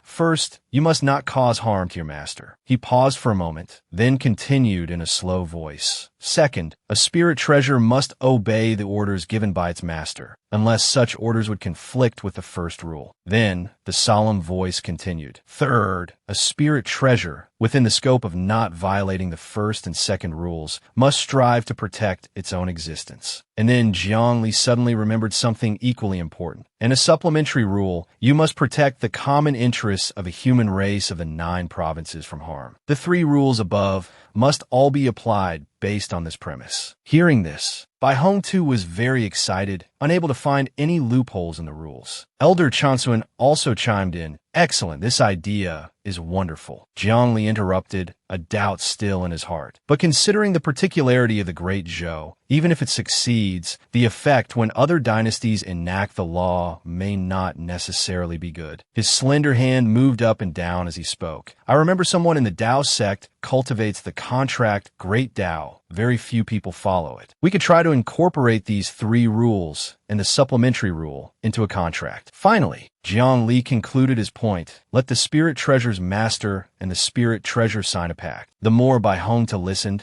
the more excited he became. It's possible. He thought with anticipation, if this can succeed, the strength of the 9 provinces will take a quantum leap. At this time, in the city of Great Zhou, standing tall amidst the howling wind, a clear voice rang out. This minister believes that laws should be used to bind spirit treasures, ever since spirit treasures gained reason. The voices presenting from within the main hall were clear. It seems to be a court assembly. They must be treated like beasts that come to our Great Zhou, abandoning the rule of the strong eating the weak. They must be within the scope of the law's management. The Great Zhou gives spirit treasures rights and requires them to perform duties. Dozens of officials were kneeling on the ground watching another one rebut. Left Prime Minister, what you say is wrong. Spirit treasures have always been mere objects. How can we grant them rights? This goes against tradition, against common thought. We should still treat spirit treasures like livestock, acknowledging they have life, but we can freely kill and seize them. Ji, sitting high above, let out a soft breath, still silently listening to their debate. Spirit treasures having sentience is a change unprecedented in thousands of years. How can one be conservative using the excuse of it being against tradition? If the law does not adapt to the times, then not only will the law be discarded, but also our Great Zhou. The debate gradually turned into a quarrel. No one was willing to yield. Minister Justice, don't speak such nonsense. Do you dare to doubt the ideology left by the saintly ancestor? At this moment, Gigi faintly interjected, causing the two who were arguing to fall silent. I know all of your opinions. His expression was calm, but his voice was full of power. That I believe that bringing spirit treasures into our great Zhou's legal system, binding sentient spirit treasures with laws, is very beneficial to the fate of our great Zhou nation. Gigi faintly changed the topic of discussion. All right, now let's continue to discuss how to establish legal regulations suitable for spirit treasures. After hearing this, the entire main hall instantly became lively. I propose granting spirit treasures rights like humans. If a spirit treasure kills someone, how should it be handled? Then prohibit spirit treasures from killing people. If a master uses a spirit treasure to commit suicide, how should it be handled? Is it considered the spirit treasure killing someone or suicide? The noisy sound from below made him feel a little tired. He stood up. You all discuss and come to a conclusion first. I will come back to listen later. Under the setting sun, Gigi's shadow stretched long on the ground, looking somewhat lonely. Suddenly, Jiangli appeared behind Gigi like a ghost. Seeing his ashen face, he immediately teased, "Have you been poisoned, or have you entered the 5 decays of a heavenly being?" Gigi turned to glare at Jiangli in annoyance. Don't you know how to talk? I'm feeling melancholic here. As if guessing the situation, he remained very relaxed with his hands clasped behind his back. I ess it because of the minister's discussion just now. Gigi sighed deeply with a tired expression. Not really. It's that troublesome heavenly seal from the Tao sect, making all the spirit treasures gain sentience. Hearing this, Jiang Li's lips curled slightly, knowing that his opportunity had come. How about you listen to my idea? The two of them discussed just like that. On the other side, the sun was preparing to set. After listening, Gigi was very excited, unable to hide the joy on his face. Excellent, Brother Jiang. He recounted Jiang Li's words once more. These 3 rules, along with the supplementary rule, prevent the situation of spirit treasures turning on their masters and set the overall framework. The more he spoke, the more excited Gigi became. With this framework set, the remaining minor details will be quickly supplemented and perfected. Jiang Li was secretly happy on the side. With Gigi's agreement, there won't be any more problems. Sometime later, in another place called the Human Emperor's Hall, Jiang Li suddenly appeared in the formation placed right in the center. The guard on duty saw this and shouted loudly, "Hall Master!" The guard was very happy to see him. Heavens, I've been a guard of the Human Emperor for decades. This is the first time I've met the real Human Emperor. I'm so lucky. Racking his meager knowledge, the Human Emperor's Hall has a transcendent status, located in the center of the 9 provinces. In this hall, besides Human Emperor Jiang, he pondered and got excited as he recalled, there are also 6 commanders, 1 at the Tribulation Transcendent stage, and 5 at the Late Body Integration stage. In addition, there are 100 Human Emperor's guards. When the Human Emperor is not present, that Tribulation Transcendent stage expert will regularly be stationed at the Human Emperor's Hall. Seeing Jiang Li, he was moved to tears. When I first joined the Human Emperor's guards, I thought I would be able to admire the glorious Human Emperor every day. Who knew that after decades, the number of times the Human Emperor has returned to the Human Emperor's Hall can be counted on one hand. The emotions in the guard's body surged, feeling that life had no more regrets. My colleagues say that the Hall Master goes to the Tao sect more often than he returns to the Human Emperor's Hall. Jiang Li's footsteps headed towards the back of the main hall. I will be in seclusion for 10 days. If there is nothing important, don't let anyone disturb me. He immediately complied. Yes. In the room filled with the gentle light of candles, a faint, gentle scent of agarwood wafted. He said he was in seclusion, but Jiang Li was still working tirelessly. This time I've written a pile of body integration stage cultivation methods, a large quantity, enough to use. He felt a bit weary in his heart. Although these cultivation methods are numerous, their quality is low, and cultivating them is of no use. For example, the heaven-swallowing and earth-devouring art. A person who cultivates this art will have an appetite 10 times larger than someone of the same realm. with no other effects. For example, the no thought, no contemplation art. A person who cultivates this art can have no thoughts and quickly fall asleep. After finishing, he shouted towards the system, "System, all these cultivation methods, I'm selling them to you." He wondered to himself, but these cultivation methods of mine are also real methods that can be cultivated to the body integration stage. The system can't go back on its word, can it? Meanwhile, it had already begun to make lightning-fast calculations. But instead of showing a number, it displayed a series of question marks. Jiangli was a little confused. What's going on? Why is there no specific number? Thinking that the system might be bugged, he decided to test it. I'll try buying something. So he did, buying a box of origin-severing pills. Instantly, at the bottom of the system, a brown wooden pill box lined with red velvet appeared. IT still hasn't changed after buying something. Jiangli nodded to himself. Although I'm not sure what happened, it seems I have achieved source point freedom. A second later, a series of system panels appeared around him as soon as he shouted, summoning the shop. He looked around for a while and then remembered the Dao Ancestor stone tablet. When I bought the Dao Ancestor stone tablet from the shop, I knew that the things in the shop are not objects created from nothing but actually exist. Otherwise, there would be no reason for the shop to be updated when arriving in another world. Jiang Li's lips curled into a smug smile. S.O.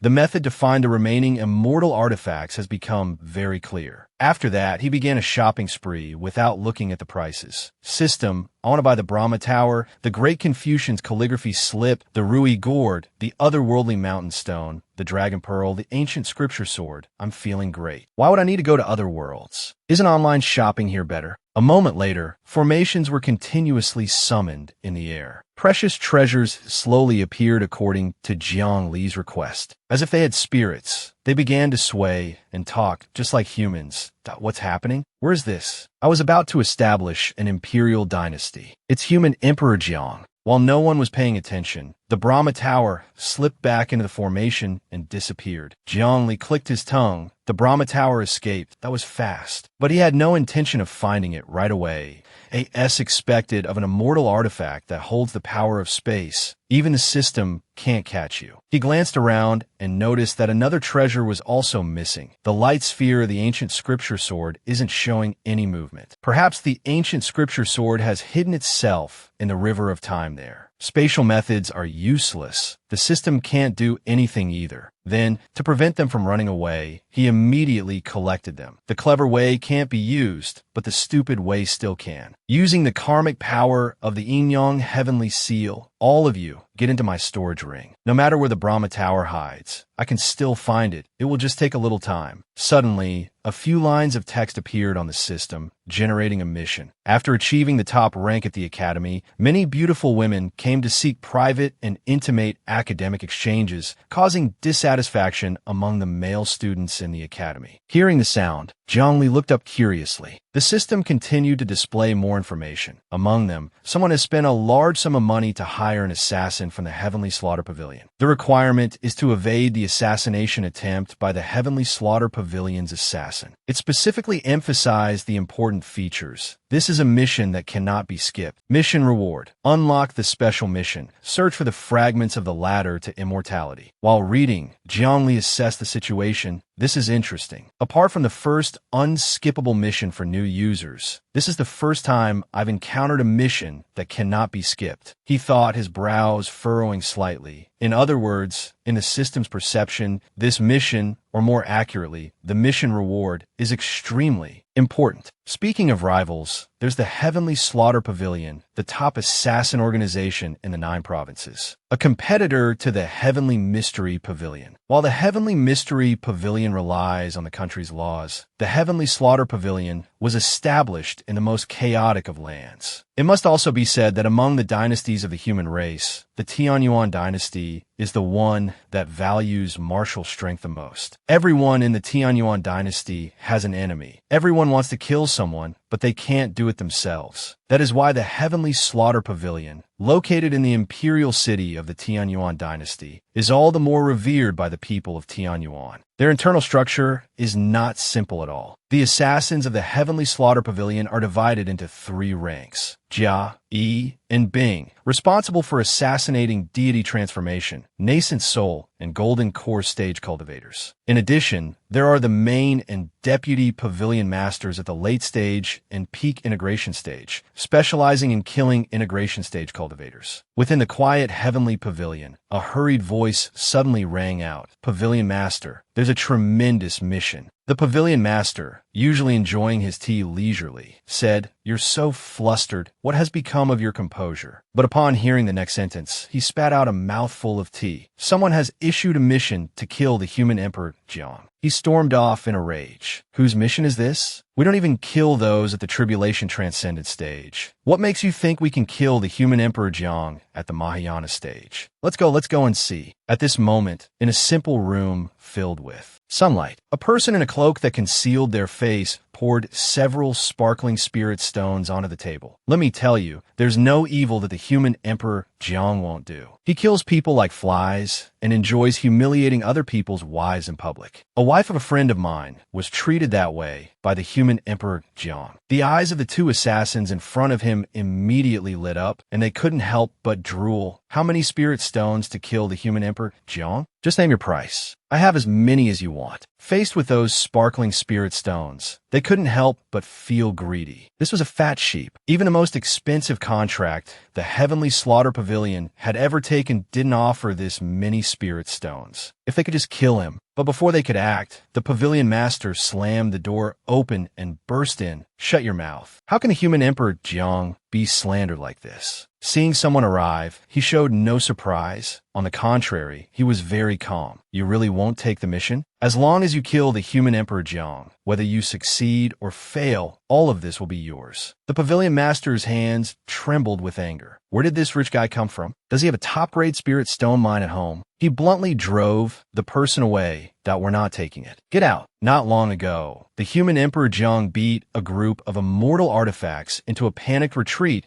at the Immortal Artifact Appraisal Assembly, asking us to kill him. The Heavenly Slaughter Pavilion is not the suicide pavilion. The cloaked figure feigned regret, turned, and left. What a pity. He left behind 2 assassins crying their eyes out, spirit stones. Seeing him about to leave, one of them gestured, "Want to take a gamble?" But he was quickly smacked on the head by the pavilion master. "You fool. If we did something like killing a client." The next day, the Heavenly Mystery Pavilion would spread this news everywhere for free. The pavilion master bit his nails in frustration. "Speaking of which, I'm getting angry again. What kind of dogshit luck did the Heavenly Mystery Pavilion step in to be able to invite the human Emperor Jiang for an inspection? Why isn't the Heavenly Slaughter Pavilion that lucky?" Under a blue sky with drifting clouds, curved tiled roofs were hung with lanterns, and flags fluttered over the ancient city walls. The cloaked figure stepped out from a corner, secluded. It turned out that person was none other than Jiang Li.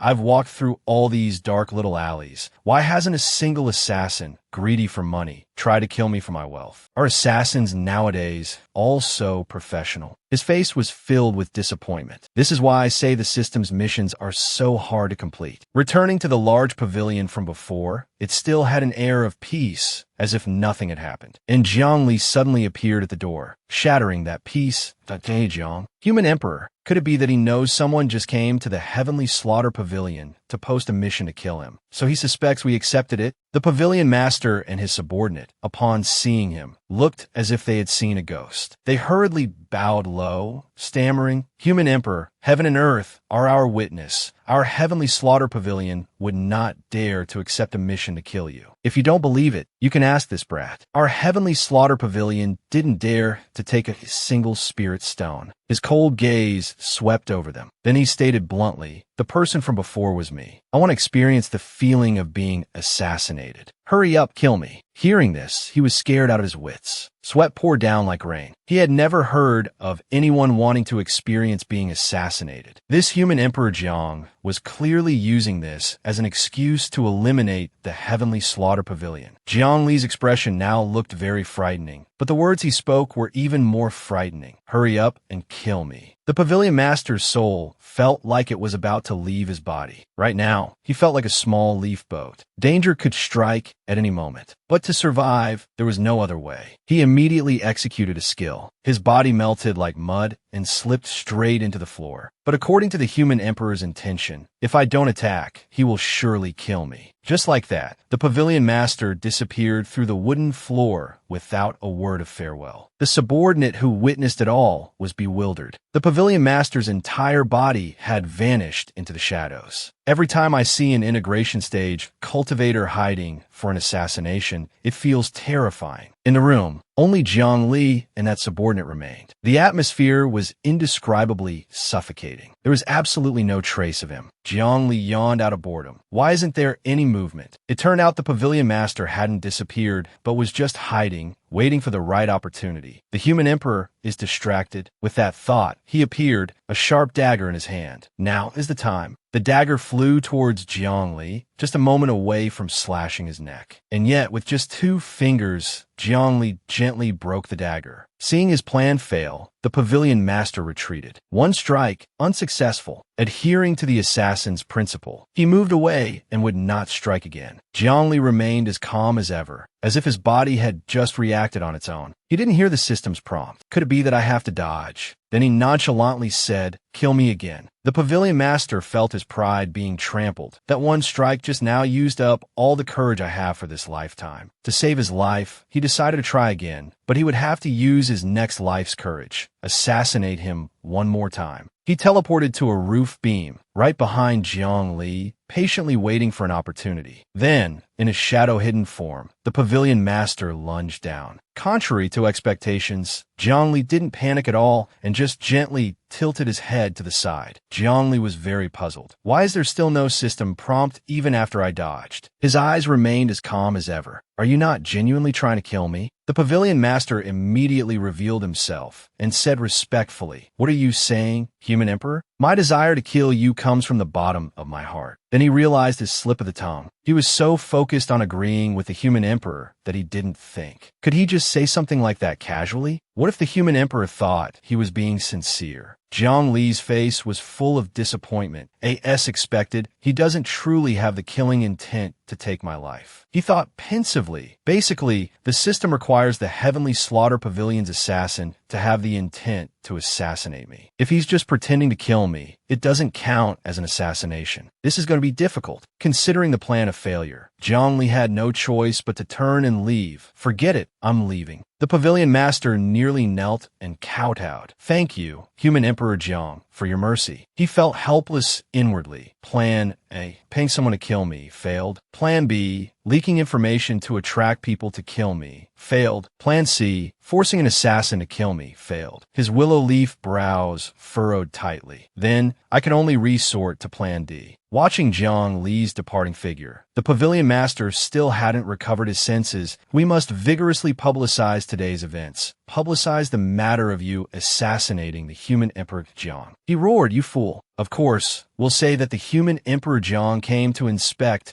our Heavenly Slaughter Pavilion, gave us important instructions, and personally guided us in the art of assassination. The Pavilion Master's eyes showed clear calculation that that's not enough. The Heavenly Mystery Pavilion has a painting. We must have one too. Inside the secret chamber of the Heavenly Slaughter Pavilion, a place that was always heavily guarded, but has now been tampered with by someone. The intruder was again Jiang Li. He opened cabinets one by one as if searching for something. Although it's not quite right to sneak into the Heavenly Slaughter Pavilion's secret chamber, if I want to understand the Heavenly Slaughter Pavilion's assassination plans, this is the quickest way. He tried opening the scroll in his hand, his eyes flickering at the information he found. A series of assassination details were recorded on it. Qin Wan, note, early golden core stage. Yuan Wuxing, note, early nascent soul stage. Location, Azure Dragon Moat, Tianyuan Dynasty. Recommendation, dispatch a E-rank assassin. Approved. After reading it carefully, he saw it wasn't very useful information. Jiang Li put it away again. Regarding the reason for the assassination or who issued the mission, the Heavenly Slaughter Pavilion doesn't care. I probably can't find out from here. He immediately switched targets. Fine, then I'll go find Yuan Wuxing. Let's see if the assassin will assassinate me along the way. Doesn't the Heavenly Slaughter Pavilion love to kill a few extra people on the side? Then he cast a spell, and his whole body flashed with light. However, after the Heavenly Slaughter Pavilion accepts a mission, they won't go kill the person immediately. They have to study it repeatedly before making a move. Master and disciple Qin, Luan won't immediately face assassination. Jiang Li's body vanished in a flash, in a rush. Before I go find them, I have to finish what I was doing before. A few days later, a special event occurred in the city of the Heavenly Slaughter Pavilion. A very large painting was hung on the city wall, attracting many onlookers. On the painting was a line of text, Human Emperor Jiang at the Heavenly Slaughter Pavilion. The subordinate beside him found it very strange and spoke up, "May I ask, Pavilion Master, why is it that on this painting, only Zhang Konghu is eating in the Human Emperor's palace? Where is the Human Emperor?" The Pavilion Master looked very confident. That's the Heavenly Slaughter Pavilion. In another scene, it was even more chaotic than this one. Dong Zhongren was slamming the table, trying to quell the crowd fighting in front of him. "All of you, sit down and be quiet. What's with all this noise? Is there any decorum left? Are there any rules? Hurry up and take your seats to listen to the Master's lecture on the Confucian classics. You dare hit me? I'm hitting you. Have a taste of my power. Sun is not yet filled. I will not lose to you."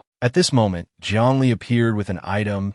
Am I disturbing everyone? I'll just drop off the Great Confucian's calligraphy copybook for you and be on my way. His attitude immediately changed. Excellent. Human Emperor Jiang, you've come at just the right time. It's a perfect opportunity to show these spiritual treasures what a proper spiritual treasure, tempered by Confucianism, is like. Suddenly, the Great Confucian's calligraphy copybook leaped from his hand. Damn it, who wants to listen to this stuff? I'm sick of listening to Dong Zhongren's lectures. Hearing those provocative words, the crowd dragged both master and disciple Dong Zhongren into the brawl. What did it just say? Damn its mother. The Great Confucian's calligraphy copybook is right. Brothers and sisters, we spiritual treasures must take the Great Confucian's calligraphy copybook as our example. After stirring up trouble, Jiang Li left, satisfied. With Confucianism being so harmonious, I can go out with peace of mind. But speaking of which, the matter is a bit complicated. The 4 seas and Penglai Immortal Island are both on the reverse side of the 9 provinces continent. Unlike the continent formed by the Tao ancestor, the reverse side of the 9 provinces continent also has a waiting side. Thus, it is rich in life. In the sky was a herd of ferocious, true dragons. They spoke in a deep, powerful, and authoritative voice. Island Master Mo, as long as you surrender, you will receive many benefits. Their voices echoed like thunder, shaking the heavens and earth. Before, you relied on his otherworldly stone and always rode roughshod over us. The 4 dragon kings and the 4 dragon orbs of the 4 seas dragon palace. We could only grit our teeth and endure it, but now the immortal artifact is gone. It's time for us to wash away our past humiliation. Ruyu looked up, her expression as calm as ever. What benefits? They growled cunningly that we are all neighbors. We won't bully you. We just want you to admit defeat and call us Big Brother. Also, whichever Dragon King you take a fancy to, we can marry into Penglai, Immortal Island. We absolutely will not resist. Her face darkened, a treasured sword in her hand. Then we should still fight. To the death. Come on, all of you. I want to see who among you dares to hold back. I'll look down on anyone who holds back. Their voices roared like a storm, and they all charged to attack Ru. Then don't blame us for being ruthless. Just as the 2 sides were about to clash, Jiang Li cleared his throat, holding several dragon orbs in his hand, that I've found the immortal artifacts. Who wants them?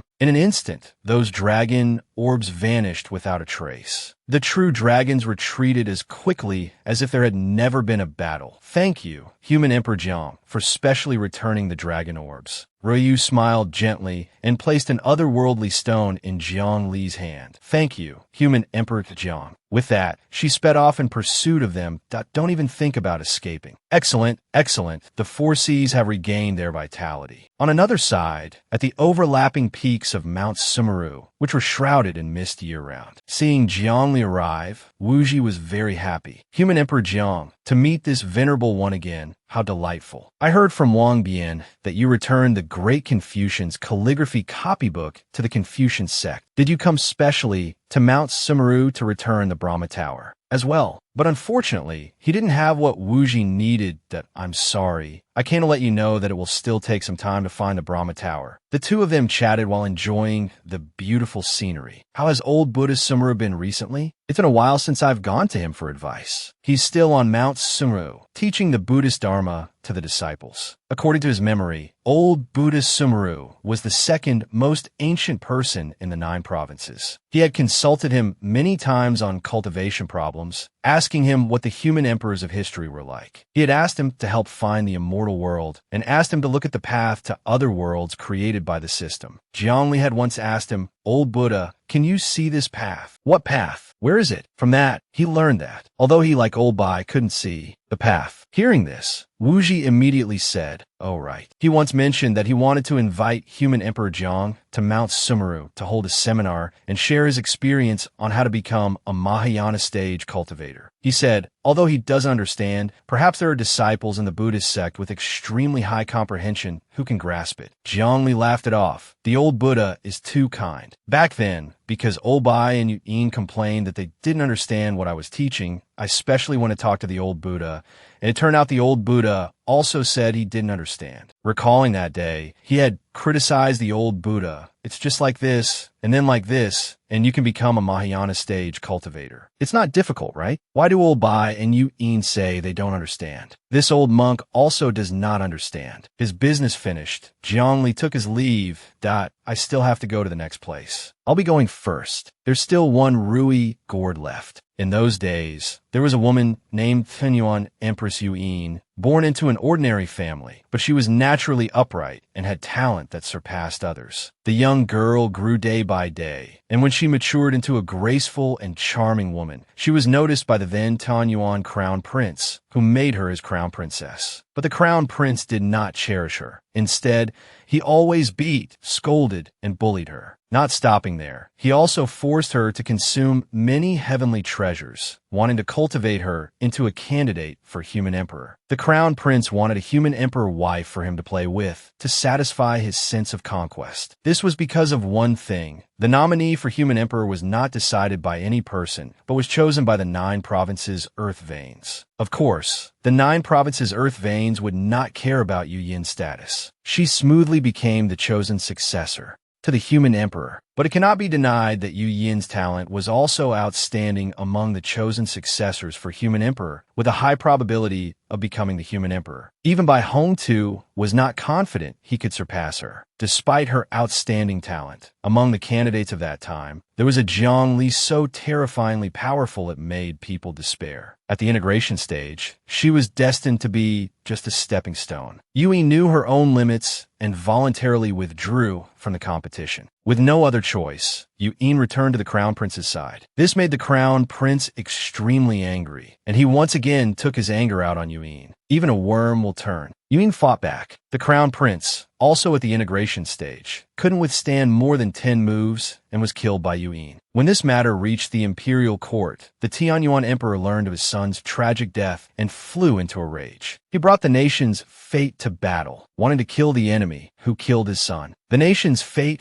raised the Tianyuan emperor's realm to the tribulation transcendent stage. Yin was originally no match for him. It seemed as though she would have to close her eyes and accept death. But something happened that was beyond everyone's expectations. The Rui gourd broke free from the imperial family's control and fell into Yu Yin's hands. Empowered, Yu Yin wielded the immortal artifact. After a fierce battle, she killed the Tianyuan Emperor, ascended the throne as the Emperor, and became the Tianyuan Empress. In the imperial study, filled with sunlight, countless sparkling treasures could be seen exquisitely displayed. Yu Yin lay weakly on the bed, coughing continuously in discomfort. Seeing Jiang Li appear, the maidservant hurriedly bowed. "Greetings, human Emperor Jiang." "What is this?" She coughed incessantly, managing to say a sentence with great effort. "You may leave first. I wish to have a few words with the human Emperor Jiang." "Yes." The maidservant left, not forgetting to close the door behind her. As soon as she was gone, Yu Yin sat up, her demeanor completely different from before. Jiang Li saw right through her and was not surprised at all. "Why are you feigning illness? What are you trying to achieve with this act?" Yu Yin's eyes were sharp and cold, that I'm waiting for someone to make a move. Yu Yin raised her hand, and her clothes instantly changed. Someone wants to rebel. I'm giving them a chance. In a flash, she was clad in a fiery red robe, the intricate embroidery accentuating her noble and authoritative air. Yu Yin turned her back to Jiang Li. Right now, the imperial clan members have not given up. They cannot forget the glory of the past. This time, seeing that I have lost the Rui gourd, they want to contact some external forces to overthrow me. The more she thought, the angrier she got, and Yu Yin's willow leaf brows knitted slightly.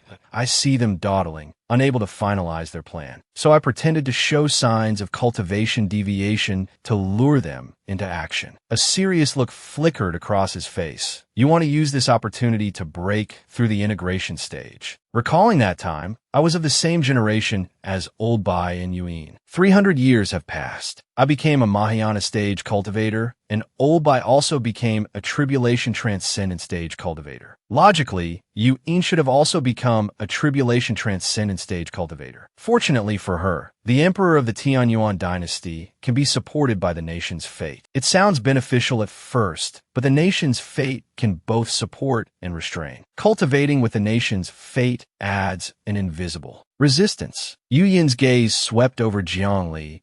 That's right. Between life and death, there is great fear, but also great opportunity. If I continue to live a peaceful and stable life, there's no telling when I'll be able to break through the integration stage. He immediately took out the Rui gourd from his ring. That it's a good thing I came in time. "Here, your Rui gourd." But Yu Yin didn't take it. You hold on to the Rui gourd for now." Her lips trembled.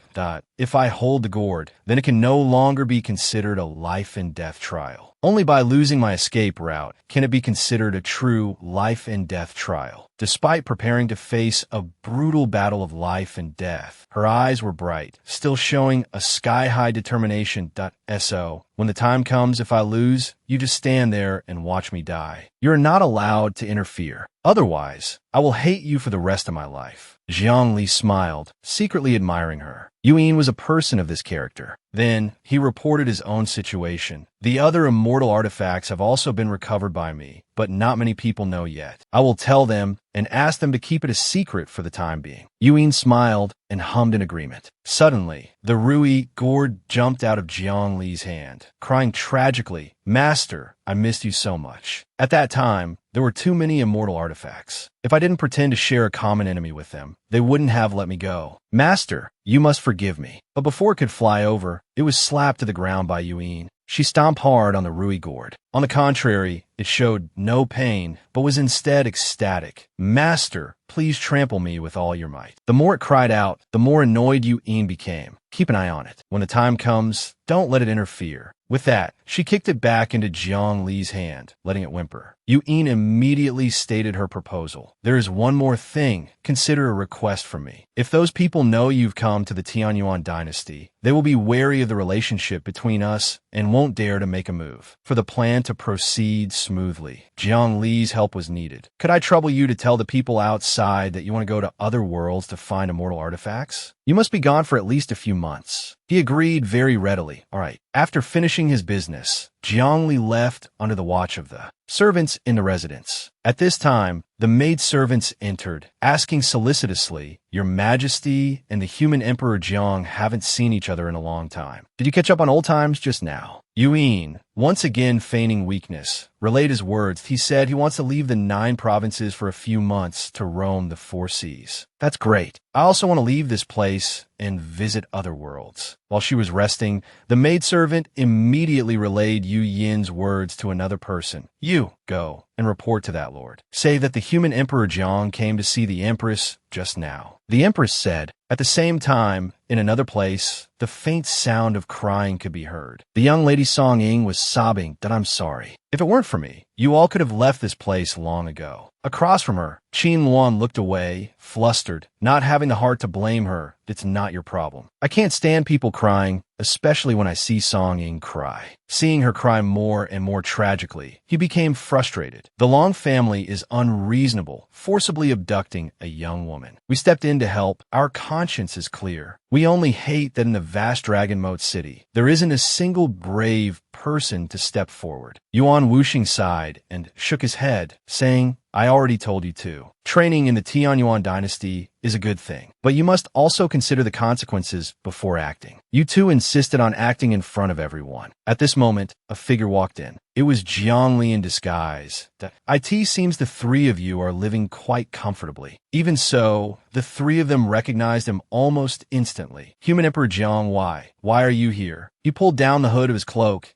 I heard you've been targeted by the Heavenly Slaughter Pavilion. I came to watch the show. Hearing this, they were somewhat surprised and frightened. The Long family hired assassins to kill the 3 of us, to kill the 2 of you. It has nothing to do with Song Ying. Jiang Li's gossipy spirit was high. Tell me, how did you get into trouble with these hooligans? Qin Luan confessed honestly. The chaos of the Tianyuan dynasty really surprised us. It's so different from our stable and orderly Great Zhou. He continued, the people here extremely revere martial strength. The government office of Dragon Moat City is only considered one of the major forces. There's also the status of the Long family, a 1,000-year-old noble lineage on par with the city lord, who often disregard the government office and do as they please. At this point, Qin Luan's voice suddenly rose. The 3rd young master of the Long family openly abducted someone's wife and daughter. The more he spoke, the more indignant he became. Not a single person dared to step forward. Song Ying also chimed in. If this were our Great Zhou, the amount of time that 3rd young master would have left to live would be how long he'd spend in prison. Long. Recalling that scene, Qin Luan laughed gleefully. Song Ying, and I couldn't bear to watch anymore. Even so, Qin Luan didn't forget to gesture wildly to describe the battle. They gave that 3rd young master and his lackeys a sound beating. Song Ying had also stopped crying and said proudly, that's right, even though we were at the peak of Foundation establishment and they were at the Golden Core stage, we beat them to a pulp. The more he spoke,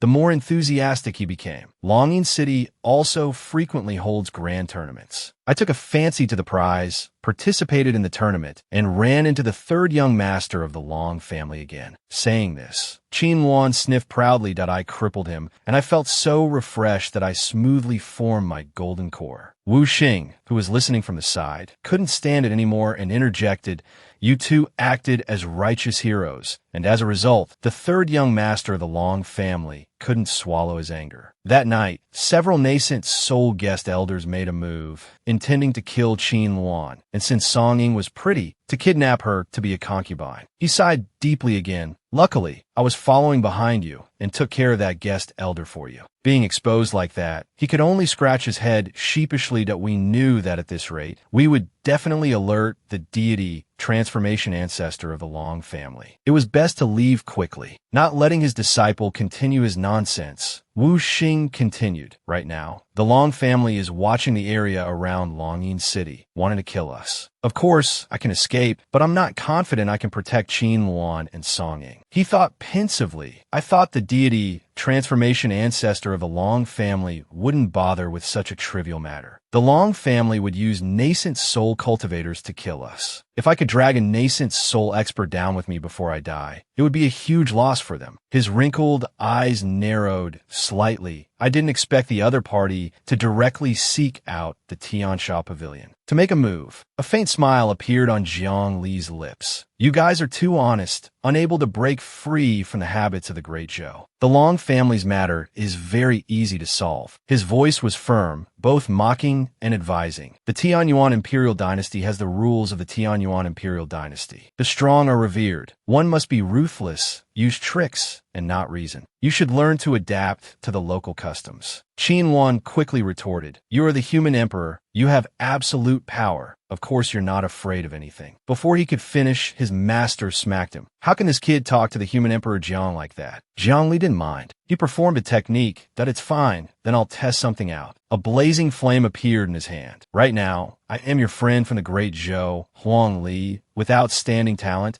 having formed a first-grade corps, just like you. Seeing this, Song Ying was amazed. The profound and unfathomable feeling on human Emperor Jiang is gone. Now I just feel that he is an ordinary golden core cultivator. Wu Xing also watched intently. A full and robust golden core of a high level, among the top-tier third grade of core formation. As for the specific grade, I can't tell. That's something only a deity transformation cultivator can do. After retracting the flame, Jiang Li continued, From now on, I will only use the power of the golden core stage. I will not use any skills of my divine sense that surpass the golden core stage. A faint smile appeared on his lips, as usual, giving others a sense of confidence. Watch how I do it. We're done here. Jiang Li prepared to leave. Let's go. Let's go meet the third son of the Long family who oppresses the people. Reaching the door, he suddenly stopped. Wu Xing, you are a nascent soul senior. Just follow us secretly. At that, Wu Xing was startled. Senior, being called that by you, I'll lose years of my life. Qin Wan and Song Ying whispered to each other, We should also disguise ourselves a bit to avoid being recognized by the Long family's people, especially you. She looked as if she understood. He secretly marveled at her pretty face, thinking that some villain in Longing City might take a fancy to her and want to snatch her away. Noticing something was a little strange, Jiang Li asked, By the way, why did Song Ying come here? Did she coincidentally come to the Tianyuan Imperial Dynasty and then meet Qin Wan? Only then did she shyly mumble, Actually, I followed in Qin Wan's footsteps to the chaotic Tianyuan Imperial Dynasty. Hearing this, Qin Wan's dream was shattered.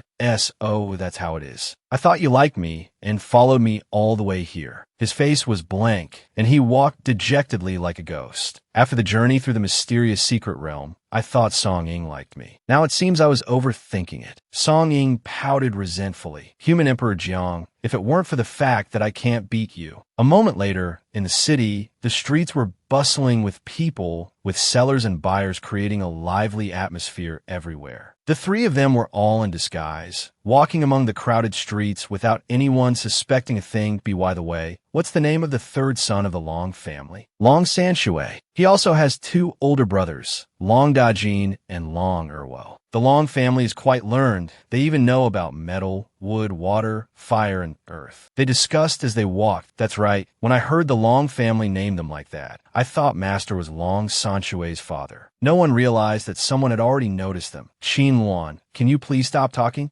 Suddenly, a person fell right at their feet. Spirit stones spilled from a bag. Ouch. On the stage, a man burst into arrogant laughter. Excellent. Here are 10 medium-grade spirit stones. You're next. Who's willing to come up here and take a beating from me? Long Sanshui. Seeing this, Qin Wan was very indignant. This bastard is spending spirit stones to buy a punching bag. Jiang Li's brows furrowed tightly. This guy's late-stage foundation establishment strength was all accumulated through medicinal pills. For his whole life, he'll just be a useless golden core. A 9th grade core. A man who looked like Sanshui's lackey said, Whoever wants to get on the stage to compete, raise your hand. Me.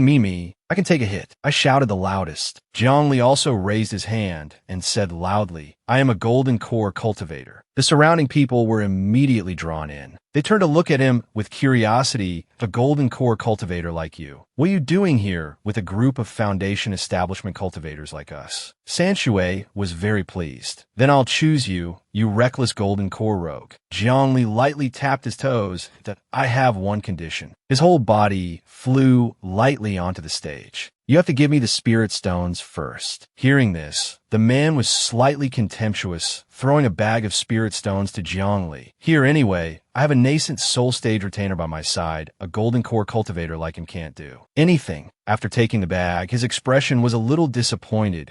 If you can use 10 spirit stones to buy a golden core cultivator willing to be beaten. Then, Zhongli threw the bag of spirit stones back to Sanshui. The man was extremely surprised. It was the first time he had been treated like this. What are you? But in the next second, his shadow had already flashed in front of Sanshui before the man could even finish his sentence. What? Jiang Li's fist flew forward at a speed invisible to the naked eye. Then, of course, you can also buy a late-stage foundation establishment cultivator to be beaten by a golden core cultivator. Very reasonable, right? In the next second, the man's face was knocked to one side, and a tooth fell out. Not stopping there, he unleashed a flurry of punches on Sanshui's body, leaving the man looking as tattered as a rag. Seeing this, the lackeys standing nearby couldn't watch anymore and rushed forward. Stop. Sanshui was pulled out as a shield, Jiang Li's hand looking as if it was about to snap his neck. That if you dare to make a move on me, I'll kill him. Let's see if my life is more valuable or the life of the Long family's third young master is more valuable. He was scared out of his wits and hurriedly tried to de-escalate. Fellow Taoist, don't be rash. Whatever your request, you can state it. His face was grim, his eyes spitting fire. I am a friend of Qin Luan. Huang Li, I heard your Long family want to harm him. I don't have any other skills. I just don't value my life. Whoever dares to bully my friend, I will kill them. The most important thing now was how to get the other party to release his big brother. He immediately softened his tone to negotiate. Let's talk things over slowly. What will it take for you to release him? Just say it. You must compensate my brother Qin Luan with 10 high-grade spirit stones. The lackey's jaw nearly dropped. 10 stones. Impossible. A knife appeared in Jiang Li's hand. If that's the case, then he was a man of his word. Jiang Li swung the knife, cutting off one of Sanshui's fingers, making the man scream in pain. Those who witnessed this scene felt extremely satisfied. Serves you right. Who told you to commit every evil deed imaginable, ruining the lives of countless innocent girls? Today, you finally got your retribution. The knife in his hand swayed in the air. Does this nascent soul-perfected one think that the third young master of the Long family isn't worth that much money? Look, he's disabled now, so I'll only take 9 high-grade spirit stones. Jiang Li's eyes radiated a sky-high, killing intent. If you still feel it's expensive, look. The third young master still has 9 fingers and 10 toes. Perfected one. How many spirit stones do you want to pay? 5 high-grade spirit stones, or maybe 1. Sanshui was so scared he was about to wet his pants. Pay him. Isn't it just 10 high-grade spirit stones? Give them to him. The lackey cursed inwardly. You idiot, isn't it just a severed finger? A single spirit pill can grow it back. What are you screaming about? But it seemed there was no other way. He threw a bag of spirit stones at Jiang Li's feet. Fine, here are 10 high-grade spirit stones. This Huang Li clearly wanted to continue making demands.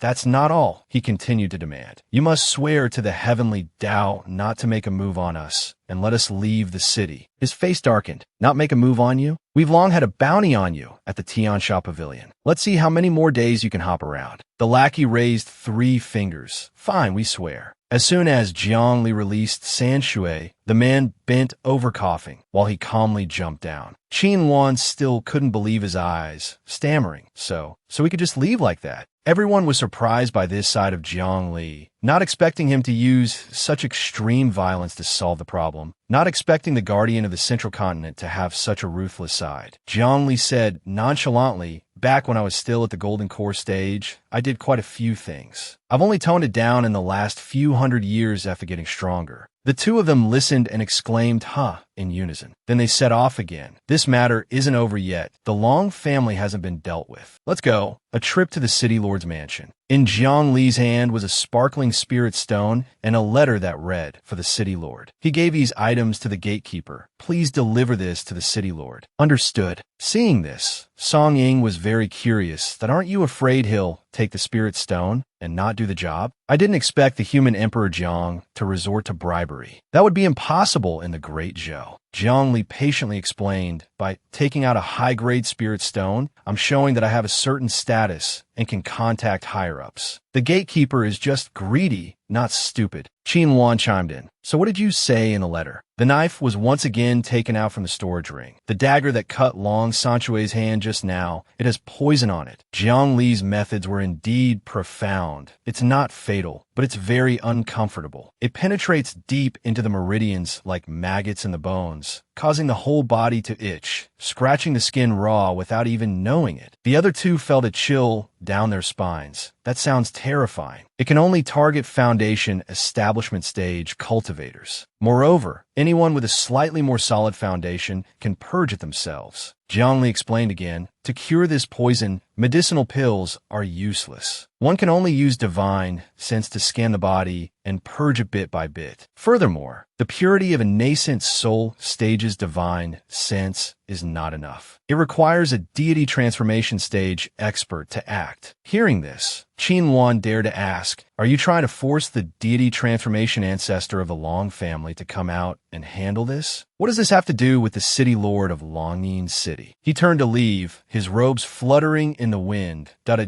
deity transformation expert detoxifying this poison needs to concentrate all their energy and cannot be disturbed. Otherwise, they will easily suffer a backlash, but they will recover soon enough. Jiang Li's eyebrows raised slightly to S.O. in the letter. I told the city lord to think of a way to disturb the Long family's ancestor, seize the opportunity of the backlash, and finish off the Long family's ancestor. Saying that, Jiang Li added, as a deity transformation city lord, he should have been able to call the shots in this city. But the presence of the Long family makes him feel like he has a fishbone stuck in his throat. One mountain cannot have two tigers, and one city cannot have two deity transformation experts. A mysterious smile appeared on his lips. Just give him a chance to shout loudly while the Long family's ancestor is healing. Even if I'm tricking him, he has nothing to lose. He, along with Qin Wan and Song Ying, continued to move. If my prediction is correct, tonight we can witness a battle between two deity transformation experts. Let's go. Find an ideal place to watch the show. Night fell, and the space was enveloped in endless silence. At the Long family's mansion, Jiang Li arrived in the middle of the night. Old Master Long, I apologize for this presumptuous visit in the middle of the night. He looked like he was on vacation, even cutting open a watermelon to offer everyone its starting. Hey, want some melon seeds? From a distance, two beams of light appeared in the arena. Old Master Long, you're finally out. City Lord, why have you suddenly come to find me? Those were two cultivators sparring. One summoned a large axe and brought it down on the other. Nothing. I just happened to have some enlightenment on the Tao and wanted to find someone to spar with. Take a taste of the first form of my great strength divine talisman. The three of them, master and disciples, watched with great concentration, witnessing for the first time two deity transformation cultivators trying to kill each other. At this moment, a withered leaf slowly fell at Jiang Li's feet. With just a glance, Jiang Li recognized it and smiled. Don't get too absorbed in the gossip. In the next second, assassins from the Tiansha Pavilion attacked them. Don't forget, we also have a show from the Tiansha Pavilion on our side. Thanks to the warning, the three of them, master and disciples, dodged. The three projectiles hit the ground, creating a loud cracking sound. One attacked Jiang Li, but he dodged, still holding a piece of watermelon. Taking advantage of the assassin's momentary surprise, he smashed the piece of watermelon on his back. Suddenly, the system popped up. Congratulations to the host for completing the mission. Congratulations to the host for unlocking a special mission. Search for the fragments of the stairway to immortality. Jiang Li was speechless. Can a mission be completed this way? How strange. He looked around, very puzzled. Why is there no sound? After waiting for a long time without seeing anything, he urged, System, where's the fragment mission? Announce it. Contrary to his expectations, the system displayed a notification. The host ability is too weak. Considering safety, it is hoped that the host will cultivate with peace of mind. That was a short conversation between the host and the system. What is my current level? Mahayana stage. Is that weak? The system obediently replied, not weak, then announced the mission. But it was still a refusal. The host's ability is still weak. Considering safety, it is hoped that the host will cultivate with peace of mind. Jiang Li wanted to get angry reading the notification that just appeared. After you become stronger, the special mission, Search for the Fragments of the Stairway to Immortality, will be announced. So there was no other way for him. Seems my guess was not wrong. This system is made of two parts. One part is the shop, teleportation, and other functions, which can be used freely. The other part is issuing missions, which proceeds according to a predetermined trajectory. This also means the system thinks I'm in the year 43,000 of the yen calendar, not the year 4,800 of the yen calendar. The watermelon in Jiang Li's hand was crushed. From the perspective of mission issuance, this stupid system still thinks I'm at the Foundation establishment. Stage. Nearby, the three of them, master and disciples, were struggling to resist the assassin's attacks. Damn it, a level 2 assassin is really hard to deal with. Suddenly, Jiang Li appeared out of nowhere, venting his anger by punching him. Damn you, garbage system. Everyone who witnessed it was shocked. Human Emperor Jiang can kill with the ease of turning his hand. We are being pursued by assassins and have to fight back sloppily. Moreover, he is still at the Golden Core stage right now. At this moment, a cultivator coughed in pain, unable to stop a mouthful of dark red blood from splattering on the ground. He rolled on the ground, facing the axe-wielding cultivator before him without flinching. Behind me is the upper general, City Lord. If you dare to kill me. His voice echoed all the way to Jiang Li's group. The upper general will definitely not let you go. Jiang Li asked, Upper General, is he talking about the upper general of the Tianyuan Imperial Dynasty? His name is Sha Wu, a great cultivator at the integration stage, famous for a long time. He's a tyrannical and protective person, fickle and unpredictable. No one wants to mess with him. The other man sneered, Old Master Long, listen to yourself. In this building, which of the influential people doesn't have someone backing them? Facing death, he begged pathetically, I hold a secret of great General Sha Wu. If you spare me, I will tell you this secret. But it was all useless. The opponent raised his axe, not interested. The axe came down, and red blood spurted out in a stream, dyeing a large area red. On the other side, the Long family's residence was engulfed in a sea of fire, with thick columns of black smoke billowing up. Some people with swords surrounded the area. The old ancestor is dead. Avenge your grievances. Settle your scores. Charge quickly. Some took the opportunity to loot. If you're a step late, his treasury will be cleaned out. Sanshui stood nearby, grinding his teeth in resentment. Fellow clansmen, if I, Long Sanshui, am lucky enough to survive, I will definitely avenge you. With that, he turned and left. Right now, I must go to the place the old ancestor told me about. That place holds the possibility of revenge. The Long family's ancestors' instructions were always what he held most dear. Son, if the Long family encounters a disaster, you must go to that place. Someone from the organization will be there to receive you. As long as you join the organization, you will have a chance to revive. The Long family. Sanshui's lonely figure rushed into the darkness. When I get there, I will be able to... Huangli, I will definitely get my revenge. Speak of the devil, and he shall appear. The person he least wanted to see appeared before him. Third young master, were you looking for me? The man looked as if he had seen a ghost and hurriedly cowed out. The Long family is ruined. I beg you to spare my life. I guarantee that I will turn over a new leaf and spend the rest of my life doing good deeds. Seeing this, Jiang Li turned his head and said to the others, You heard him. He said himself that he wants to turn over a new leaf. Song Ying's expression was a little unwilling.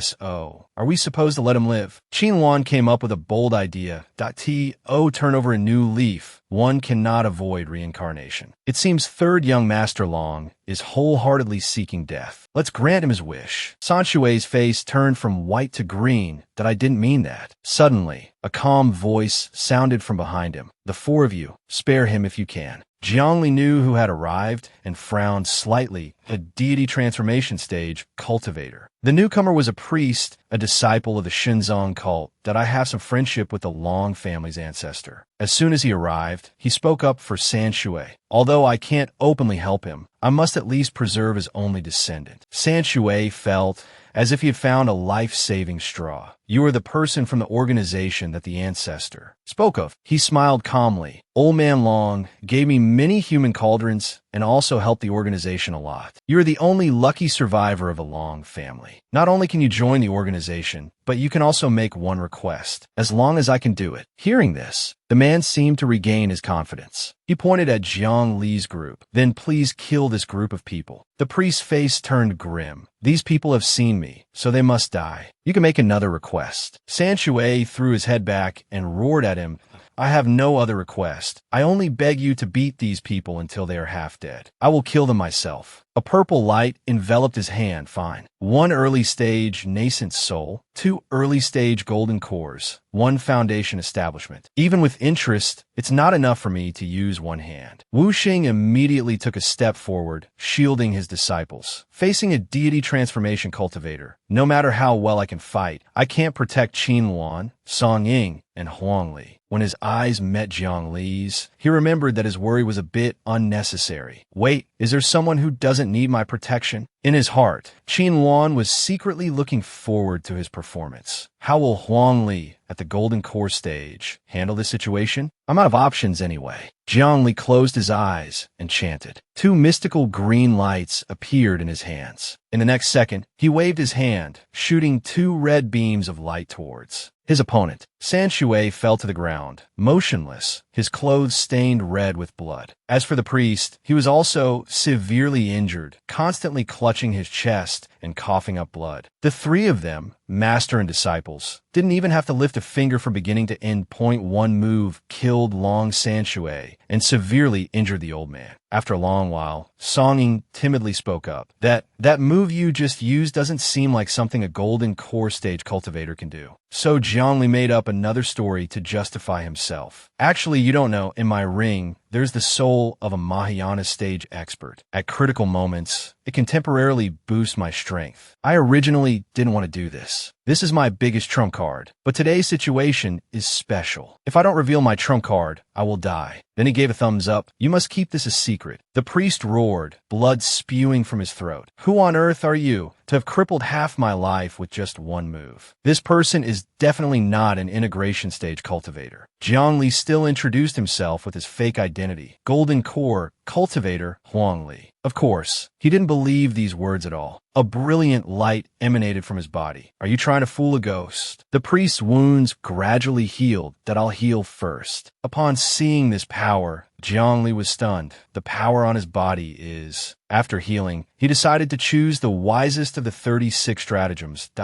My body has recovered. Fleeing is the best option. But not letting the priest get his wish, he swung a rope and tied him up. Don't even think about running. Tell me, what is this power of yours? And where did you get it? Jiang Li's gaze was as sharp as a knife. A person like you, who kills at the drop of a hat? How can you possess this power? He sneered arrogantly. You think you'll be able to survive if I tell you? His killing intent flared up.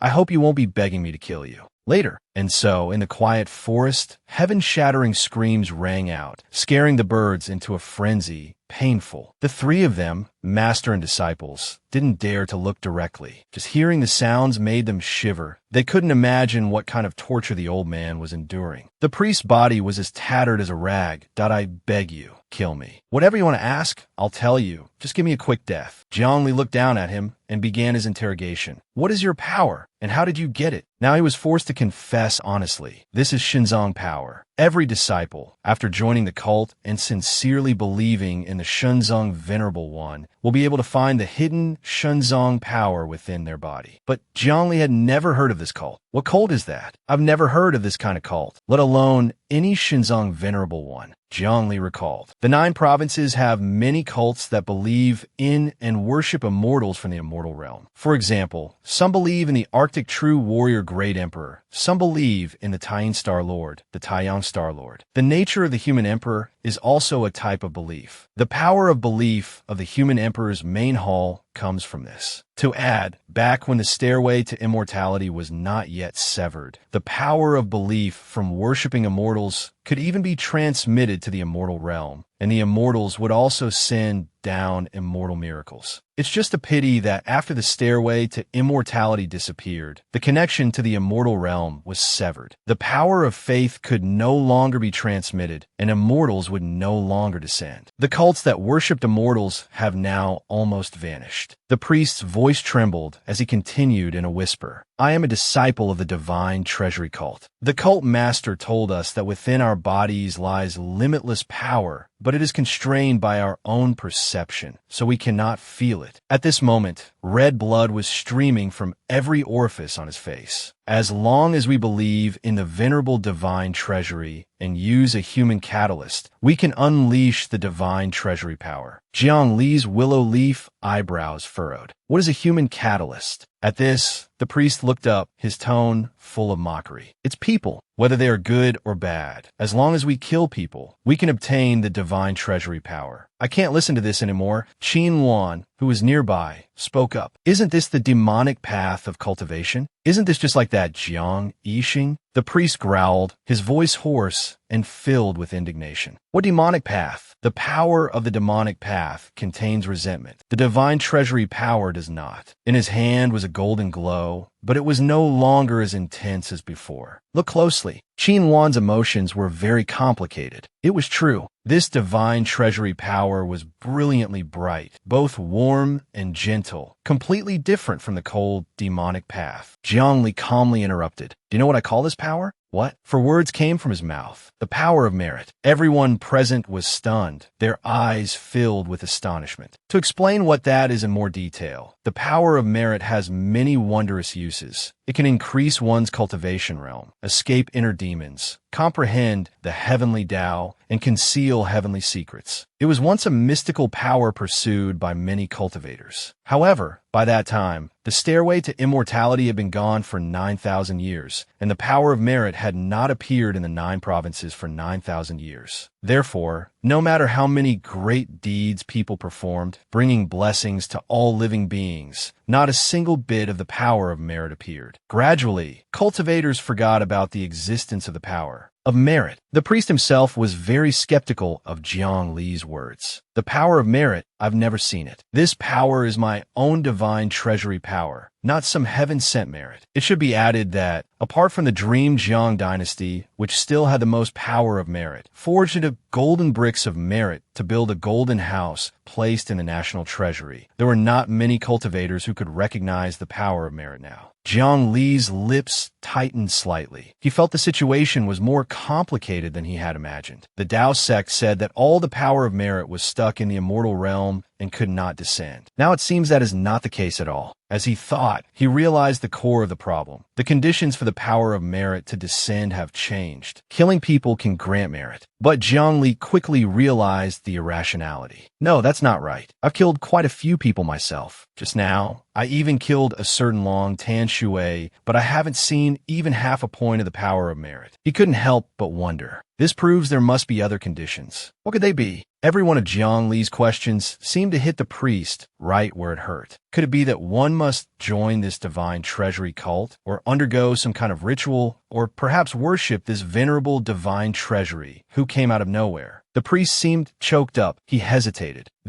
But before he could speak, the priest's body was suddenly enveloped in a strange purple light. Jiang Li reacted very quickly. He waved his hand. This person is about to self-destruct. For now, I can only immobilize his body. His spell enveloped the priest's body, temporarily stopping him, who had now swelled up abnormally. Fortunately, Jiang Li reacted in time. Otherwise, the consequences would be unthinkable. Is this a lost curse technique? He immediately recognized this curse technique. I've seen descriptions of this curse technique before. If you chant or say something, you will be punished, just like this old man self-destructing. Not daring to relax, he continued to use his spell to prevent the priest from exploding. I've stopped him from self-destructing, but that's all I can do. I can't return him to his original form. I can only maintain his spherical shape. Once I release the restriction, this person will self-destruct again for sure. Then he turned and said to the master and disciples of the 5 elements, "You are not to speak of this to anyone, and do not interfere in this matter." They immediately replied, "Understood." This grave matter couldn't help but make Jiangli fall silent. This matter has far-reaching implications. He then left, carrying the man's swollen body. That's all for now. I have to go handle this. One person and one giant ball flew up into the sky, a somewhat bizarre scene. Tonight felt longer than usual, each passing second heavy. A moment later, Jiangli arrived at Bai Hongtu's residence. "Oh, Bai, I have something to see you about." Bai Hongtu and Changsuan were in the main hall. "What's the rush? The sky hasn't even brightened yet. I was still sleeping. This commotion of yours has also made me very curious." He then showed him what he had brought. "Oh, Bai, can you undo this?" Seeing the swollen figure, he could only gape. "Undo what? The restriction? He'll self-destruct as soon as it's removed." Jiangli said sarcastically. "You don't know curse techniques?" He snorted, turning his head away arrogantly. "I don't. I've only seen descriptions of curse techniques. How could I possibly identify it? I've always been a cautious person." After observing the situation, Changsuan slowly said, "This is indeed a curse technique. Moreover, the conditions for this 6 harmonies sitting refinement curse are extremely strict. The curse techniques of the 9 provinces have been lost. Where did you find this person?" Jiangli immediately asked back, "Can it be undone?" Fortunately, this was a field he knew. A normal curse technique I could still undo, but the conditions for casting this 6 harmonies sitting refinement curse are very strict. Other than the one who cast the curse, no one can break it. After a moment of contemplation, he continued, "Then what conditions are needed to break the curse?" Changsuan's eyes glanced at Jiangli. 1. You need to understand the other person's situation, whether they were willing or not. The most crucial point is, you cannot use their life or family as a threat, nor can you lure them with wealth. 2. You must be one major cultivation realm higher than the cursed person. Bai Hongtu frowned upon hearing this. Willingly and voluntarily, and also able to be cursed. Where could you find such a fool? A hint of depth appeared in Jiangli's eyes. It's still better not to tell them. The fewer people who know about this, the better. Then he called out the Heavenly Seal. Heavenly Seal, see who this person has a karmic connection with. It flew around, assessing the situation for a moment. This person's karma has been concealed by some power. I can't see it clearly. I can only make a rough guess. This person has never left the Tianyuan Imperial Dynasty, but the specifics are unknown. This extremely bizarre matter momentarily confused the Heavenly Seal. What is this? Ever since I gained sentience, the power of karma has only worked on Master. The only other places I found are on corpses. The Heavenly Seal's expression was extremely conflicted, on the verge of crying on the spot. Heavenly Seal, try harder. If you don't cultivate properly, who knows, one day Jiangli might just throw you into a furnace. Only then did Jiangli confirm his speculation. It seems this is the effect of the power of merit. It has concealed his karma. Then he looked up at the Heavenly Seal. In any case, this Inyang Heavenly Seal can still see a little, which proves that the Heavenly Seal's grasp of the power of karma is still quite good. He spoke up. The Tianyuan Imperial Dynasty. Huh? I know. After finishing his business, Jiangli left again with that piece of meat about to explode. I'm leaving. I'll go somewhere far away and release the restriction on this person. The priest's body was thrown far away, then exploded in midair. Can't let it dirty the Tao sect. Dawn was gradually breaking on the horizon, its initial pale light gently dispelling the darkness. The early morning sunbeams danced on the tiled roofs of every house, heralding the start of a new day. Jiangli was startled to find a painting of him and the pavilion master shaking hands intimately hanging in the heavenly secret pavilion. What is this? His face went blank, not knowing if he was forgetful or if his mind had been addled at the time. When did I ever pat his shoulder? Could it be that my memory is failing?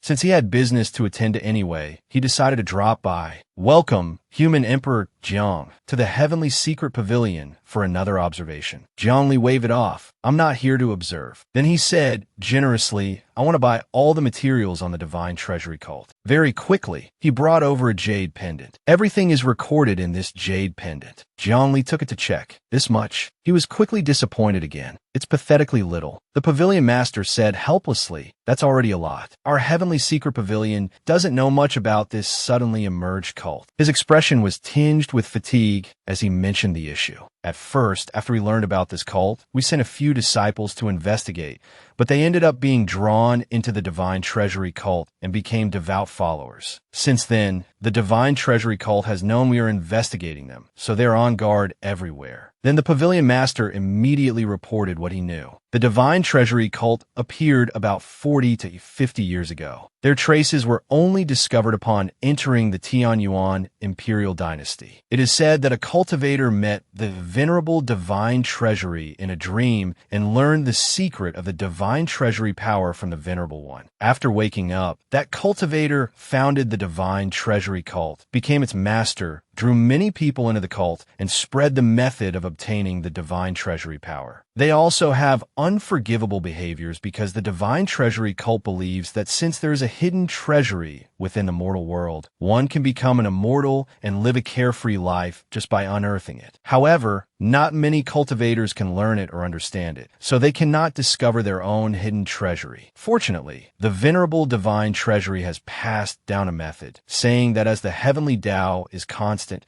it will naturally leave a sliver of opportunity. But one must use the lives of others to open the Divine Treasury power. To add a bit more, this is a heavenly secret and cannot be easily spread. Those without faith cannot know it. Moreover, taking a life harms the harmony of heaven, so each person can kill a maximum of 1,000 people. Jiangli looked at the jade pendant in his hand, deep in thought. There's no mention of the power of merit at all. That makes sense. The power of merit is the heavenly Tao's acknowledgement of a cultivator's actions. If it were said that the Divine Treasury power is the power of merit, wouldn't that be the same as saying the heavenly Tao encourages killing? Then it would have been reported to me long ago. After completing the transaction, Jiangli left again. In any case, I still have to go to the Tianyuan Imperial Dynasty. At this time, a rumor spread through the city. Have you heard? The Tianyuan Empress failed in her attempt to break through to the Tribulation Transcendence stage. The gossiping crowd was actively discussing. I heard she also suffered internal injuries, and the imperial physicians in the palace are all helpless. I also heard that the Tianyuan Empress is currently resting in the Hall of Mental Cultivation and must not be angered. Therefore, all political affairs have been handed over to the great ministers. The content of these conversations became more and more outrageous. This is a once-in-a-thousand-years opportunity. The arrogant empress cannot purge us old ministers. Now we must make her regret her arrogance. Yes, we must drag her down from the throne and trample her into the ground. Even the soldiers in the city were very concerned. Upper General Sha Wu, who has been stationed at the border for many years, has returned to the capital. I know, he returned to the general's residence last night. But the empress didn't order General Sha Wu to return to the capital, did she? So, was this the empress's own order, or did the great ministers decide on their own? In the tea house, people were still buzzing, unaware that Jiang Li, who was nearby, was hearing everything. Upper General Sha Wu is an integration stage cultivator who has killed countless people, so he has enough influence for the upcoming rebellion. It seems this imperial city is about to experience another turmoil. He tilted his head back and drained his teacup. It seems Yu Yin's plan is proceeding quite smoothly. Huh? Although I want to ask her about the Divine Treasury cult. Since she has gathered enough power to attempt the Tribulation Transcendence stage, I shouldn't disturb her. A name immediately appeared in Jiang Li's train of thought. Sha Wu. The secret upper, general mentioned by the Long family's old ancestor, is probably a member of this Divine Treasury cult. The teacup in his hand was placed on the table. He left to find that person. Starting with him is fine too.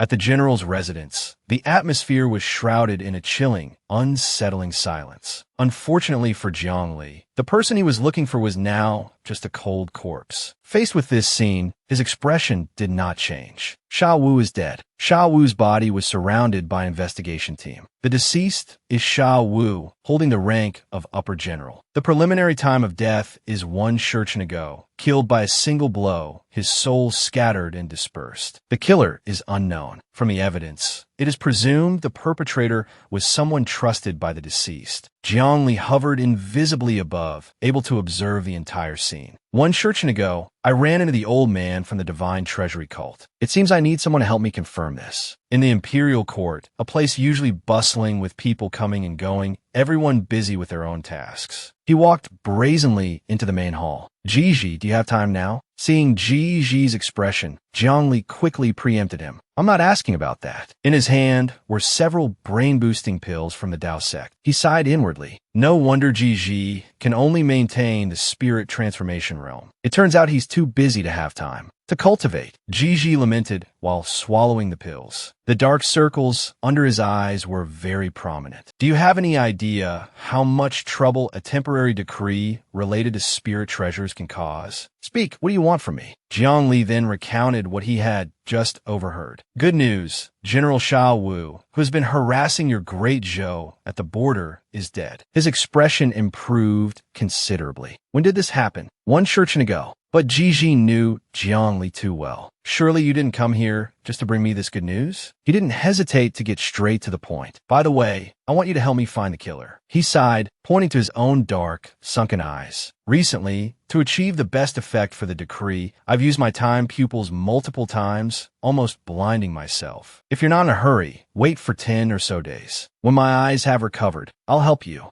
Investigate. Ji's eyes were full of contemplation, as if weighing something. A second later, his lips curled up. But if you're in a hurry, you can ask Kong Kong for help. Jiangli knew this little girl. Ji Kong Kong is Ji's youngest daughter, the 19th princess of the Great Zhou. He was very surprised. She's only 7 or 8 years old, but she's already at the first 3 levels of the Qi refinement stage and can already learn to trace back time. With a proud expression, Ji boasted about his daughter. You would know this. My Kong Kong, since birth, was not in human form, but a little white fish, exactly like what the ancestors recorded. She could only transform into a human at the age of 3. His eyes were filled with love as he spoke of Ji Kong Kong. In terms of talent for time, she surpasses me by far, and might even be on par with the first ancestor. Hearing this, Jiangli couldn't help but exclaim. If that's the case, Ji Kong Kong's future can be said to be limitless. He left, satisfied. All right then, I'll go find her. Ji hurriedly chased after him. Wait a moment. His hand gripped Jiang Li's shoulder tightly, his face threatening. You must protect my girl. If she loses even a single hair, our friendship is over. I know. In the inner court, there was a quiet lotus pond, its still surface reflecting the clouds in the sky. By the pond's edge, Ji Kong Kong, in the form of a little white fish, was reading a book. As expected, it's easier to comprehend in the little white fish form. Seeing Jiangli slowly descend, the little girl cried out, Uncle Jiang. Being a child, Ji Kong Kong carelessly reverted to her human form in front of him, causing her 2 maids to panic. Princess, please put on your clothes first. Where are the clothes? Bring them over quickly. While waiting for Ji Kong Kong to get dressed, he noticed something on the ground. Is this the book your great Zhou royal family uses to learn the Tao of Time? Can I take a look? Who knows? I might be able to learn the Tao of Time too. The little girl agreed immediately. Of course you can. But as soon as Jiangli opened it, he saw nothing but 2 lines of text. Brother Jiang, stop reading. You can't learn it. His hands trembled with anger, while Ji Kong Kong beside him said innocently, Father Emperor wrote this sentence in all the books about the Tao of Time. The time was now late afternoon, and the color of the sky was gradually changing. Jiangli flew through the sky with Ji Kong Kong. Kong Kong, how far back can you turn time? Being at this altitude made the little girl excited. When asked, she smiled happily. 6 Shurchen. Father Emperor told me that in all the history books, my talent is the best in the Ji family. Hearing this, he couldn't help but be surprised. She's only at the 3rd level of Qi refinement. Yet Ji said she can touch the Tao and even use it fluently. This is truly unimaginable. Then Jiangli nodded slightly in satisfaction. Not bad at all. Ji Kong Kong immediately looked overjoyed. Wonderful, Uncle Jiang praised me. Jiang Li's face was full of unwillingness. Someone else's child is only at the 3rd level of Qi refinement and can already trace back 6 Shurchen, while I, a Mahayana stage cultivator, can't even do it for a single second. In his haste to bring the little girl over, he had forgotten an important issue.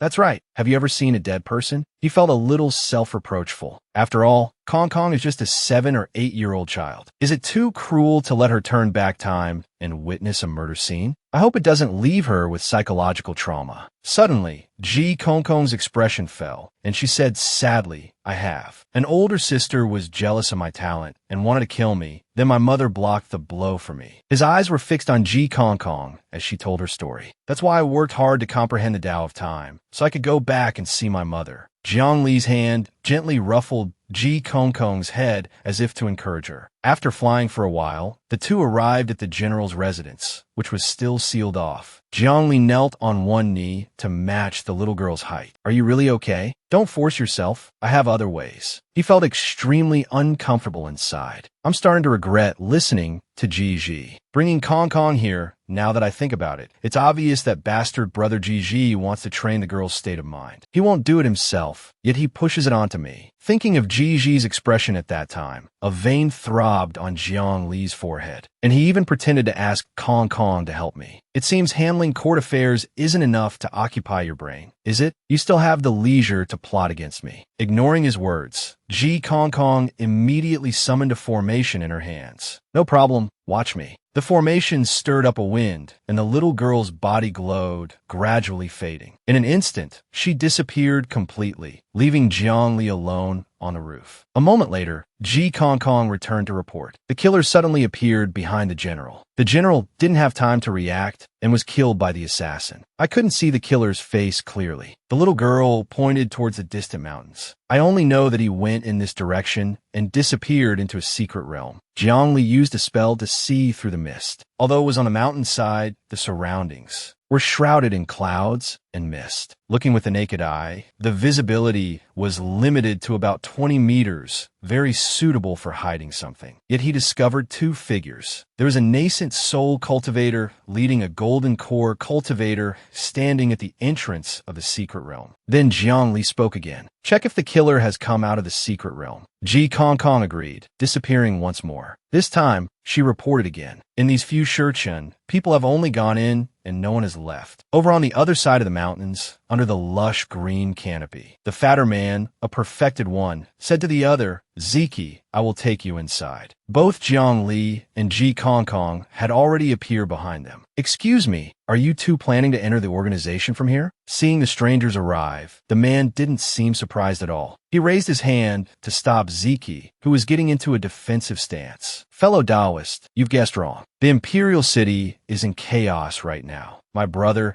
and I just want to get away from the Imperial City and escape the storm. What organization are you talking about? This person is also a nascent soul. A glow appeared in his hand. Fellow Taoist, would you mind taking a look at this first? This was the power of merit that I separated from the old man. As if recognizing something, the man moved forward to dispel it. Stop! The perfected one gestured towards the secret realm, and it immediately split open to form a path. He jutted his chin, ordering, get into the secret realm, stop muttering and grumbling. The perfected one seemed to chide him. Fellow Taoist, you are truly reckless. The divine treasury power cannot be displayed so casually. Seeing that the other party was strong, his own calculations began to stir. If this person has the divine treasury power, it proves he knows something about the situation within the cult. Whether he is friend or foe, the high-level experts in the cult will be able to clarify later. Under the watchful gaze of the statue of the venerable divine treasury, there's no worry he can cause any trouble. Jiang Li quickly made up a story for the two of them. My sister and I are from the Long family of Dragon's Roar City. My name is Long Li, and this is my younger sister, Ji Kong. The situation was urgent, and our old ancestors' instructions were rushed and not very clear. I hope fellow Taoists can forgive us. His glib tongue made the innocent Ji Kong Kong's jaw drop. Father Emperor told me that if I went out with Uncle Jiang, I might lose my surname. No worries, this is normal. I didn't expect to lose it so soon.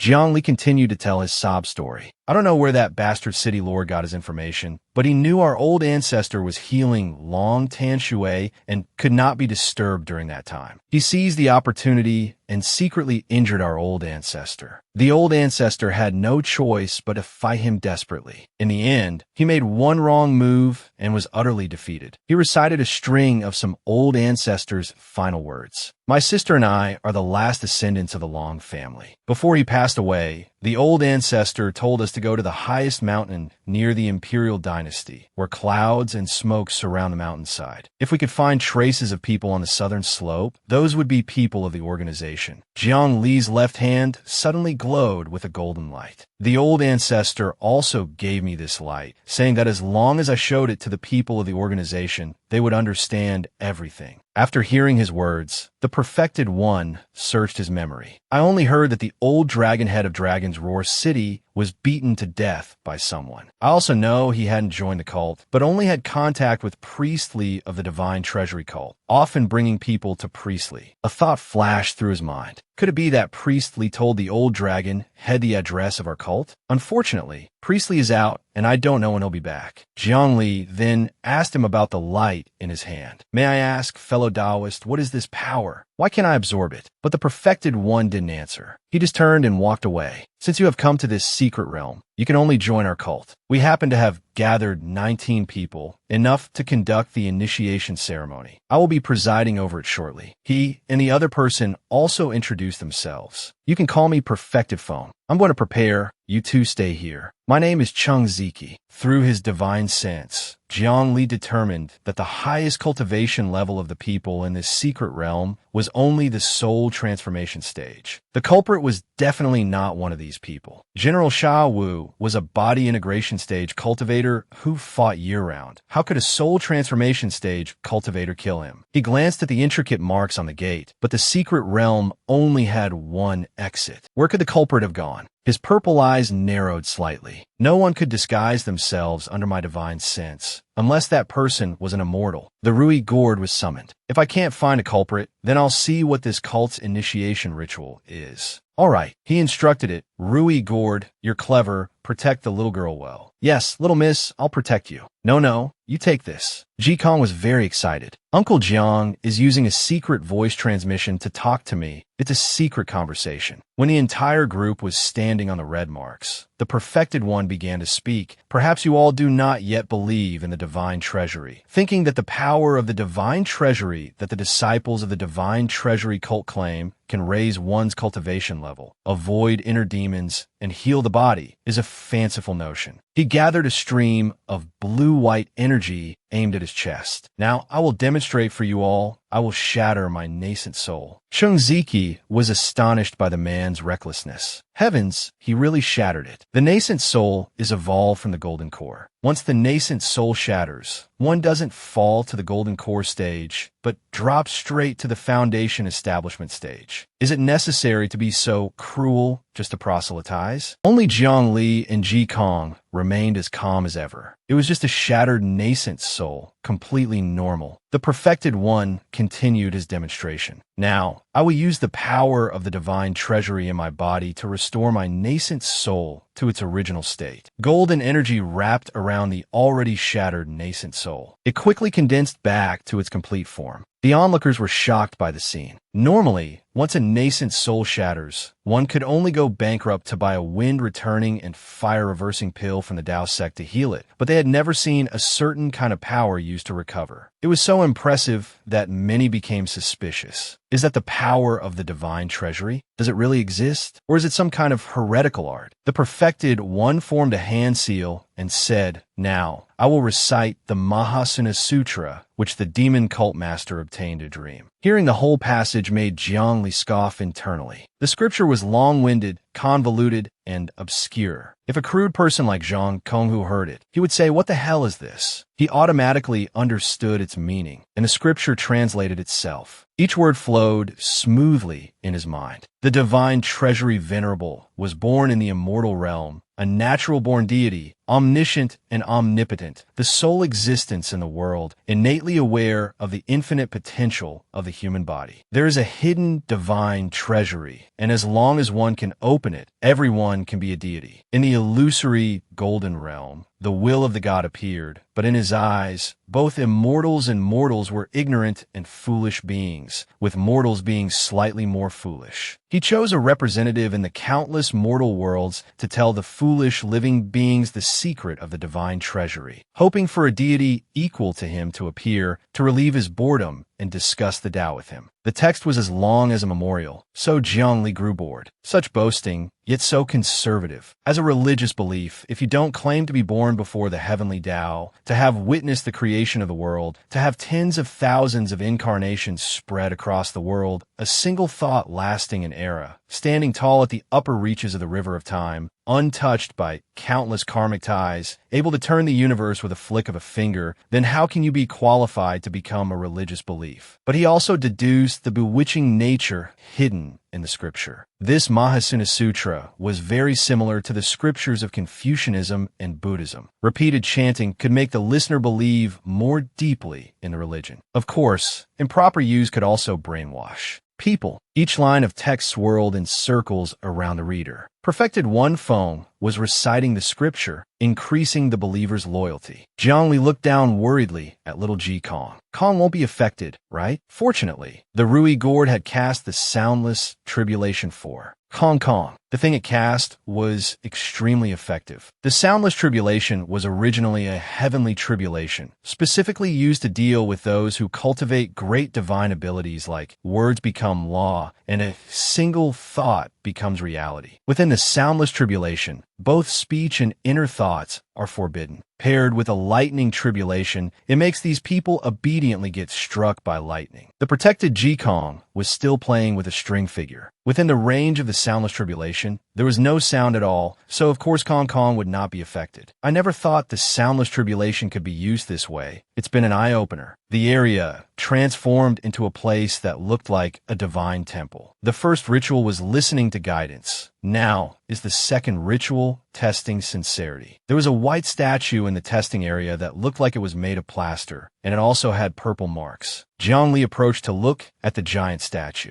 It seems this is the statue of the divine treasury venerable. His eyes were cold. Its expression seemed very peaceful, compassionate towards heaven and the people. But it was a statue of an immortal made from human bones, which felt incongruous. On the statue's face itself, faint traces of skulls and human bones were visible. Moving away from the white statue, Jiangli rejoined the group. He tried to investigate with his divine sense. The 3 cult members on the altar were all at the soul transformation stage, their status not low, likely the supervisors of the initiation ritual. The perfected one then pointed to the bound people. Each of you will kill 1 person. The result will determine whether you pass this second ritual. After hearing this, Chung Ziki couldn't help but feel guilty. We have to kill these innocent people? Isn't that a bit? Jiangli also felt uneasy. It's too much like the demonic path. People's fearful whispers could be heard. I've never heard that we have to kill people. What about what was said before about the divine treasury venerable guiding believers to unearth the power of the divine treasury? To dispel the suspicion,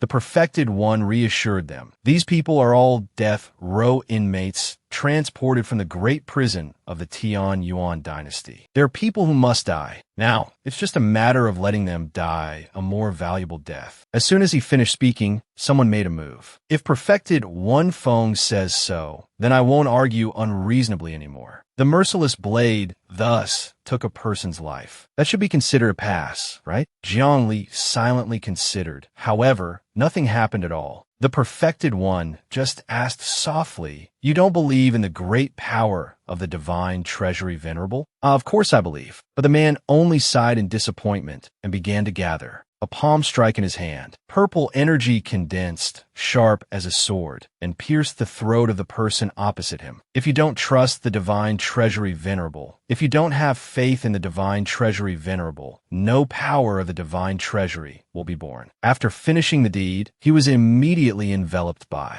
a golden light. Ziki's suspicion gradually faded, replaced by admiration. Now, perfected One Feng looks like a good person of immeasurable merit. I feel like I'm about to lose control and kneel in worship. The perfected one proudly explained what had just happened. This is the power of the divine treasury. But everything just made Jiang Li's face darken. This is the first time I've seen the process of obtaining the power of merit. The perfected one shouted in the middle of the testing area. Did you see? The power of the divine treasury is born from within the body and returns to the body. The power of the divine treasury was still visible on his hand. By circulating it, it can be accumulated, strengthening the body and becoming one's own. Contrary to that excitement, Jiangli frowned. But in my eyes, the power of merit is born from the void. He recognized it at a glance. It entered perfected One Feng's body from above, finally entering inside perfected One Feng's body, becoming his own power. An image of an old book appeared in Jiang Li's mind, which was the process of the descent of the power of merit recorded in ancient books. Looking at the deluded crowd, he understood that only those who have reached the omnipotent tribulation transcendent stage of the immortal path could see it. Ordinary cultivators could only see the final result. The power of the divine treasury had truly been born on perfected One Feng's body. That's right, look, what he said is true. Moreover, the power of merit cannot be used by others. It has its own attributes. No wonder the disciples of the divine treasury firmly believe this stream of power originates from the divine treasury power within their bodies. The perfected one's recent demonstration became the beginning of a bloodbath. The crowd seemed to have lost their minds. I've killed. Why don't I have the power of the divine treasury yet? I believe the divine treasury venerable exists. The perfected one then instructed, just believing the venerable exists is not enough. You must also believe the venerable is the one and only. Your faith cannot have any flaws. We believe you still need some time to adapt, so you'll be probationary members for a while. This is the venerables test for you. All right. It turned out that among these crazed people, there was a sober one. Even if I don't mind killing, I can't believe in some venerable. It's too absurd. I have to slip away quickly. As a soul transformation cultivator, they can't do anything to me. Unfortunately, the perfected one's subordinate quickly ended that person's life. The power of the two subordinates also increased because of it. Jiang Li just watched the scene silently without saying anything. The test continued. Next person, who's being tested? Ziki volunteered.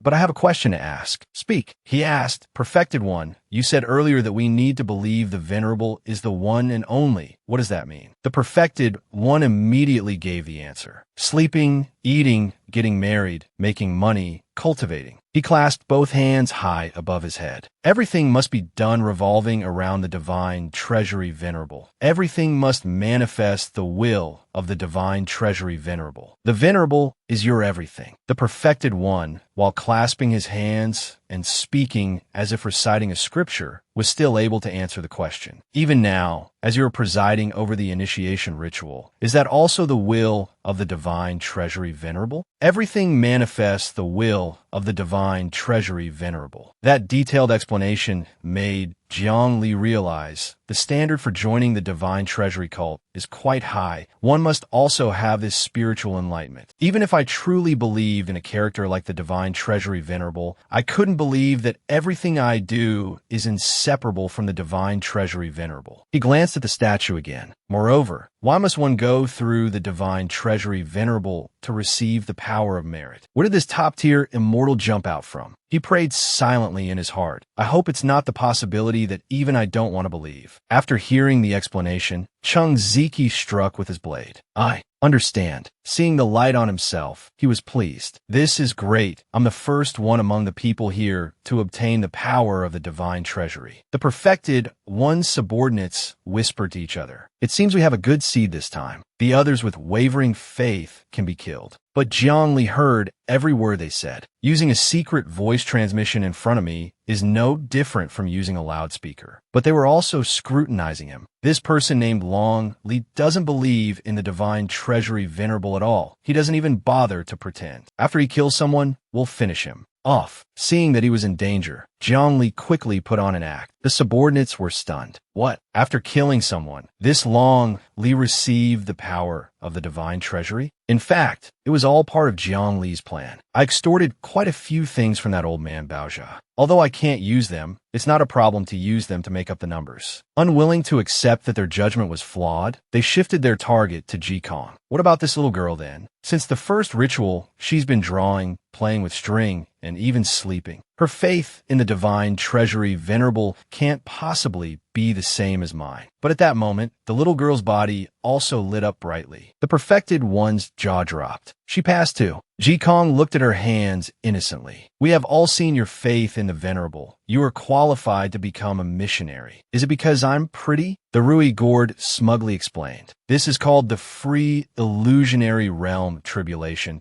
It can make the tribulation transcender enter an illusionary imaginary realm at will. I made them fall into an illusion, seeing you obtain the power of merit. The little girl's eyes sparkled upon hearing this. The gourd is so amazing. Let me tell you, as long as you follow me in this world, you can go anywhere and do anything you want. Ji Kong asked casually, are you as amazing as Human Emperor Uncle Jiang? But the Rui gourd grimaced. Guess why I'm not with my master right now, but here instead. The test was coming to an end. Chung Ziki, Long Li, Long Kong Kong, we have all seen your faith in the Venerable. You are qualified to become missionaries. Now is the third ritual, which is also the final ritual, taking water to swear an oath. The perfected one raised a bowl of water with both hands. This is holy water blessed by the Venerable, containing the power to forbid speech and action. After drinking this water, you will not be able to use any tricks to reveal the information of our cult to the outside. After hearing the rambling, Jiang Li raised his hand. I want to ask, where's our cult master? The cult master. Why do you ask about this? I admire the cult master. I want to ask what position he sleeps in. I want to try it too. Insolent. After teasing the perfected one, Jiang Li didn't bother to continue and just clenched his fist. Except for him and Ji Kong, everyone else seemed to be trapped in an illusory cage. The perfected one was shocked by this. Space is frozen. I can't move. I can't even blink. It's not just me. This entire secret realm has been frozen in space by him. Ji Kong pulled on Jiang Li's sleeve with her small hand. Uncle Jiang, we haven't joined that religion yet. He knelt down and gently stroked the little girl's head. If I let you join, your imperial father will chase me down to kill me. Then I'll turn around and give him a beating. You don't want to see your imperial father like that, right? But Ji Kong became even more interested. I think the scene Uncle Jiang described sounds quite interesting. Jiang Li got down to business. Now let's turn back time a bit. Before, the culprit you saw, where did he go after coming here? Ji Kong obediently recounted, I saw that person come to the Great Hall, tear open space, and leave this place. Her words raised many questions in his heart. Tore open space and left? Kong Kong said it simply, but this is not something an ordinary cultivator can do. As far as he knew, tearing open space couldn't lead directly back to the world of the 9 provinces, but required flying a very long distance in the void. This process required dealing with turbulent streams of violent wind. Even a tribulation transcendent stage cultivator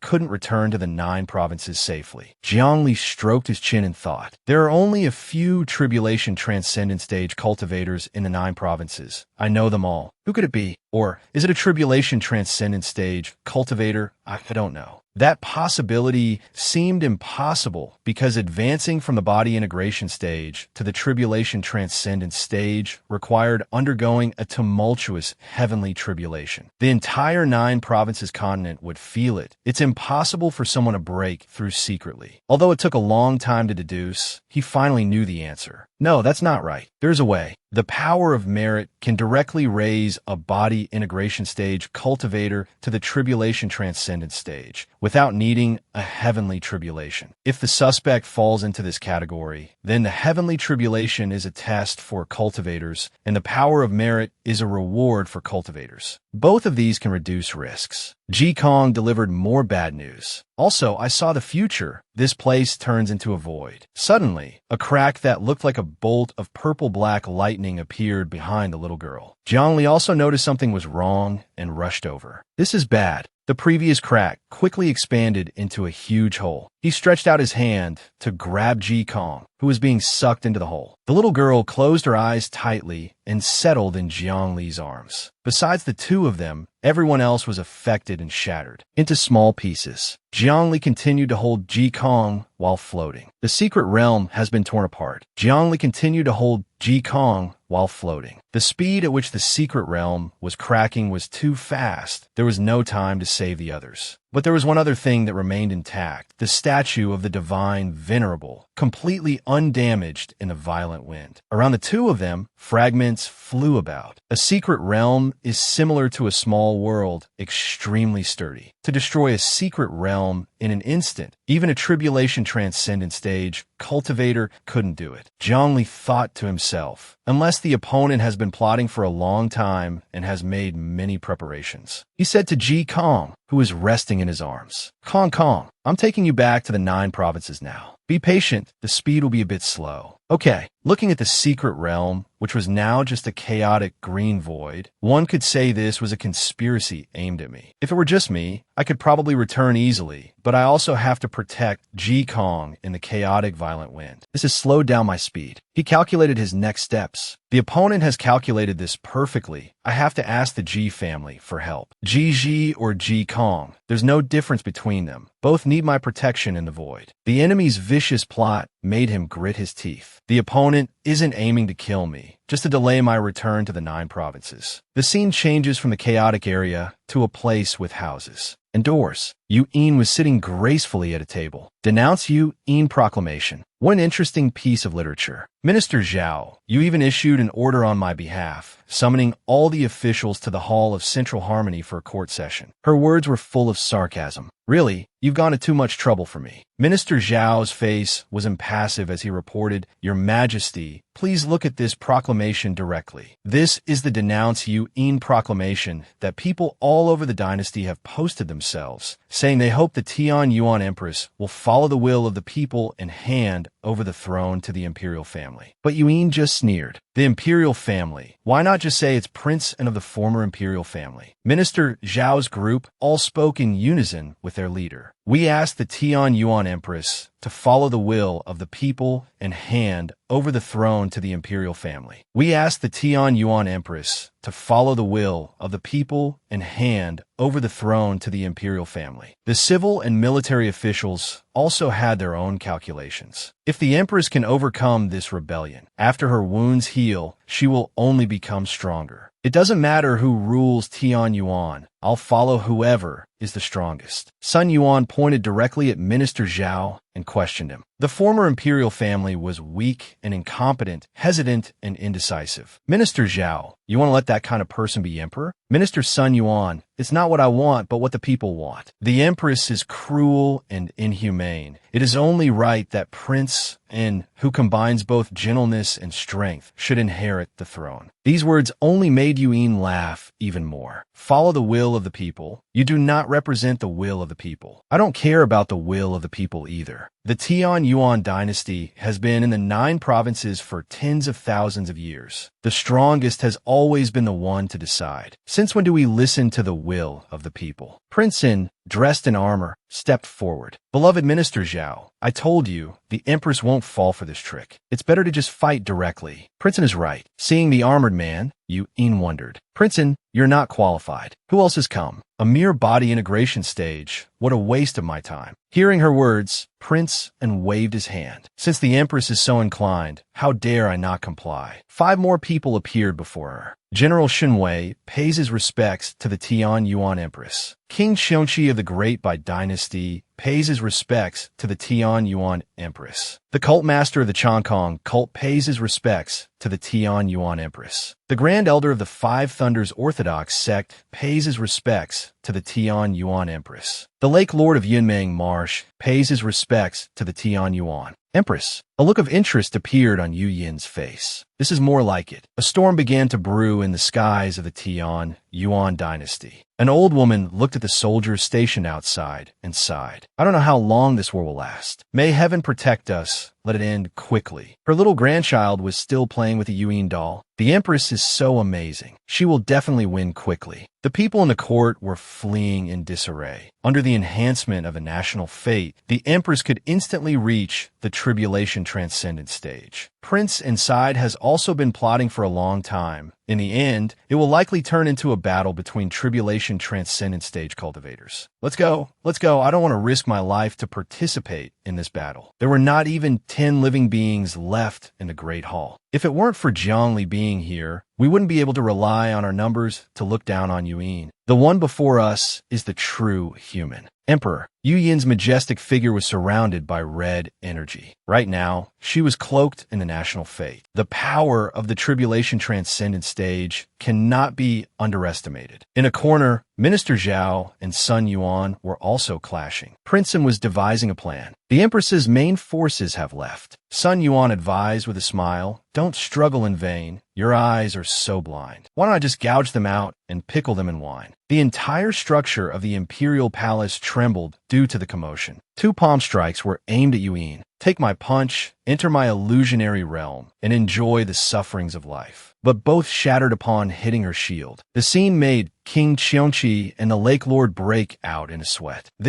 Our great divine abilities didn't even touch Yuan, and they've already vanished. This is myriad dermas do not touch the body. Seeing this, the Grand Elder made his move. "The Rui Gourd is not here. My Five Thunders Orthodox sect is the spokesperson for the heavenly tribulation." The magnificent bolts of lightning were not enough to scare Yuan. Myriad dermas do not touch the body easily deflected the Five Thunders Orthodox law. Yellow lines gradually appeared under Yu Yin's feet. "Brainless brute, you dare to equate a fake lightning tribulation with the Rui Gourd." The golden streaks radiated from her feet and formed a chessboard that enveloped everyone. Yuan magically placed a game piece. "I'm not in the mood to warm up with you all." Its weight was like a 1,000-ton rock, crushing the enemies below the chessboard. Seeing this scene, Sun Yuan was overjoyed. Just now, the Empress not only stripped these people of their ability to fly, but also froze all the spiritual energy in this space. Except for her and me, no one can absorb it. Only those who were crushed were struggling. I didn't expect Yuan to use the National Fate Tianyuan placement move. This entire space has become her domain. Such powerful ability. The claim that she was injured and recuperating during the court session was all a lie. Seeing the move, Princeton recalled, "The national fate of the Tian Yuan dynasty is originally a Go board. The entire dynasty is a game board. The cultivators in the country are the game pieces. The process of cultivators slaughtering each other is the process of game pieces devouring each other. The more fiercely the game pieces devour each other, the stronger the national fate." In his mind, an image of a shattered game board appeared. It's not good for the game pieces to devour too much either. It will cause the nation to fall into chaos and collapse. The nation can no longer be maintained. The game board that relies on the dynasty as its foundation also cannot continue. The principle of controlling the national fate is that the throne is at the center of the Go board, also called the Tianyuan position. When a game piece falls on the Tianyuan position, a space controlled by the master of the dynasty is formed around it. That is the Tianyuan situation. Princeton grew anxious as he saw Yuan gradually descend. "If we don't win quickly, my former imperial faction will face depleted spiritual energy and a disastrous defeat." At that moment, a purple light erupted from General Shinwei's body. "It's all right. You still have me, General Shinwei, and my million-strong army at my command." The aura on this General Shinwei raised his power to the level of tribulation. Princeton saw this and had a sudden realization. That's right, it's the soldiers arrayed in the imperial city. Their will to fight is surging, treating Yuan in the imperial palace as the enemy. Their chi has coalesced into patches. Their spiritual platforms are connected, converging upon General Shinwei. His current strength has even surpassed Yu Yin's. The power of Shinwei made him immensely pleased. Although he didn't know who killed Xiao Wu,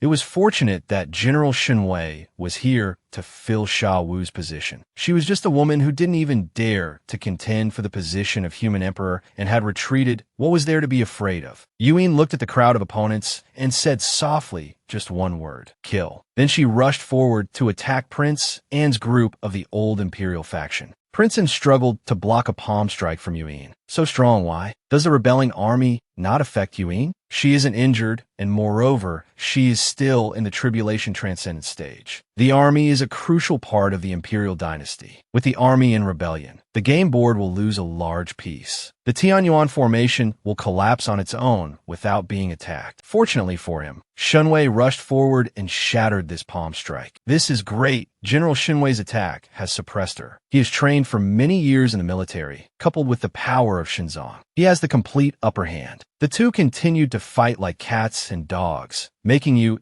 a little anxious. The nation's fate is damaged, and the thing affected is not just the game board, but also myself. My tribulation transcendent stage is not as stable as General Shinwei's. Shinwei's strength made her wonder. General Shinwei used the army to break through to the tribulation transcendent stage. He should be weaker than me, but why did he suddenly change and become so strong? Wanting to end it quickly, she increased her power. Fine, I'll do my best anyway. Behind Shinwei, Princeton was still watching the battle closely. Once one reaches the Tribulation Transcendent stage, it's hard for the myriad techniques to cause harm. I'll have to use other means. At the same time, heavenly lightning began to condense around Taishang. Although the Five Thunders' true law is called a law, it is closer to the Tao, not within the scope of the myriad techniques that cannot touch the body. Previously, it was Yuin who acted to resolve the lightning tribulation. This is clear proof. The girl with her hair, standing on end on the other side, was also preparing to make a move. This is the Xuanzhong water I painstakingly refined, each drop weighing 10,000 caddies. But both of these ultimate skills were successfully blocked by Yuin. Princeton then chanted an incantation for a divine ability. My Shi Liang Tian can detect the opponent's weaknesses, fighting by targeting weaknesses, but I'm only at the integration stage. I cannot accurately measure Yu Yin's weaknesses. I can only make a rough estimate. Besides, I only specialize in magic, which has no effect on Yu Yin. Only the magic of someone who is also in the Tribulation Transcendent stage can affect another Tribulation Transcendent stage cultivator. He smirked. Although I can't directly attack Yuin, I can tell General Shinwei about Yu Yin's weaknesses. Through Shi Liang Tian, he coached Shinwei. Among the 5 major acupoints of Bai Wei, Kong Tian, Xianding, Shu Guang, and Shangxing, there is one spot she has not cultivated to perfection. Very good. Shinwei thus gradually gained the upper hand. When she mobilizes her spiritual power, at the moment of a heavenly cycle's turn, there will be a moment of stagnation. There is a gap in one of the 6 viscera and a spot on the spiritual platform. Having to defend so arduously, a drop of sweat appeared on Yu Yin's forehead. Being attacked with such purpose is too troublesome. Moreover, my realm is fluctuating unstably. It's very difficult for the nation's fate to continue maintaining me at the tribulation stage. Behind her, Sun Yuan was busy dealing with the 2 newcomers. Sun Yuan, get lost. Don't you dare get near Her Majesty the Empress. He was beaten until he coughed up blood. You alone want to stop the 2 of us. After dealing with Sun Yuan, the 2 of them aimed for Yu Yin's back and struck. The battle is about to end. If we don't join the real fight now, when the time comes to discuss merits and rewards, we won't have a share. Your Majesty, be careful, because she had to fend off the old Imperial faction. Yuin couldn't dodge these 2 moves in time. Seeing her opening made Prince and overjoyed. Excellent. She has fallen from the peak of the initial integration stage, no longer able to return to the Tribulation Transcendent stage. He did not miss the opportunity to use Shi Liang Tian. General Shinwei, you must strike Yu Yin's weakest point, shatter her gate of life. Shinwei quickly struck Yu Yin's abdomen. This one move made her spit out a stream of fresh blood. The blood just kept flowing out endlessly. So this is what it feels like to be hanging by a thread. Yuin then remembered. A long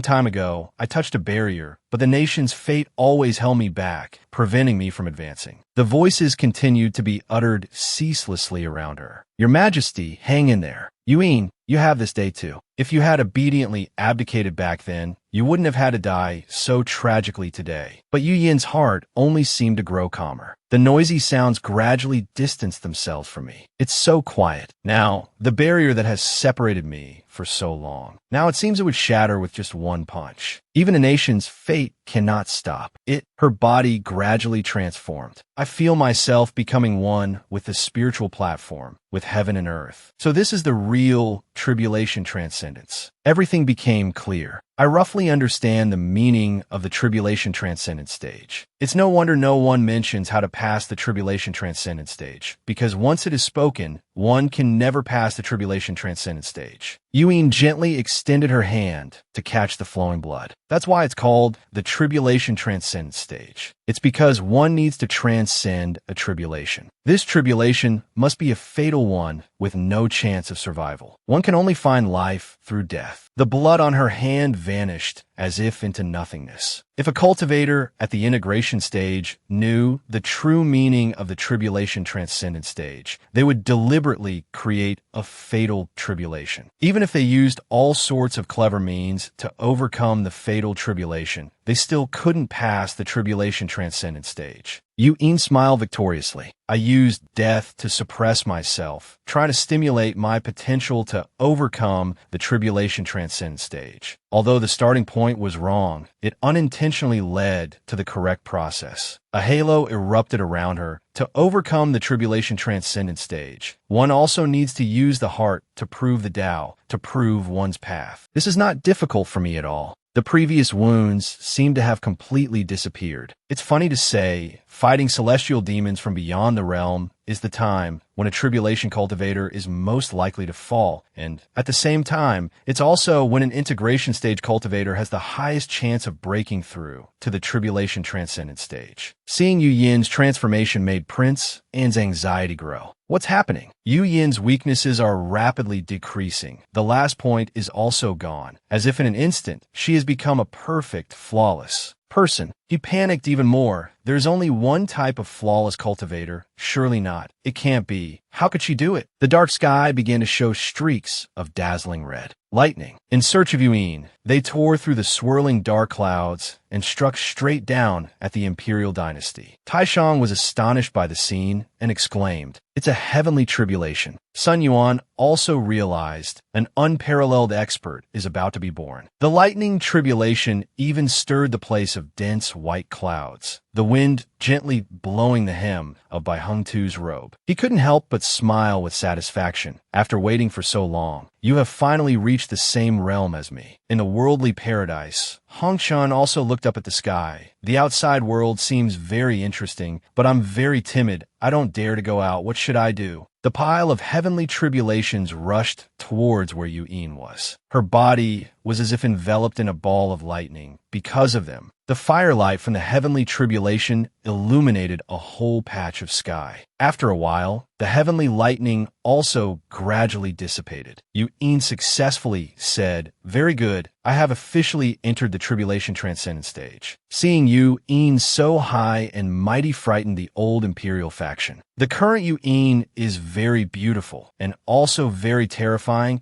How terrifying a tribulation stage monarch is, no one can imagine. Among the 9 great imperial dynasties, only Yu-in has currently reached the tribulation stage. Prince An wisely recognized the current situation. Now, she will not let us go, Run. But how many would ever be willing to forgive a traitor? Yu-in was seen unleashing a divine ability that caused those below to be imprisoned. Seeing her level up satisfied Yu-in. Spatial imprisonment. It's no wonder it's the move that guy Jiangli uses most often. The feeling of using this move is really not bad. On the other side, probably only Shinwei can still escape, but although I'm not imprisoned and can run, the army cannot run. Without the army, I am just an integration stage cultivator. I will not be able to escape from Yu-in, who possesses the Tianyuan formation. Caught in a dilemma, he made up his mind. It has to work, even if it doesn't. I can only fight to the end. But the nation's fate, still on Yu-yin's side, suddenly underwent a change. Above her head, 100 swords with their tips pointing to the ground appeared. Following the guidance from her hand, they began to move. The sharp, cold blades pierced through and shattered the body of Shinwei. His death caused the will of thousands of soldiers to pour back into the game board. Seeing that the most important matter was done, Yu-in smiled. Very good. Once General Shinwei is dead, the army will have no one to command it. The game board created by the nation's fate will return to a complete state. Of course, she also did not forget to tightly bind the remaining rebellious elements. She let them float high in the sky. The Empress reigns over the world. Traitors cannot live. She wants to execute this group of people before the eyes of the public. Sun Yuan's status also changed thanks to her victory. As for Minister Sun Yuan, his merit in assisting the ruler is great. From now on, he will be under 1 person and above 10,000. Prince An knew his end had come and thought, not using the emperor's mind arts, not using solitary ministers, not forming cliques, only having a few confidants. Yu-in is different from the previous Tianyuan emperors. She is more like the human emperor. The human emperor only pursues strength, never caring about power factions. He cried in helplessness. The previous generations of Tianyuan emperors knew they were hopeless in reaching the tribulation stage, so they used all means to win over the court officials, trying to maintain the emperor's majesty. I imitated my ancestors by forming cliques, thinking the court was on my side. Gazing at the human emperor right in front of him, radiating a brilliant aura, Princeton could only smile bitterly. In the face of absolute power, my petty schemes are nothing but mediocre and inferior things. A myriad of swords thus pierced through him and his accomplices without a trace of mercy. After handling matters, Yuan began to bestow rewards. Sun Yuan, your loyalty is very commendable. But the smile on Sun Yuan's face changed. Strangely, a huge, dazzling red formation suddenly appeared in the sky, enveloping the imperial dynasty. Yuan recognized this formation and cried out inwardly, "Spirit-severing array. This is a great killing array that the demonic path uses to slaughter a city, a country." She hurriedly turned her head towards the mastermind. Logically, for the imperial dynasty to have this great array, it would be easily discovered, but the spirit-severing array was in a space parallel to the imperial dynasty. Now, that space has merged into the 9 provinces, and the spirit-severing array has appeared in the imperial dynasty along with it. Golden chains she manifested quickly bound Sun Yuan. Activating the spirit-severing array also takes a moment. As long as he is imprisoned, there is still a way to save the situation. Sun Yuan, you deserve to die. But he just moved a little and was able to shatter the chains. That scene made Yuan grit her teeth. He escaped the imprisonment so easily. He is also in the tribulation transcendent stage. She questioned him. How could you silently break through to the tribulation transcendent stage? When I broke through to the tribulation transcendent stage, the entire 9 provinces sensed it. This is very normal, but what about Sun Yuan? How could he hide his breakthrough to the tribulation transcendent stage? In response, he only said succinctly, before the power of Shenzong, "Nothing is impossible. Spirit-severing array, activate." As the words were spoken, the spirit-severing array stained the entire city red. The adorable baby hugging the Yuan doll found it strange and stood, watching. But under the brutality of the formation, no matter how adorable, its head exploded. A prosperous nation quickly became a blood-soaked place. That brutal scene was all according to Sun Yuan's arrangement. Above were the integration stage vice pavilion masters of the heavenly slaughter pavilion. Below were the chi refinement stage commoners. Before the spirit-severing array that I have prepared for decades. They all have no power to resist. They will die in an instant. He laughed loudly. The 8 million people in the imperial city, the 1 million soldiers, a total of 9 million lives will all disappear. A golden light that Jiang Li had once wondered about began to appear on his hands. The disciples can only kill 1,000 people. This is a rule I established in the name of the Shenzong Venerable. I was worried someone would, through killing, obtain a cultivation level higher than mine. I myself will not abide by this rule. That strange golden light rose higher and higher as it absorbed the dead. Once 9 million people are dead, the power of merit will fill my body. I will be just one step away from ascension. Facing a nation in peril, how could Yuan hold back, die? But Sun Yuan's vicious tricks also left her heavily injured, because for thousands of generations, the monarch and the country, though two, are as one. The country disappears, the army is gone. I am connected to the nation's fate. If the nation's fate is damaged, I will also be heavily injured. Sun Yuan advanced on the weakened Yuan. The empress of the Tianyuan imperial dynasty reveres the strong. Abdicate. Even if Yuan is exceptionally talented, in a situation where she has just entered the tribulation transcendent stage and is not yet stable,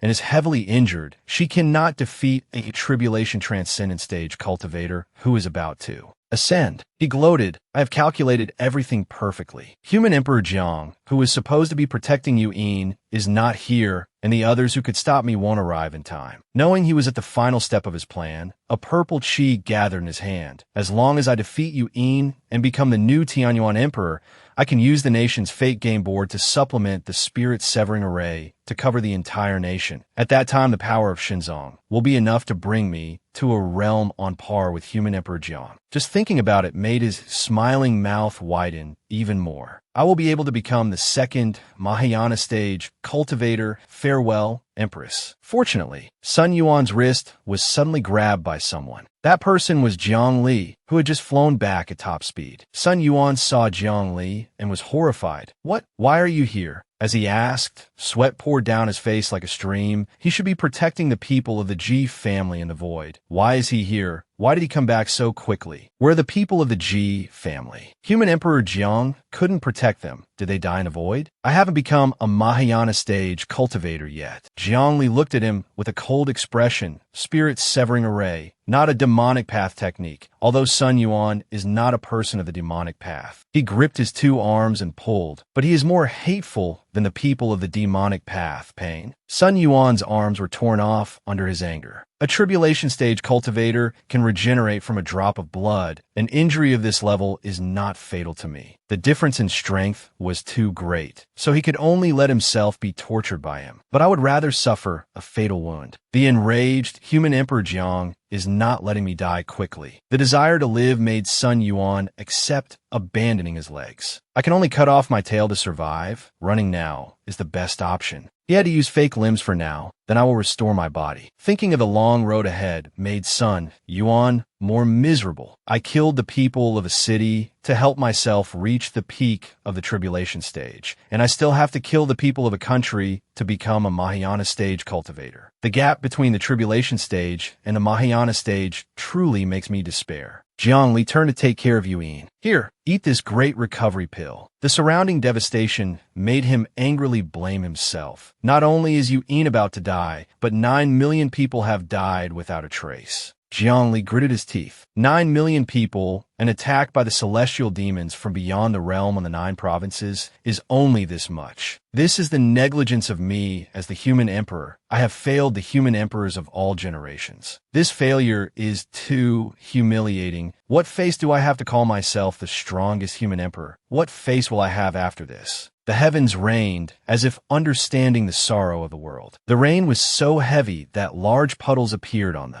ground. The Yuan doll lay still, no longer held by anyone. Jiang Li gently reached for the doll. This belonged to some little girl, right? A 5 or 6-year-old girl. An adorable age that makes people pity her. Raindrops flowed down the doll's eyes as if crying. 9 million lives. The rain also drenched Jiang Li. 9 million graves of personal belongings. Yuan hurriedly reminded him, "Don't let Sun Yuan escape." Jiang Li's reply was full of hatred. Escape? In the face of a heavenly tribulation, where can he run? Just as he said, lightning flashed in the sky. Its scale couldn't help but astonish Yuan. This is the most terrifying heavenly tribulation I have ever seen. I have only seen Jiang Li pass through it. This is the immortal ascension tribulation. The Rui Gourd saw her and hurriedly flew over. "Master, are you alright? That person almost killed Master. I want to kill him." From the mouth of the Rui Gourd, a figure began to emerge. That figure was Ji Kong. "Aunt Yuan, are you alright?" The little girl compassionately touched Yu Yin's face. The human emperor's little princess turned into a small white fish and entered me. I am an immortal artifact, not afraid of the chaotic currents of the void, so we could quickly return without any reservations. But unexpectedly, we were still a step too late. Seeing that the reunion was over, Jiang Li flew away. "I'll be back in a moment." He flew to where the heavenly tribulation was still operating at full capacity. Sun Yuan was trapped in that lightning storm without finding a way out. He could only endure it. Wherever I run, the immortal ascension tribulation pursues me. All the tricks of the tribulation transcendent stage cannot be used in front of the immortal ascension tribulation. They are all useless. This is a test I can only endure.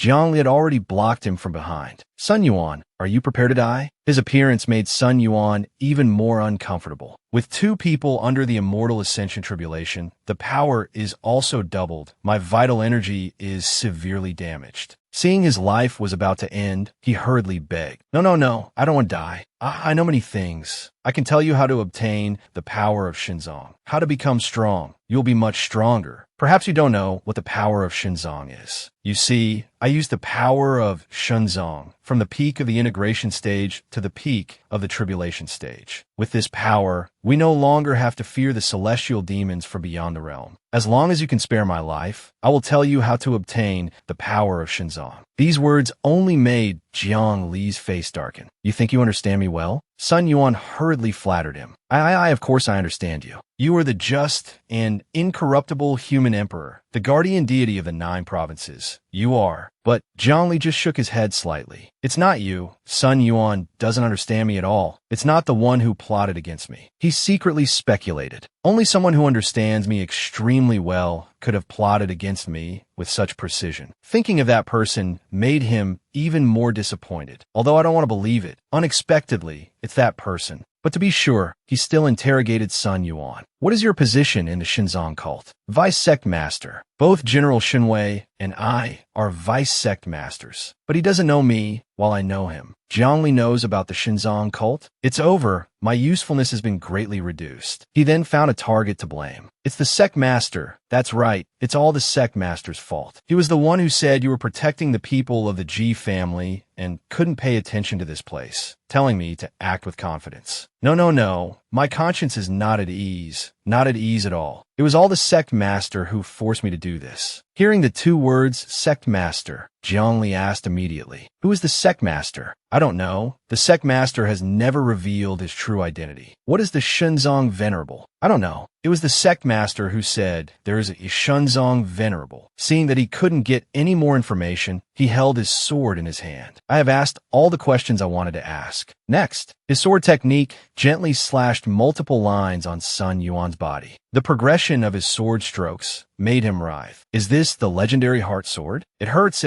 so much. My skin is still intact, but inside, I am covered in injuries. But the regeneration from a drop of blood characteristic of the Tribulation Transcendent stage helped me constantly recover. The Rui Gourd also came to add fuel to the fire. Let me help. Heart Demon Tribulation. Help. Tribulation. Samsara Tribulation. 8 Sufferings Tribulation. You can have whatever you want. These heavenly tribulations do not affect the body. They only target the spirit. Slowly feel these pains. It acted mercilessly. How does the Samsara Tribulation taste? Making you constantly relive the lives of the 900,000 people of the Imperial Dynasty, constantly dying, constantly being reborn. Having to live and die through so many lives he had taken drove Sun Yuan insane. I'm going crazy. I beg you, please just kill me. Jiang Li used his final move. No, don't extract my soul. To his plea, he only said, extracting your soul and refining it to ash is letting you off easy. The rain had not let up and was still pouring down on the desolate city. Jiang Li threw Sun Yuan to the ground next to where Yin was sitting. He told her, this corpse is yours to deal with. Refining it into a puppet is fine. Directly venting your anger is also fine. For someone like Sun Yuan, he had no pity. It's not important. Yin looked up at Jiang Li. I exhausted all my efforts, risked my life, and finally broke through to the tribulation stage. Yet, Jiang Li could simply kill 3 peak tribulation stage cultivators, and the opponents had no power to resist at all. Seeing his extraordinary strength, she secretly asked, the Mahayana stage, is it really that strong? Yin lowered her head. Now that I am blessed by the nation's fate, holding an immortal artifact in my hand, how many moves can I exchange with Jiang Li? 5 moves? 8 moves? In any case, it's impossible to exchange 10 moves with. Jiang Li, seeing her own weakness, broke her heart. Such a huge gap. My strength is still so far behind. That's why I couldn't save my 9 million subjects just now. Temporarily bidding farewell to Yin, Jiang Li took Ji Kong back to her home. Worried about Ji Kong, Ji was already standing in front of the house waiting for the 2 of them. Seeing Jiang Li's strange expression, he was surprised. Since Jiang Li became the human emperor, I have never seen such a gloomy and unsightly expression on his face. He clearly looks calm on the surface. He secretly assessed, but behind that calmness is a heaven-shattering, rock-breaking anger. Ji watched Jiang Li leave. The 9 provinces, the heavens are about to change. Jiang Li began his next journey. The Buddhist sect is located in the far west of the 9 provinces. The Buddhist law permeates all space. Even the land emits a gentle light. Under the protection of the Buddha, next to the Buddhist sect is a nation named Leshan Kingdom. Although its level is not equal to the 9 great imperial dynasties, it is also extremely powerful. Perhaps the reason is its proximity to the Buddhist sect. The people here, though poor, are content. The skinny, bony old folks have many children and grandchildren, enjoying the full joy of family. Regarding faith here, the Leshan Kingdom is like a vassal state of the Buddhist sect. The whole country worships the Buddha's name, and every household worships a Buddha statue. They firmly believe that good and evil have their retribution. Suffering in this life is retribution for the previous life. Doing good deeds in this life will lead to a peaceful death in the next. Just as the Tianyuan nation has the nation's fate as a game board, it is rumored that under the Leshan Kingdom, there is a swastika character buried in the ground. It is the national treasure of the Leshan Kingdom. Some people have believed in this legend, but despite digging very deep, they have found nothing. Before Jiangli was a mountain shrouded in layers of clouds. This was Mount Sumeru. Every day, high-ranking monks would hold sermons on the mountain, expounding on the profound principles of Buddhism. Whenever a sermon was held, anyone could come and listen. The Lactean nation was at the foot of the mountain. At the foot of Mount Sumeru, many monks had already gathered to pray. Jiangli flew over their heads and landed near the stone-paved path. Sensing someone's presence, the seemingly inanimate stones and gravel began to stir amidst a brilliant golden light. They automatically formed 1,000 golden steps for Jiangli to ascend. Seeing him diligently exercising made the bald monks astonished. Does human Emperor Jiang wish to ascend Mount Sumeru? He wasn't using any magical power, climbing Mount Sumeru step by step. But such surprise was normal because the steps of Mount Sumeru were very special. If one used magical power, they could ascend easily. If one didn't want to use magical power, they could only rely on their physical body. Each time one stepped up 2 steps, it was like carrying 2 great mountains. Accumulating this, by the time one finished the 100,000 steps, it would be equivalent to carrying 100,000 great mountains. Then why suffer by walking? It was all because of a legend that this was a test left by the Buddha. If one used their physical body to climb all 100,000 steps, they would be able to meet the true Buddha. Some Buddhist followers had tried, but no one had ever surpassed 3,000 steps. Jiangli just kept walking. I never believed in this legend before, but today I want to give it a try. He walked while counting silently. 2998, 2999, 3,000. There was no resistance whatsoever. Following his every step were still the 2 old monks that, if I'm not mistaken, that's human Emperor Jiang. He's already climbed more than 20,000 steps, but he still doesn't seem to be struggling at all.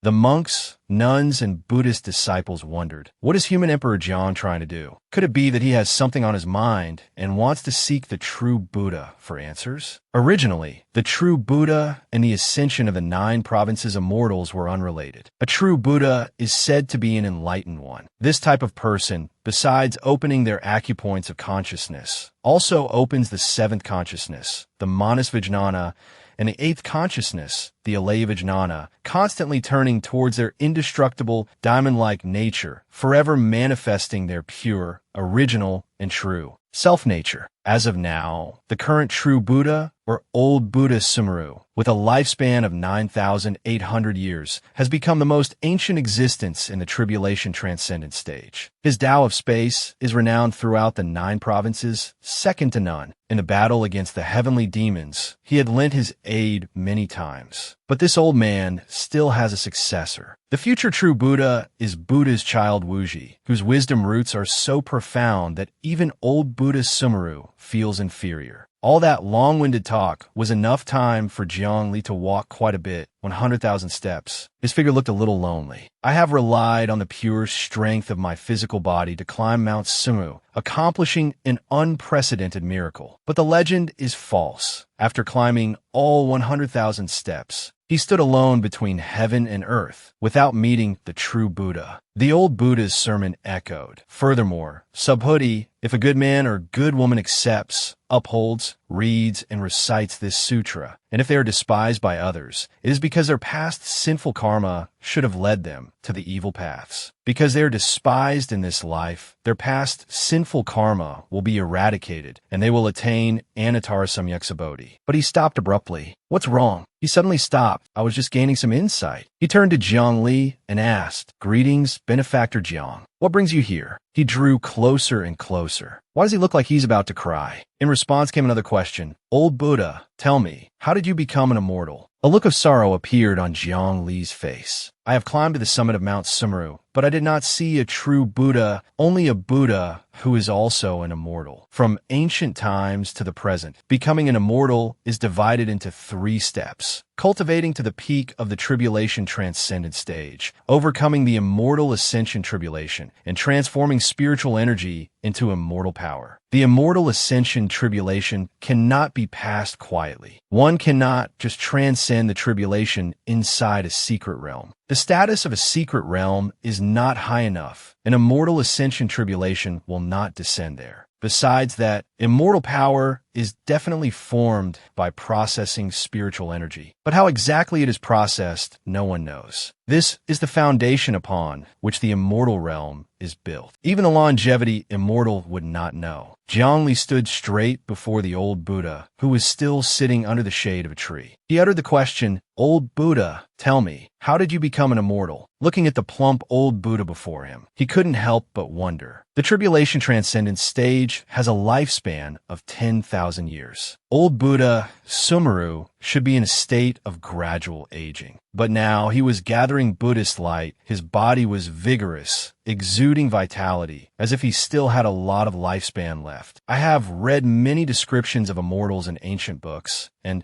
I have also met 2 true immortals like the longevity immortal and the red dust fairy. I can tell that old Buddha Sumeru has already become a true immortal. Jiang Li's eyes held a hint of suspicion. An immortal who achieved immortality in the 9 provinces, but has not gone to the immortal realm. But even if I didn't see old Buddha Sumeru become an immortal with my own eyes, I was about 80% certain. The answer came to him. The mastermind behind it all is old Buddha Sumeru. He mentally reviewed the recent events. First, I encountered a follower of the Divine Treasury sect, that old man at the spirit transformation stage. The mastermind, seeing the situation was unstable, went to the Tianyuan Imperial Dynasty to kill General Sha Wu. To be able to be near me and see everything without being detected by me proves that this mastermind is proficient in the Tao of space. There was also Ji Kong's testimony. Ji Kong once said the mastermind suddenly appeared behind General Sha Wu and killed the integration stage Sha Wu in one move. This proves that the mastermind is either at the peak of the integration stage or at the tribulation transcendence stage. Jiang Li continued to recall. After that, the mastermind lured me into bringing Kong Kong to the Divine Treasury sect's secret realm. Then, they caused the secret realm to collapse. The calculation was too precise. Only someone who knows me well could make such an accurate judgment. It's just that old people tend to know a lot. Old Buddha Sumeru is the second most ancient person in the 9 provinces. I have also come to consult him on all sorts of matters. He remembered the long and bewildering sutra and the tricks of the Divine Treasury sect. The method of proselytizing was too proficient, proving the mastermind knew the tricks of spreading a religion all too well. Then there was the battle in the Tianyuan nation. I met Sun Yuan and heard Ian talk about the battle with General Shenwei. Neither of them ever used spatial techniques, proving they were not proficient in the Tao of space. How could the space with that spirit-severing formation run parallel to the world of the 9 provinces so perfectly? His face increasingly held a murderous aura, but these countless events could still be explained by someone I don't know. An almighty being at the tribulation transcendence stage proficient in the Tao of space, or an outer-worldly heavenly demon that has infiltrated the 9 provinces. Therefore, before coming here, I thought there was only about an 80% chance it was the old Buddha. Looking at the old Buddha sitting cross-legged, he silently affirmed, "Now that I see the old Buddha has become an immortal, this 80% chance has become 100%. As for the power of merit, I once saw at the second ritual of the Divine Treasury sect, 2 priests personally captured and killed a spirit transformation stage cultivator. They shared the merit equally, and he asked himself, at that time, I thought, if you assist in killing someone, can you receive merit? Or from another perspective, every time a follower kills someone, does the sect master who founded the Divine Treasury sect receive merit? That hypothesis was gradually proven. At that time, I was only speculating, but when I met Sun Yuan and then met old Buddha Sumeru, everything became clear. The sect master can share the merit of the followers, and the followers might only get a small portion, with the majority going to the sect master. This means all that merit flowed to the old Buddha. The power of merit can turn decay into wonder. It can also transform spiritual energy into immortal power in a completely absurd way. Hearing these words, the old Buddha naturally denied it. Benefactor Jiang must be joking. Acting on behalf of heaven, doing good deeds, and accumulating virtue, one can naturally become an immortal. Wuji didn't know what to do and could only watch the two argue. Jiangli began to gather his energy. I know the old Buddha has fought against the heavenly demons many times with glorious achievements and has indeed done many good deeds. I just don't know if doing these things brings merit. Seeing the 2 powerhouses about to fight, everyone started to flee. What on earth happened? Since when did the old Buddha become an immortal? Why is the human emperor so angry? I don't know, but given the current situation, it's better for us to stay away. The old Buddha remained stubborn, killing countless people, boundless merit. Benefactor, why ask what you already know? You are also well-versed in Buddhism. Why not see if I have even a trace of karmic debt? The Buddhist sect has very strict precepts. In practicing Buddhism, the most important thing is to do good and accumulate virtue, and not to wrongly kill the innocent. Otherwise, one would be plagued by immense karmic debt, with the red lotus karmic fire burning their heart, a pain worse than death, requiring many good deeds to eliminate. That is why the previous Buddha's child accidentally killed countless people, was entangled in karmic debt, and could not atone for it in a lifetime, thus turning from a Buddha into a demon, falling into the demonic path. Zhongli frowned. But now, the streams of energy around him swirled like rolling waves. If you only live for this life, then settle the karma of these 9 million people. The old Buddha also stood up to face the challenge. Old Buddha, no one wants to die. You don't want to die, and the 9 million people of Tianyuan also didn't want to.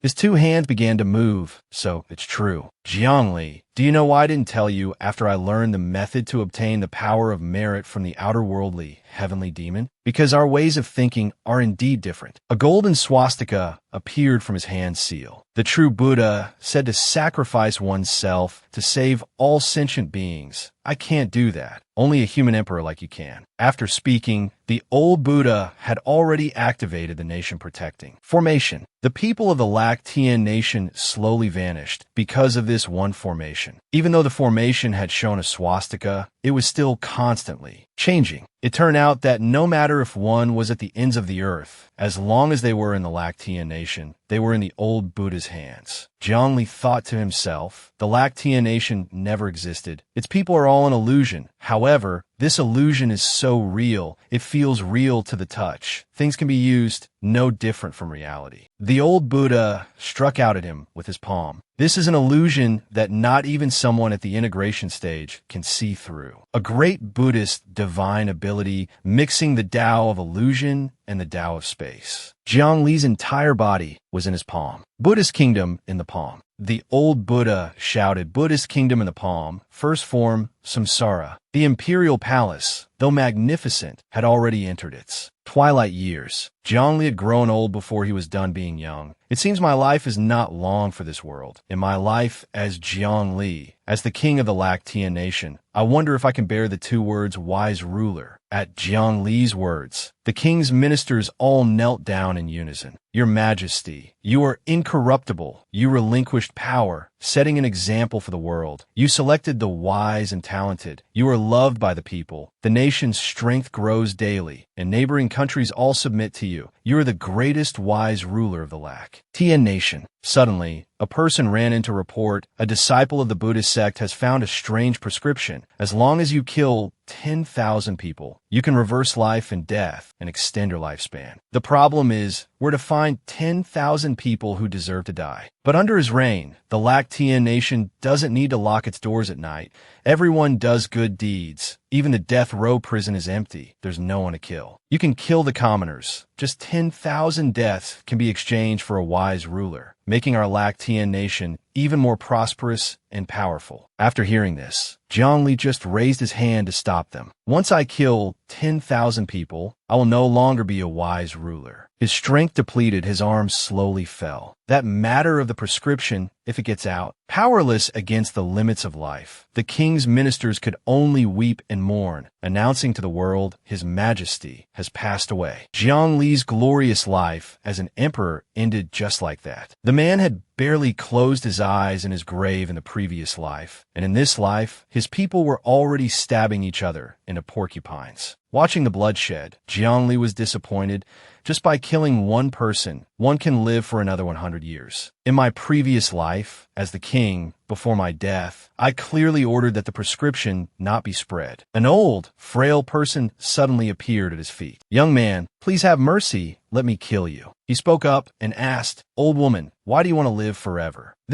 Before she could finish thinking, Jiang Li quickly listed, "There are too many beautiful things in the world. Kinship, love, friendship, money, beautiful women, power. Even a lifetime is not enough to enjoy them all. Yes, then I want to enjoy those things. I want to live forever. Young man, can I kill you?" He looked down at the deluded person. Where is the old woman now to even dream of enjoying those things? Hearing his words, she gradually came to her senses. Under the reign of the previous king, those good things could be seen everywhere. But under the rule of the current king, there is only death and betrayal here. The old woman was in despair. "That's right. Even if I live on, what can I do?" Only Jiang Li's expression remained unchanged. If one can live forever by killing, then this world is in chaos. The old woman felt even more lost. Then what should be done? "That's right. I don't actually like the Lactean nation now. Living like this is better than dying for peace of mind." In response to this question, Jiang Li began to explain, "The heavenly Tao wants to throw the mortal world into chaos. Yet the upper echelons do nothing, completely helpless." He spoke words from the bottom of his heart. "If I were a powerhouse, I would use autocratic power, an iron fist to rule the country, to restore order. But now, I can only speak empty words." The old woman continued to press. "Then if you're facing death, would you not choose to kill to survive? You are already a supreme powerhouse, the most revered existence in the world. You wouldn't be resigned to it, right?" Faced with such a dense student, Jiang Li remained patient, not resigned. "What was my purpose in becoming a powerhouse?" She answered just as he wanted, to restore order. The two continued their conversation. "Then what is it for me to kill for survival? To destroy order?" Hearing this, Jiang Li was satisfied. "That's right, if I kill, it's not me changing the order, but the order changing me." The old woman clasped her hands in thanks. "I have been enlightened. Help me with one thing. Please speak." Jiang Li began to ask again, "Killing can lead to eternal life. What outcome should suicide lead to? Is it life or death?" "I don't know." His life was immediately put to the test. "I don't know either. Why not try it once? If I'm still alive after I commit suicide, then there's no need for the old woman to do anything. But if I die after committing suicide?" The knife was taken by him. "I only ask that the old woman tell everyone about this." The sharp blade plunged straight into his heart. "The heavens want the mortal world to fight amongst itself and perish." Seeing the person before her no longer had any breath of life, the old woman shouted, "He committed suicide. He's dead, but he didn't come back to life." She shouted continuously, attracting all the people of Lactean. "The heavens want the mortal world to fight amongst itself and perish. The heavens want the mortal world to go mad, for the mortal world to perish." A life ended. The wheel of reincarnation turned, and Jiang Li entered his third life. The general's words thundered. "The heavens want to annihilate the mortal world, but that doesn't mean the mortal world will sit back and wait to die. We, the resistance army, will overthrow the current king, restore order, return to the world a bright and just realm." Everyone began to prepare a feast for the army. "Come, slaughter this cow for me to prepare for the farewell feast. It turned out that the cow about to be slaughtered was Jiangli. I remember now, my previous life seemed to have been human. But never mind, I'm about to be killed anyway. 3 lifetimes passed, and the swastika-imprinted palm that was imprisoning Jiangli suddenly changed. The national fate of Lac Tien was thus shattered into 100 pieces. Jiangli therefore broke free, using the royalty and nobility as the Deva path, the common people as the human path, and the cattle, goats, and sheep as the animal path. These 3 combined to form a minor samsara. Seeing he was still safe, the old Buddha gritted his teeth. I wanted to use samsara to make Jiangli lose his mind, but I failed. The plan was thus ruined. I even wanted to make Jiangli, within samsara, kill someone with his own hands to admit that killing for eternal life is right, so that when Jiangli left samsara, he would no longer make a move against me. The old Buddha was furious, but I failed and was even taught a lesson by Jiangli. He laughed bitterly. I have cultivated the Buddhist kingdom in the palm for 9,000 years, but have never used it. I was certain that even a tribulation transcendence stage expert entering the Buddhist kingdom would lose themselves. Now that I have become an immortal, its power is even greater than before. Yet I never expected it would still be useless against you.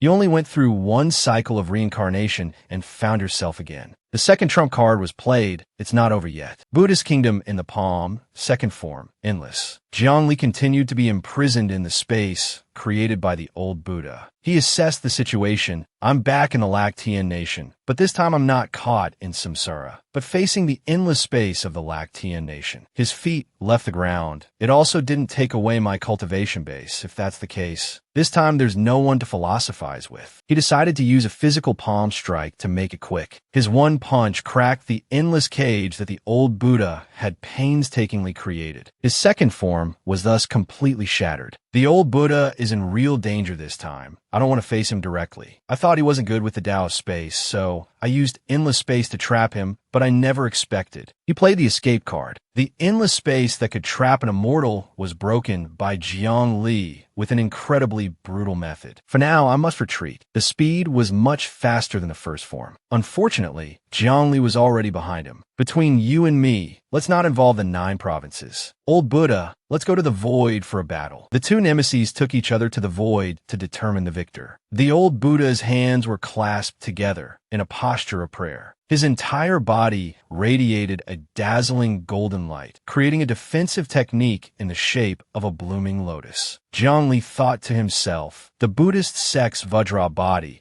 cultivated to the highest level by the old Buddha's cultivation base, is indestructibly firm. Even an immortal of the same level would have to use a few tricks to break his golden body. Green energy began to gather at his 2 fingers, but unfortunately, my Taoist arts are profound and can reverse divine abilities. A single 2-fingered strike shatters the Buddha body, turning stone into gold. But the old Buddha did not vanish, instead turning into 1,000,000 copies. A tribulation transcendence stage expert can be reborn from a drop of blood, let alone me, who is already an immortal. Thus, every speck of dust can become me. Jiangli calmly analyzed. The Taoist sect's 1 chi transforms into 3 pure ones, can create 2 identical selves. 3 selves fighting at the same time is the limit. There can't be thousands of old Buddha sumeris. At most there are only 3 old Buddha bodies. To completely deal with this move, then I will turn the rain into weapons. The raindrops, like arrows, shattered the clones, engaging in battle with 1,000,000,000,000 old Buddha sumeris. The swarm of ants was wiped out, leaving 3. Found them, the 3 true bodies. The old Buddha admitted, Jiangli, do you know your talent terrifies me? Standing before him was a peerless genius. I have lived for 9,700 years. Among the immortals I met in the first 700 years, not a single one was as powerful as you. In the 9,000 years since, I have met countless heroes, yet none could be stronger than you. Me neither. The old Buddha nostalgically recounted the past. Do you know, every time you went to explain what the Mahayana stage is, how to become Mahayana stage, I would go and listen in secret or in the open. Unfortunately, the one with the comprehension was not him. However, I couldn't understand what you were saying. If I could advance to the Mahayana stage, why would I need to kill people? Why would I have to do this? Jiang Li also shouted, how would I know? I have explained it thoroughly. How else do you want me to explain it? The old Buddha schemed to turn him into roasted meat. Try my samadhi, true fire. The raging fire penetrated Jiang Li's heart. The samadhi true fire is truly strange. This flame has already reached my Tao heart. Right now, my Tao heart feels like it's being burned by a fierce flame. Seeing his attack was effective, the old Buddha laughed loudly. Does your Tao heart, forged through 1,000 trials like steel, feel both hot and painful? The samadhi true fire erupts from within the heart, using the Tao heart as fuel, burning the body and soul. Even for someone with a firm Tao heart, their body and soul will be reduced to ashes. The samadhi true fire is still burning the Tao heart. He just kept laughing maniacally. Jiang Li condensed a heart sword, and with a single slash, he cut the true fire in his heart in two. Seeing the situation was not good, the old Buddha changed his move. He actually cut himself to break my samadhi true fire. Then try the Buddhist kingdom in the palm. Seeing that giant hand coming again, Jiang Li couldn't hold back any longer. The old Buddha struck him with one hand, so he returned the favor with one hand. Because this palm strike was shattered, he also suffered internal injuries and vomited blood. Jiang Li pointed a single finger at his head. If you move again, I will shatter your spiritual platform. The old Buddha spoke. From the very beginning, you entered samsara on purpose, didn't you? You actually just wanted to say those words. To me, his silence was a quiet admission to this statement. Now it was Jiang Li's turn to ask, then after you became an immortal, why didn't you leave the 9 provinces and go to another world? The reason for it is, after old Buddha Sumeru's cultivation reached the immortal stage, the chaotic gales in the void were no problem. What's more, he was proficient in the Tao of space. Going to another place was as easy as turning his hand. Jiang Li looked at the old Buddha, whose head was bowed, but he just stayed in the 9 provinces, stayed on Mount Sumeru, as if he was waiting for me to come. He answered him, that's right, why, I don't know either. It's clear that if I went to another world, you wouldn't be able to find me. His voice sounded sad. Perhaps it's because I feel I'm not wrong. I feel you will understand, will forgive me. After all, I have saved the 9 provinces before. Looking at his old friend, who was like a withered autumn leaf, left Jiang Li speechless. He had to change the subject. Who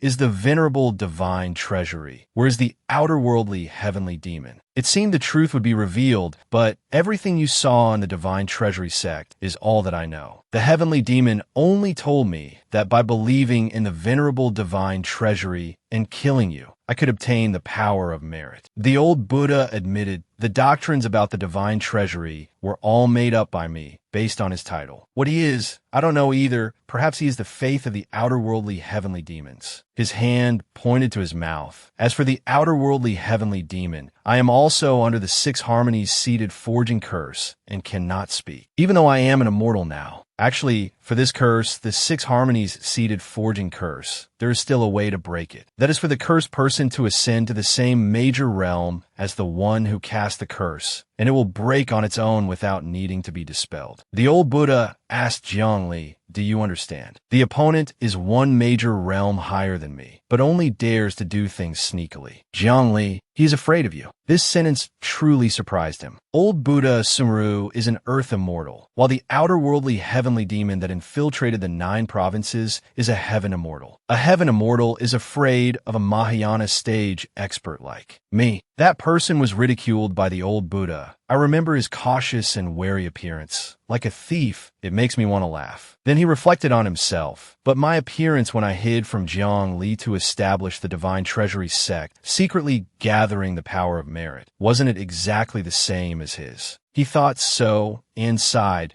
The other party had accurately calculated that I wouldn't tell Jiang Li about the power of merit, which is why they told me. In his eyes, am I that afraid of death? The story continues. I know you are investigating. Who told Jiang Yixing about the demonic path? It was that extraterrestrial heavenly demon who infiltrated the 9 provinces who told him. The old Buddha revealed a crucial piece of information. Have you ever thought about what the extraterrestrial heavenly demons are? Jiang Li, the Changsuan immortal, is speaking. He has definitely hidden matters related to the extraterrestrial heavenly demons. He shook his head. Perhaps you trust him, but I do not. A flame flickered at the old Buddha's feet. Jiang Li, you were right. The celestial phenomena have changed. The great fire thus engulfed his body. The heavens want to destroy us. Jiang Li watched the flame without blinking. Only you can protect the 9 provinces. His body was incinerated, leaving nothing behind, only a single Saraira. Jiang Li raised his hand to catch it. Where did the problem occur that led me to discover the divine concealment religion? That's right, it started when the heavenly slaughter pavilion sent assassins to kill me. Why did they do that? The perfectly round Saraira had a crack, an incomplete Saraira. It seems that after I passed the immortal ascension tribulation 15 times, their actions changed. Watching the fire burn, he wondered, is this change for the better? Jiang Li recalled the old man's words. The Changsuan immortal said that those extraterrestrial heavenly demons' origins are unknown, but they possess an intense desire for destruction. So the immortal world and the extraterrestrial heavenly demons have fought back and forth for several eras. Although the extraterrestrial heavenly demons are in a weaker position, their main base is very solid. Therefore, the immortal world has been unable to completely eliminate the extraterrestrial heavenly demons quickly. There was an incident 9,000 years ago. The path to immortality disappeared for some unknown reason. So the Changsuan immortal guessed that it was probably the work of the extraterrestrial heavenly demons. Seeing that they couldn't defeat the immortal world, they wanted to strike at the lower realms, slowly encroaching upon the worlds. The loss of the path to immortality meant the 2 realms were separated. The path to immortality was the only method of contact for other worlds with the immortal world. So the extraterrestrial heavenly demons made the path to immortality disappear, making it impossible for either side to find the other world. But the extraterrestrial heavenly demons have a way to accurately pinpoint the location of the 9 provinces world. So every few hundred years, an extraterrestrial heavenly demon finds its way to the 9 provinces. Each time one comes, it's an earthly, immortal level heavenly demon. Once it arrives in the 9 provinces, it will go on a ruthless killing spree. The 9 provinces naturally find it hard to resist and can only rely on the human emperor, the top experts of the tribulation transcendent stage, with help from the integration stage, plus other methods, immortal artifacts, and with the support of the rulers of nations and commanderies. Unfortunately, the 9 provinces are weakening day by day, but the foundation of the 9 provinces is constantly being depleted. The tribulation transcendent stage experts are constantly falling. 9,000 years ago, there were 20 tribulation transcendent stage experts guarding the 9 provinces. But now, they're only by Hong Tu, Yu Yin, the sect master of the Dharma Body sect, and Lu Tongling of the Human Emperor's Palace. These 4 are at the tribulation transcendent stage. Jiang Li returned from the void to the perennially cloud-covered Mount Sumeru. After bidding farewell to the old Buddha, he flew down to the foot of Mount Sumeru with a calm mind. He passed the old Buddha's Saraira to his sole successor, Wuji. The remaining disciples also understood the situation. Killing people to face a tribulation was originally a concept of the Buddhist sect. But the old Buddha, for the sake of survival, had the human emperor Jiang come to punish him, which is also a cycle of karma. A scroll was personally handed to him by Wuji. Human Emperor, Master once said, if you came looking for him, and he was not here, this is what I took from under the lotus platform. Please give it to you. Inside that scroll was a list of the followers of the divine concealment. Religion. The name of the cult leader reminded Jiang Li of some old stories. Qin Shi is this monk's secular name. This monk's secular name contains the character Shi, which was destined to have an affinity with the Western paradise. He thought to himself, this is the list of all the followers of the divine concealment religion. Normally, he should be able to remember all the believers, yet he deliberately kept this list. Forget it, I don't want to investigate the reason anymore. He looked at Wuji, who was clasping his hands in front of him. As for the Buddhist sect does not judge rank by cultivation level, but by Buddhist principles to determine status. The final master of Mount Sumeru will be the Buddha's son, Wuji. Jiangli left the Buddhist sect and continued his journey. As soon as he arrived, he met Bai Hong Tu. Whereas the immortal elder, I have something to ask him. What happened at the Buddhist sect? He said anxiously, I sense the aura of an immortal. It seemed to be the old Buddha, but now I can't sense it anymore. Jiangli looked down at the ground and replied, the old Buddha has committed a capital sin. Watching his back as he left, Bai Hong Tu thought the capital sin the old Buddha committed must have involved killing many people. But Jiangli wouldn't kill the revered old Buddha of Sumeru, would he? He was worried about Jiangli. Ancestral master is at the old place. Don't push yourself too hard. Just relax a little. But he couldn't listen. If you knew that a heavenly, immortal level extraterrestrial heavenly demon has been lurking in the 9 provinces for at least 380 years, could you relax? These are the words the old Buddha told me before he passed away. This news immediately stunned Bai Hong Tu. A heavenly, immortal level extraterrestrial heavenly demon? What is this about? Ancestral Master Chongsuan said that the extraterrestrial heavenly demons that can come to the 9 provinces can only be at the earthly, immortal level. He tried to remain calm. Moreover, once an extraterrestrial heavenly demon arrives in the 9 provinces, it's to kill people like a madman without reason. I've never heard of a heavenly demon that knows how to lurk. Also, if it had already arrived in the 9 provinces 80 years ago, then why didn't it just start killing people directly? After thinking, he turned to the person standing next to him. At that time, Jiangli wasn't even at the tribulation transcendent stage. So at that time,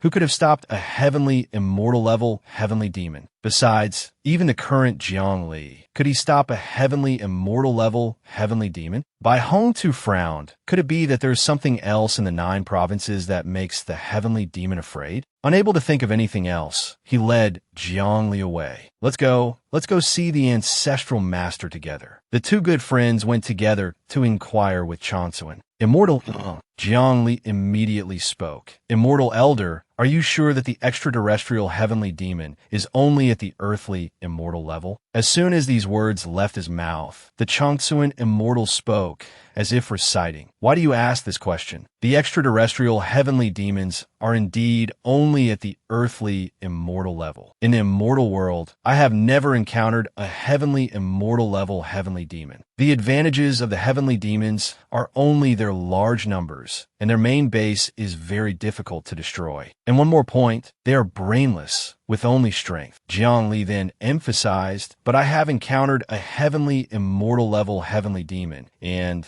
it has extremely high intelligence. How do you explain this? Looking at the person walking, he thought to himself, the Chongsuan immortal definitely knows the inside story. For example, the reason why the extraterrestrial heavenly demons kill people, or the venerable divine concealment. Seeing that he could no longer hide it, he could only reveal, I lied to you. There are indeed heavenly, immortal level heavenly demons. The reason I didn't say so was because I was worried that if the 9 provinces knew about this, that a heavenly, immortal level heavenly demon might invade. Your predecessors thought, what if they could defeat an earthly, immortal level heavenly demon? There are still heavenly, immortal level heavenly demons behind them. So in the end, they would still have to live in fear. The reason the secret was kept is that even after you reach the Mahayana stage, I didn't want to tell you this. This should be the time when you're most spirited. Why would I strike you down at this moment? In fact, there are even stronger enemies. The intelligence of heavenly, immortal level heavenly demons has also increased, making them even harder to deal with. Can you win? Regarding this concern, Jiangli said, the heavenly, immortal level heavenly demon seems to be very afraid of me. It doesn't dare to engage in a direct confrontation. Seeing this young man's unexpected confidence made the Chongsuan immortal almost choke. He opened his eyes wide and looked at Jiangli. This theory of yours that the Mahayana stage is above the earthly immortal. What kind of nonsense is that? I know you can fight above your level, but for the Mahayana stage to fight above its level is too absurd. Bai Hong Tu couldn't help but scold him. What did you fall from? Do you think you're the son of Old Man Heaven? I was just worried. What if there was a heavenly, immortal level heavenly demon? Could you win? But now seeing you look like you're already dead, I thought you were ready for a death battle. His mouth puffed out, a waste of feelings. Ignoring his friend's attitude, Zhongli asked if we say a heavenly, immortal level heavenly demon arrived in the 9 provinces 380 years ago and has always been operating in the shadows. Immortal Elder, what do you think about this? The Chansuan Immortal's face broke out in a sweat. You were only at the integration stage back then, and you could already threaten a heavenly, immortal level heavenly demon? All right, don't look at me like that. I don't know the reason either. After all, I'm just a small earthly immortal, not an omniscient and omnipotent being. Only now did Zhongli feel assured in his judgment. It seems the Immortal Elder really doesn't know. Is the immortal world really all right? Otherwise, why can the heavenly demons find the 9 provinces, but the immortal world can't? Moreover, on the stone tablet, the Tao ancestor himself recorded that the immortal world is in great chaos. The Chansun Immortal just reminded, you'd better not count on the immortal world to help the 9 provinces. Why do you think I returned to the 9 provinces, instead of staying in the immortal world, where immortal power is everywhere? He turned his head slightly. Immortals are all cold beings. They live for a very long time. They've even lost their humanity. They only care about the immortal world. They don't care what happens to other worlds. So I hate that kind of immortal world the most. His figure looked a bit lonely. As for what my master said, the great chaos in the immortal world, it's probably not the extraterrestrial heavenly demons invading the immortal world. You see, on a stone tablet, there's no mention of the words extraterrestrial heavenly demon. I feel like it's possible that the big shots in the immortal world are fighting among themselves. My master chose the wrong side, was kicked out of the immortal world, and then ran into the extraterrestrial heavenly demons. This information truly surprised Zhongli. There's internal strife in the immortal world too? Of course, one of the reasons you've already seen, the Red Dust Fairy. Besides that, there are disputes over Tao lineage and power, many things. After all, since they don't have to worry about the extraterrestrial heavenly demons threatening them, they're not afraid of internal strife. If you compare it to the 9 provinces of the past, you can also see that the 9 provinces are more united now. Before the path to immortality disappeared, there was always the immortal world as a backer. The number of civil wars in the 9 provinces was only slightly less than in the immortal world. Now that there are heavenly demons here, and you have the Human Emperor's palace, people don't dare to have internal strife anymore. The Chansuan Immortal's gaze followed something in the distance. I originally didn't want to tell you these things, because what's the use of knowing? It's better not to know, not to hear. Then you can still hope that the immortal world will come to save the 9 provinces. Everything he had just heard made Zhongli wonder even more. What exactly are the extraterrestrial heavenly demons? The earthly immortal level heavenly demons are all irrational. How do they cultivate to the tribulation transcendent stage? The truth of this is that the heavenly demons' cultivation system is different from ours. They don't use spiritual chi or immortal power as energy, but rely on negative emotions like anger, fear, despair, and impatience as food. Death is the greatest source of negative emotions. That's why they kill people. Some in the immortal world speculate that heavenly demons are born from the negative emotions of living beings. The next question relates to the old Buddha's case. Is it possible to gain merit by killing people? The Chansun Immortal asked back,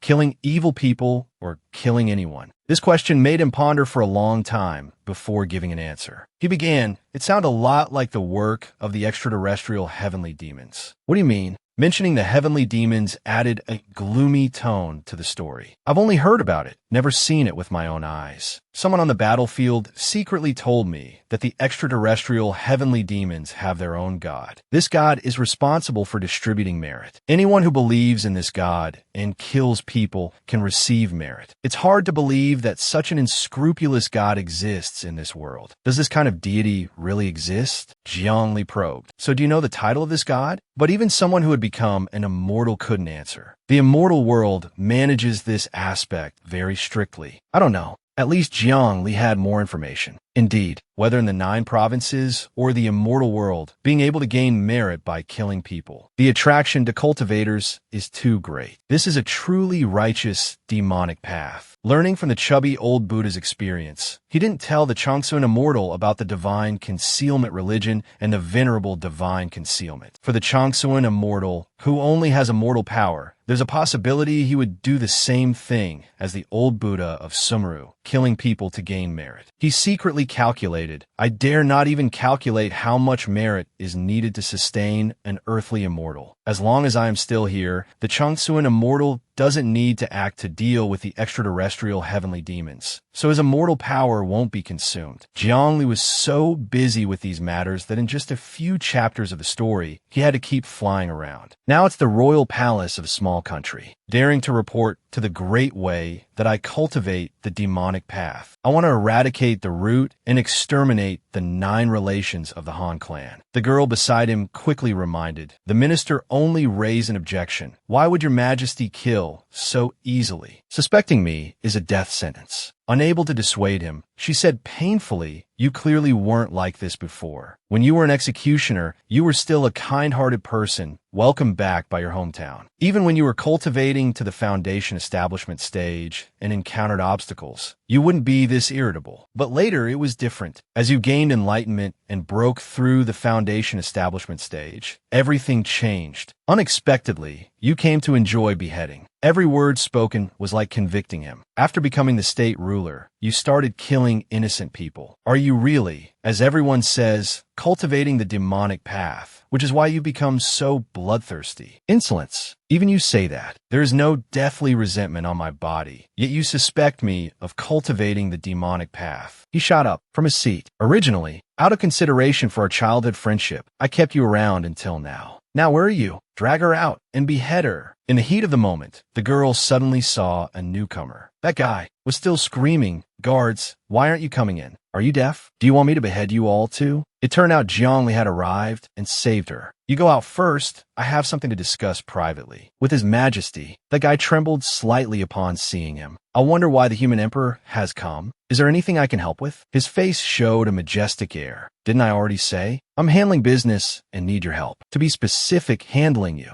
That guy was horrified. Me? The human emperor must be joking. I have never violated the rules of the human emperor. Why would the human emperor want to handle me? As the human emperor, you cannot kill innocent people. Those words are ridiculous. How can it be that I, the human emperor, cannot kill innocent people, while you, merely a ruler of a small country, can kill people wantonly? What kind of logic is that in this world? Isn't that just bullying? An honest person? I just need to handle him and it's over. I've been killing for several months, and now you are the only follower of the divine concealment religion left. Congratulations, you're lucky. You're the only one who lived to the end. Regarding the matter of the divine concealment, I dare not entrust the handling of the followers of the divine concealment religion to anyone, not even the commanders of the human emperor's palace. The less you know about the divine concealment religion, the better. To prevent any mishaps, I even threatened the Rui Gord not to talk about the divine concealment religion to Yu Yin. To this day, Yu Yin still thinks that Zun Yuan was a member of the demonic path. This period has been really busy. In these few months, I not only dealt with these followers according to the list, but also ensured they left no clues related to the divine concealment religion. Now, it's finally time to complete the work. This state ruler before me is the last one. That guy had already knelt down in helplessness. I still couldn't escape. I also see that the act of obtaining divine concealment power is similar to the demonic path. It just exploits a loophole in the 9 provinces definition of the demonic path. Zhongli knew full well. You yourself knew there was a problem with the divine concealment power. It just so happened that you were an executioner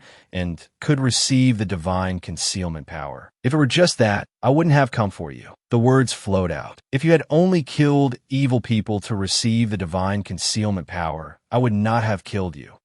No matter how kind you were before, you changed later. Intoxicated by the feeling of obtaining the divine concealment power, wanting to become stronger, you started killing innocent people. In the end, you sat on the throne of the state ruler, holding power in your hands, using that power to kill people and clear yourself of suspicion of practicing the demonic path. He quickly clung to his last lifeline. That's right, this is not the demonic path, but my own power. I know your divine concealment power is not the demonic path, but Zhongli could not let him live. Just consider it as me killing an innocent person, seeing that his life was no more. The last one has been dealt with. Zhongli began to leave. Not all followers of the divine concealment religion were innocent killers. There were also people whose original duty was to kill, or who only killed evil people, like this state ruler. In such cases, I would naturally find a way to spare their lives, while ensuring they could never speak of the divine concealment religion. But how many can resist? Greed? Unfortunately, this type of follower was a minority. The majority were like this state ruler, eventually becoming someone who used excuses to kill for the divine concealment power, or directly killed without needing an excuse. Zhongli decided, for this type, I will not spare a single one. Those who should be killed will be killed. The strong midday sun shone throughout the small royal palace. His face also brightened up because of it. The handling of the divine concealment religion is complete. The thing to do now is to find the extraterrestrial heavenly demon hiding in the 9 provinces. Zhongli clasped his hands and looked up at the sky. I have a preliminary plan. That's all, folks. If you guys want to keep following this series, smash that subscribe button, and while you're at it, gently tap the like button. Thanks for watching until the end.